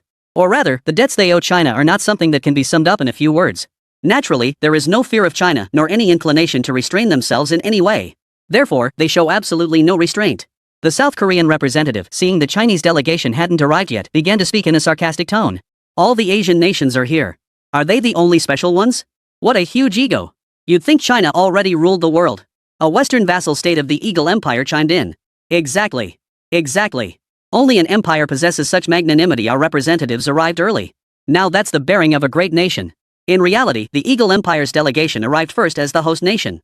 They needed to familiarize themselves with the conference procedures and inspect all the equipment. Moreover, the Eagle Empire's delegation was responsible for chairing the conference. The Empire's representative was none other than Director Bill, a figure well known to Lee Sun. Director Bill appeared noticeably distracted at this moment. His mind was not on the space conference at all, but rather on Ing Run, who was still being held at the Space Administration headquarters. Although he had already arranged for hired guards and military personnel to secure the premises, and activated all defensive electronic systems in the Space Administration's laboratories. But he still felt uneasy. Bill glanced at the sign and roster of international delegates and asked with concern, "Where are the Chinese delegation? Why haven't they arrived yet? Could they be up to something?" At the official guest hotel outside the space conference venue, Lee Sun discreetly contacted the China delegation, sharing part of his plan to prevent them from panicking during an emergency. After all, when the buildings surrounding the space conference exploded, the Huaxia delegation was undoubtedly inside the conference venue. The delegation was led by Huang Lei, one of the chief engineers of the Aerospace Bureau, and Wu Longfei, the top diplomat stationed in Eagle by the Ministry of Foreign Affairs. Upon learning of Li Jun's partial plan, Huang Lei appeared somewhat taken aback. He hadn't anticipated that this young man before him would dare orchestrate such a massive operation for the mission. Well, he wasn't the least bit afraid either. After all, this was to rescue their own people from the space agency. Ing Ren had even crossed paths with him many years ago. Huang Lei was well aware of the humiliation Ing Ren had endured. Lee Sun, what exactly do we need to do? Should we distract the Eagle Empire Space Agency delegation? Lee Sun shook his head. No need. Your mere presence at the space conference will draw attention away from me. Just remember, whatever happens, don't admit China was involved. Wu Failong, the top diplomat stationed in Eagle Empire, frowned and stepped forward. There's a flaw in your plan. Merely blowing up buildings around the conference won't unsettle the Eagle Empire's military or space agency personnel. The diversion you create at the space agency could cause their forces to abandon rescue efforts for surrounding buildings and conference attendees, instead rushing back to surround and eliminate you. Lee Sun froze. What do you mean? Wu Failong smiled. Comrade Lee Sun, it seems you're not quite up to speed on the current state of the Eagle Empire. In Eagle Chicken, even 70% of the fire departments have been privatized. Public fire services are nearly extinct and on the verge of being abolished. That means if your house catches fire, the fire department won't put it out unless you pay them. Money. Power. That's what reigns supreme in the Eagle Empire. Similarly, the buildings surrounding the space conference are occupied by middle to lower class residents. Even if these structures burned for 3 days and nights, they wouldn't attract the attention of the military or upper class personnel. The space agency is a different story, that's their private property. So tell me, would these ruthless American elites choose to insulate those insignificant lower class people, or would they choose to save their own private property? Chapter 148, Blow Up the International Bank? Lee Sun fell silent. Then he spoke again. What about the delegates at the space conference? These are high-ranking officials from various nations, not to mention their own Eagle Empire bureau chiefs and space agency representatives? Wu Failong sighed. Even if we really died at the space conference, what difference would it make? Would those Western minnows dare confront the Eagle Empire head-on? They wouldn't even dare to fart. And those Asian minnows kimchi, football chicken, they're basically branches of the Eagle Sausage Empire, so forget about them speaking up. The only ones with real deterrent power are the 5 permanent members. But the bear and Gaul have no military might, just verbal threats. The white bear is too far away and bogged down in its own current conflicts to make any major moves. So when you say threats reach the conference, the only real deterrent among attendees is us, China. But this explosion was secretly orchestrated by China, it can't be traced to the end. So tell me, does the Eagle Empire fear us or not? Lee Sun's heart skipped a beat, not afraid. Upon reflection, the plan to blow up the surrounding buildings at the aerospace conference held absolutely no deterrent value whatsoever. Lee Sun rubbed his hands in frustration. He had miscalculated after all. He had once again misjudged the imperial side's national circumstances by viewing it through the lens of China's own mindset. In China, blowing up so many surrounding buildings would have the entire nation scrambling. The Chinese military would never neglect the safety of its citizens or the attendees of such a global conference. But the Eagle might actually not care. Wu Failong looked at Lee Sun and asked, "What methods have you prepared to blow up these buildings? Is it possible to transfer the explosives to a secondary location? If transfer is possible, I might be able to slightly adjust your plan and execute it in real time." Lee Sun looked up. "Of course it can be relocated. What do you suggest?" Lee Sun's method of planting explosives wasn't actually a conventional timed bomb. It was simple, the bombs were Falcon drones. Lee Sun had purchased 50 Falcon drones outright. He then programmed them to deliver a single command upon reaching designated landmarks, triggering precise explosions. This was the Falcon drone's true purpose. The Falcon's formidable firepower and heavy machine gun mounts gradually make users forget its primary designation as suicide drone. The Falcon's greatest strengths lie in its tracking capabilities and precision demolition. Past battles, whether aerial combat or vast desert engagements, failed to showcase the true horror of its explosive power and blast radius. Since it's the Falcon drone, pinpointing bomb coordinates is the easiest part. If blowing up buildings doesn't solve the problem, just reprogram the coordinates and have the Falcon drone target and detonate again. The Falcon drone is a mobile precision bomb. Forget just moving to a different location, you could even command it to blow up a high-speed moving train car, or even a running moving target. It could track and locate the explosion based on coordinates. Seeing Lee Sun's confident response, Wu Failong finally revealed his solution. The core reason why blowing up those buildings is ineffective is that they aren't private property of the wealthy. So, in other words, you just need to blow up the wealthy neighborhoods. A couple years ago, a massive fire rocked New York City. But strangely, despite billions spent on fire alarms, not a single one went off. The district chief and top officials vanished, leaving the blaze to burn unchecked. The blaze claimed thousands of lives, left tens of thousands missing, and engulfed an area 3 times the size of Beijing. Due to the district's poverty, no public firefighters were dispatched to combat the inferno. Even later, firefighters were summoned from neighboring districts, and death row inmates from New York prisons were enlisted to fight the flames. Yet it was woefully inadequate. The scale of the blaze dwarfed the number of firefighters deployed. Each firefighter was left to battle flames covering an area equivalent to 3 football fields. The blaze consumed 90% of the middle-class and lower-middle-class housing in the affected area. Coincidentally, not a single villa or residence in the affluent neighborhood suffered any damage whatsoever. Not a single one. Lee Sun froze. How could this be? So these fires have eyes? They can tell the difference between the poor and the rich? Wu Failong chuckled. Because all these wealthy individuals have their own private firefighting teams. Take that celebrity named Ka, for instance. His private firefighter costs $30,000 a day. When the fire broke out, the entire fire brigade formed a firebreak around the celebrity's home. Any advancing flames were immediately pushed back. Yet despite such a formidable firefighting force, the celebrity watched helplessly as the neighboring building burned to the ground. When public services become privatized, money can do anything. I tell you this to make one thing clear, in the most critical areas of the Eagle Nation, money reigns supreme. Even if you bombed those wealthy villas, while it might have some effect, it certainly wouldn't be as significant as you'd hope. What I mean is, not far from the Aerospace Conference Club, there should be a local Eagle brand international bank, right? Dare you? Lee Sun's eyes lit up. He looked at Wu Failong with a hint of astonishment. Blow up a bank? Lee Sun had thought himself bold enough, but the words from this refined, polite chief diplomat stunned him. What? Are all our country's diplomats this wild? Just blurting out plans to blow up someone else's international bank? Even bolder than him. If this operation were carried out, the destruction would truly cause the Empire's high command in New York district to wince.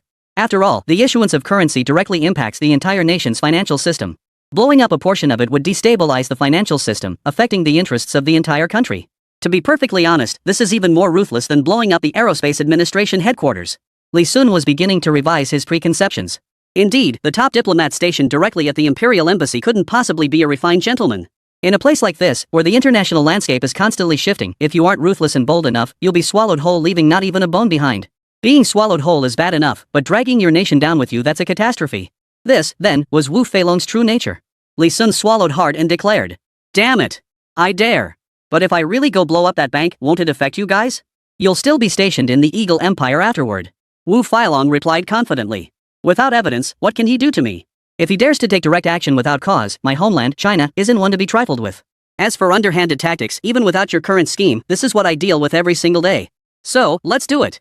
Chapter 149, Taunting. After sensing the fighting spirit of this top diplomat, Wu Feilong, Li Sun also looked at Huan Lei, the true leader of the Chinese delegation, with some surprise. This was an extremely risky move, a reckless gamble. And it wasn't just Li Sun and his team's lives on the line, it was the lives of every researcher in the entire Huaxia delegation, including Huan Lei's own. Officials from any normal country would never risk their own lives for such a mission. So even if the researchers were rescued, what good would it do if he himself died? Yet Huan Lei, unexpectedly, showed not the slightest hint of refusal. He nodded to Wu Feilong with a hint of approval. "Even back at headquarters, I'd heard rumors about a steely diplomat here in Eagle Town. Not only has he never backed down in the face of this empire over the years, but even when China showed weakness last time, he fought tooth and nail to protect numerous national interests. Seeing him in action today, his reputation is well deserved. Diplomat Wu, I endorse your approach. Comrade Li Sun, proceed without hesitation. Huan Lei and the entire research team behind me will not hold you back. Today, we will bring that bastard Winren back to our country. Decades have passed, it's high time his wrongful accusations were cleared." Huan Lei sighed as he addressed Li Sun. Back when the infiltration plan was launched, Ingren wasn't the only candidate. The criteria for the strongest operative demanded not only the most formidable scientific expertise but also the resolve befitting an undercover agent. I was among the contenders myself, yet all 10 of us fell short against that kid Ingren, not in scientific prowess, but in that very resolve. As if recalling the past, Captain Huang Lei couldn't help but laugh. He was a total scoundrel. To secure his spot as a full-fledged agent, he hacked the system and changed our test dates ahead of time. On the day of the official test, he was the only one who showed up. We all thought the real test was scheduled for the next day. Ha! For that, a few of us really gave him a beating after the test. Why should he get all the glory? Li Sun watched Captain Huan Lei speak with such ease and felt a surge of admiration. Is this what scientists of the older generation were like? Some people's past experiences weren't just about grabbing the spotlight. He endured nationwide condemnation, even facing assassination attempts and dangers. Even after arriving in the Eagle Empire, he was subjected to constant belittlement and hardship. Winren's family, his parents, and ancestors even expunged him from the family registry. Yet this elderly scientist seemed utterly unfazed by such humiliation, viewing Ingren's mission as an honor. Truth be told, among those 9 individuals, not a single one would have refused this mission. Li Sun clenched his fist against his chest. "Rest assured, Senior. I will execute this mission flawlessly. Mr. Ingren will return to China unscathed. You and your team will be safe and sound." Huan Lei looked at his junior disciple with satisfaction and nodded. "Impressive spirit. It seems China's future rests on your shoulders. Then, let's depart. The China representative has arrived." A space agency staff member in charge of registration hurriedly called out, his voice loud, whether from surprise or deliberate intent to alert everyone was unclear. In an instant, the gaze of every nation, including the Eagle Empire and the other 3 permanent members' delegations, turned toward them. Journalists and media platforms surrounding the conference also turned their attention. Flashbulbs and camera lenses. It could be said that the moment the Chinese delegation entered the conference hall, at least hundreds of eyes were fixed upon them. The overwhelming pressure and the intense spotlight on the center of attention could make even a slightly less imposing man's legs go weak on the spot. At this moment, if even one member of the Chinese delegation showed weakness, it would be noticed by every other delegation present. Yet the delegation led by Huan Lei strolled in as if they were in their own backyard. Their leisurely movements betrayed not a shred of pressure. Wu Feilong wore an expressionless face, yet radiated an air of pride. He glanced at the check-in staff, signed his name on the roster with practiced ease, then led the entire delegation toward China's designated seats. Though fewer than 10 in number, they knew the ancient civilization of China stood behind them, a nation with 5 millennia of history and billions of compatriots. Thus, they showed no trace of fear. Because they had the confidence. China's seats occupied the front row of the entire conference hall, the very seats reserved for the 5 permanent members. The seating in the conference hall formed an arc, roughly 10 rows deep, with the center of the curve housing the podium and speakers' seats. Each seat was equipped with a tablet computer. The speaker's podium could be occupied by either the chairperson or the designated speaker. The conference hall's walls featured a massive screen spanning 10 meters high and 20 meters long. Alternatively, the electronic screen displays live monitoring feeds from various laboratories. With all delegations now present, Bill, the designated speaker, began. "Welcome, everyone. I hereby declare the latest aerospace conference officially open. As you all know, the purpose of our Eagle Empire hosting this conference is clear. The demonstration segment of this space conference will utilize these surveillance feeds, though surveillance is perhaps a misnomer, as they function more like presentation lenses. This allows us to perfectly showcase our latest space materials and instrumentation achievements right here. There will be no security concerns whatsoever. Every material displayed will be transmitted electronically to the tablets before you. Delegates, you may review the technologies of interest in real time, though only partial demonstrations are shown. Should you wish to acquire the full technology, negotiations with our empire will be required. Bill's meaning was clear: viewing any material would require negotiating a price with the empire. Bill continued. Of course, this conference isn't ours alone, it belongs to every nation on Earth. If you have scientific or technological innovations to share or sell, you're welcome to demonstrate them here. We have various terminals available, all you need is a USB drive to present your work. Your presentations will be synchronized to the main screen. Upon hearing this, the White Bear and China delegation representatives frowned first. Previously, demonstrations required bringing your own computer equipment and projectors. Now this Director Bill was actually asking them to plug a USB drive directly into a computer? Wasn't there a risk of technology leakage? What if the data gets backed up automatically on the Eagle Empire's computers? Wouldn't that be like getting something for nothing? Huan Lei glanced at Ivan Davy, the leader of the White Bear delegation. They exchanged a look and shook their heads. It seemed both sides were ready to abandon the demonstration. Indeed, neither side wanted to hand over their technology to the Eagle Empire for free. Chapter 150, Bill's boasting. Seriously, what idiotic imperialists? How could we possibly fall for such an obvious trap? Wu Failong muttered under his breath. Meanwhile, Huang Lei of the Chinese delegation was even more direct. Their purpose in attending this space conference wasn't to acquire the Empire's technology at all, it was primarily to rescue Ingran. After all, over the years, China's aerospace technology had gradually caught up. Moreover, previous transactions with the Empire had been thoroughly unpleasant. Not only were the quantities of aerospace materials sold meager and exorbitantly priced, but every technology they sold us was outdated technology from previous iterations. Not a shred of the dignity befitting a major power. At every conference like symposium, the Empire offered no substantive proposals, instead resorting to sugar-coated bullets to deceive China. This pattern extends beyond aerospace ventures to naval weaponry as well. After several such incidents, China realized it could no longer view the Eagle Empire as it once did. As China gradually grew stronger, the Eagle Empire's attitude shifted from contempt to growing wariness, culminating in its current state of treating China like a formidable enemy and resenting even the slightest progress made by China. Thus, while the Empire might have sold genuine technology to China decades ago, it is utterly impossible now. Though Huan Lei and Ivan the White Bear both harbored resentment, they remained silent, bound by the fact they were on Eagle Empire territory. At worst, they could simply refrain from demonstrating their capabilities. Yet some minor nations remain oblivious to their place in the world. A naive reporter piped up. Isn't using a USB drive directly risky for technology leakage? Yeah, is the Eagle Empire really that confident in their space agency's database and the demo computer? I recall their information security department was recently hacked without any defense, leaking tons of critical data. Every Eagle Empire staff member present, including Bill, turned beet red with anger. This reporter hails from the Three-Nation Alliance. Typical stubbornness from the three nations. The attack on the information security department this reporter mentioned was orchestrated by Li Sun. The repercussions from that incident still haven't fully subsided. Although the leaked documents were eventually suppressed with rumors and such, anyone with eyes knows they were real. The capital involved spent a fortune betting on media propaganda, then shelled out more to compensate a significant portion of the victims. In the Empire, everything revolves around groups and representatives. These capitalists bribed those representatives, who then gradually silenced their groups after receiving payment. Thus, the impact of the leaked documents gradually diminished to less than 90%. Now this reporter is reopening old wounds, tearing open the scars of these capital interests, and Bill is serving one of them, the Jewish capital. Isn't this slapping his master in the face right before his eyes? But with so many delegations present, he couldn't lose his temper and throw the reporter out. All he could say was, "That was an accident." Pure nonsense. Our official channels have already debunked those rumors. Besides, the Cybersecurity Department's security measures are nowhere near as robust as ours at the Aerospace Bureau. After that incident, we learned our lesson and upgraded our security systems. Not only could the hacker who attacked the Cybersecurity Department last time never breach our network, but even the combined efforts of the entire world couldn't crack our systems. Li Sun, observing the conference from the shadows, waited for his moment. He listened to Bill's words without objection. While Bill's claims bordered on bragging, they weren't far off the mark. After all, the last breach of the Cybersecurity Department was carried out by the King of Arms system. Beyond that system, there truly is no other entity within the nation capable of breaching the Cybersecurity Department's defenses. If pressed, China's Red Hacker Collective might have a 60% chance. The Information Security Department safeguarded numerous state secrets and laboratory classifieds, a broad category encompassing aerospace technology, the pinnacle of cutting-edge science. Therefore, the aerospace technology secrets within the Aerospace Bureau are even more critical than those within the Ministry of Information Security.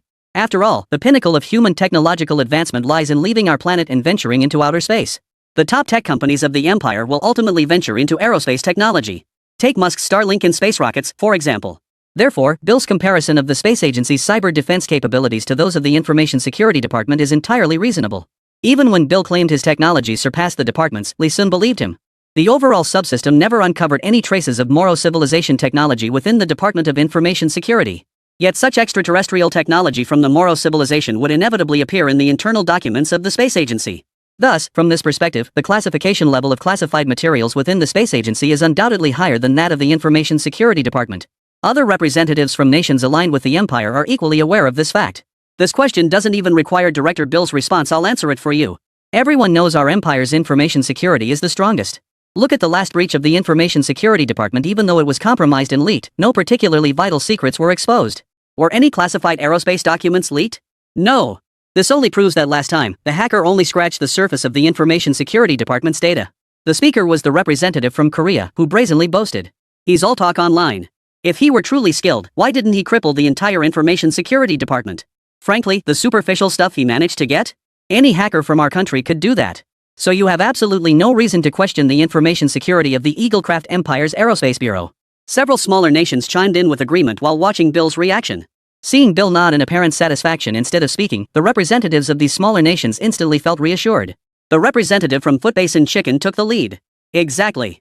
Just look at your three countries. Year after year you push for permanent UN Security Council seats, and year after year you fail. That alone shows how delusional you are. Even your reporters are this incompetent. Technology leaks? The Eagle Empire's aerospace tech is already world-leading. Why would we need to steal from your tiny nations? Oh wait, do you even have aerospace tech? As he spoke, the Footbasin Chicken delegate glanced at the representatives from China and Russia. He implied, forget you small nations. Even among the major powers here with space tech, the Empire has no need to steal theirs. We're still number one. The question was as absurd as asking if the richest man needs to steal from the poor. Bill nodded with satisfaction. The Empire's lapdogs abroad are truly useful. At critical moments, he doesn't even need to speak. Chapter 151, Material Leak? Operation Commence. Good. Bill watched his underlings eagerly speak up to uphold the Empire's prestige, thoroughly pleased. Truthfully, when he proposed this idea, he had no intention of plagiarism.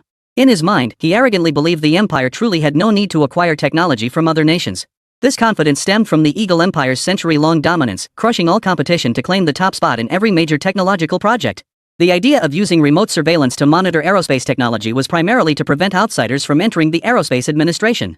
Yes, it was all about keeping an eye on Mr. Ingran. If things proceeded as usual, with a massive crowd flocking to the Aerospace Administration, wouldn't that create utter chaos? By implementing remote viewing, security at the headquarters could be scaled back. Moreover, with fewer unvetted individuals present, it would be easier to apprehend any Chinese officials attempting rescue operations. Crucially, the surveillance system on the large screen not only displays aerospace materials but can also move according to commands, functioning as a real-time surveillance camera. This allows even Bill at the Space Convention Center to monitor the Space Administration's operations in real time. Killing two birds with one stone. Bill couldn't help but praise himself for coming up with such a brilliant solution. Bill exclaimed excitedly. The conference begins. Let us, the Eagle Empire, take the lead. The first technology we'll showcase is anti-melting point material. Our latest breakthrough alpha material. Lee Sun froze in surprise. What is this? Alpha material? Not only was he stunned, but the entire Huaxia delegation seated below the stage froze in shock. Huang Lei narrowed his eyes, revealing a look of disbelief laced with ferocity. As Bill continued detailing the material's properties and preliminary technical principles, Lee Sun suddenly let out a cold chuckle. This was his alpha material. The very alpha material he had submitted to the National Space Agency. The alpha material he hadn't even begun mass producing yet still undergoing approval. Had a traitor within the National Space Agency leaked the technology to the Eagle Empire? Bill continued. This is the Eagle Empire's first release. Its primary melting point properties include. As Bill revealed each data point, waves of astonished gasps rippled through the Grand Hall. Lee Sun knew these gasps all too well. After all, this was alpha material. That level of technology surpassed the present by who knows how many years. And this technology's debut was undoubtedly in China. Lee Sun was utterly confident no one else could possibly have developed alpha material. Even if another material achieved the same strength, it couldn't possibly replicate both the preparation method and underlying principles. It had been leaked. Even the Eagle Empire hadn't bothered to change the name. However, judging by the data, the technology obtained by the Empire seemed slightly weaker than the version Lee Sun had submitted. It wasn't significantly weaker, only about 5% weaker. Someone was aiding the enemy from within. This was something Lee Sun hadn't anticipated. He never imagined attending the space conference would yield such an unexpected surprise. Lee Sun's plan included a component where Camilla would paralyze the Aerospace Administration's network system. Originally, he only intended to render the system useless, hoping to find any information about the Moro Civilization Technology Laboratory. But now, Lee Sun pressed his earpiece and instructed Camilla. Mission 1, while executing the paralysis operation, search for the keyword alpha material. Camilla agreed without hesitation. Lee Sun continued. Camilla, this alpha material belongs to our Arms King Corporation. For some reason, it was stolen by the Eagle Empire. If you find evidence of their theft after searching the keyword, project it directly onto the main screen in the space conference hall. The moment it involved her company, Camilla was all ears. Got it, second boss. Camilla had already switched to addressing Lee Sun by his title, as he explained that the CEO of Arms King was too busy to oversee their operations. That's why Lee Sun had been handling all website coordination with Camilla. So now, in Camilla's eyes, Lee Sun was the top dog under the big boss of Arms King, commonly known as the second boss. Second boss, shall we begin? Lee Sun glanced at the time, then quietly slipped out of the aerospace conference hall. Having earned Bill's favor earlier, he possessed a yellow pass granting him access. The security personnel overseeing the conference recognized the yellow card and let him pass without further delay. Lee Sun checked Zhang Lan's location and said, Camilla, Zhang Lan. Start the operation the moment my location hits the target. I should reach the target location in about 5 minutes. Zhang Lan, you can start disabling the pipes first. Camilla, prepare your virus. I need you to cripple all systems within 10 seconds of my arrival. The system outage must last at least 15 minutes. Camilla nodded. Meanwhile, Zhang Lan, who had already arrived at the designated position, glanced at his watch with excitement. The watch Lee Sun had given him actually had radar detection capabilities. Although his Xingtian mechanical exoskeleton also had radar capabilities, it wasn't as convenient. It required wearing it before activation. This watch, however, was incredibly convenient. It instantly projected a detailed map of all living creatures and terrain within a 100-meter radius. This meant he didn't need to familiarize himself with the terrain at all. He could simply follow the route Lee Sun had mapped out. Lee Sun and Zhang Lan split into 2 routes, one overt, one covert. Zhang Lan's path was more likely to be detected, serving as a deliberate decoy to draw all enemy fire. Meanwhile, Lee Sun's route, after Zhang Lan drew attention, would appear far more inconspicuous, allowing him to reach the enemy's laboratory area much faster. Next, Lee Sun would need to pinpoint the exact locations of each enemy. Of course, this depended entirely on Camilla having already crippled the entire security network system. Otherwise, the electronic doors wouldn't open. Even with the systems disabled, opening the electronic doors would still require firepower. That means blowing them open. If the networked electronic locks remained intact, forcibly breaching the doors with firepower would trigger a massive explosion. That was precisely why Lee Sun needed Camilla to disable the system. After all, every nation's key laboratories are equipped with such mutually destructive defense measures. Moreover, Camilla's role wasn't just to disable the electronic door. She also diverted surveillance to prevent the space agency and military from obtaining too much information. Information is everything now. Without knowing too much, the enemy won't act too quickly. This is the best way to buy time. As long as military reinforcements don't arrive in time, Lee Sun and his team would only have to face the space agency's troops. While Zhang Lan's skills might not completely crush them, covering their retreat should be manageable. However, if the Empire manages to mobilize effective large-scale reinforcements, Li Jun's mission will inevitably fail. Once those reinforcements arrive, Lee Sun will be facing the military might of the world's most powerful nation. No matter how formidable Lee Sun is now, he cannot match an entire nation. Especially when it's the Eagle Empire. 5 minutes later. Coordinates confirmed. Initiate operation. Chapter 152, The Adorable Panda Virus. Camilla stretched lazily. She was the safest member of the entire operation as a long-range attacker. She only needed to stay within the secure zone. To ensure her IP security, Lee Sun even swapped an employee benefit from the system, spending money to have her IP blocked. Yes, this was an employee benefit. Only those officially hired as offline arms dealers for Lee Sun's Arms King website could enjoy this perk. But this perk wasn't free. Lee Sun had to pay for it regularly. Well, any money spent within the system was undoubtedly worth every penny. After paying, the system would protect Lee Sun's employees just as fiercely as it protected the Arms King website. Of course, this protection is limited to the security of contact information. In other words, no one in the world can trace Camilla's IP address. In the online realm, Camilla could attack freely without defense. She needn't worry about her real-world identity being exposed. This is downright unfair. In traditional online combat, attackers must not only demonstrate formidable offensive capabilities but also reserve strength for defense. Exposing one's IP address essentially dilutes an attacker's offensive power. But going all out on offense without any defense is essentially a suicide tactic.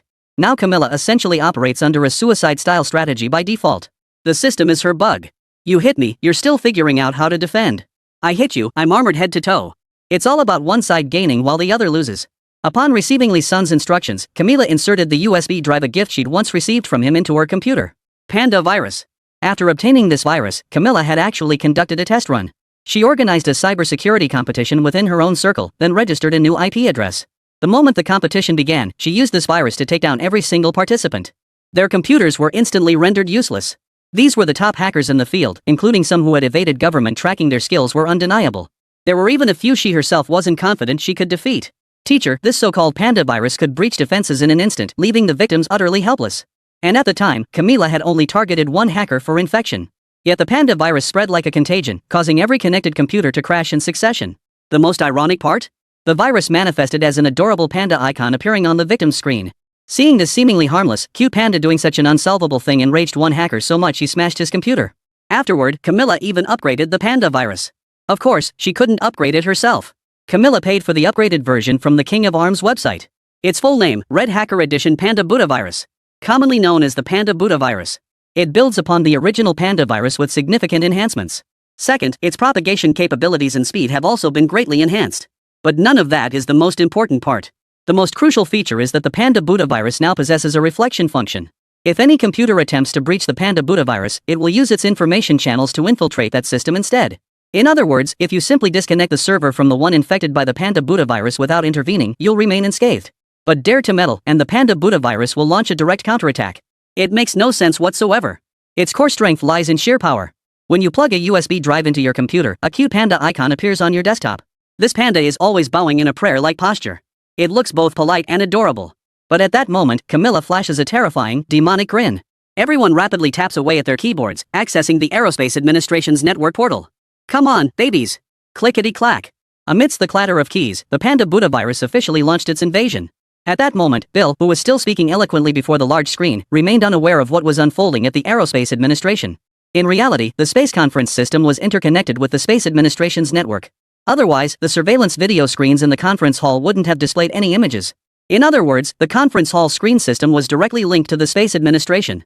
But the Panda Buddha virus didn't care whether it was the Space Administration or the conference hall. It just went straight for everything. Bill was still gloating. This is alpha material. The strongest material our empire has developed to date. We anticipate this material will remain the most advanced aerospace material for the next 20 years. This is its first public unveiling. We've already secured the patent. Any future use of this technology will require licensing fees.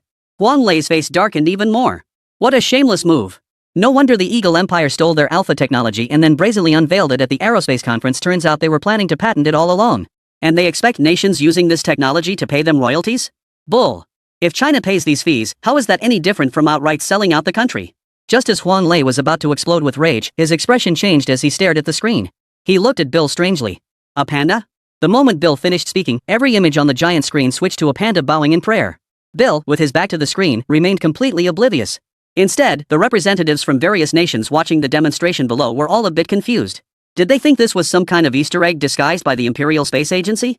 To relieve everyone's visual fatigue from watching the video? The giant panda on screen was undeniably cute, but why was the Eagle's Easter egg featuring a Chinese panda? After Bill rattled on for another 2 or 3 minutes, the Imperial staff behind him finally couldn't resist prompting him. Director! Look behind you! The staffer immediately tried to operate the computer, attempting to switch the large screen back to the surveillance feed. But it didn't work at all? In fact, the staff's actions caused all the computers in the aerospace conference hall to be hijacked by the pandas bowing to Buddha. They could only helplessly watch the panda on the screen continuously bowing in prayer, its clumsy movements seeming to mock them. This complete unresponsiveness instantly made them realize this wasn't some Easter egg to relieve visual fatigue. This ING thing was a hacker's virus attack. Director! Director! The staff dared not shout too loudly. This was an international event. Staff couldn't just interrupt proceedings. Plus, getting hit by a virus? That's not something to be proud of. Chapter 153, Humiliation, Chat Logs Leaked. After all, Director Bill had just been boasting about how robust their space agency's cybersecurity measures were. Now, in the blink of an eye, they'd been hacked. Who could possibly believe that? That would surely invite ridicule. It wouldn't matter if the staff were ridiculed, but now the space agency director stood at the podium. To have the director humiliated in front of global representatives. Whoever interrupted the process, whoever exposed this incident, they'd be finished. They were just ordinary staff members. They didn't want to take the fall for this. So they resorted to absurdly trying to grab Director Bill's attention with frantic gestures behind the scenes. Bill watched as the expressions of the major nations' delegations below grew increasingly uneasy. They suspected either his speech had gone wrong or the data he was presenting was so outrageous that the representatives couldn't believe it. He frowned and asked, "Do you not believe it? It's perfectly understandable that you can't accept the sheer power of alpha material right away. But since our empire has made this public, it means we've perfected the technology. Don't you trust the integrity of our Eagle Empire?" After delivering these words, the delegations below the stage remained silent. Instead, Huang Lei spoke up with a hint of laziness. "Director Bill, is this panda on the screen what you call alpha material? Who knew Director Bill had such a fondness for our Chinese pandas? If you ever have time, you're welcome to visit our panda parks in China. I'll treat you free admission." Bill froze. Panda? Then he turned around and saw that adorable panda bowing to Buddha on the big screen. Bill was instantly charmed. Frowning, he walked down from his seat and asked a staff member. What's going on? When did this ridiculous panda show up on my screen? Why isn't it being switched out immediately? The staff member stammered in fright. It's been about 5 minutes. It's not that we don't want to switch it off, but this seems to be some kind of virus. All the computers in the lobby are down now. Bill exploded in anger. What? It's been 5 minutes and you're just telling me now? Did you deliberately want to see me humiliated in front of all these people? The staff froze in terror. Bill quickly regained his composure. Though still seething, he began to strategize. The conference hall system is connected to the Aerospace Administration. Could it be that the administration itself is compromised? Bill activated his secure line. Contact someone inside the Space Administration immediately. Tell me what the hell is going on right now. Hello? Hello? Bill's dedicated line remained completely silent. Because at that moment, not just Bill's line, the entire Aerospace Administration systems, including the telephone network, had been completely paralyzed. The Space Administration was undoubtedly built on a network-based infrastructure during its construction, making the network the primary lifeline. Disabling the main network hub meant the entire administration systems were paralyzed. Had it been the old AC power system, Camilla's Panda Buddha virus wouldn't have been nearly as potent. The Panda Buddha virus was confined to the network. The old AC-powered spy machines couldn't penetrate it. Now, having infiltrated the system, Camilla swiftly scanned the mission Li Sun had assigned her. Simultaneously, she immediately notified Li Sun and Zhang Lan that the internal systems had been crippled, allowing them to formally enter the Aerospace Administration. Camilla's eyes lit up as she scanned the information. The first priority in reviewing information was undoubtedly locating the secret repository storing technological data. The second critical tier was the private chat logs and data storage of key officials within the Space Administration. The system automatically scanned the main technical repository for the keyword moral, while Camilla proactively began reviewing the officials' records. First up was Director Bill. Reading Director Bill's private chat logs, Camilla couldn't help but marvel. Holy crap, this is explosive. Not only is this director a government official, but he's also a Jewish capital spy. He was even a spy for Onsa Capital at one point. He's got his fingers in 3 pies. Is this a transaction record with a certain Chinese researcher?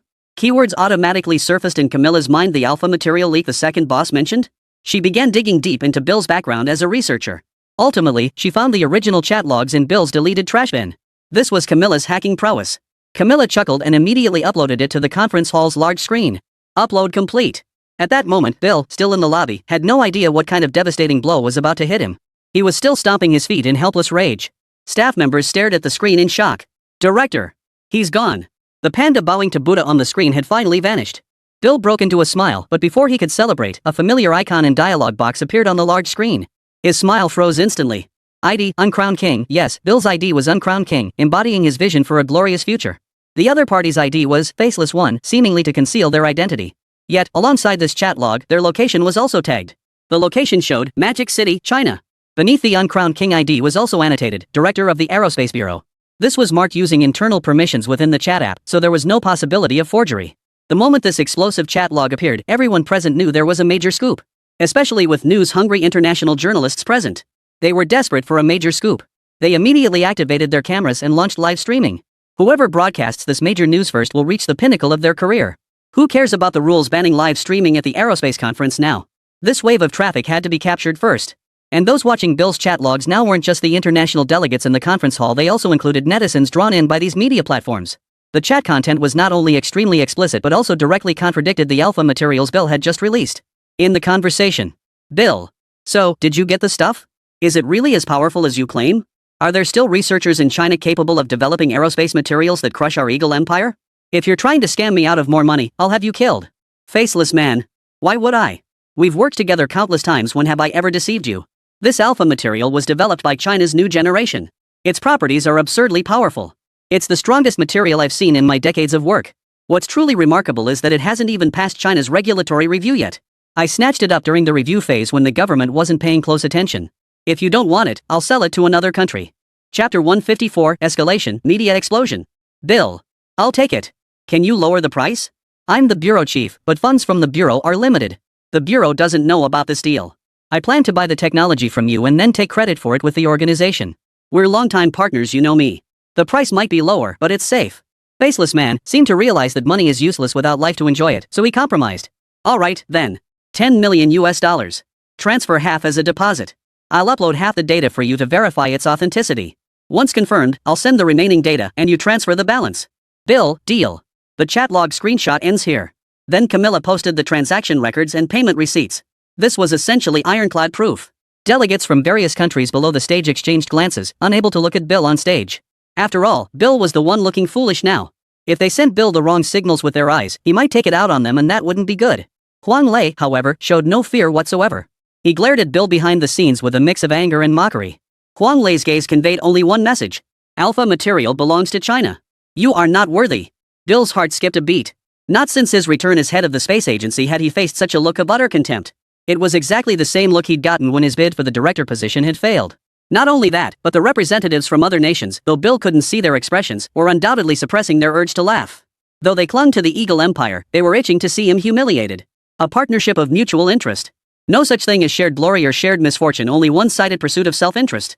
This feeling of being whispered about and mocked behind his back was unbearable. Bill snapped. What the hell is going on? Why is my private information being leaked? I can't even reach the Aerospace Command. Have we really been hacked? Everyone, use your personal connections immediately. You must get in touch with someone inside the Aerospace General Administration. Bill abandoned the direct line to the Space Force headquarters and instead reached out to the military and the Jewish capital backing them. That's right, Bill no longer intended to keep the Winran achievement all to himself. Though arrogant, the current situation looked grim. He'd completely lost control of the situation. Losing contact with the Aerospace Administration at this critical juncture meant this could very well be the beginning of the Huaxia research project. Rather than monopolizing everything, he prioritized securing at least a share of the benefits. If he persisted in not reporting to the organization now, any mishap could even lead to his expulsion from the organization. There's no choice. He has to back down. Hello? We've got a problem. Dispatch reinforcements to the Space Administration immediately. Hello? Organization, this is Bill, Unit 052. I need to report something to higher-ups. It concerns a new weapon technology. While Bill was requesting backup, the live-streaming journalists were hyping the situation to a fever pitch. The spectators couldn't resist the eagle-eyed netizens started getting hyped. Though most viewers were Eagle Flag netizens, a handful from other nations were watching too. After all, the main base is in the Eagle Empire. After seeing the chat logs, they started lashing out at Bill. What does this mean? Is this official using our money to buy technology from other countries? The Eagle Empire has only lasted this long because of officials like this, leading to its gradual decline, even allowing China to catch up. Has our empire fallen so low that we need to buy technology from China? Damn it! Are our tax dollars being squandered like this? That's 10 million US dollars. How did it become a pawn in someone's career advancement? The empire is finished. This alpha material is that powerful? And it was developed by China? Can someone in the know explain how this alpha material could advance our space program? I'm a retired aerospace official. Eagle's space program has stalled. I even suspect their moon landing was faked. Seriously, with their current preserved equipment, they couldn't possibly have landed on the moon. As for this alpha material's properties and strength, a professional's eye guarantees it surpasses every nation's current aerospace technology by over 20 years. Holy crap! That powerful? Not long ago, I saw China's weapons technology crushing ours. Now they're crushing us in aerospace too? Bull. Impossible. This is definitely fake. I'm a hacker. I'm heading to the Space Administration right now to check their records. I refuse to believe our Eagle Arrow would lose. As he spoke, the hacker grabbed his keyboard and computer, beginning to input the Aerospace Administration's port. His goal wasn't to hack classified files. After developing a new technology, the space agency logs and archives the information. All he needed to do was check the archived records, nothing too sophisticated. Even as an average hacker, he was capable of pulling it off. The hacker confidently clicked in, only to be utterly dumbfounded when he saw a panda burning incense and praying at the port screen. The hacker was bewildered but still connected the IP address, half believing, half doubting. Then, the tiny panda bowing to Buddha suddenly turned its head and started running toward the hacker as if it had spotted him. It grew larger and larger. Before the hacker could react, the panda from the foreign server had already run onto the hacker's computer screen. Then, with an adorable smile, it bowed and prayed. At that moment, the hacker realized no matter what keys he pressed, the computer wouldn't respond. Ha! What the hell? How could there be a virus in the Aerospace Administration's ports? What left the hacker even more speechless was that during his brief intrusion, he noticed that every system port of the Aerospace Administration seemed to have a panda bowing to Buddha. A defense mechanism? The hacker swallowed hard and slapped himself across the face. Defense mechanism, my ass. This is definitely a virus. How could the system's central hub allow such chaotic junk in? It would cause total system chaos. Any systems engineer at the space agency who dared to deploy such crap would get fired on the spot. This is basic industry knowledge. The hacker now dared not touch his own computer. He found an internet cafe and rushed inside. Then he connected to the IP and shouted on the platform. I just hacked into the Aerospace Administration's network and found it's been taken over by a panda virus. Holy crap. The comment quickly drew attention. What he didn't realize was that when he connected to the IP, he was effectively linking his home computer to the network. And the panda virus spreads. The hacker had barely typed that sentence when he gasped in shock. A panda bowing in prayer had appeared on the internet cafe screen. He suddenly realized. Holy. This damn virus spreads. We're screwed. In an instant, the entire internet cafe's network went black. Chaos erupted instantly. Many were in the middle of gaming, researching papers, and more. A panda appeared on the screen, bowing to Buddha. Since the internet cafe used a public network, the panda praying virus started spreading from machine to machine. The cyber world of New York City was being overrun by a panda. Chapter 155, The Unlucky Victim. The Information Security Department is here again. What the hell is this? My thesis. I just got to the literature review section and didn't save it yet. My freshly compiled financial statements. What the hell? I came to the internet cafe to game because my home computer sucks, and now it's suddenly frozen? What the hell is this Huaxia panda? Damn it! I was just about to finish off the Black Bear Demon in Black Myth, Wukong just one more heavy hammer swing. And I didn't even use the fire shield. Scenes like these unfolded relentlessly across every corner of the city. The Panda Buddha virus spread like a tidal wave, crashing the entire New York City network. Numerous tech and internet companies were hit hard. Their entire revenue stream depended on the web. Every second their servers were down meant millions in losses. The entire business and tech sectors were on the brink of collapse. Only a handful of large tech companies with independent networks remained operational. Military systems also remained operational, as they were isolated from civilian networks. In truth, when Lee Sun instructed Camilla to use the Panda Buddha virus to infiltrate the Space Administration, he never anticipated the virus spreading beyond its target. The Space Administration's network was fundamentally separate from civilian systems. Infection within the space agency wouldn't spread to the public network. But who could have predicted that some death-defying hacker would choose this moment to hack the space agency, recklessly unleashing the virus? After 10 minutes of this chaos, authorities finally noticed and began tracing the source. The Cybersecurity Department, still reeling from the attack on the Arms King website, saw its staff questioning their own capabilities. Some veteran hackers had even begun secretly training with friends to sharpen their skills. They refused to accept defeat. The sudden emergence of the Buddha virus instantly ignited their competitive spirit. If they couldn't defeat that system, how could they fail to handle a mere virus? The newly appointed Minister of Cybersecurity, Timothy Hoff, was back in the spotlight. Listen up. The last data breach has completely shattered the people's trust in us. Not just the public, even high-level officials are questioning our competence. That incident led to a massive shakeup, replacing half the department's staff. This is our chance to redeem ourselves. Timothy Hoff stared at the screen displaying the God Panda Buddha virus and muttered. Look at this ridiculous avatar. It's probably not a sophisticated virus. Its propagation speed is astonishing, spreading across New York City's 9 cities network within mere minutes. But rapid spread usually means reduced aggressiveness. Every second wasted now harms the people of New York. I'm giving you half an hour to crack this virus. Simultaneously, I need you to trace its origin back to the source. If you can quell this virus incident and pinpoint its origin, I guarantee the repercussions of the last incident will vanish and your careers will soar to new heights. The hackers recruited by the Cybersecurity Department immediately perked up.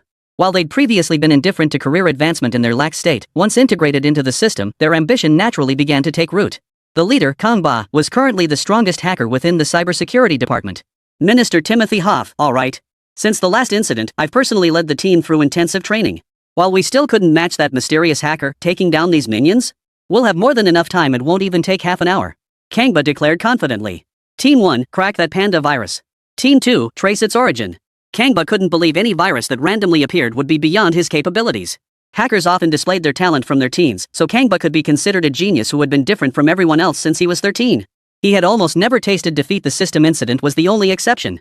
The blow to his ego was immense, but such extraordinary talent often bred arrogance. In their world, few could surpass them. When tackling problems, they rarely focus on meticulously plugging every potential loophole. Instead, they charge headlong at the core issue. This often leads to overlooking critical details. Take Kang Ba, for instance. After issuing orders, he personally led a team to trace and decrypt. Typically, before tracing, to prevent counter-tracing by opponents, the server would be isolated first, a fatal flaw for the Panda virus. Once isolated, even if the Panda virus launched an immediate counter-infection, it wouldn't reach the central network servers of the Information Security Department. But Kang Ba never did this, and this time was no exception. He didn't believe anyone could reverse trace under the scrutiny of so many top-tier hackers from the Information Security Department. Impossible. So, through the network cables, they swiftly traced the Panda virus's second source, the hardest hit area, the Aerospace Bureau. But tracing it back proved disastrous. They hadn't realized that as they infiltrated the Aerospace Bureau's network, a tiny fragment of the Panda Buddha virus had already seeped into the central network of their own Information Security Department. Upon discovering the space agency's dire situation, Kang Ba frowned and exclaimed, Minister Timothy Hoff, we're in deep trouble. We must report this to the military headquarters immediately. The space agency has been compromised by this virus. What? Timothy Hoff rushed over in surprise. Watching the space agency's data continuously leak from the screen, he didn't panic. Instead, he seemed somewhat excited. Excellent. Kang Ba? Timothy Hoff stood tall, speaking with the authority of someone who'd been there. Young man, you just don't get it. Before, only our department got caught, making us the laughingstock and scapegoat of the entire system. But now the space agency got caught too. We're no longer the only ones leaking secrets. Isn't that great? Finally, another department is drawing fire for us. Kang Ba's eyes lit up. Right. There's an old Chinese saying, better the monk next door than me. Being unlucky alone is miserable, but when a whole group shares your misfortune, you somehow find it amusing. Timothy Hoff was thinking exactly that as he continued. Besides, tackling viruses is our specialty here in information security. I was thinking the impact in New York wasn't significant enough. Solving this virus incident wouldn't earn us much credit. But now it's different. The space agency has been compromised. It's practically under siege. Chapter 156, Infinite Variability Rate, Collapsing Security Bureau. If we can resolve this, it'll be like saving the space agency itself. Their top secret files surpass even our information security department's holdings. To the higher-ups, this would be an absolutely monumental achievement. Timothy Hoff said slyly. Hold off on rescuing the space agency for now. Let them lose more files before we intervene. The greater the damage this virus causes, the greater our credit will be when we finally fix it. Kang Ba took a deep breath. Truly a veteran who's navigated the bureaucratic waters for over 30 years. Such a tactic harming others for personal gain. And the gains are substantial. Kang Ba addressed his brothers. Keep tracing the source. The space agency definitely isn't the ultimate origin. We can crack part of the panda virus outside the agency first, saving the space agency for the final decryption. No sooner had he spoken than the panda virus appeared on one hacker's screen. Whoa! Though the hacker remained composed, he was puzzled. Their defenses were rock solid. How could a virus suddenly breach them? No problem. Watch me crack it. Another hacker nearby joined in. Too slow. I'll help you. I'll help too. The team tasked with cracking the virus split into smaller groups to tackle it. 10 minutes later, one of their members started screaming. This virus seems to have a binary structure. Wait, no, it's mixed with a composite structure? The source code keeps changing. This repetitive combination is a 10-power group? He was completely baffled. The exponential explosion of a 10th order group's source code changes results in near infinite variations. Holy! Not just him, hacker after hacker nearby had also cracked open the Panda Buddha virus shell, revealing its internal source code structure. This was actually the final step in cracking the virus, but also the most difficult one. To crack the virus, one must decipher the Panda Buddha virus's final source code. But the terrifying part is that the Panda Buddha virus's source code is constantly changing. This type of virus has already appeared in the real world. The concept of source code mutation originated in cryptography and was later adapted for computer viruses. Yet due to structural differences, source code mutations typically occur in blocks. The world's most potent mutation block virus has a mutation rate of 10 million. This makes it nearly impossible to crack. Given the current limitations of quantum computing technology, analyzing code groups with a mutation rate of 100,000 is exceedingly difficult. The Panda virus is different. Hackers who have seen its internal source code structure simply cannot comprehend it. It seems to fall into their knowledge blind spot. These are specialists in this very field. Right now, they're like elementary school students who just finished learning 112, suddenly confronted with advanced functions, linear algebra, and matrix sequences, concepts typically taught in college. It's no different from reading hieroglyphics. The only difference from those elementary students is that they can grasp the upper limit of this source code. Infinity, we studied that in college. It's the upper limit of information science. Infinite structures. Isn't that just a figment of imagination? Do infinite structures actually exist? A hacker bit his finger and said, "There's no such thing as a true infinite structure in the world. This virus only approaches it. The rate of knowledge change can be calculated, just wait." His fingertips flew across the keyboard. Line after line of code and numbers appeared on the screen. With each press of the enter key, the computer began calculating frantically. After 5 seconds of flickering, a long string of numbers began streaming out.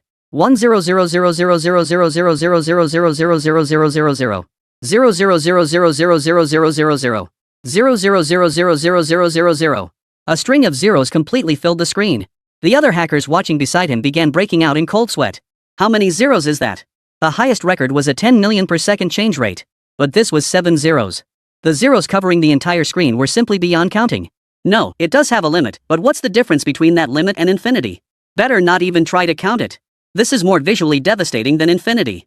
At first glance, there are already hundreds of zeros after the one. How much is that? 100 million is just 8 zeros. 100 million times 100 million is a trillion, which is only 16 zeros. A trillion times a trillion is a quadrillion, which is merely 32 zeros. This. Clang. The hacker tasked with cracking the virus smashed the keyboard to the floor. What the hell is there to decrypt? Kang Ba noticed it too. He didn't need anyone else to crack it. He was already staring at the screen, sweat pouring down his face. After seeing the source code, he tried to crack it, but even with the combined processing power of 2 quantum computers, they couldn't match the virus's mutation rate of 110. That familiar feeling of being dominated by an unknown terror returned. Yes, it was the same feeling he'd had when battling Lee Sun's system. It was the helplessness of mortals confronting a god. Kang Ba swallowed hard, forcing his trembling hands to keep pounding the keyboard. He dared not stop for even a moment. Deep down, he knew he couldn't crack this virus. Yet he still couldn't stop. He couldn't afford another failure. The last failure had already triggered a major shakeup at the cybersecurity agency. Another failure this time would likely land even him, the top hacker, behind bars.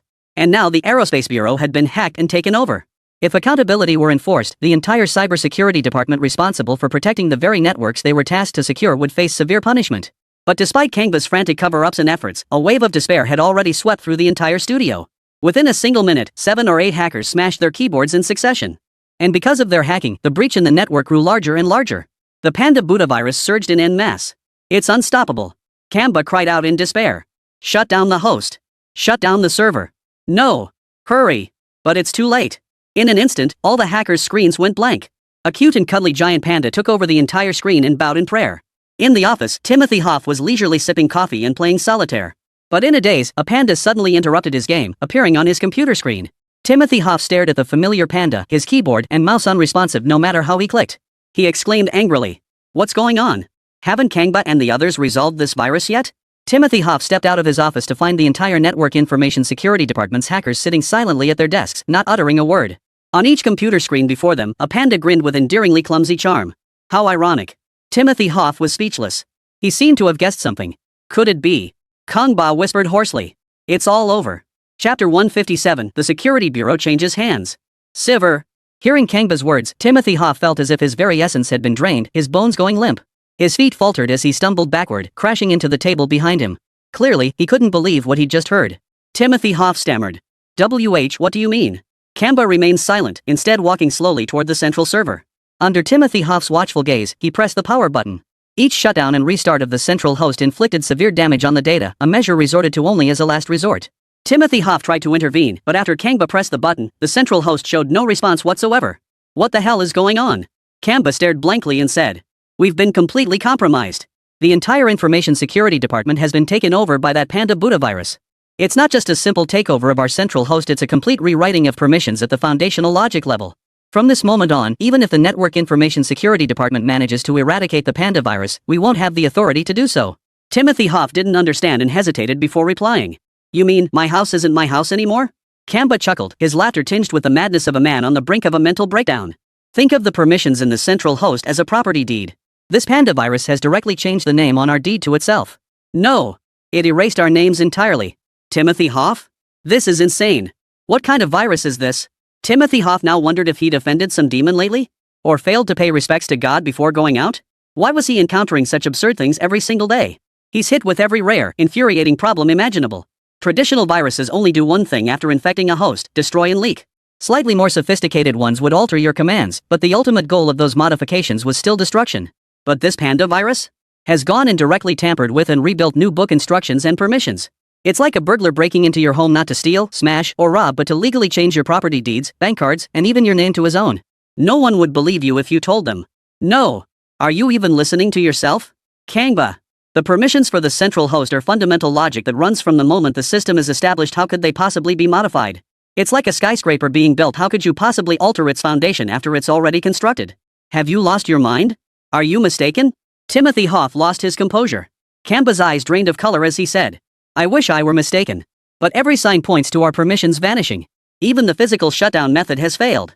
Another hacker from the team spoke up. Boss, could this insane virus be another creation from that arms dealer website? I can't believe anyone in this era could create a virus like this. Kangba was at a loss for words. Why is it so hard for him to just live a quiet, respectable life as a regular employee? They kept throwing these completely unsolvable problems at him every other day. Who knows how the higher-ups will punish them this time? They've even lost the central server, the one storing the entire database. Last time, nearly losing files resulted in half the department being purged, and Minister Timothy Hoff paid a heavy price. This time, with the entire database gone, Kangba couldn't even begin to imagine the fury of those above. After hearing all this, Timothy Hoff was the most panicked person in the entire department. As the department's highest-ranking leader, he bore the greatest responsibility for this disaster. Fear flashed in Timothy Hoff's eyes. As part of the leadership, he had greater access to the upper echelons. These ordinary hackers had no idea what kind of entities he was dealing with at the top. The Illuminati. Just the thought of those 3 words sent shivers down Timothy Hoff's spine. No. Things haven't escalated enough to draw the Illuminati's attention yet. Should I flee to China for refuge? Timothy Hoff had already made up his mind to flee. Given the scale of this responsibility, the Illuminati's modus operandi would likely mean life imprisonment. In today's world, the only nation capable of blocking Illuminati agents is China. Even obtaining permanent residency in China is incredibly difficult. But it could buy him some time. After giving Kangba a brief instruction, Timothy Hoff grabbed his briefcase and headed home to pack his belongings. Before Timothy Hoff could leave the Information Security Bureau, the studio door chimed with the electronic access unlock. Beep. Permission granted, S level. Timothy Hoff stiffened. S level. Even as the head of the Information Security Department, his clearance was only S level. The electronic door slowly slid open, revealing a blond man in a black suit stepping inside. He held the access card used to unlock the door. But it wasn't the Information Security Department's access card. The card was black, engraved with an eye. The eye was outlined in red lines, some of which had already turned purple. A red card from the Illuminati.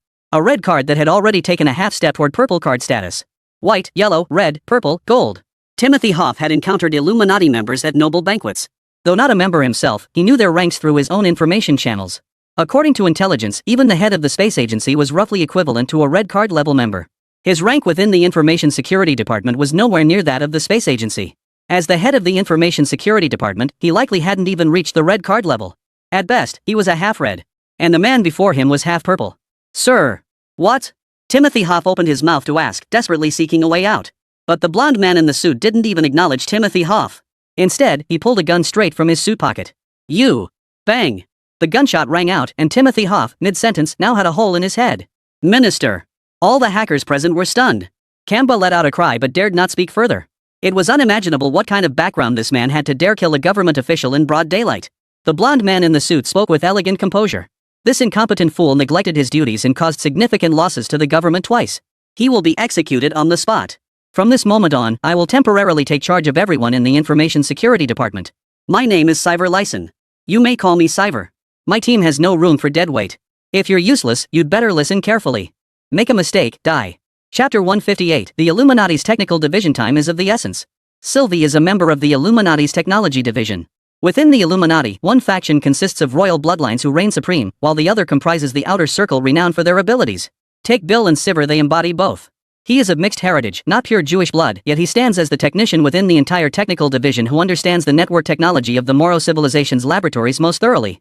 Indeed, the Illuminati possesses the authority to research Moro laboratories just as they granted Adolf such access. The Illuminati has recruited numerous prodigies, geniuses ranked among the world's foremost, to study Moro technology, establishing the technical department. Every single member within this technical department, if placed outside, would be capable of becoming the head of an official technical department.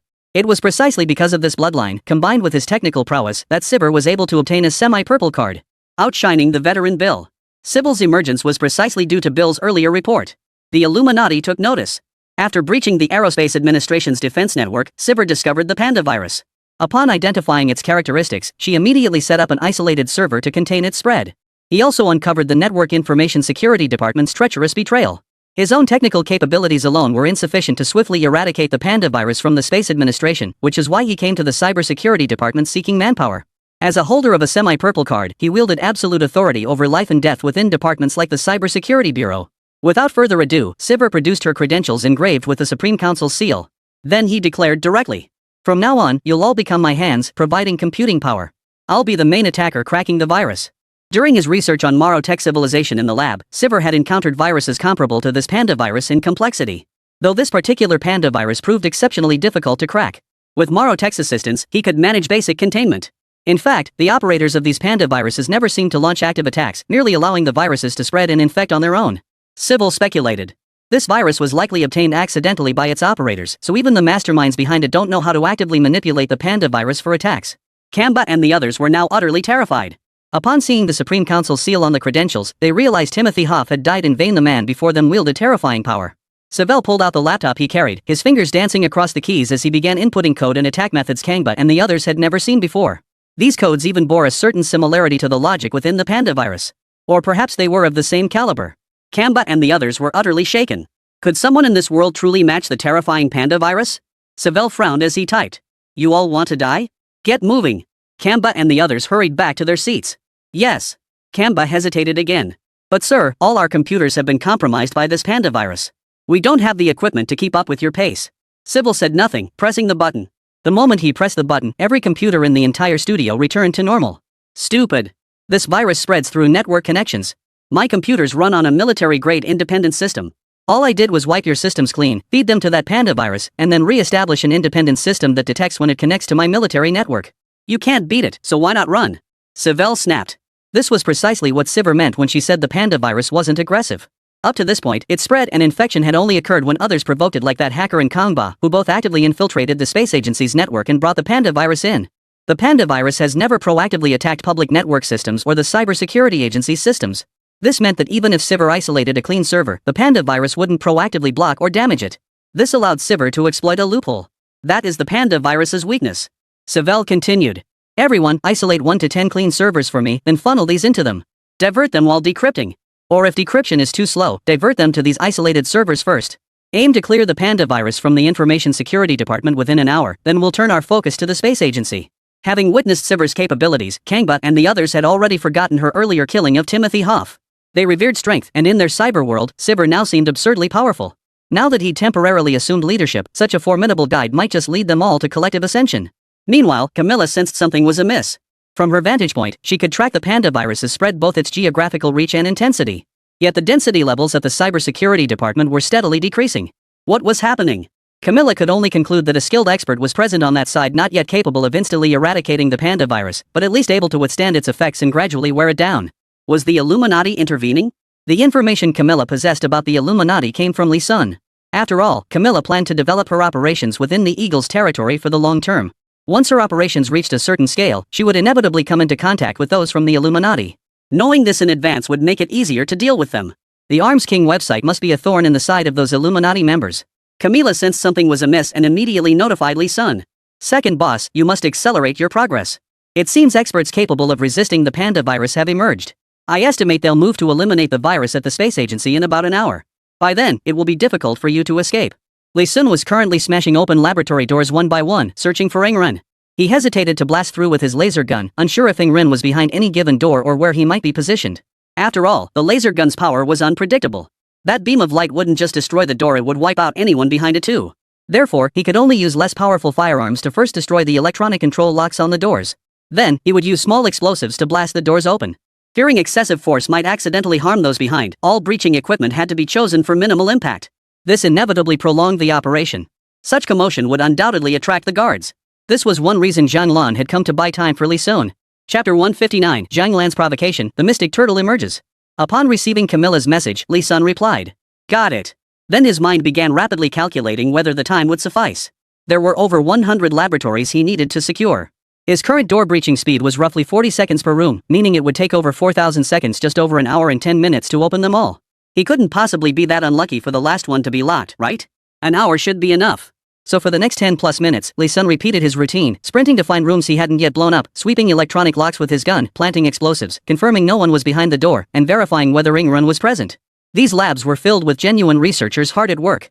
His actions had already triggered alarms throughout the entire Aerospace Administration. But now, every system in the Aerospace Administration was down, including the alarm system, all surveillance cameras, and telephone network communications. This forced them to rely solely on manual communication, drastically slowing down information transmission. Suddenly, every security guard in the entire agency knew that a troublemaker had infiltrated the premises. No one knew where this person was, who they were, or what they looked like. Thus, Zhang Lan's presence became quite dramatic. Xing Tiantian's mechanical exoskeleton system hadn't been damaged by Panda Buddha. Through the radar system in Zhang Lan's goggles, the entire force of the space agency was clearly displayed. He now deliberately directed all forces away from Lee Sun's location. Zhang Lan began strutting around, taunting the guards. "Captain, what's going on? All our communications are down. We can't reach the director either." Several lab staff reported intruders have infiltrated the headquarters, blowing up lab doors everywhere. Captain Odell, the commander of the security force responsible for the entire space administration, was a dark-skinned African. Of course, he now holds Eagle Swan citizenship. Odhua had no idea what to do next. His orders from the director were to secure the inner ring laboratories, so he wasn't going to chase after the bomber, just hold down those inner labs. Wait. Director, is that even a person? Odhua?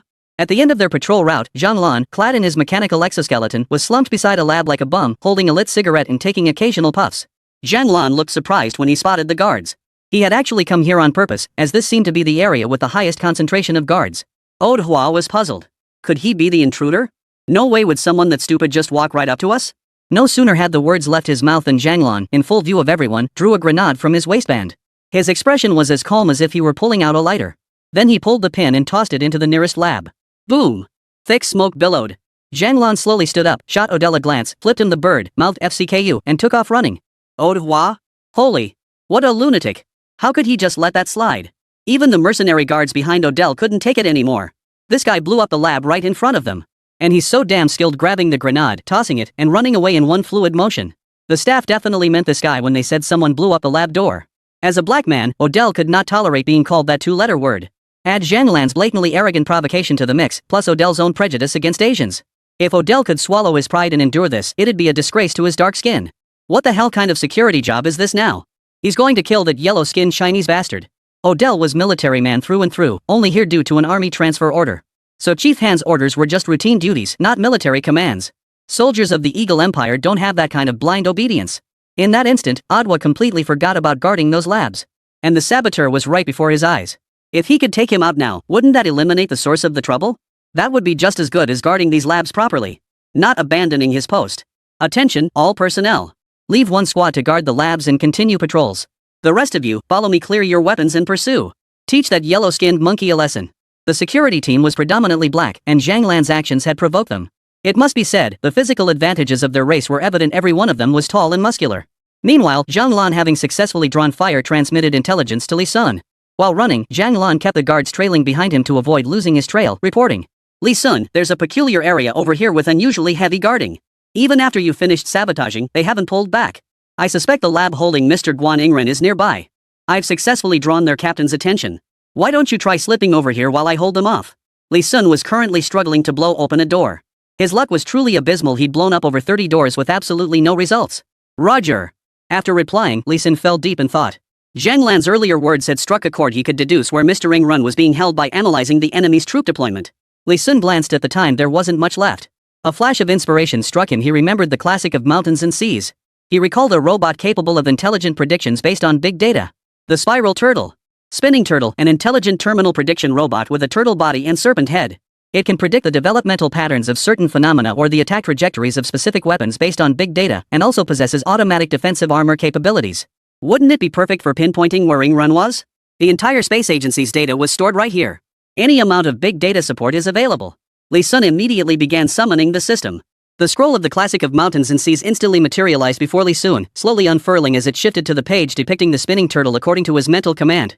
With all the space agency's cameras currently disabled, Li Sun had no fear of being caught on camera. Following his old method, Li Sun first spent credits to redeem the Xingtian mechanical exoskeleton. Then, he tossed the Xingtian mechanical exoskeleton into the furnace as nuclear fuel. Current inventory, 1 Fei, 6 Xingtian. Knowing how many Xingtian exoskeletons the spinning turtle required. Following Fei's configuration, Li Sun directly tossed 6 Xingtian exoskeletons into the furnace. Activation progress, 120. Construction initiated immediately. Countdown, 3 minutes. Overkill? Based on this calculation, the Spiral Turtle only requires 5 Xingtian mechanical exoskeletons. With 3 minutes left until full production, Li Sun didn't idle. He resumed his door-blasting routine. Chapter 160, Prediction complete. The Art of Slaughter. Production complete. Li Sun gazed curiously at the crystal-like mechanical turtle, barely the size of his palm. It was quite adorable. How was this thing supposed to be used? Li Sun poked the crystal turtle with his finger. From its appearance, it was impossible to tell this was a mechanical creation. It looked more like a naturally grown crystal. Initializing, verifying host. Li Sun. The crystal turtle's mouth opened slightly. Its shell transformed into a display screen, projecting a panel with several words. Please input a command. Li Sun paused briefly, then thought for a moment before saying, "Based on all data from the Aerospace Administration, infer the laboratory most likely holding Yingren." Received. Initiating connection to the Eagle Empire's official Space Administration central host. Big data access permissions granted. Connection established. Initiating inference. Progress, 5%, 30%, 50%, 70%. The previous estimation progress surged at a visible speed. That fast? 100% inference complete. Most probable coordinates displayed on digital map. Before Li Sun could even process it, the spinning turtle had already deduced the result. Of course, as a creation from centuries hence, using big data to estimate coordinates must be a simple task. Li Sun couldn't help but feel foolish. Hadn't his earlier 10 or 20 minutes of door blasting been utterly pointless? Li Sun consoled himself. I've only had the classic of mountains and seas for a short time. I'm still unfamiliar with how to use these intelligent robots and don't fully understand them. I won't be so foolish again in the future. Looking at the coordinates, the location was precisely within the area Zhang Lan had previously recommended. This couldn't be a coincidence. This could corroborate each other. The lab where Yingren was imprisoned was most likely there. Li Sun immediately sent the coordinates to Zhang Lan. Zhang Lan, the lab's coordinates are almost confirmed. I'll head out for final verification. No need to stall, go big or go home. Meet me at the coordinates immediately. Zhang Lan's eyes lit up upon receiving the message, and he halted his escape immediately. He'd been sick of the shouts from the people chasing him. Run, you yellow-skinned monkey. Can't run anymore, huh? I'll kill you for sure later. Toss you aside when I'm done playing. Hey, the captain told me to go first. I just love these delicate-skinned Huaxia people. They don't even have that nasty smell on them. Ha! Seeing Zhang Lan couldn't run anymore, the guards behind him started spouting off. They were soldiers from all corners of the country, especially those special forces units constantly deployed on missions. They rarely saw women, so men would do. Zhang Lan lowered his head and lit a cigarette. He was always a man of few words and many deeds. Since Li Sun didn't smoke, Zhang Lan never lit up in his presence. So now, Zhang Lan lighting up meant one thing: before the cigarette was finished, he'd take out everyone and meet up with Li Sun. System, switch to combat mode. Initiating switch. To conserve energy, Zhang Lan usually kept the exoskeleton in logistics mode, switching to combat mode only during battles. Moreover, the mechanical exoskeleton design in combat mode was exaggerated and menacing. Zhang Lan feared that activating combat mode directly might frighten the people in front of him. As it turned out, Zhang Lan's concern was justified. As Zhang Lan's form swelled and transformed within the mechanical exoskeleton, growing increasingly monstrous, the guards who had been shouting moments before suddenly choked on their words. Gah! Some guards were already unconsciously backing away. Odewa's pupils contracted. The moment he witnessed Zhang Lan's transformation, all thoughts of revenge vanished from his mind. What kind of terrifying thing is this? A mechanical alien? In truth, the Xingtian mechanical exoskeleton was named as such for a reason. Just as Fei specialized in healing and Xuantuan divination, Xingtian was built for combat. In mythology, Xingtian was the war god whose head was severed. He wielded a halberd in one hand and a shield in the other, with eyes sprouting from his chest and a gaping maw split open at his navel. Its very form alone was designed to intimidate enemies. Thus, the Xingtian exoskeleton was born for combat. Its combat support system uses radar to pinpoint targets, while it wields a laser rifle for ranged attacks, mechanical spikes for close combat, an electromagnetic shield for defense, and a powerful nuclear-powered propulsion reactor. Its sheer monstrous form alone strikes terror into the hearts of foes. Born for battle. The name Xingtian. As one of the more renowned entities within the entire mechanical tapestry of the classic of mountains and seas, Xingtian is also a nuclear-powered yet remarkably affordable machine capable of interfacing with all other types of classic of mountains and seas intelligent machinery. Like a master framework, Xingtian's mechanized orthopedic system can directly interface with intelligent machines like Fei and Xiangui, serving as backup power to activate them. Once connected, it can even operate these machines directly. Li Sun has never truly utilized the Xingtian mechanical exoskeleton. Had he would have discovered the Xingtian exoskeleton's unique position within the entire classic of mountains and seas series. It seems the system deliberately forced him to draw the worst possible outcome early on. Otherwise, even if he had drawn the classic of mountains and seas, he wouldn't have been able to use it. Because he lacked nuclear energy. Of course, the exoskeleton's ability to generate nuclear energy for powering other intelligent machines, was that really just a coincidence? Zhang Lan had completed her morphological transformation. Towering over all the guards, mechanical spikes protruded from her arms and legs. Blue exoskeleton, crimson energy lines. Like a demon. Odehua watched the scene unfold before him, his eyes bulging with rage. His hand began raising the gun. The safety was already off. Fire. As the gunfire erupted, the hallway filled with the acrid smell of gunpowder and bullets. Having fought alongside Xingtian's mechanical exoskeleton in the previous battle, Zhang Lan was now fully familiar with its combat capabilities. Ordinary bullets couldn't touch him anymore. Trails of afterimages streaked past. The guards couldn't keep up with Zhang Lan's speed. Kill. At the command, several heads were tossed high into the air. Zhang Lan now disdained the clumsy collision tactics he'd used before. After days of combat training, he could now execute his ancient martial arts techniques at high speeds. He precisely targeted vital points with the mechanical spikes embedded throughout his body. Skull. Neck. Temples. Heart. Spine. Arteries. Kidneys.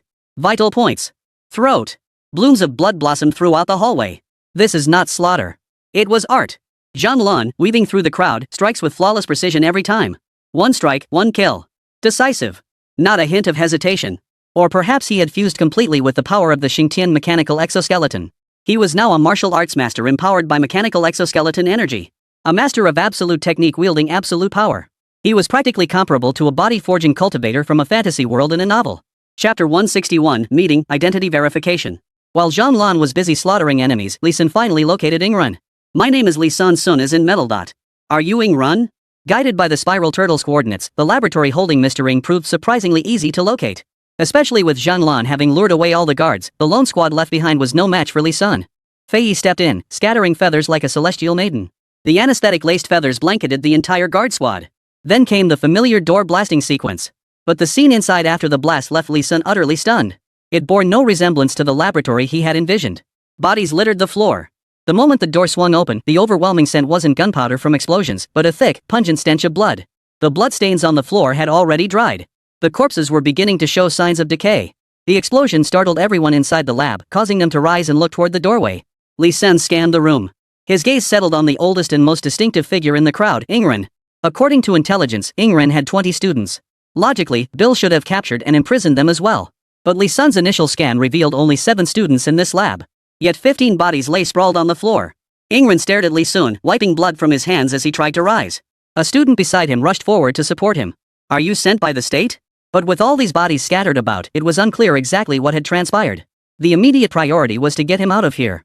Li Sen had seen Ingren's portrait and confirmed that the man before him was indeed the Mr. Ing he was tasked with rescuing. Nodding, Li Sen replied. Yes. This is the credential. Li Sen produced the token given by the military commander, the national emblem Ingren had worn during his time in China. This cannot be forged. It still bears the traces of Ingren's use. Ingren stared at the emblem, his mind blank. Decades had passed, drifting as an undercover agent in foreign lands. Forget the national emblem to conceal his identity, he had barely dared to follow news from China at all. Ingren reached out with trembling hands to take the badge. The once steel-hardened man now had tears glistening in his eyes. But he quickly snapped back to reality. Even after confirming the badge was his, he still didn't fully trust Li Sen. This is mine, no doubt. I now trust you 60%. But you still need to prove you're truly from China. Li Sen frowned. What do you mean? Isn't this badge proof enough? Old Ing, time is critical. Every second we waste reduces our chances of escape. Ingren pointed to 2 corpses on the ground. Time is critical, but verification is essential. Before you arrived, 2 imposters claiming to be our Huaxia comrades showed up here. Now they lie dead. How can I be certain you're not the 3rd corpse? Li Sen stared at the corpses, stunned. 2 imposters before him? In that instant, Li Sen suddenly understood how these corpses on the ground had come to be. That's it. Given Bill's temperament, how could he have detained Mr. Ing for so many days without deploying any tactics? He would have tried to extract information by any means necessary. And these students' bodies were likely sacrificed to take those 2 imposters down with them. The imposters Bill sent were likely trying to gain Ingren's trust to extract intelligence. After being exposed by Ingren, they turned on him. These ordinary researchers stand no chance against Bill's men. They could only confront them with their flesh and blood. Twice. Out of 20, only 7 remain. Looking at Li Sen's expression, Ingren shook his head and said, You're overthinking it. I'm not as weak as you imagine. Scientists of our generation learned some combat skills from our military brothers. I've seen battle and hold a military rank. Among the 15 who died, 2 were imposters and 8 were undercover agents. Only 5 good kids died protecting me. The blood on me is from executing those 8 undercover agents myself. The bald student supporting Ingren beside him wore an expression of admiration. He was Sheikh, the boy Ingren had rescued from gangs when he was a child. Shaq sighed. If my master were young, these men wouldn't even be worthy of hurting him. What a shame for my 5 brothers and for those 8 beasts. To conspire with outsiders to harm our master. If not for his alertness, he might have been deceived away by now. Sheikh looked at Li Sen warily. So, if you claim to be from the master's hometown and say you're here to rescue him, just showing one of his old belongings won't be enough. Ingren nodded. Proof of identity, or proof of your mission. Or some documentation only the Huaxia military would have. Pick one and show me. Li Sen froze, utterly stumped. How could he prove his authenticity? To be honest, after hearing those words just now, Li Sen now understood why Ingren was being so cautious. Having been deceived twice before, of course he would scrutinize things thoroughly. But he'd never imagined getting stuck on the identity verification part. Wasn't presenting the military token sufficient? After a moment's thought, Li Sen blurted out. Imperial Court Jade Liquor, 108 coins a cup? How about this wine? Let me tell you about it. Wisdom fruits on the tree of wisdom, beneath it, you and I. 28256, 28257, 28, 29, 31? Jiangnan Leather Factory went bankrupt and the boss ran off with his sister-in-law? 2nd Battalion Commander, where the hell is your Italian cannon? My name is White Cloud, yours is Black Soil? Which school has the best excavator skills? Look for Lanxiang in Shandong, China? Defeating heaven is innocence? Odd changes, even stays the same, check the signs quadrant. Heavenly King covers the tiger, Pagoda subdues the river demon. At this moment, Shaq, being a foreigner, was utterly baffled. This guy. He's supposed to prove his identity, yet suddenly starts reciting some gibberish no one understands? But as a native Chinese, Ingren's eyes grew wider with each word. Li Sen was muttering these words, but they were all cryptic phrases only native-born Chinese could understand. Stop. Ingren was now 80% convinced. The remaining 20%. You know, this only proves you're a native-born Huaxia person. It doesn't prove whether you've been turned by that bastard Bill. If you were sent on this mission, it means my old comrades in the Chinese military must trust you implicitly. Given their style, you couldn't possibly be a nobody. Are you currently involved in any Chinese projects? Before working on my rescue plan, what were you doing in China? Can you provide any proof of identity? Li Sen froze. Exactly. This spy would be highly unlikely to be involved in China's national development projects. Li Sen recalled the chief engineer certificate. He pulled out his phone and handed the digital certificate to Ingren. Chapter 162, Escape. Return Journey. Jianglan's Crisis. The digital certificate displayed on the phone bore China's unique national seal. Alongside it were densely packed signatures and stamps from every procedure of the military department and the space agency. Chief engineer, specially appointed by the Aerospace Bureau. The stamps and seals from every previous procedure were impossible to forge, as they utilized the nation's unique, irreplicable technology, especially with numerous details known only to insiders. Ing Ren was now completely certain. A chief engineer this young? Excellent. China's rise looks promising. Li Sun breathed a sigh of relief. After receiving confirmation, he wasted no time, grabbing Ing Ren and pulling him toward the exit.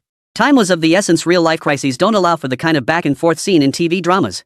Professor Ing, follow me. And your students, all of you, follow me. I've already mapped out the evacuation route. Just stay with me. Simultaneously, Li Sun sent a message to Zhang Lan. Rescue complete. Withdraw. No need to assemble at the coordinates. Meet directly at the evacuation point. But after sending the message, he didn't receive an immediate response from Zhang Lan. While escorting Ing Ren and the others to safety, Li Sun waited for Zhang Lan. But after a full 3 minutes with no reply, Li Sun frowned. Within the Aerospace Administration, nothing should be able to hold Zhang Lan back for 3 whole minutes. Something major and unforeseen must have happened. Could it be Adolf? ZZZZT. The sound came through his earpiece, but it wasn't Zhang Lan's voice, it was Camilla. Camilla urgently said. Bad news. Evacuate immediately. The expert immune to the Panda Buddha virus has begun diverting the virus within the Aerospace Administration. The electronic barriers outside some labs are already activating to block the intrusion. Li Sun broke out in a cold sweat, but he couldn't reach Zhang Lan now. What's going on? Camilla, try contacting Zhang Lan. Tell him to retreat. No good. I just sent him a message, but he didn't respond. Li Sun ran while worrying whether Zhang Lan had gotten into trouble. He couldn't stop now to turn back, he had to get these people out first. The evacuation route was meticulously chosen. When planning the escape route, they deliberately avoided as many electronic gates as possible just in case the virus failed and they needed a backup plan. Hurry! That electronic gate is activating. Sheikh bellowed. Then he hoisted Ing Ren onto his back and began sprinting. Bald Shaq looked less like a researcher and more like a muscle man. Since the electronic doors had only just activated, the window for escape was wide open. Meanwhile, Camilla was using viruses to fight back against Sivir, buying them precious time. Unfortunately, though Camilla's skills far surpassed those of ordinary hackers, she was facing Sybil, who possessed equally groundbreaking technology along with every hacker in the entire information security department. If not for the Panda Buddha virus's overwhelming dominance forcing Sivir's team to activate diversion protocols, a highly cumbersome process, Camilla wouldn't even have secured this brief window. As Ing Ren and the others passed through the final electronic gate, its gap had narrowed to barely allow one person through. Li Sun quickened his pace. His own body, enhanced through system modifications, was stronger than that of ordinary people. But Ing Ren's students weren't. They were all delicate researchers. While some scientists maintained fitness routines, most spent their days and nights buried in laboratories. Their physical condition couldn't be good, let alone after enduring days of confinement. Such prolonged running had long since drained their stamina completely. Beyond this electronic gate lay the open sky. As the rear guard of the entire group, Li Sun spread his hand wide, summoning 8 Fei from the Classic of Mountains and Seas. He had prepared them in advance and stored them within the Classic of Mountains and Seas, which he now used as his personal spatial storage. The Fei flew out, grabbing Ing Ren and the others by the shoulders amidst the group's gasps. Then they took flight. Full throttle. Shaq gasped. Holy! What the hell is this? Ing Ren also stared wide-eyed, momentarily flustered. Yet his broad knowledge quickly identified it as something Li Sun must have created. Ing Ren blinked. Is this bionic machinery? Has our nation's technology advanced to the point of bionic machinery? Li Sun instructed. Everyone, don't panic. This is the intelligent robot I built. It has an extremely high load capacity, even 2 or 3 more people wouldn't be a problem. As long as you don't move around recklessly, there's no danger. Trust me. The group finally nodded in agreement. Propelled by the Fei's nuclear power, the group smoothly passed through the gap in the electronic gate. Outside the Aerospace Administration lay forests and coastal landscapes. 8 Fei, each carrying passengers, soared like the mythical white cranes of ancient Chinese legends. Yet Li Sun, now free from captivity, showed no trace of joy on his face. Because Zhang Lan was gone. Hey! Li Sun glanced at Mr. Ing Ren, who had also escaped, and said, Sir, these robots are called Fei. Their routes are pre-programmed, they'll take you directly to the transport aircraft our nation has prepared. Ing Ren seemed to grasp something. You aren't coming with us? Li Sun took a deep breath and said. We still have a comrade trapped inside. While I know the mission takes priority, if I leave now, his fate could truly be uncertain. I'll transfer all of Fei's operational permissions to you. The aircraft's capabilities are formidable. I'm confident your skills will allow you to master its controls swiftly. Even if you encounter small military units, you'll have the firepower to hold your own. Ing Ren nodded in understanding. All right. If it weren't for the critical importance of the communication blackout technology, I wouldn't approve of you young ones risking your lives to save me. Why sacrifice more lives to save just one?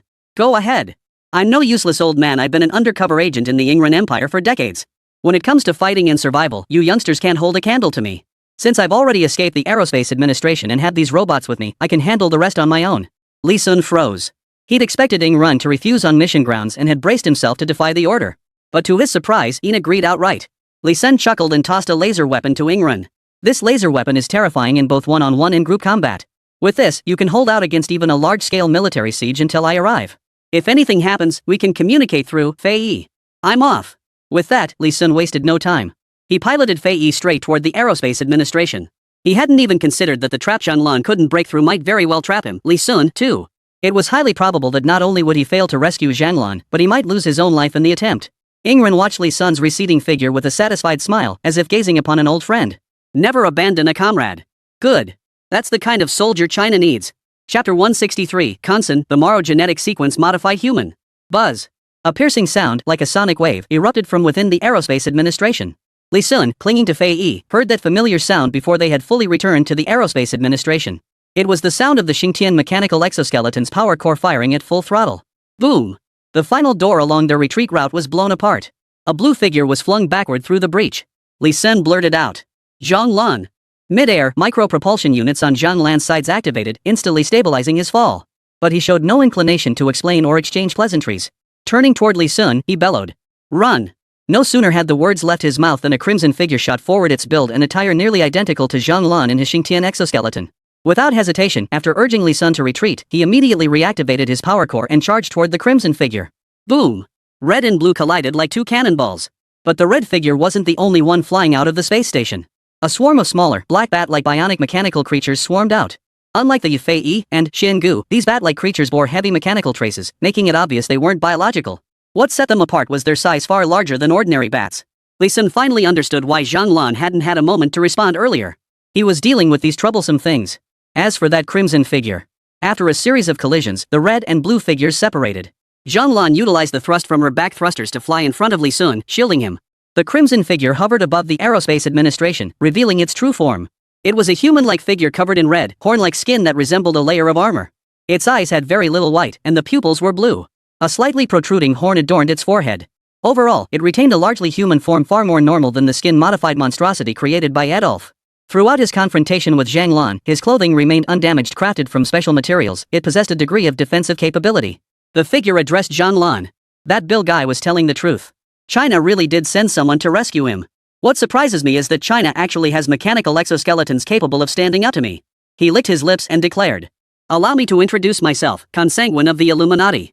After Bill reported the matter concerning Ing Rin to the Illuminati's higher-ups, the critical importance of the communication blackout immediately caught their attention.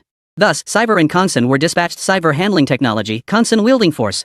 After the Illuminati fully seized control of Moro Tech Labs, beyond the legions of genius scholars conducting research, Moro Tech possessed an astonishingly diverse array of technologies. One could even say it encompassed every type of technology humanity possessed.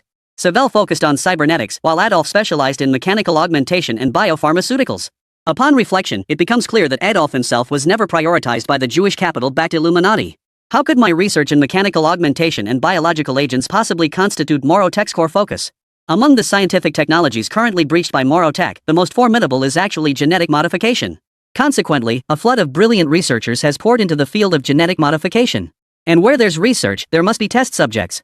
Thus, the researchers formed the technical division. Those test subjects who successfully endured the experiments became the Illuminati's armed division. Every survivor within the armed division has endured hundreds, even thousands, of experiments. Their genetic makeup is utterly unrecognizable. Initially, they merely enhanced physical strength by implanting other species' genes into their memories. But after their genetic structures became utterly chaotic, these researchers began crafting genes themselves. Later still, some researchers discovered the genetic sequences of Moro civilization organisms in the laboratory. Genetic sequences from beyond Earth. The vast differences between human and alien genetic sequences sparked their intense curiosity. That's why the genes of numerous human test subjects were re-engineered into Moro genes. Consyn was one of them. The success rate of this genetic modification was extremely low, only 1 in 10,000 could survive it. The manifestation of Moro genes in human bodies transforms fragile human skin into red, armor-like keratinous hide. Human eyesight, once fragile, transformed into blue-pupilled vision rivaling that of a telescope. A slightly protruding horn on the forehead grants limited electrical signal reception capabilities. Such physical fortitude grants leaps in stamina, agility, and power, all enhanced by dozens of times. Unlike Adolf's mechanically enhanced cyborgs, Moro gene-enhanced beings derive their power entirely from their unassisted physical bodies. The most striking demonstration of this was his ability to hold his own against Zhang Lan in combat. Of course, this also relates to the fact that Zhang Lan's mechanical exoskeleton today is not yet fully developed. But consider this, Zhang Lan, who could take down P3 with just a few punches, found himself entangled by this genetically modified being wearing no mechanical armor whatsoever. The Illuminati. Li Sun's pupils contracted slightly. He was gradually realizing that the Illuminati were not as simple as he had imagined, nor were they an entity he could crush simply by possessing the system. The Illuminati was a shadowy organization entrenched in the human world, likely operating for hundreds, if not thousands, of years. How much technology and secrets unknown to humanity do they possess? How much wealth lay beyond the reach of ordinary people? Zhang Lan shook himself off, flexing his limbs as he remarked. This thing is incredibly powerful. Though I held back to buy time, that red thing before us fighting it would have been like beating a child for that leather-clad boss. Li Sun took a step back and whispered. Don't linger in battle. We're not here to fight today. I've already rescued Mr. Ing Ren, we need to withdraw. If we miss the transport plane, we won't get out. After this, the Eagle Empire will surely seal off all exit points. Zhang Lan chuckled. I'm not leaving. I'll cover your retreat. Aren't you always putting the mission first? Didn't you say that even if it meant sacrificing comrades, you'd bring the technology back to China? Why come looking for me now? Li Sen rolled his eyes. Cut the crap. Back then, it was to rescue Mr. Ing. I feared overly brutal methods might harm him while he was still imprisoned at the Aerospace Administration, so I played it safe. But now? With that, Li Sun tossed a Xingtian laser weapon directly to Zhang Lan. Zhang Lan caught it. The instant he did, the weapon seemed to lock onto something, instantly connecting to the Xingtian mechanical exoskeleton. This was completely different from how Big Beard and the others wielded their laser weapons. Zhang Lan watched as the laser weapon in his hand began to transform, fusing with his right mechanical exoskeleton like armor. A prompt appeared in his goggles. Xingtian attack weapon detected. Mode switch, ranged melee combat. Whoa! Zhang Lan exclaimed. So this is actually a set? Chapter 164, Global Broadcast. Bill's defenses breached. Ranged mode, the laser cutting and long-range lasers used by the bearded guys. Close-range mode, however, resembled the laser swords from the economic war, extending lasers to a fixed length and wielding them like swords or blades for melee combat. Crucially, the lasers are also nuclear-powered. After connecting the Xingtian laser weapon to the Xingtian mechanical exoskeleton, their nuclear energy data exceeded the limit. Shared nuclear power. Li San's eyes lit up even brighter upon seeing the data. Could he now, when using the classic of mountains and seas, first deploy a laser weapon, then deploy a Xingtian mechanical exoskeleton? Would connecting the two increase the nuclear energy output? Meanwhile, Kongsun wasn't fighting alone either. Sybil's voice crackled through his stealth earpiece. Kongsun, stay alert. I've regained 50% control of the Space Administration. I'll soon unlock access to some of their weapon vaults. Inside, there are missiles designed to counter external threats that fleeing traitor won't get away.